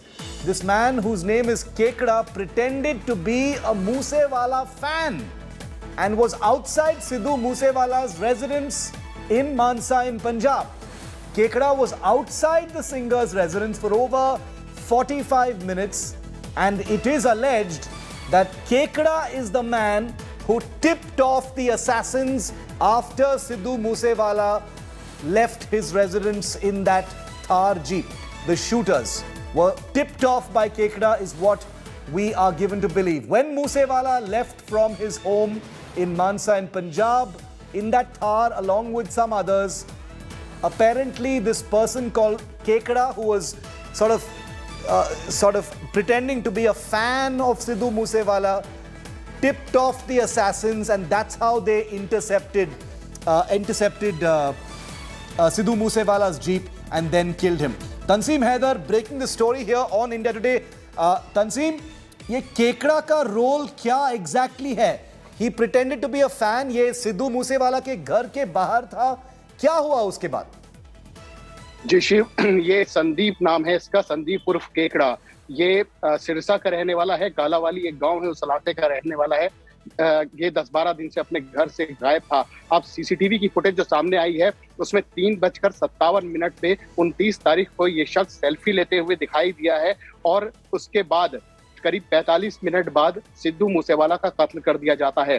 तो जाहिर है कि इसने, जो मनसा police ने इसको arrest किया है, इसने इन्फॉर्म किया जो किलर्स थे, किलर्स वहां पहले से मौजूद थे, उनके पास AN-94 रशियन असॉल्ट राइफल थी, AK-47 थी, 9mm के पिस्टल्स थे, वो पूरा लैस थे और उन्होंने इस बात की खबर दे दी गई थी कि सिद्धू मूसेवाला आज निकल रहे हैं। और सबसे बड़ी खबर उसने ये दी कि सिद्धू मूसेवाला आज अपनी बुलेट प्रूफ गाड़ी से नहीं जा रहे हैं, वो थार से निकल रहे हैं, उनके साथ 2 लोग और मौजूद हैं। तो ये इन्फॉर्मर था जिसने इन्फॉर्म किया गैंग को। उसके बाद गैंग ने इस पूरे प्लॉट को, इस पूरी किलिंग को एग्जीक्यूट किया और को बताया गया कि ऐसे ही गाड़ी सिद्धू मूसेवाला चला रहे, एक शख्स उनके लेफ्ट में बैठा हुआ है, एक शख्स उनके पीछे बैठा हुआ है और इस इंफॉर्मेशन के बाद 45 मिनट बाद ही सिद्धू मूसेवाला का कत्ल कर दिया गया। तो ये संदीप है, संदीप केकड़ा नाम है इसका, संदीप उर्फ केकड़ा। इसके ऊपर कुछ मुकदमे भी दर्ज हैं।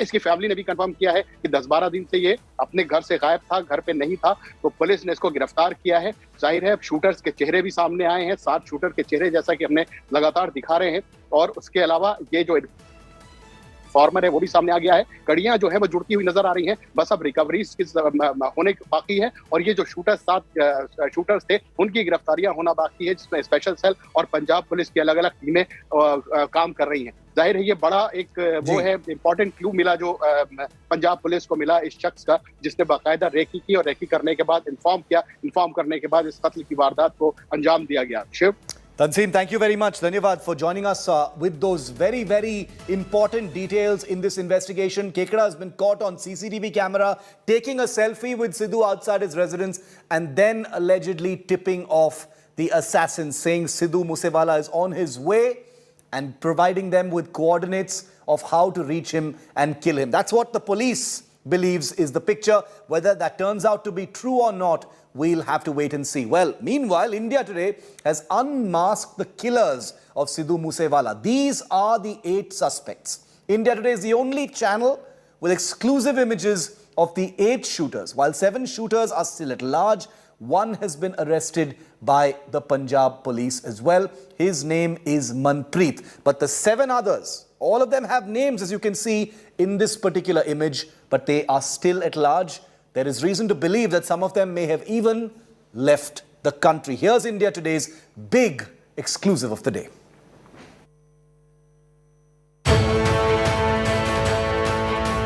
The moments before he left his home and moments later, he was ambushed. A week after Sidhu Moosewala was shot and killed in a brazen gang attack in Punjab's Mansa, the 2 men seen taking selfies with the rapper have caught the attention of investigators. Not just curious Moosewala fans. Police examining this new visual evidence suspect they could be informers of the assailants. The men could have tipped off the attackers about the singer's movement when he drove off. Additionally, the Punjab police is also trying to zero in on 2 men who were caught on CCTV footage whom the police believe had tipped off the murderers of Sidhu Moosewala. A gangster allegedly ordered the murder from inside the high-security Tihar jail in Delhi. But the alleged foot soldiers came from across the states. 2 each from Pune in Maharashtra and Haryana, 2 from Punjab and 1 from Rajasthan. India Today has accessed the images of the alleged Moosewala shooters at large. All believed to be linked to the suspect Lawrence Bishnoi gang. Jagrup Singh Rupa, Harkamal alias Ranu from Punjab, Priyavart alias Fauji, Manjeet alias Bholu from Haryana, Saurav alias Mahakal and Santosh Jadhav from Pune, and Subhash Banuda from Rajasthan. Meanwhile, Punjab police have raided the home of another suspect in Haryana's Fatehabad. The suspect Devender is accused of giving shelter to two men who conducted all the recce before the murder. रात को 8 बजे police आई थी और मेरे पिताजी को लेके गई है। हमें उन्होंने इसके बारे में कुछ नहीं बताया, ना ही हमें पूछा भी, और उन्होंने कुछ नहीं बताया। वो धक्के से आए और ले गए, और हमारे घर में जो भी मौजूदा कैमरे का DVR था और वाईफाई था, उसको फाड़ के ले गए। Earlier, Manpreet Singh Manu was arrested from Uttarakhand for supplying logistics for Moose Wala's murder. It's been 8 days since Sidhu Moose Wala was gunned down in Mansa's Jawahar K village. Even then, 7 of the 8 suspects are still absconding. With sources revealing a possibility of some of these suspects crossing over to Nepal, the onus now lies on Punjab police to arrest these suspects at the earliest. With Arvind Ojha and video journalist Sujoy, this is Shreya Chatterjee for India Today. Keep watching India Today. Up next, it's Business Today with Abha Bakaya.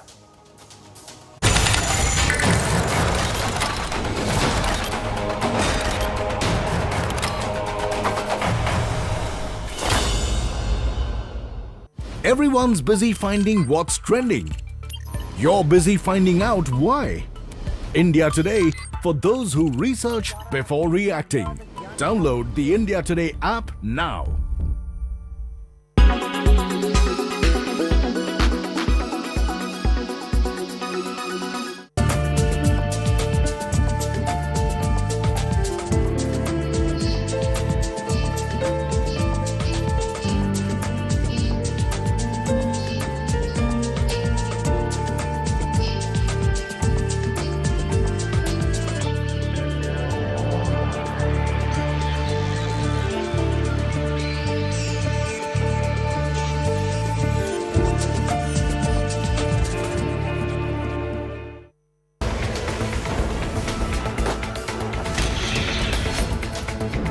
Amid the Russia-Ukraine crisis, Europe saw the world's biggest rise in arms imports in the past 5 years, a trend set to accelerate following recent rearmament commitments. How are arms traded across the world, and what is this industry's worth?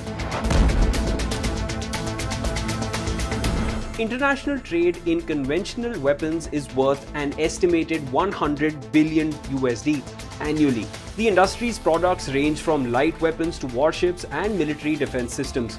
Nearly 40% of arms exports originate in the United States, but Russia, France, China and Germany are also major suppliers. Europe shows the strongest growth in trade, 19%, a trend that should consolidate with the new Russian threats. Widely accessible weapons cause suffering and destruction. A global treaty aimed at reducing the irresponsible transfer of conventional weapons came into force in December 2014. Its strict criteria controlling sales aims to ensure participating countries avoid breaking international embargoes and reduce the number of weapons used for genocide, war crimes, or terrorism. Many of the 130 signatory countries, including the US, have still not ratified the arms trade treaty, while Russia and China have not even signed it.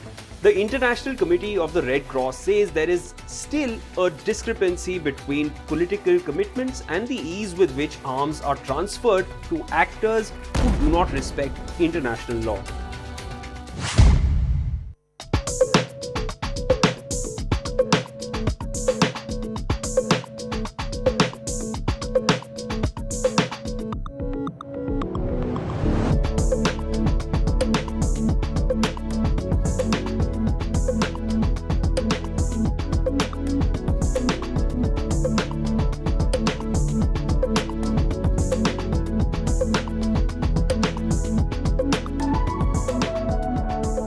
Battery swapping was a real game changer and is a real game changer as we go into other markets, large-scale markets.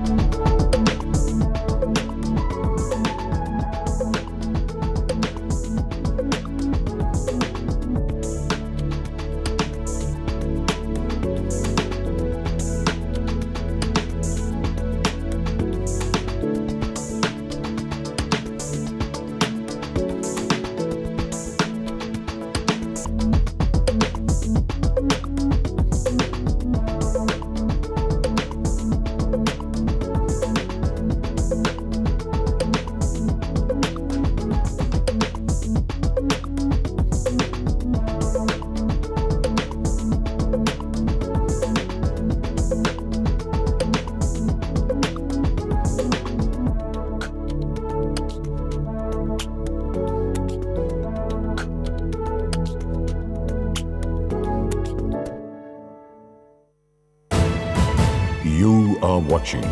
Presented by eBix Cash. हर खुशी के लिए काफी है.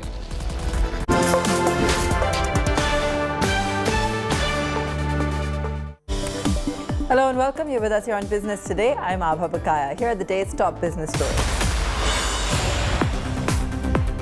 Stock markets end with marginal losses after a volatile session. Sensex ends in the red, Nifty above 16,500. Realty, capital goods, top losers. Metal stocks rally. Brent crude hovers around $120 per barrel once again after Saudi Arabia hikes oil rates from July. The move signals tighter supply even after the world's top oil-producing nations agreed to hike output over the next 2 months. LIC hits new low since listing. Share price slides below 800 rupees. Market cap less than 5 lakh crore rupees. Tata Motors bags India's biggest EV fleet order from Blue Smart. Will deliver 10,000 express TEVs to Deepika Padukone-backed all-electric cab service company. The 3-day meeting of the Monetary Policy Committee kicks off and rate hike seems imminent. Market experts believe central bank may go for at least 35 basis point hike. All eyes on FY23 inflation forecast. Markets off to a slow start this week. Benchmarks finishing a volatile session marginally lower, falling for a second straight day. Investors on the Lal Street await the outcome of the RBI MPC meet, which commenced today. Though Sensex was able to recoup from the day's low, it ended 94 points lower, shutting shop at 55,675. Nifty too had a flat close and slipped to 16,570. The insurance behemoth LIC continued to disappoint. The stock, which has been on a downhill since its listing, hit an all-time low with shares sliding below 800 rupees. With an almost 3% fall in shares today, the market cap of the company also fell below 5 lakh crores. Among the 29 laggards in the Nifty basket were Shree Cement, BPCL, Asian Paints, Ultratech Cement and Hero Motorcorp. Gains in metal stocks and a fag-end rebound in select financial shares helped benchmarks to recoup losses. Bajaj Auto, JSW Steel, Tata Consumer, ONGC and Apollo Hospitals, some of the gainers among the blue chips today. Joining us now, our global business editor, Udayan Mukherjee. Udayan, what's your take on the current market action? We seem to still be in the throes of volatility, of course. And LIC specifically, I wanted to get your take on, given the fact that it's actually already trading at its all-time lows. So lack of action, completely emphasized even post-listing. Yeah, LIC has been a bit of a letdown, Abha, and I can't say that I'm very surprised by it because it looked like it was setting up for a post-listing disappointment. If you look at the internals of LIC and the way their embedded value is calculated, it appears to me that they will actually move with the market. If the market goes down and you see a lot of volatility, LIC will be regarded as a proxy for the stock market because of how much it derives in terms of its value from mark-to-market gains from the equity market, and there is just no escaping that. So frankly, I'm not surprised that LIC's had a weak listing for various reasons other than this, and it might continue to grind in a bit of a range. I think some part of the price adjustment has already happened, trading at below 800. A little bit more might happen, but I don't see it collapsing like Paytm, but it may just begin to find some kind of a trading range, maybe in the 700 to 800 kind of price band, and that's my expectation with LIC. On the market itself, I think it's in a pause mode. We've had a grinding fall over the last couple of months. The Nifty went down and successfully defended its near-term bottom of 15,700, 15,800. We've come back 5-6%, all the way back to 16,500, and now I think the market is at a bit of a crossroads after the pullback rally, and is trying to assess whether it's prudent to take it further from here, or the market just needs to consolidate as the next set of data is manifest itself. The next set of data could be global in nature, on how global markets and the inflation data pans out, or it could be local as we get the earnings season, the April to June earnings coming in July, which might indicate that there might have to be more downgrades in our earnings expectations out here. Both of these are very important factors for the market, and those might be the triggers which determine whether the Nifty can edge its way back to 17,000 or it needs to go back and retest those recent lows or even climb lower. As I said last time, I'm not confident that the market's made its final low for the year, and I think we will probably continue to see these falls and these pullbacks and fair degree of volatility as we go ahead. And we are in the middle of a pullback right now and a consolidation phase post that pullback. So the market might try to work with a kind of a range for the moment and then wait for the next set of data to provide the impulse. And as the LIC flop show continues, what should investors do? My colleague Sakshi Batra had a word with Avinash Gorakhshakar from Profit Mart Securities. Listen in to a quick take on what perhaps would be the right strategy on LIC at this time. I wanted to understand from you, but where would you and the investors really draw valuation comfort at LIC? You know, the new embedded value, where would that be, where it will definitely give that kind of a confidence to investors that long term it is going to be a growth story? Yeah, I think my guess is, whoever has invested in LIC, unfortunately, if they've invested for IPO gains, I think that is completely ruled out now. I think whoever is holding on to LIC, my sense is unless you got a 2-year view, Sakshi, this stock is not going to make a lot of money for investors, because clearly, if you look at LIC, if you look at all the other private sector insurance companies, there's a significant difference in their profitability levels. As mentioned earlier, LIC is more largely on the annuity side of the business where the margins are lesser. And obviously the value add, the margin, which is the incremental margin, which is earned on new policies, that is also comparatively lower compared to an SBI Life or maybe a Max or something like an SDFC Life. So I think you have to give some time. Our sense is that hopefully now the company has gone public, so there will be a revised kind of aggressive approach from the LIC management. And obviously the company would also like to see that, its market cap actually catches up with the private sector peers. So this is a process which may take at least 3 to 6 months. Nilesh, it's very good to see you after a long time. My first question to you, of course, is about whether retail investors in India will hold their nerve through this volatility, because they have held the market up quite well in the face of relentless FII selling. But as this volatility continues, do you see the fear, or are you seeing any signs that the enthusiasm from the local investors of the last couple of years is beginning to ebb, or any questions are being asked? Because you're in a very good vantage point to gauge retail sentiment. What are your thoughts on this? So then, that's a great question. This is first time in my life that I'm seeing investors more confident than fund managers. I go and present to investors saying that this is an uncertain time. There's so much of uncertainty around, returns will be volatile or negative. And they come back saying that, Nilesh bhai, we are here for long term. So I believe that this time there are lots of investors who are very confident and who will continue to support the market through their disciplined investing.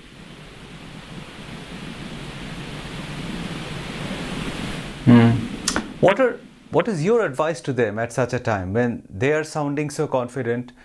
In terms of asset allocation, what are you telling them? Because we've seen equity market volatility, and bond yields have gone up quite a bit. Fixed deposit rates from banks will start to head up soon.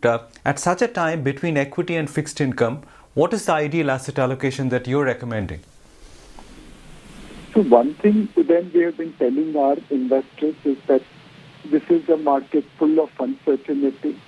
What happens in Russia, Ukraine, what happens on oil, what happens in US Fed rate, and how India's own inflation trajectory behaves. All these are going to make a material impact on market. This is the market where in fixed income you try to remain either in dynamic side of the bond fund or at the shorter end of the curve. On the equity, you try to be marginally overweight large cap and marginally underweight small and mid cap. And within that, keep equal weight allocation to equity. If there is correction and market continues to trade below its average valuation, then you can increase your allocation to equity in a very, very calibrated manner. Don't jump into market at one go. There will be lots of volatility ahead. So please become overweight at lower level in a calibrated manner. That's a great point, and this brings me to my next question, Nilesh, because over the last couple of years, since the COVID scare, this market in India has traded well above average mean valuations of the last 15-20 years. I mean, we are used to trading on an average at about 15 kind of P multiple, but we've been trading at, given whichever time you focus on, 18 to 20 kind of P multiple. Given this volatility risk ahead, do you see this market having the risk of going back to the average valuations of past years, which is about a 15 P multiple? Then you have made a very, very important point that for a while we were trading way above our historical average valuation. And partly this was driven by very strong earnings growth which we witnessed, especially in 2021 and 22. Now going forward, interest rates are rising, inflation is rising, and earnings growth on this larger base is likely to slow down. Put all three things together, should there be a marginal derating of Indian valuation going back to its historical valuation? It is quite likely. However, a lot will depend upon what happens in the inflation trajectory and interest rate movement globally. If we look at the base, the US Fed rate should go higher than what is priced by the market. If we look at US employment data or housing data. On the other hand, keeping in mind midterm elections and also the first quarter GDP number which gave negative 1.4%, there is a small possibility that US Fed rate may not rise as much as discounted by the market. So to a great extent, how interest rates move and how earnings growth move will determine whether we will trade at recent valuation or revert back to our historical average valuation. Nilesh, what is the likelihood, given all the ingredients or factors that we just touched upon, of a global recession coming sooner or later? Would you say that you're monitoring some of these factors very closely over the next few months? Do you feel the chances of it have receded, given perhaps, like you said, the Feds need to be a little bit more cautious on its aggressive stance? Or do you think we're going to see it regardless of timing, simply because the era of easy money cannot continue? But the base case across most countries, including globe, seems to be of a slowing growth but not getting into recession. However, a lot depends upon how Russia-Ukraine situation develops. If there is an escalation which is not priced by the market today and it results into supply chain disruption and commodity price inflation, undoubtedly global growth can decelerate further from current levels. But at this point of time, looking at the current situation of commodities which have started correcting, and looking at the current situation in Russia and Ukraine, where war seems to be focused more, in certain areas rather than whole of the country, it looks like global growth will slow down, but certainly not to the extent of a recession. And you can catch the full interview with Nilesh Shah on businesstoday.in as well as our YouTube channel.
Щоб весь світ побачив, що робить Російська Федерація на мирних землях європейських держав і що ми можемо зробити з ними.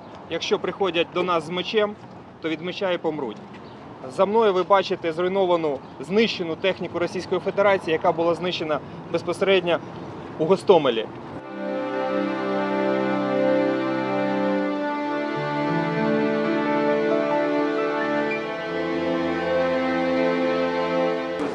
Негативні відчуття, не радість точно. Якби була вже перемога, тоді можливо була б радість. Чекаємо перемогу, щоб прийти вже, наверное, всією родиною, святкувати тут, щоб побільше техніки їхньої тут було. І буде тоді, потім будемо радіти. А поки що нема чому радіти, поки що ще тяжко, тому що зараз всі...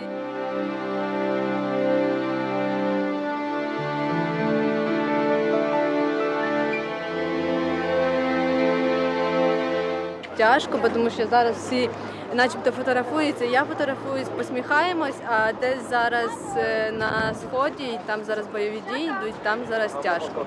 У мене навіть рідний брат теж воює, то це тяжко.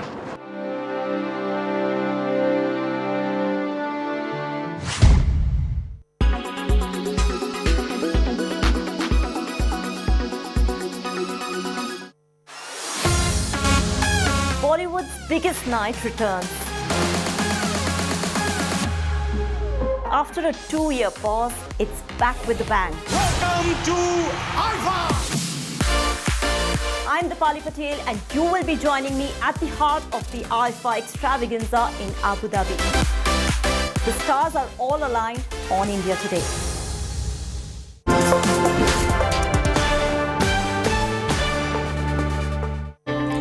Welcome back.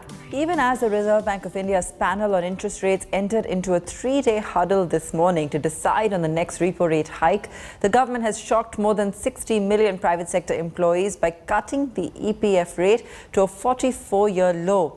What this has done is to further discourage hundreds of millions of Indians who swear by the safety of small saving products. Based on this assessment of the macroeconomic situation and the outlook, the Monetary Policy Committee voted unanimously to increase the policy repo rate by 40 basis points. A little more than a month after this 40 basis point surprise increase in repo rates, another interest rate hike of up to 50 basis points is expected on Wednesday. In a poll by Business Today, 40% of the respondents forecast a 25 basis point hike, 22% expect a 40 basis point hike, while the rest predict a half a percentage point hike.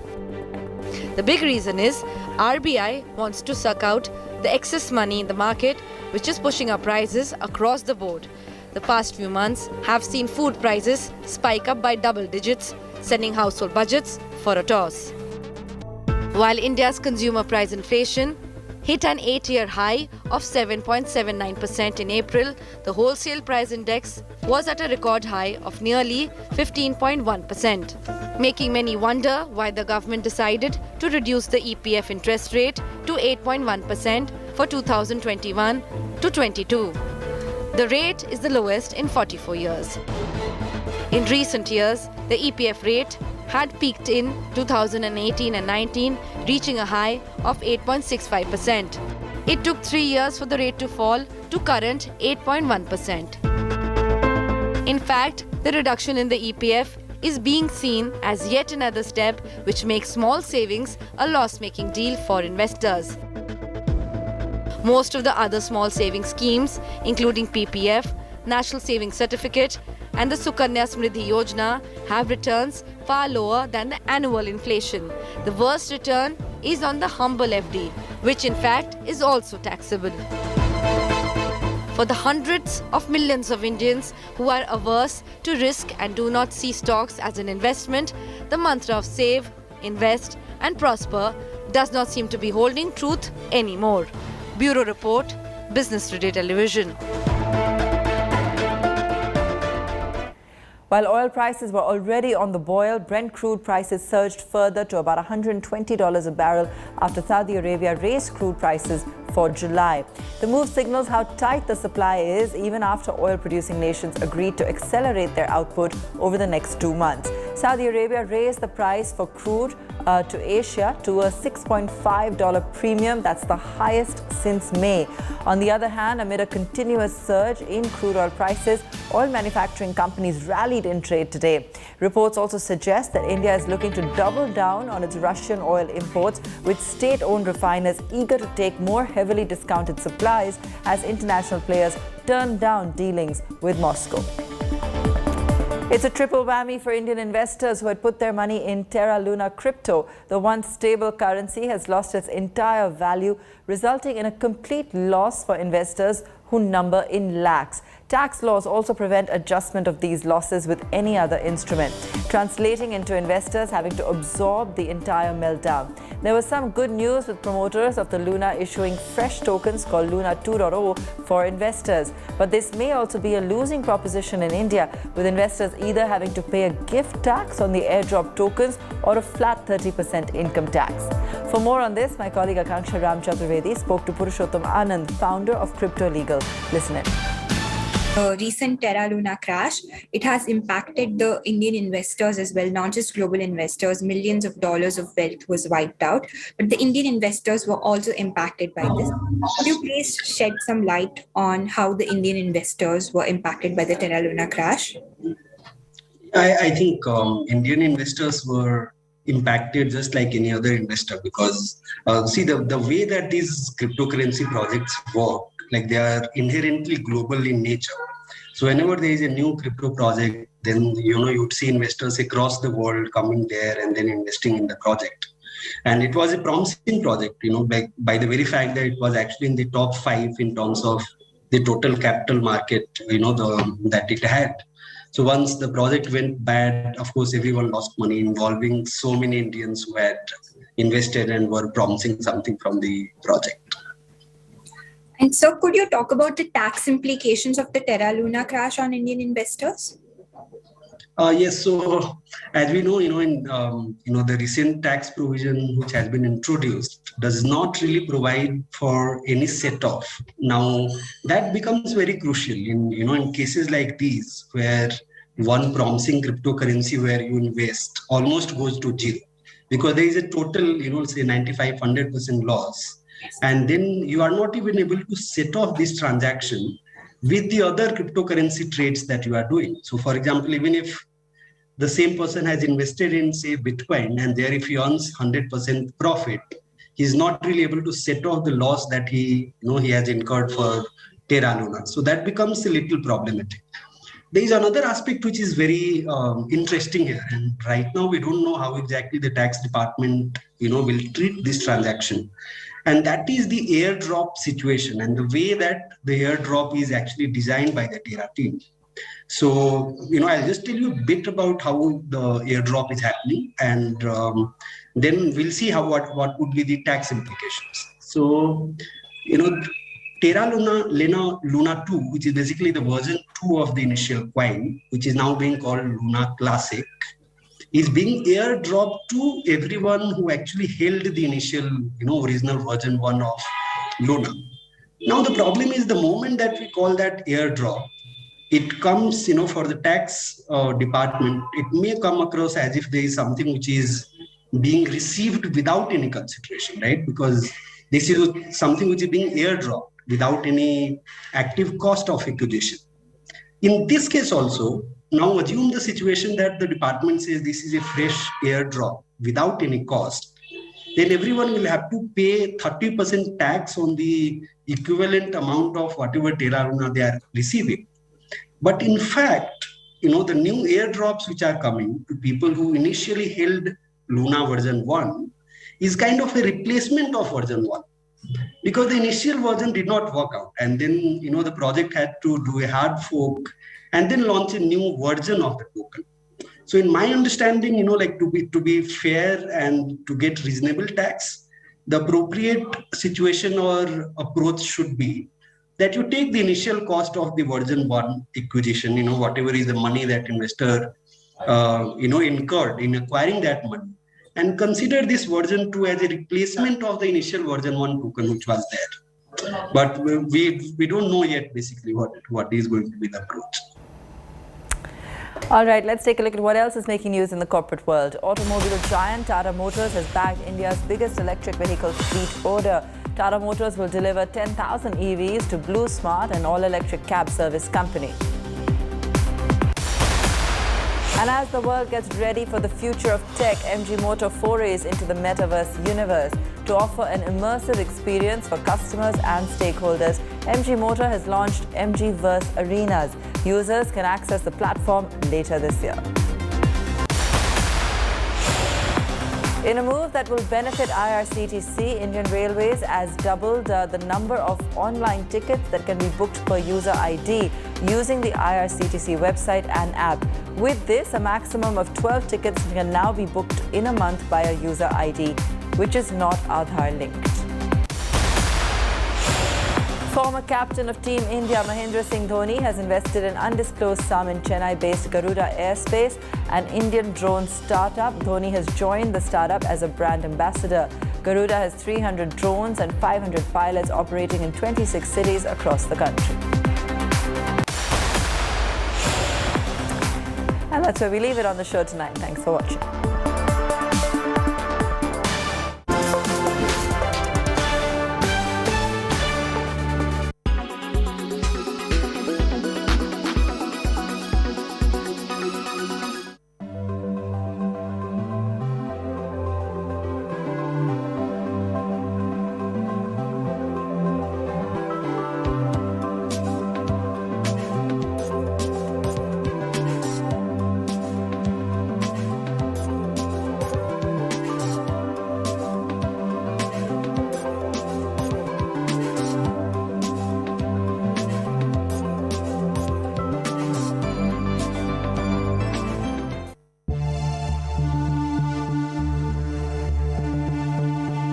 On a daily basis, thousands of oil spills occur worldwide in the oceans, causing oil pollution.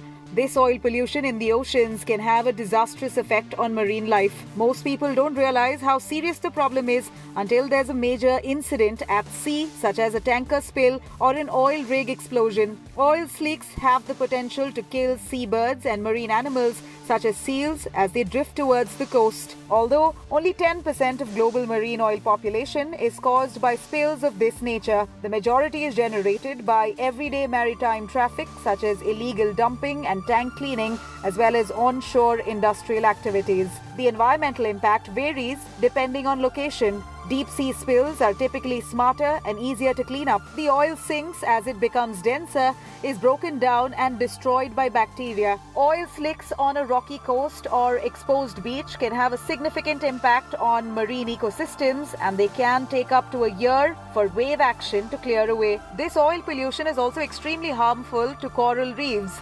Coral regeneration can take up to 10 years and is often irreversible. And pollution in mangroves or on sandbanks can cause long-term damage that lasts more than 20 years.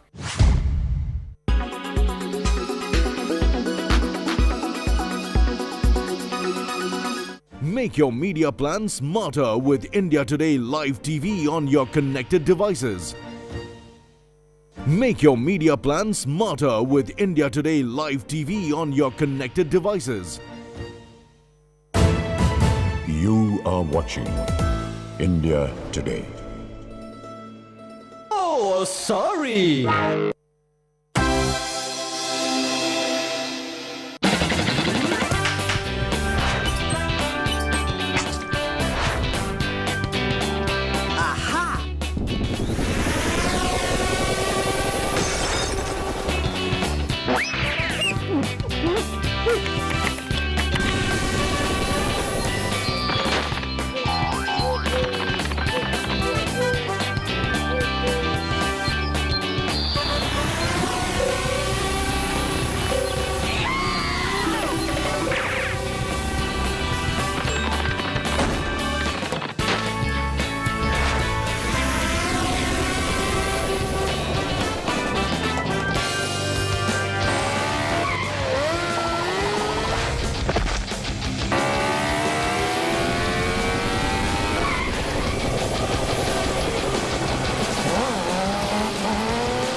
Presented by Berger Easy Clean.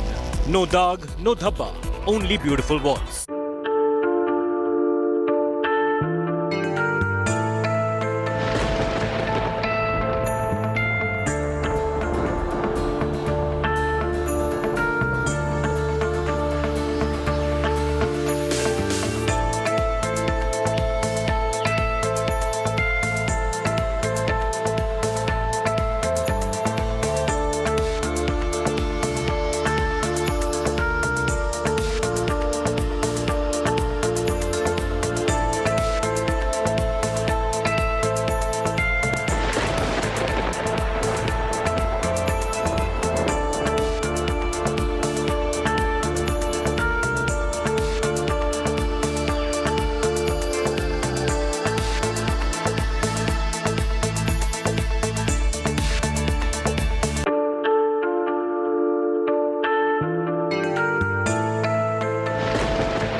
Hello and welcome. Thank you for tuning in. I'm Pooja Shali. Let's begin first with the headlines.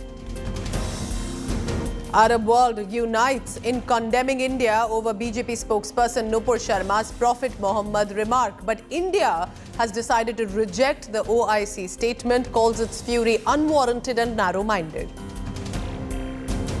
Mumbai police may summon Nupur Sharma, action likely after an FIR was registered against the suspended BJP Neta on a complaint by the Raza Academy. Mumbai police claim to uncover the plot to kill superstar Salman Khan after the actor receives a threat letter saying, and I quote the letter content here, "Aapka muh se wala kar denge." Bishnoi gang is under the scanner. New CCTV video, Moose Wala murder. Man took a selfie with the singer minutes before tipping off gangsters who shot him. India Today unmasks the murder suspects. Khaki Nikkar Nataka over textbooks in Karnataka after Siddaramaiah threatens to burn RSS shorts. Union Minister Prahlad Joshi hits back, says Congress knickers are already loose and torn. Billionaire Elon Musk threatens to walk away from $44 billion Twitter deal if not provided with data on fake accounts. Says his information rights are being violated.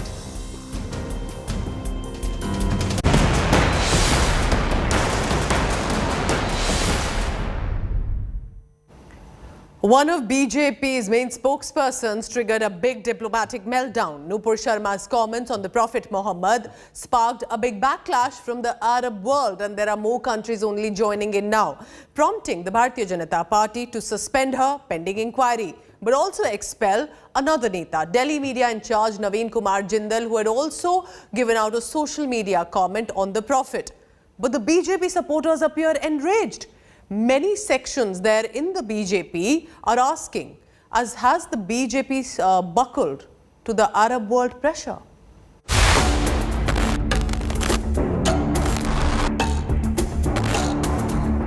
BJP national spokesperson Nupur Sharma has been sacked from the party.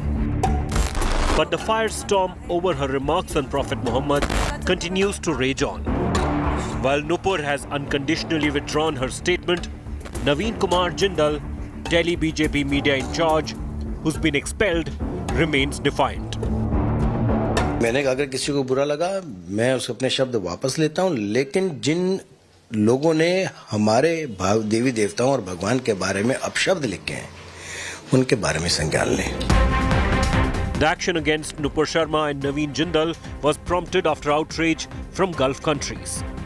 Saudi Arabia, Iran, Pakistan, Qatar, Kuwait, and even the Taliban regime in Afghanistan raised concerns about growing extremism and hatred in India. Some even demanded a public apology from New Delhi. The diplomatic backlash followed an online campaign calling for the boycott of Indian products. For the Muslims, Prophet Muhammad, in that sense, is the symbol. of their being. Now, if that is being attacked, then obviously you are going to have reactions from all these countries. While India termed Nupur and Naveen Jindal's comments views of fringe elements, it also rejected remarks made by Organization of Islamic Cooperation, calling them motivated, misleading and mischievous. In India, though, the political war over Nupur's remark is only getting bigger. Asaduddin Owaisi has demanded her arrest. इस spokesperson को arrest करना चाहिए, उनको jail को जाना चाहिए, उनके ऊपर जो एफआईआर रजिस्टर किए, ये गवर्नमेंट के इंसाफ का तकाजा है। सच बोलने की सजा ही तो नुपुर शर्मा को, साध्वी प्राची को, जाने कितने लोगों को मिल रही है। ये सच का ही तो परिणाम है। लेकिन इनको जरा गिरफ्तार करें ना। बार-बार चीख करके, पानी पी करके हिंदुस्तानियों को गाली देता है ओवैसी, उसको क्यों गिरफ्तार नहीं कर रही सरकार? Most BJP supporters are enraged and disappointed. Many are asking, what about insults to the Shivling? Her debate में शिवलिंग का भद्दे रूप से जो भी मुस्लिम प्रवक्ता आए उन्होंने मजाक उड़ाया। तो मैं ये जानना चाहता हूँ इनके खिलाफ कब एक्शन होगा? आपने नुपुर शर्मा के खिलाफ तो एक्शन ले लिया, उसको पार्टी से सस्पेंड कर दिया, उसको रेप और डेथ थ्रेट सारी चीजें मिल रही हैं। She said something in the flow of the movement. Whether that something exceeds the boundary of law would be something for the police to examine first and then the courts to adjudicate. As the BJP buckled to the Arab world, the big flashpoint is only heating up. Bureau Report, India Today.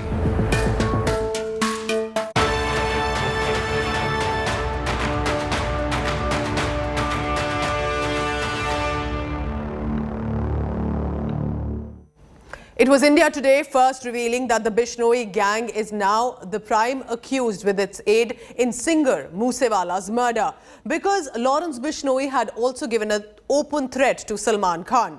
But now that plot is being unravelled by the Mumbai police. There's a letter that is threatening the superstar Salman Khan, and I quote the letter content here, saying, "Aapka Moose Wala kar denge," and that letter is now out. Salman Khan's security has been tightened.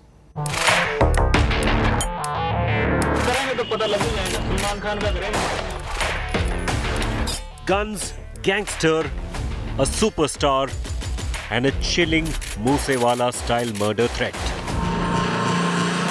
It all began when India Today first reported actor Salman Khan and father Salim Khan getting a threat letter during a casual walk at Mumbai's Bandra bandstand promenade. The letter, exclusively accessed by India Today, said, "Aapka Moose Wala hoga," to the star and his writer father. The murder threat letter was signed LB and GB, possibly gangsters Lawrence Bishnoi and Goldie Brar. Gangsters who claimed that they committed the Moose Wala murder. जब हम करेंगे तो पता लग ही जाएगा। सलमान खान का करेंगे, मारेंगे या जोधपुर में मारेंगे तो पता लग जाएगा इनको। अभी तो मैंने कुछ किया ही नहीं, अभी नहीं मतलब कोई इन्वॉल्व कर रहे हैं। A day later, security was beefed up at Salman's Bandra residence, with top cops visiting the actor's Galaxy apartment home. जब भी कोई कमिटमेंट करो तो पॉजिटिव करना, नेगेटिव नहीं करना। और शिकार टाइगर जैसा शिकार कोई नहीं करता। India Today also accessed the Kill Salman plot hatched by the dreaded gangsters. Lawrence Bishnoi and his gang had planned to target Salman during the shooting of the film Ready, plotting a hit when the actor used to go out for cycling. The contract killer Naresh Shetty, who was tasked with killing Salman, found his pistol inadequate for the hit after a recce of the actor's house and sought a rifle with a longer range and more firepower. In 2018, jailed gangster and Moose Wala murder accused Lawrence Bishnoi had publicly pledged to kill Salman Khan. Threat has been related to Moose Wala murder, which is again brought out the Lawrence Bishnoi gang angle. The police is now investigating what is the reason that the threat has come now, what is their intentions, whether the gang members of Lawrence Bishnoi are trying to be active in Mumbai and trying to send out a message of fear. With campus in Sami Shanbag, Mustafa Sheikh for India Today.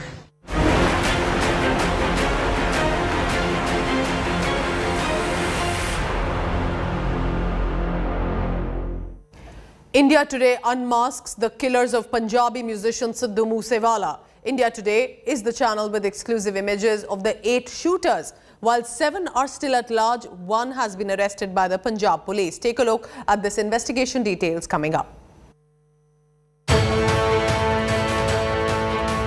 The moments before he left his home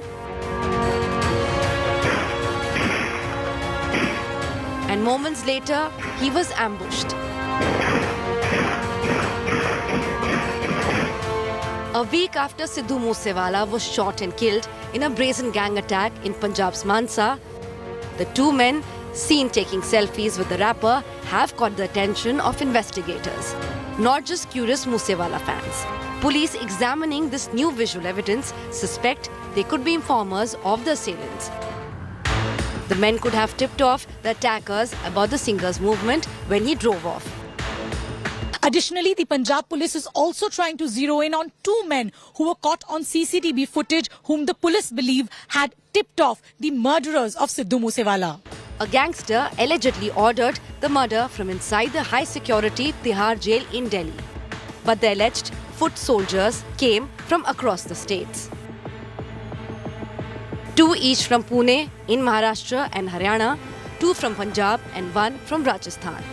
India Today has accessed the images of the alleged Moose Wala shooters at large, all believed to be linked to the suspect Lawrence Bishnoi gang. Jagrup Singh Rupa, Harkamal alias Ranu from Punjab, Priyavart alias Fauji, Manjeet alias Bholu from Haryana, Saurav alias Mahakal and Santosh Jadhav from Pune, and Subhash Banuda from Rajasthan. Meanwhile, Punjab police have raided the home of another suspect in Haryana's Fatehabad. The suspect Devender is accused of giving shelter to 2 men who conducted all the recce before the murder. रात को 8 बजे police आई थी और मेरे पिताजी को लेके गई है. हमें उन्होंने इसके बारे में कुछ नहीं बताया, ना ही हमें पूछा भी, और उन्होंने कुछ नहीं बताया. वो धक्के से आए और ले गए, और हमारे घर में जो भी मौजूदा कैमरे का DVR था और वाईफाई था, उसको फाड़ के ले गए. Earlier, Manpreet Singh Manu was arrested from Uttarakhand for supplying logistics for Moose Wala's murder. It's been 8 days since Sidhu Moose Wala was gunned down in Mansa's Jawahar K village. Even then, 7 of the 8 suspects are still absconding. With sources revealing a possibility of some of these suspects crossing over to Nepal, the onus now lies on Punjab police to arrest these suspects at the earliest. With Arvind Ojha and video journalist Sujoy, this is Shreya Chatterjee for India Today. There's a raging war over knickers in Karnataka after Congress leader Siddaramaiah declared that the Youth Congress will start a statewide campaign of burning the khaki knickers. Union Minister Prahlad Joshi hit back, saying the Congress leader is frustrated after losing his chaddi and lungi in the Chamundeshwari turf, referring to the election losses. Here's a report now on escalating knicker politics in Karnataka.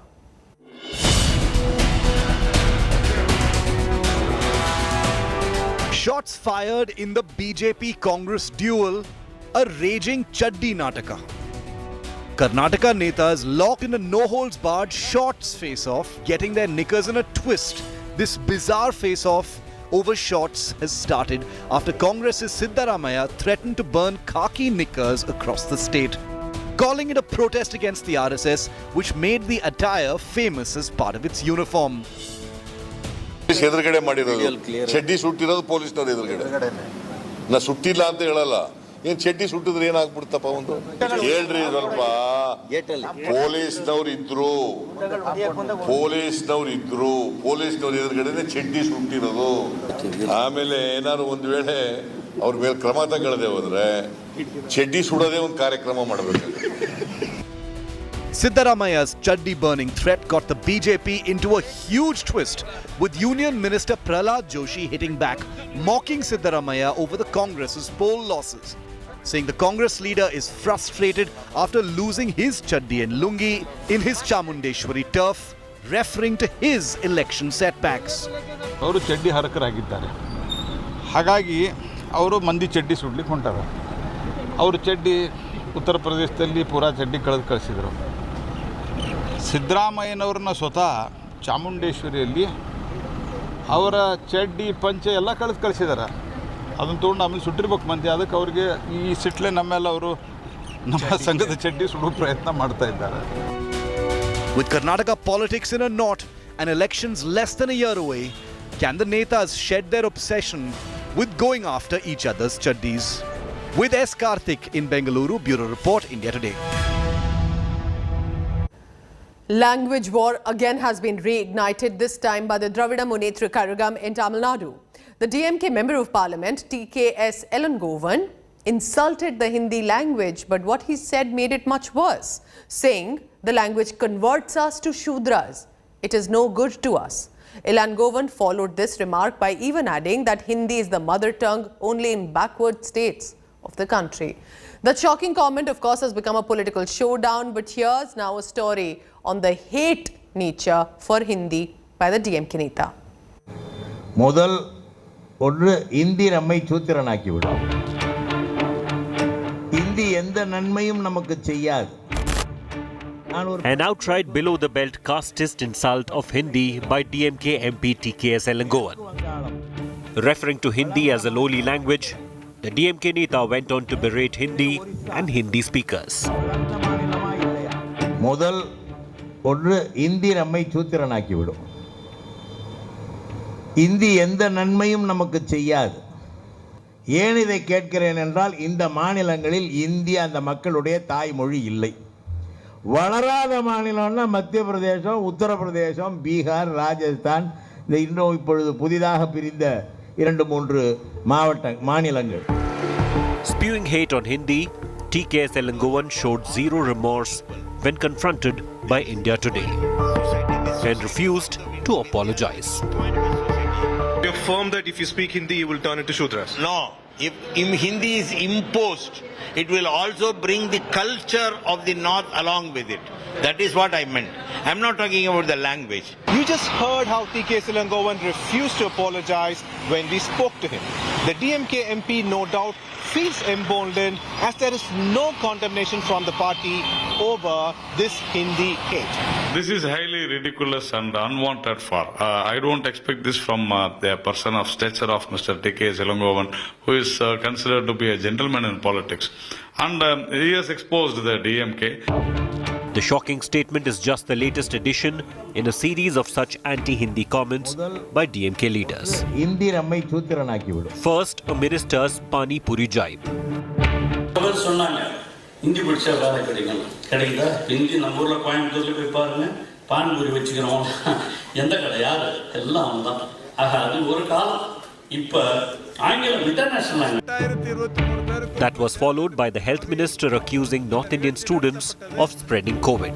எனவே யானைக்கால் நோய் அதற்கான காரணம் என்பது இந்தியாவின் பல்வேறு மாநிலங்களில் தொற்றின் எண்ணிக்கை என்பது இன்னமும் கட்டுக்குள் வராமல் இருக்கிறது. குறிப்பாக டெல்லி, ஹரியானா, உத்தரப்பிரதேசம், மகாராஷ்டிரா, மத்திய பிரதேசம், கேரளா போன்ற பல்வேறு மாநிலங்களில் தொற்று எண்ணிக்கை கூடுதலாகிக் கொண்டிருக்கிற சூழலில் And now calling Hindi a Shudra language. That's useless. Remember, all these comments come even as Prime Minister Modi hailed Tamil as a beautiful language to put an end to the Tamil versus Hindi war. But it's clear the DMK will not allow that to happen.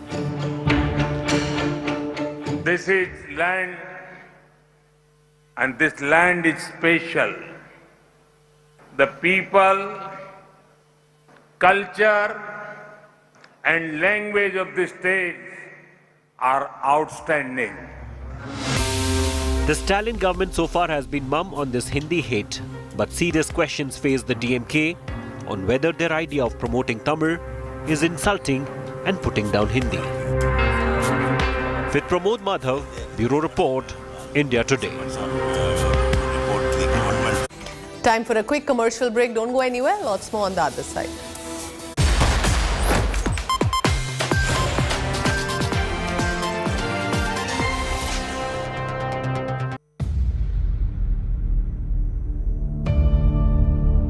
India's #1 political reporter. Defines what seems to be happening, vendetta politics. कोई दूध के से धुला हुआ नहीं है. Unmatched eye. unmatched experience. The world has changed. My black hair has become grey as well. And with unmatched passion for the story. Do not monopolize the conversation. When it's 100% news that matters. It's News Today with Rajdeep Sardesai. Monday to Friday, 9 p.m. Only on India Today TV.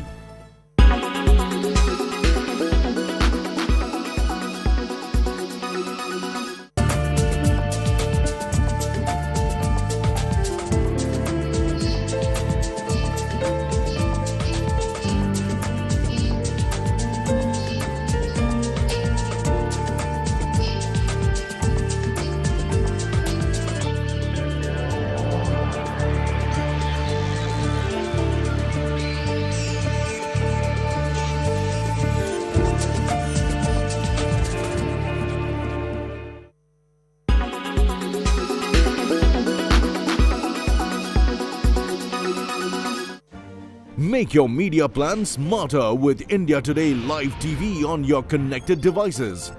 Amplify your brand with 100 million smart internet viewers. To advertise, mail us at sales@aajtak.com or call 9999892171. Make your media plan smarter with India Today Live TV on your connected devices. Everyone's busy finding what's trending. You're busy finding out why. India Today, for those who research before reacting. Download the India Today app now. You are what?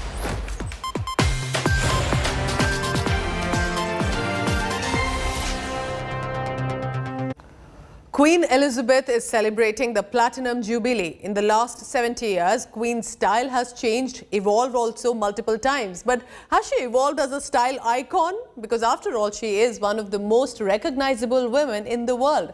Here's a report by my colleague Chaiti Narula.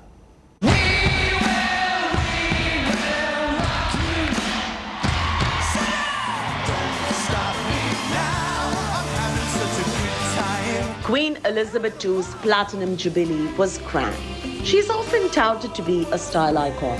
Not any ordinary icon, but the one who discreetly communicates with her outfits.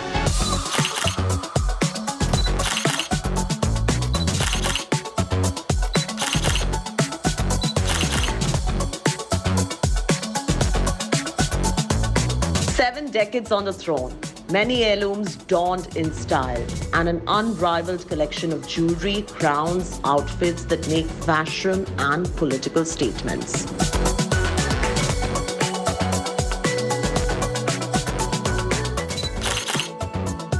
It was in 1946 when the Queen, who was then Princess Elizabeth, joined the royal family.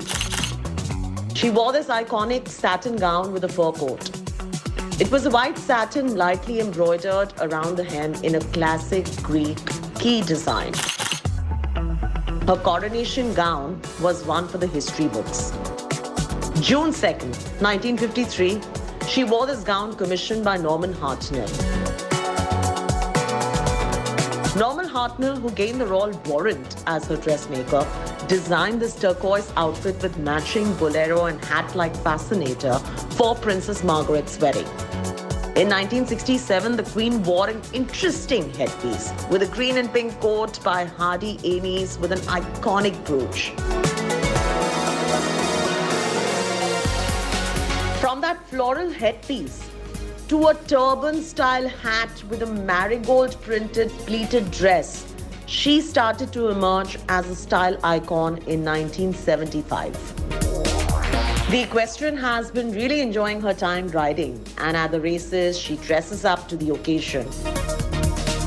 From the riding boots to the breeches and pastel ensembles with sun hats at the races, particularly at the Epsom Derby, she sets quite the aristocratic fashion tone.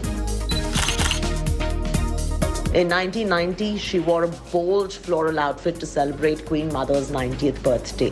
In 1999, this attire of hers stood out at the back. A colourful, glittery sequin top and a golden skirt with a golden bag. The Queen looked like a disco queen of the 90s. Now juxtapose this with a summery polo high tea ensemble in 2003 with vibrant florals, pearl necklace and a brooch. In 2011, standing beside the then President Barack Obama, she chose to wear this white embellished gown, a tiara from the heirloom, and this statement neckpiece. The Queen loves bling. 2012 saw her in golden dress, metallic shoes and a bag and a diamond neckpiece. While monochromatic styles may be highly fashionable today, the Queen set quite the tone in 2015 itself in all pink. Pink umbrella with pink hat, pink dresses and even a pink coat.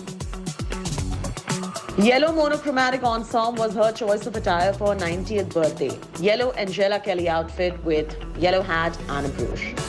Vibrant colors and single-colored outfits continue to be her choice even while celebrating her own 90th with the family at the Buckingham Palace.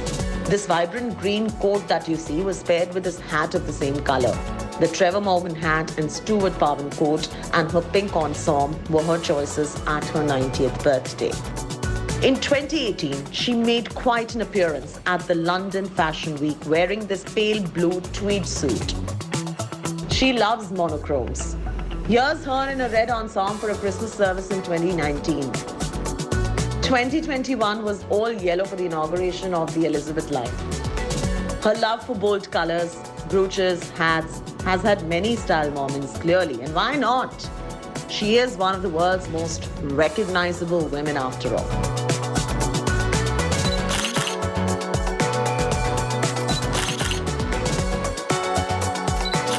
In New Delhi, Chaiti Narula for India Today.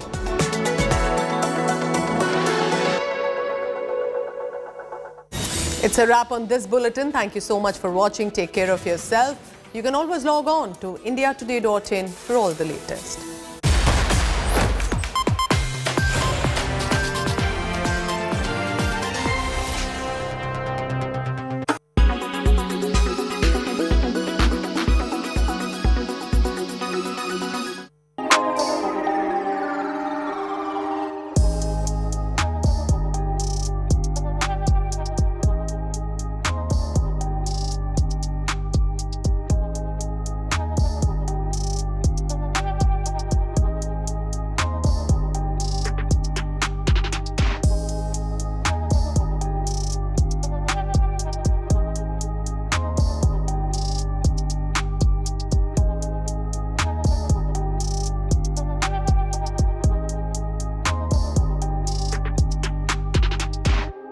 就是像你看10年前大家追求的一些美丽是比较标准化的，但最近好像感觉非常标准化的美呢又被颠覆了，要整成就是弄成比自己原本更好的样子，而不是说就自己本来就很美啦，就是做优化就好。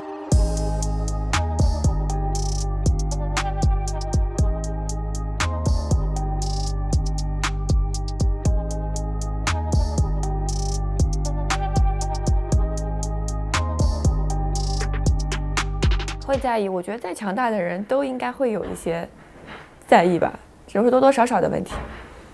就像我为什么会去做光电，可能我觉得我最近皮肤可能不像之前一样了，可能不像几年前一样，所以我会想去做一个改变，对。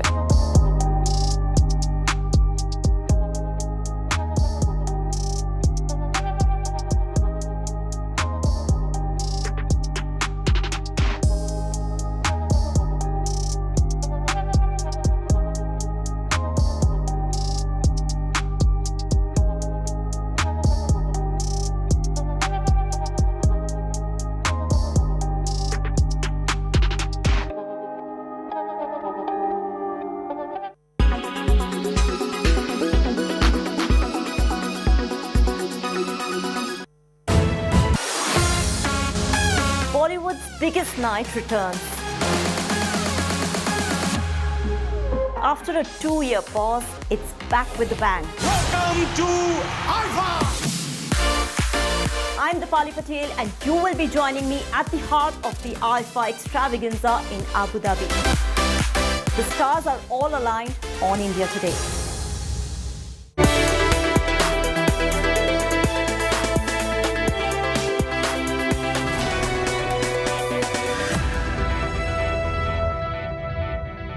Hello and welcome. You're watching this special broadcast on India Today from Abu Dhabi. I am Dipali Patel.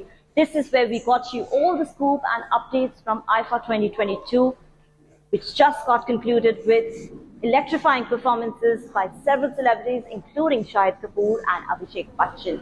That's not all. Winners were also awarded, and there were several celebrities who also sang songs for us and even spoke exclusively with us. Here are all the highlights.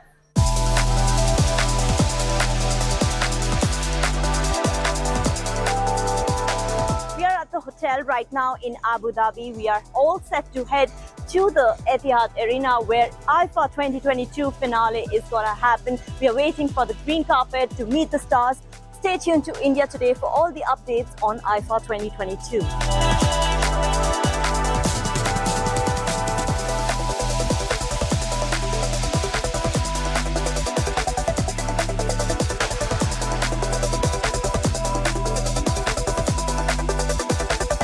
We are once again at Etihad Arena in Abu Dhabi to cover IFA 2022. Today is the final day when Salman Khan will host the show, and a lot of celebrities are going to walk the green carpet. So let's go.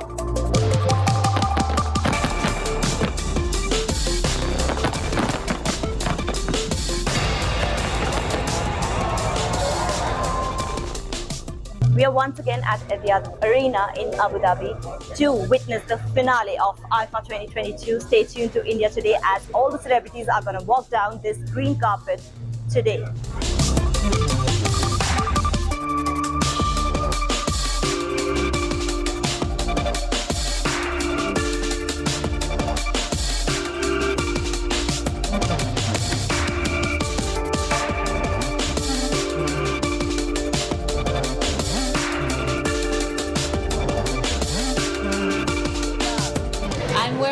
Cinco. It's Thai designer Michael Cinco. It's Filipino designer Michael Cinco. That's Michael Cinco. Sarah, what are you wearing today? You're looking absolutely stunning. Thank you very much. I've been styled by Tanya Ghavri. I'm wearing Faraz Mana. Today you remember? Yes, it's a slightly easier name. I made a mess yesterday. Thank you so much. I'm wearing Gaurav Gupta. My voice is really messed up today, but I just want to say एक पंजाबी में गाना होता है मैं तुझ में आके तेरी बातों में दिल मेरा माने ना पिया आजा बन जा मेरा यार Thank you. दिल देना दिल लेना ऐ सौदा खरा खरा ऐ सौदा खरा खरा Also married life कैसी चल रही है? बहुत अच्छी चल रही है, सुकून भरी चल रही है. Well, I'm excited, happy, elated. The whole family here, right from Arjun, Anshula to Jan, and me, Janvi and me both, all four of us are elated. And I'm sure Khushi herself is happy that she finally is getting to work. Ananya, you're performing for the first time. Tell me, what is your checklist? Checklist is smile, have the best time ever, don't forget my steps, and this is your first time performing, so remember that. All the best! My checklist.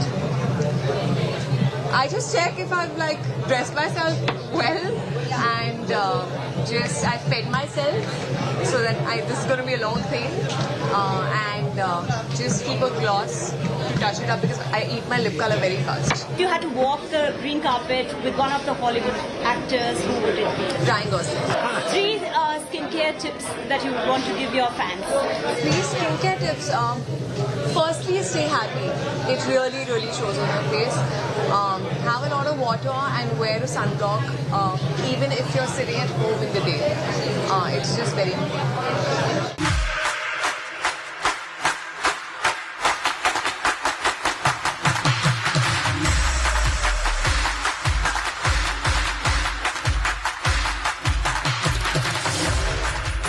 IFA 2022 was not only about the green carpet, but also saw some electrifying performances from celebrities, including first-time performer Ananya Pandey.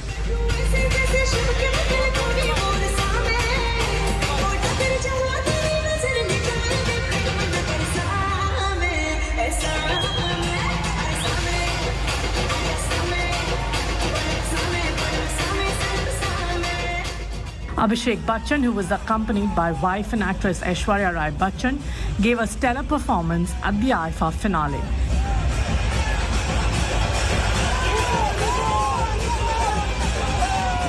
He made an entry on the song India Wale from Farah Khan's film Happy New Year.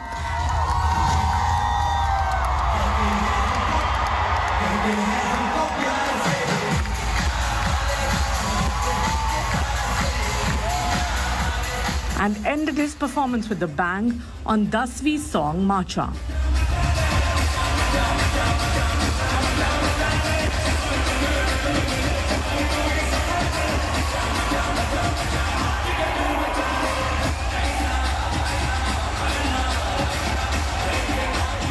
This performance was more than just special to Abhishek, as he not just shared a dance with Aishwarya, but also had their daughter Aradhya watch him groove on stage for the first time.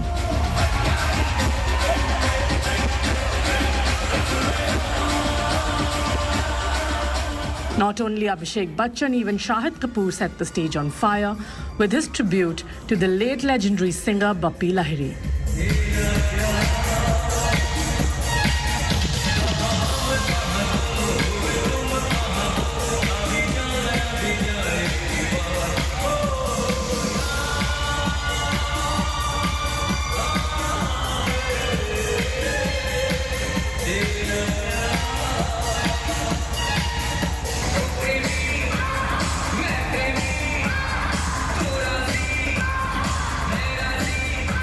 The grand IIFA finale was hosted by none other than Salman Khan, who made an entry on a bike and was later joined by Ritesh Deshmukh and Manish Paul as co-hosts. Entertainment Bureau, India Today.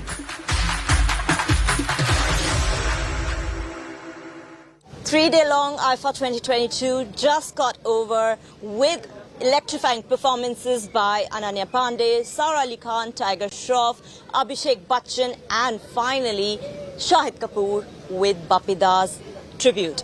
Yes, the three-day-long event is now over, but the Best Actor award went to Vicky Kaushal and Best Actress award went to Kriti Sanon. We got you all the highlights from Abu Dhabi Yas Island. Etihad Arena was the venue of this year's event. Thank you so much for joining us. With camera person Rajesh Revankar, this is Dipali Patel signing off from Abu Dhabi for India Today. Vicky Kaushal won Best Actor award while Kriti Sanon received Best Actress award. That's not all. Pankaj Tripathi got his first IIFA award. Here's the complete list from the IIFA 2022.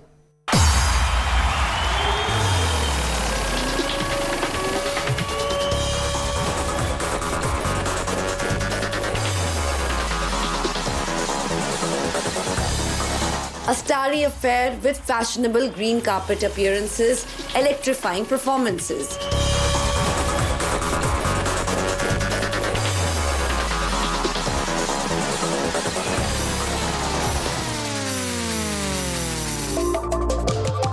The three-day-long event ended with the awards night that recognized the work of all the deserving artists in different arenas concerning filmmaking. While Vicky Kaushal and Kriti Sanon won big at this year's IIFA Awards. Here's the list of artists who impressed the jury and bagged this prestigious IIFA Award. Yes, Vicky Kaushal took home the Best Actor Award for his film Sardar Udham. अगर हमने यहाँ London में British के heart पे कुछ कर दिया, हमारा मैसेज पूरे वर्ल्ड तक जाएगा. A film that showcased the condition of India in pre-independence era when it was under the British rule and featured Vicky Kaushal in as Sardar Udham Singh. Revolution is a dangerous game. The film was kept out of Oscars despite Vicky's groundbreaking performance for the film, citing that it spread hatred towards Britishers. I see death, no sleep in years. Monday को church, Friday को cinema hall, or Saturdays को club. Hence, it sure was good news for Vicky and the makers of the film as their work just got recognized. Murder को protest मानेगा या protest को murder मानेगा आपका British law. And how can we not mention Kriti Sanon in Mimi? which helped her bag the Best Actor Female Award for her role in the film.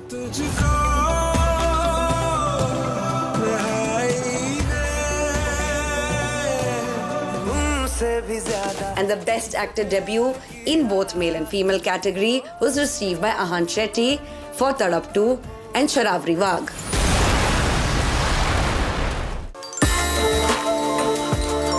Winning the Best Actor in Supporting Role was Pankaj Tripathi, who was honoured for his role in Ludo.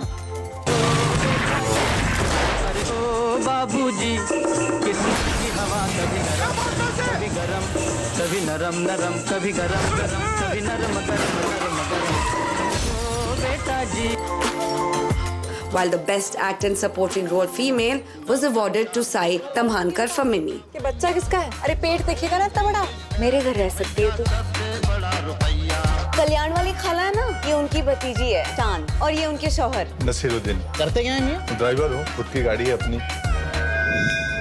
IFA debutant Aziz Kaur dream came true with a big win as Best Playback Singer for her voice in Rata Lambya song from the movie Sher Shah.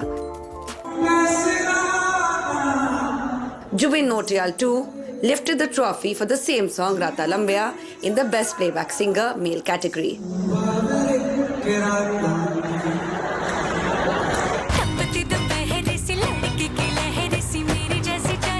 The award for the Best Music Direction went to A.R. Rahman for Rangile.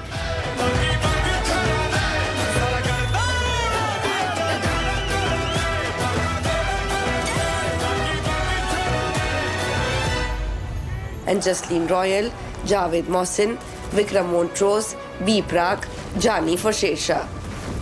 Kaushal Munir bagged the Best Lyrics Award for Lehra Do 83.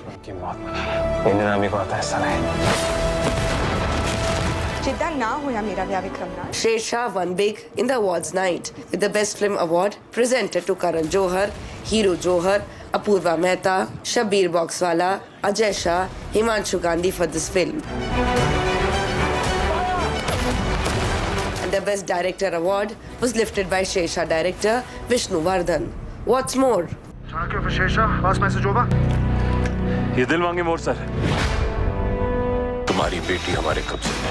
In the Best Story Original category, Ludo won over the jury as Anurag Basu took the trophy back home. And the Best Adapted Story went to Ranveer Singh and Kabir Khan's 83. With Dipali Patel in Yash Islands, Abu Dhabi, Entertainment Bureau, India Today.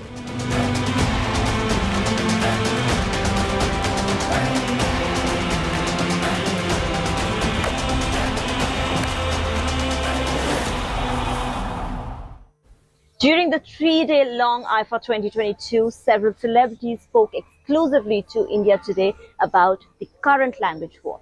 Take a look. Language is not an issue for me. Good film is an issue. Be it Hindi, be it Tamil, be it Telugu, be it Kannada, be it Malayalam.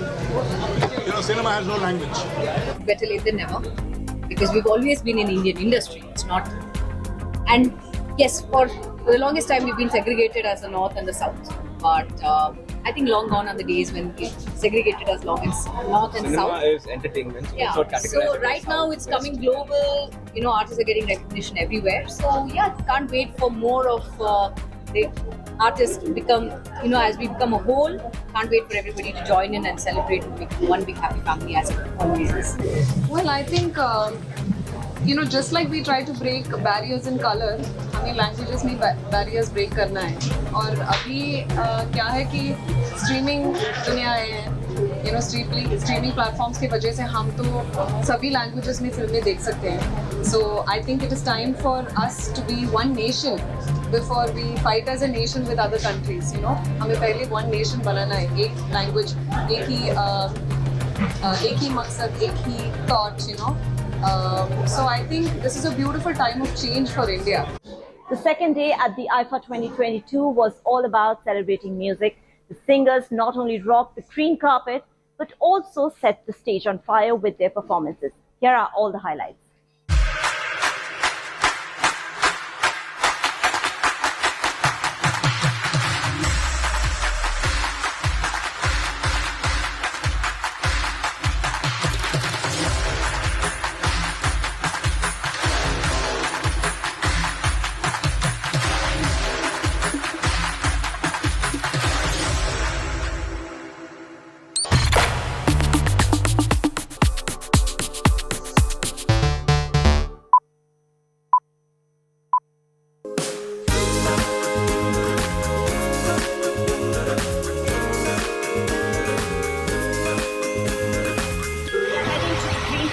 right now.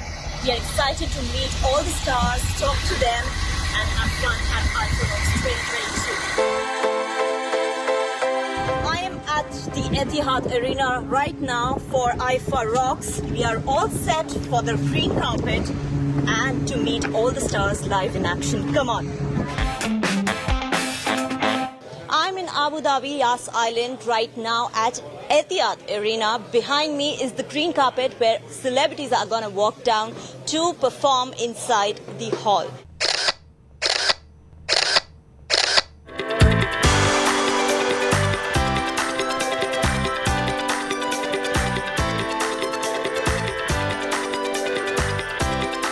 Glitz, glamour and the green carpet.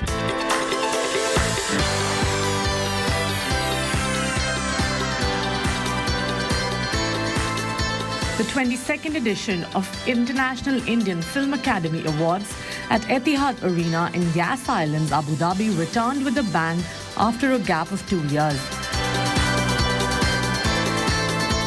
And while the starry affair kick-started with the press conference on day one, the next day witnessed more glamour and gala with renowned singers and artists gracing the IFA Rocks evening.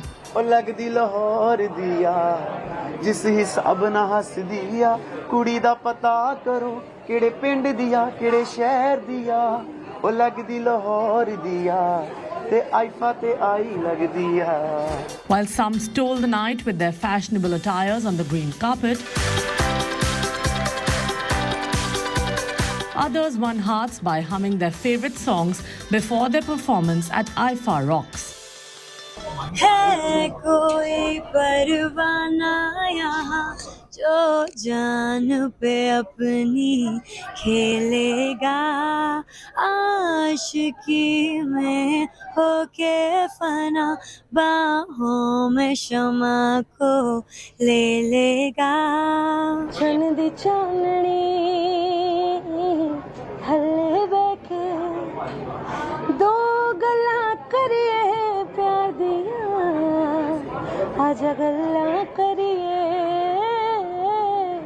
गल्ला करिए तेरी मेरी गल्लाएं होगी मशहूर करना कभी तू मुझे नजरों से दूर किथे चली है तू किथे चली है तू किथे चली है हाय जान रहा है दिल है तो जान दी है तू तेरे बिना मैं न रहूं मेरे बिना तू किथे चली है तू किथे चली है मेरी जान जली है. That's not all. The evening also witnessed Bollywood celebrities getting candid on the green carpet. देखा है आपने देख लिया ना? Yes, I know that. Yes. सबसे पहले आप बताइए कि आपको कौन से डिजाइनर का बोलना है?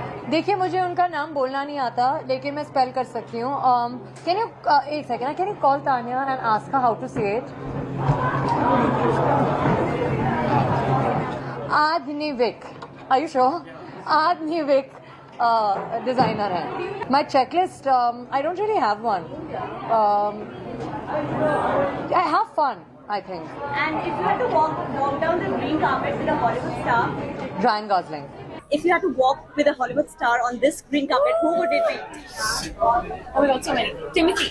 Yeah. Okay. Which dress are you wearing? I'm wearing Michael Cinco.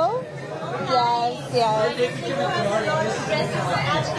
Yeah, oh yeah. Yes, it's a nice designer. I love the silhouettes. I think it's really like sassy and I love the attitude about it.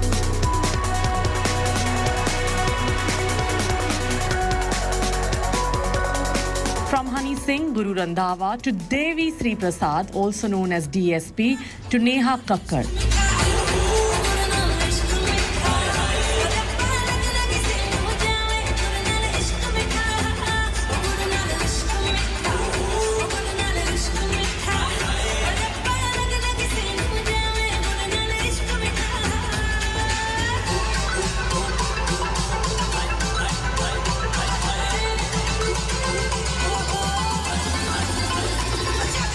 The Indian music industry came together to set the stage on fire with their electrifying performances.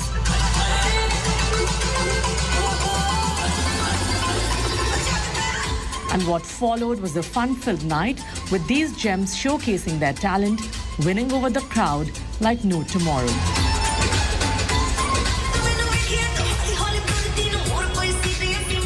In fact, the starry night was concluded with Neha's powerful performance on her hit numbers. But what stole the show was her debut on IFA Rock stage with husband Rohanpreet Singh.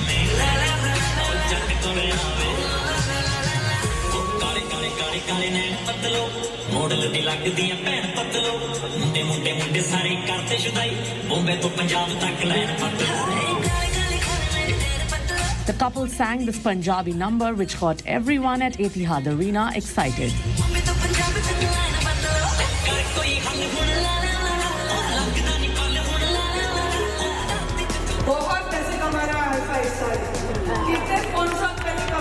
For the uninitiated, IFA Rocks Night was hosted by Farah Khan and Apar Shakti Khurana, and the main event will be co-hosted by superstar Salman Khan, Ritesh Deshmukh and Manish Paul.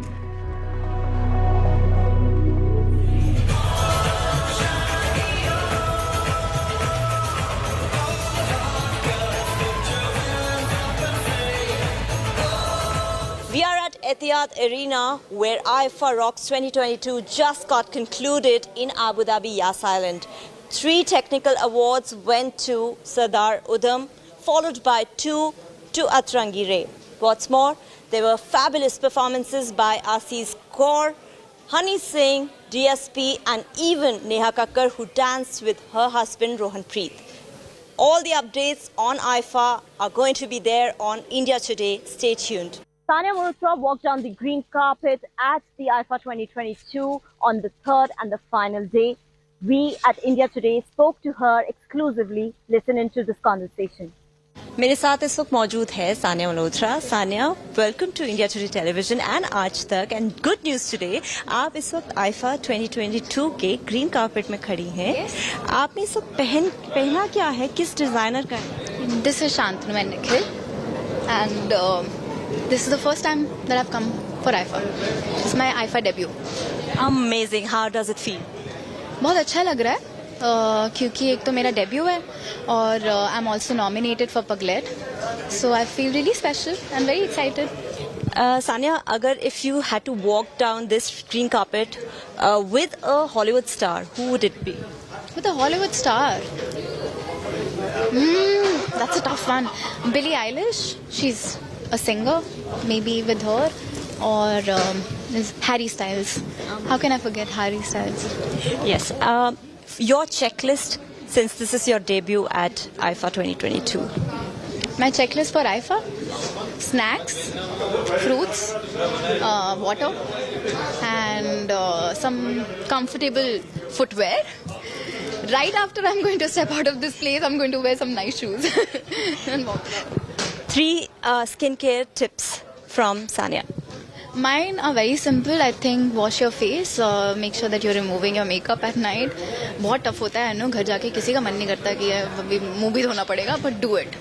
And also have water and moisturize your face. The fourth one should be don't forget to put sunscreen. Sania, अभी music industry में 2 deaths हुई थी. एक तो सिद्धू मूसे वाला गए और एक केके का.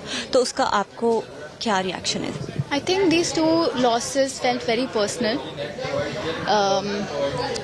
and what they have done for the industry, what they have given us as an audience is very very special. कहते हैं ना, वो अपने काम से अमर हो गए.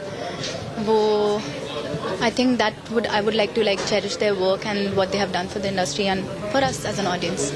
And I would also pray for their family in this very very tough times. दोस्ती बड़ी ही हसीन है, ये ना हो तो क्या फिर बोलो ये जिंदगी है.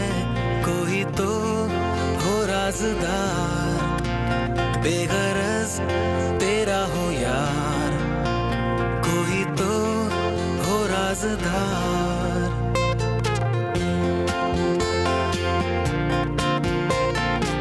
मेरा आखिरी सवाल आपसे ये कि अभी करंटली एक लैंग्वेज इशू चल रहा है बॉलीवुड में कि साउथ की फिल्म्स, नॉर्थ की फिल्म, साउथ डिवाइड हो रहा है, नॉर्थ डिवाइड हो रहा है.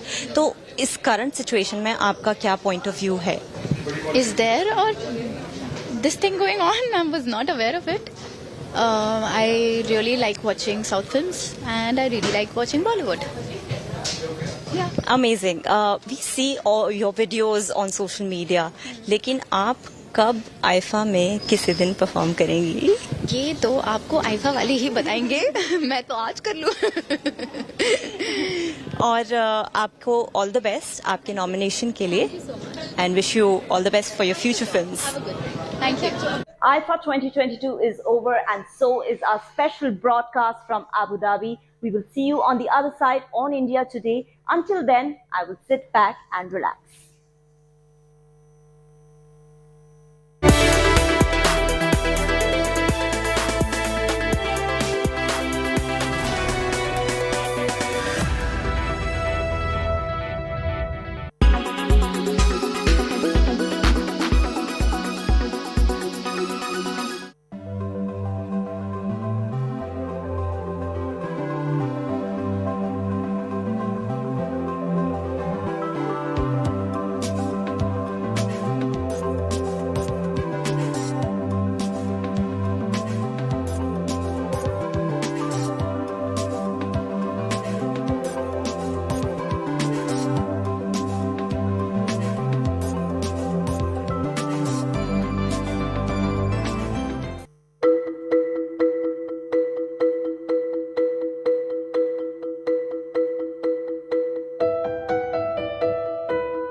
Artemis 1 is NASA's effort for an unmanned mission to the moon's surface. Block 1, the basic version of the Space Launch System, is NASA's heavy launcher. At its top is the Orion spacecraft. Orion goes into orbit around the Earth. It is the immediate cryogenic propulsion stage that will give Orion the big thrust needed to leave the Earth's orbit and head for the moon. To navigate in space, Orion will be powered by a service module that also generates air and water for astronauts on future missions. Orion will approach around 100 kilometers from the moon and will take advantage of its gravitational force to reach a distant orbit at about 70,000 kilometers from the moon between 6 to 19 days. Once Orion's performance has been analyzed, the module will head back to Earth, taking advantage of the moon's gravitational pull. NASA will conduct scientific experiments in deep space with several nanosatellites deployed during this mission. If the results of this mission are validated, it will be followed by the Artemis 2 mission, which will carry 4 astronauts around the moon on board the Orion spacecraft.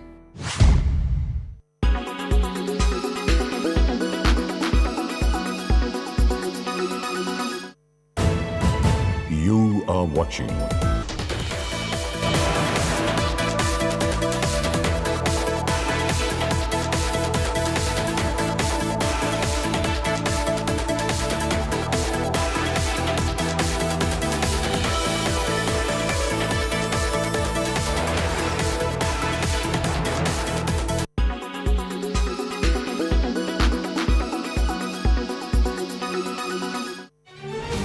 Sachin Tendulkar, Mary Kom, Rekha, Javed Akhtar, Ram Jethmalani, Zakir Hussain.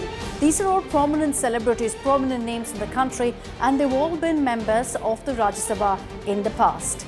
Yes, in this video, we're going to be talking about the upcoming Rajya Sabha elections. And this time, it's 57 seats up for grabs across 15 states. The elections for the Rajya Sabha is going to be held on June 10th. And let me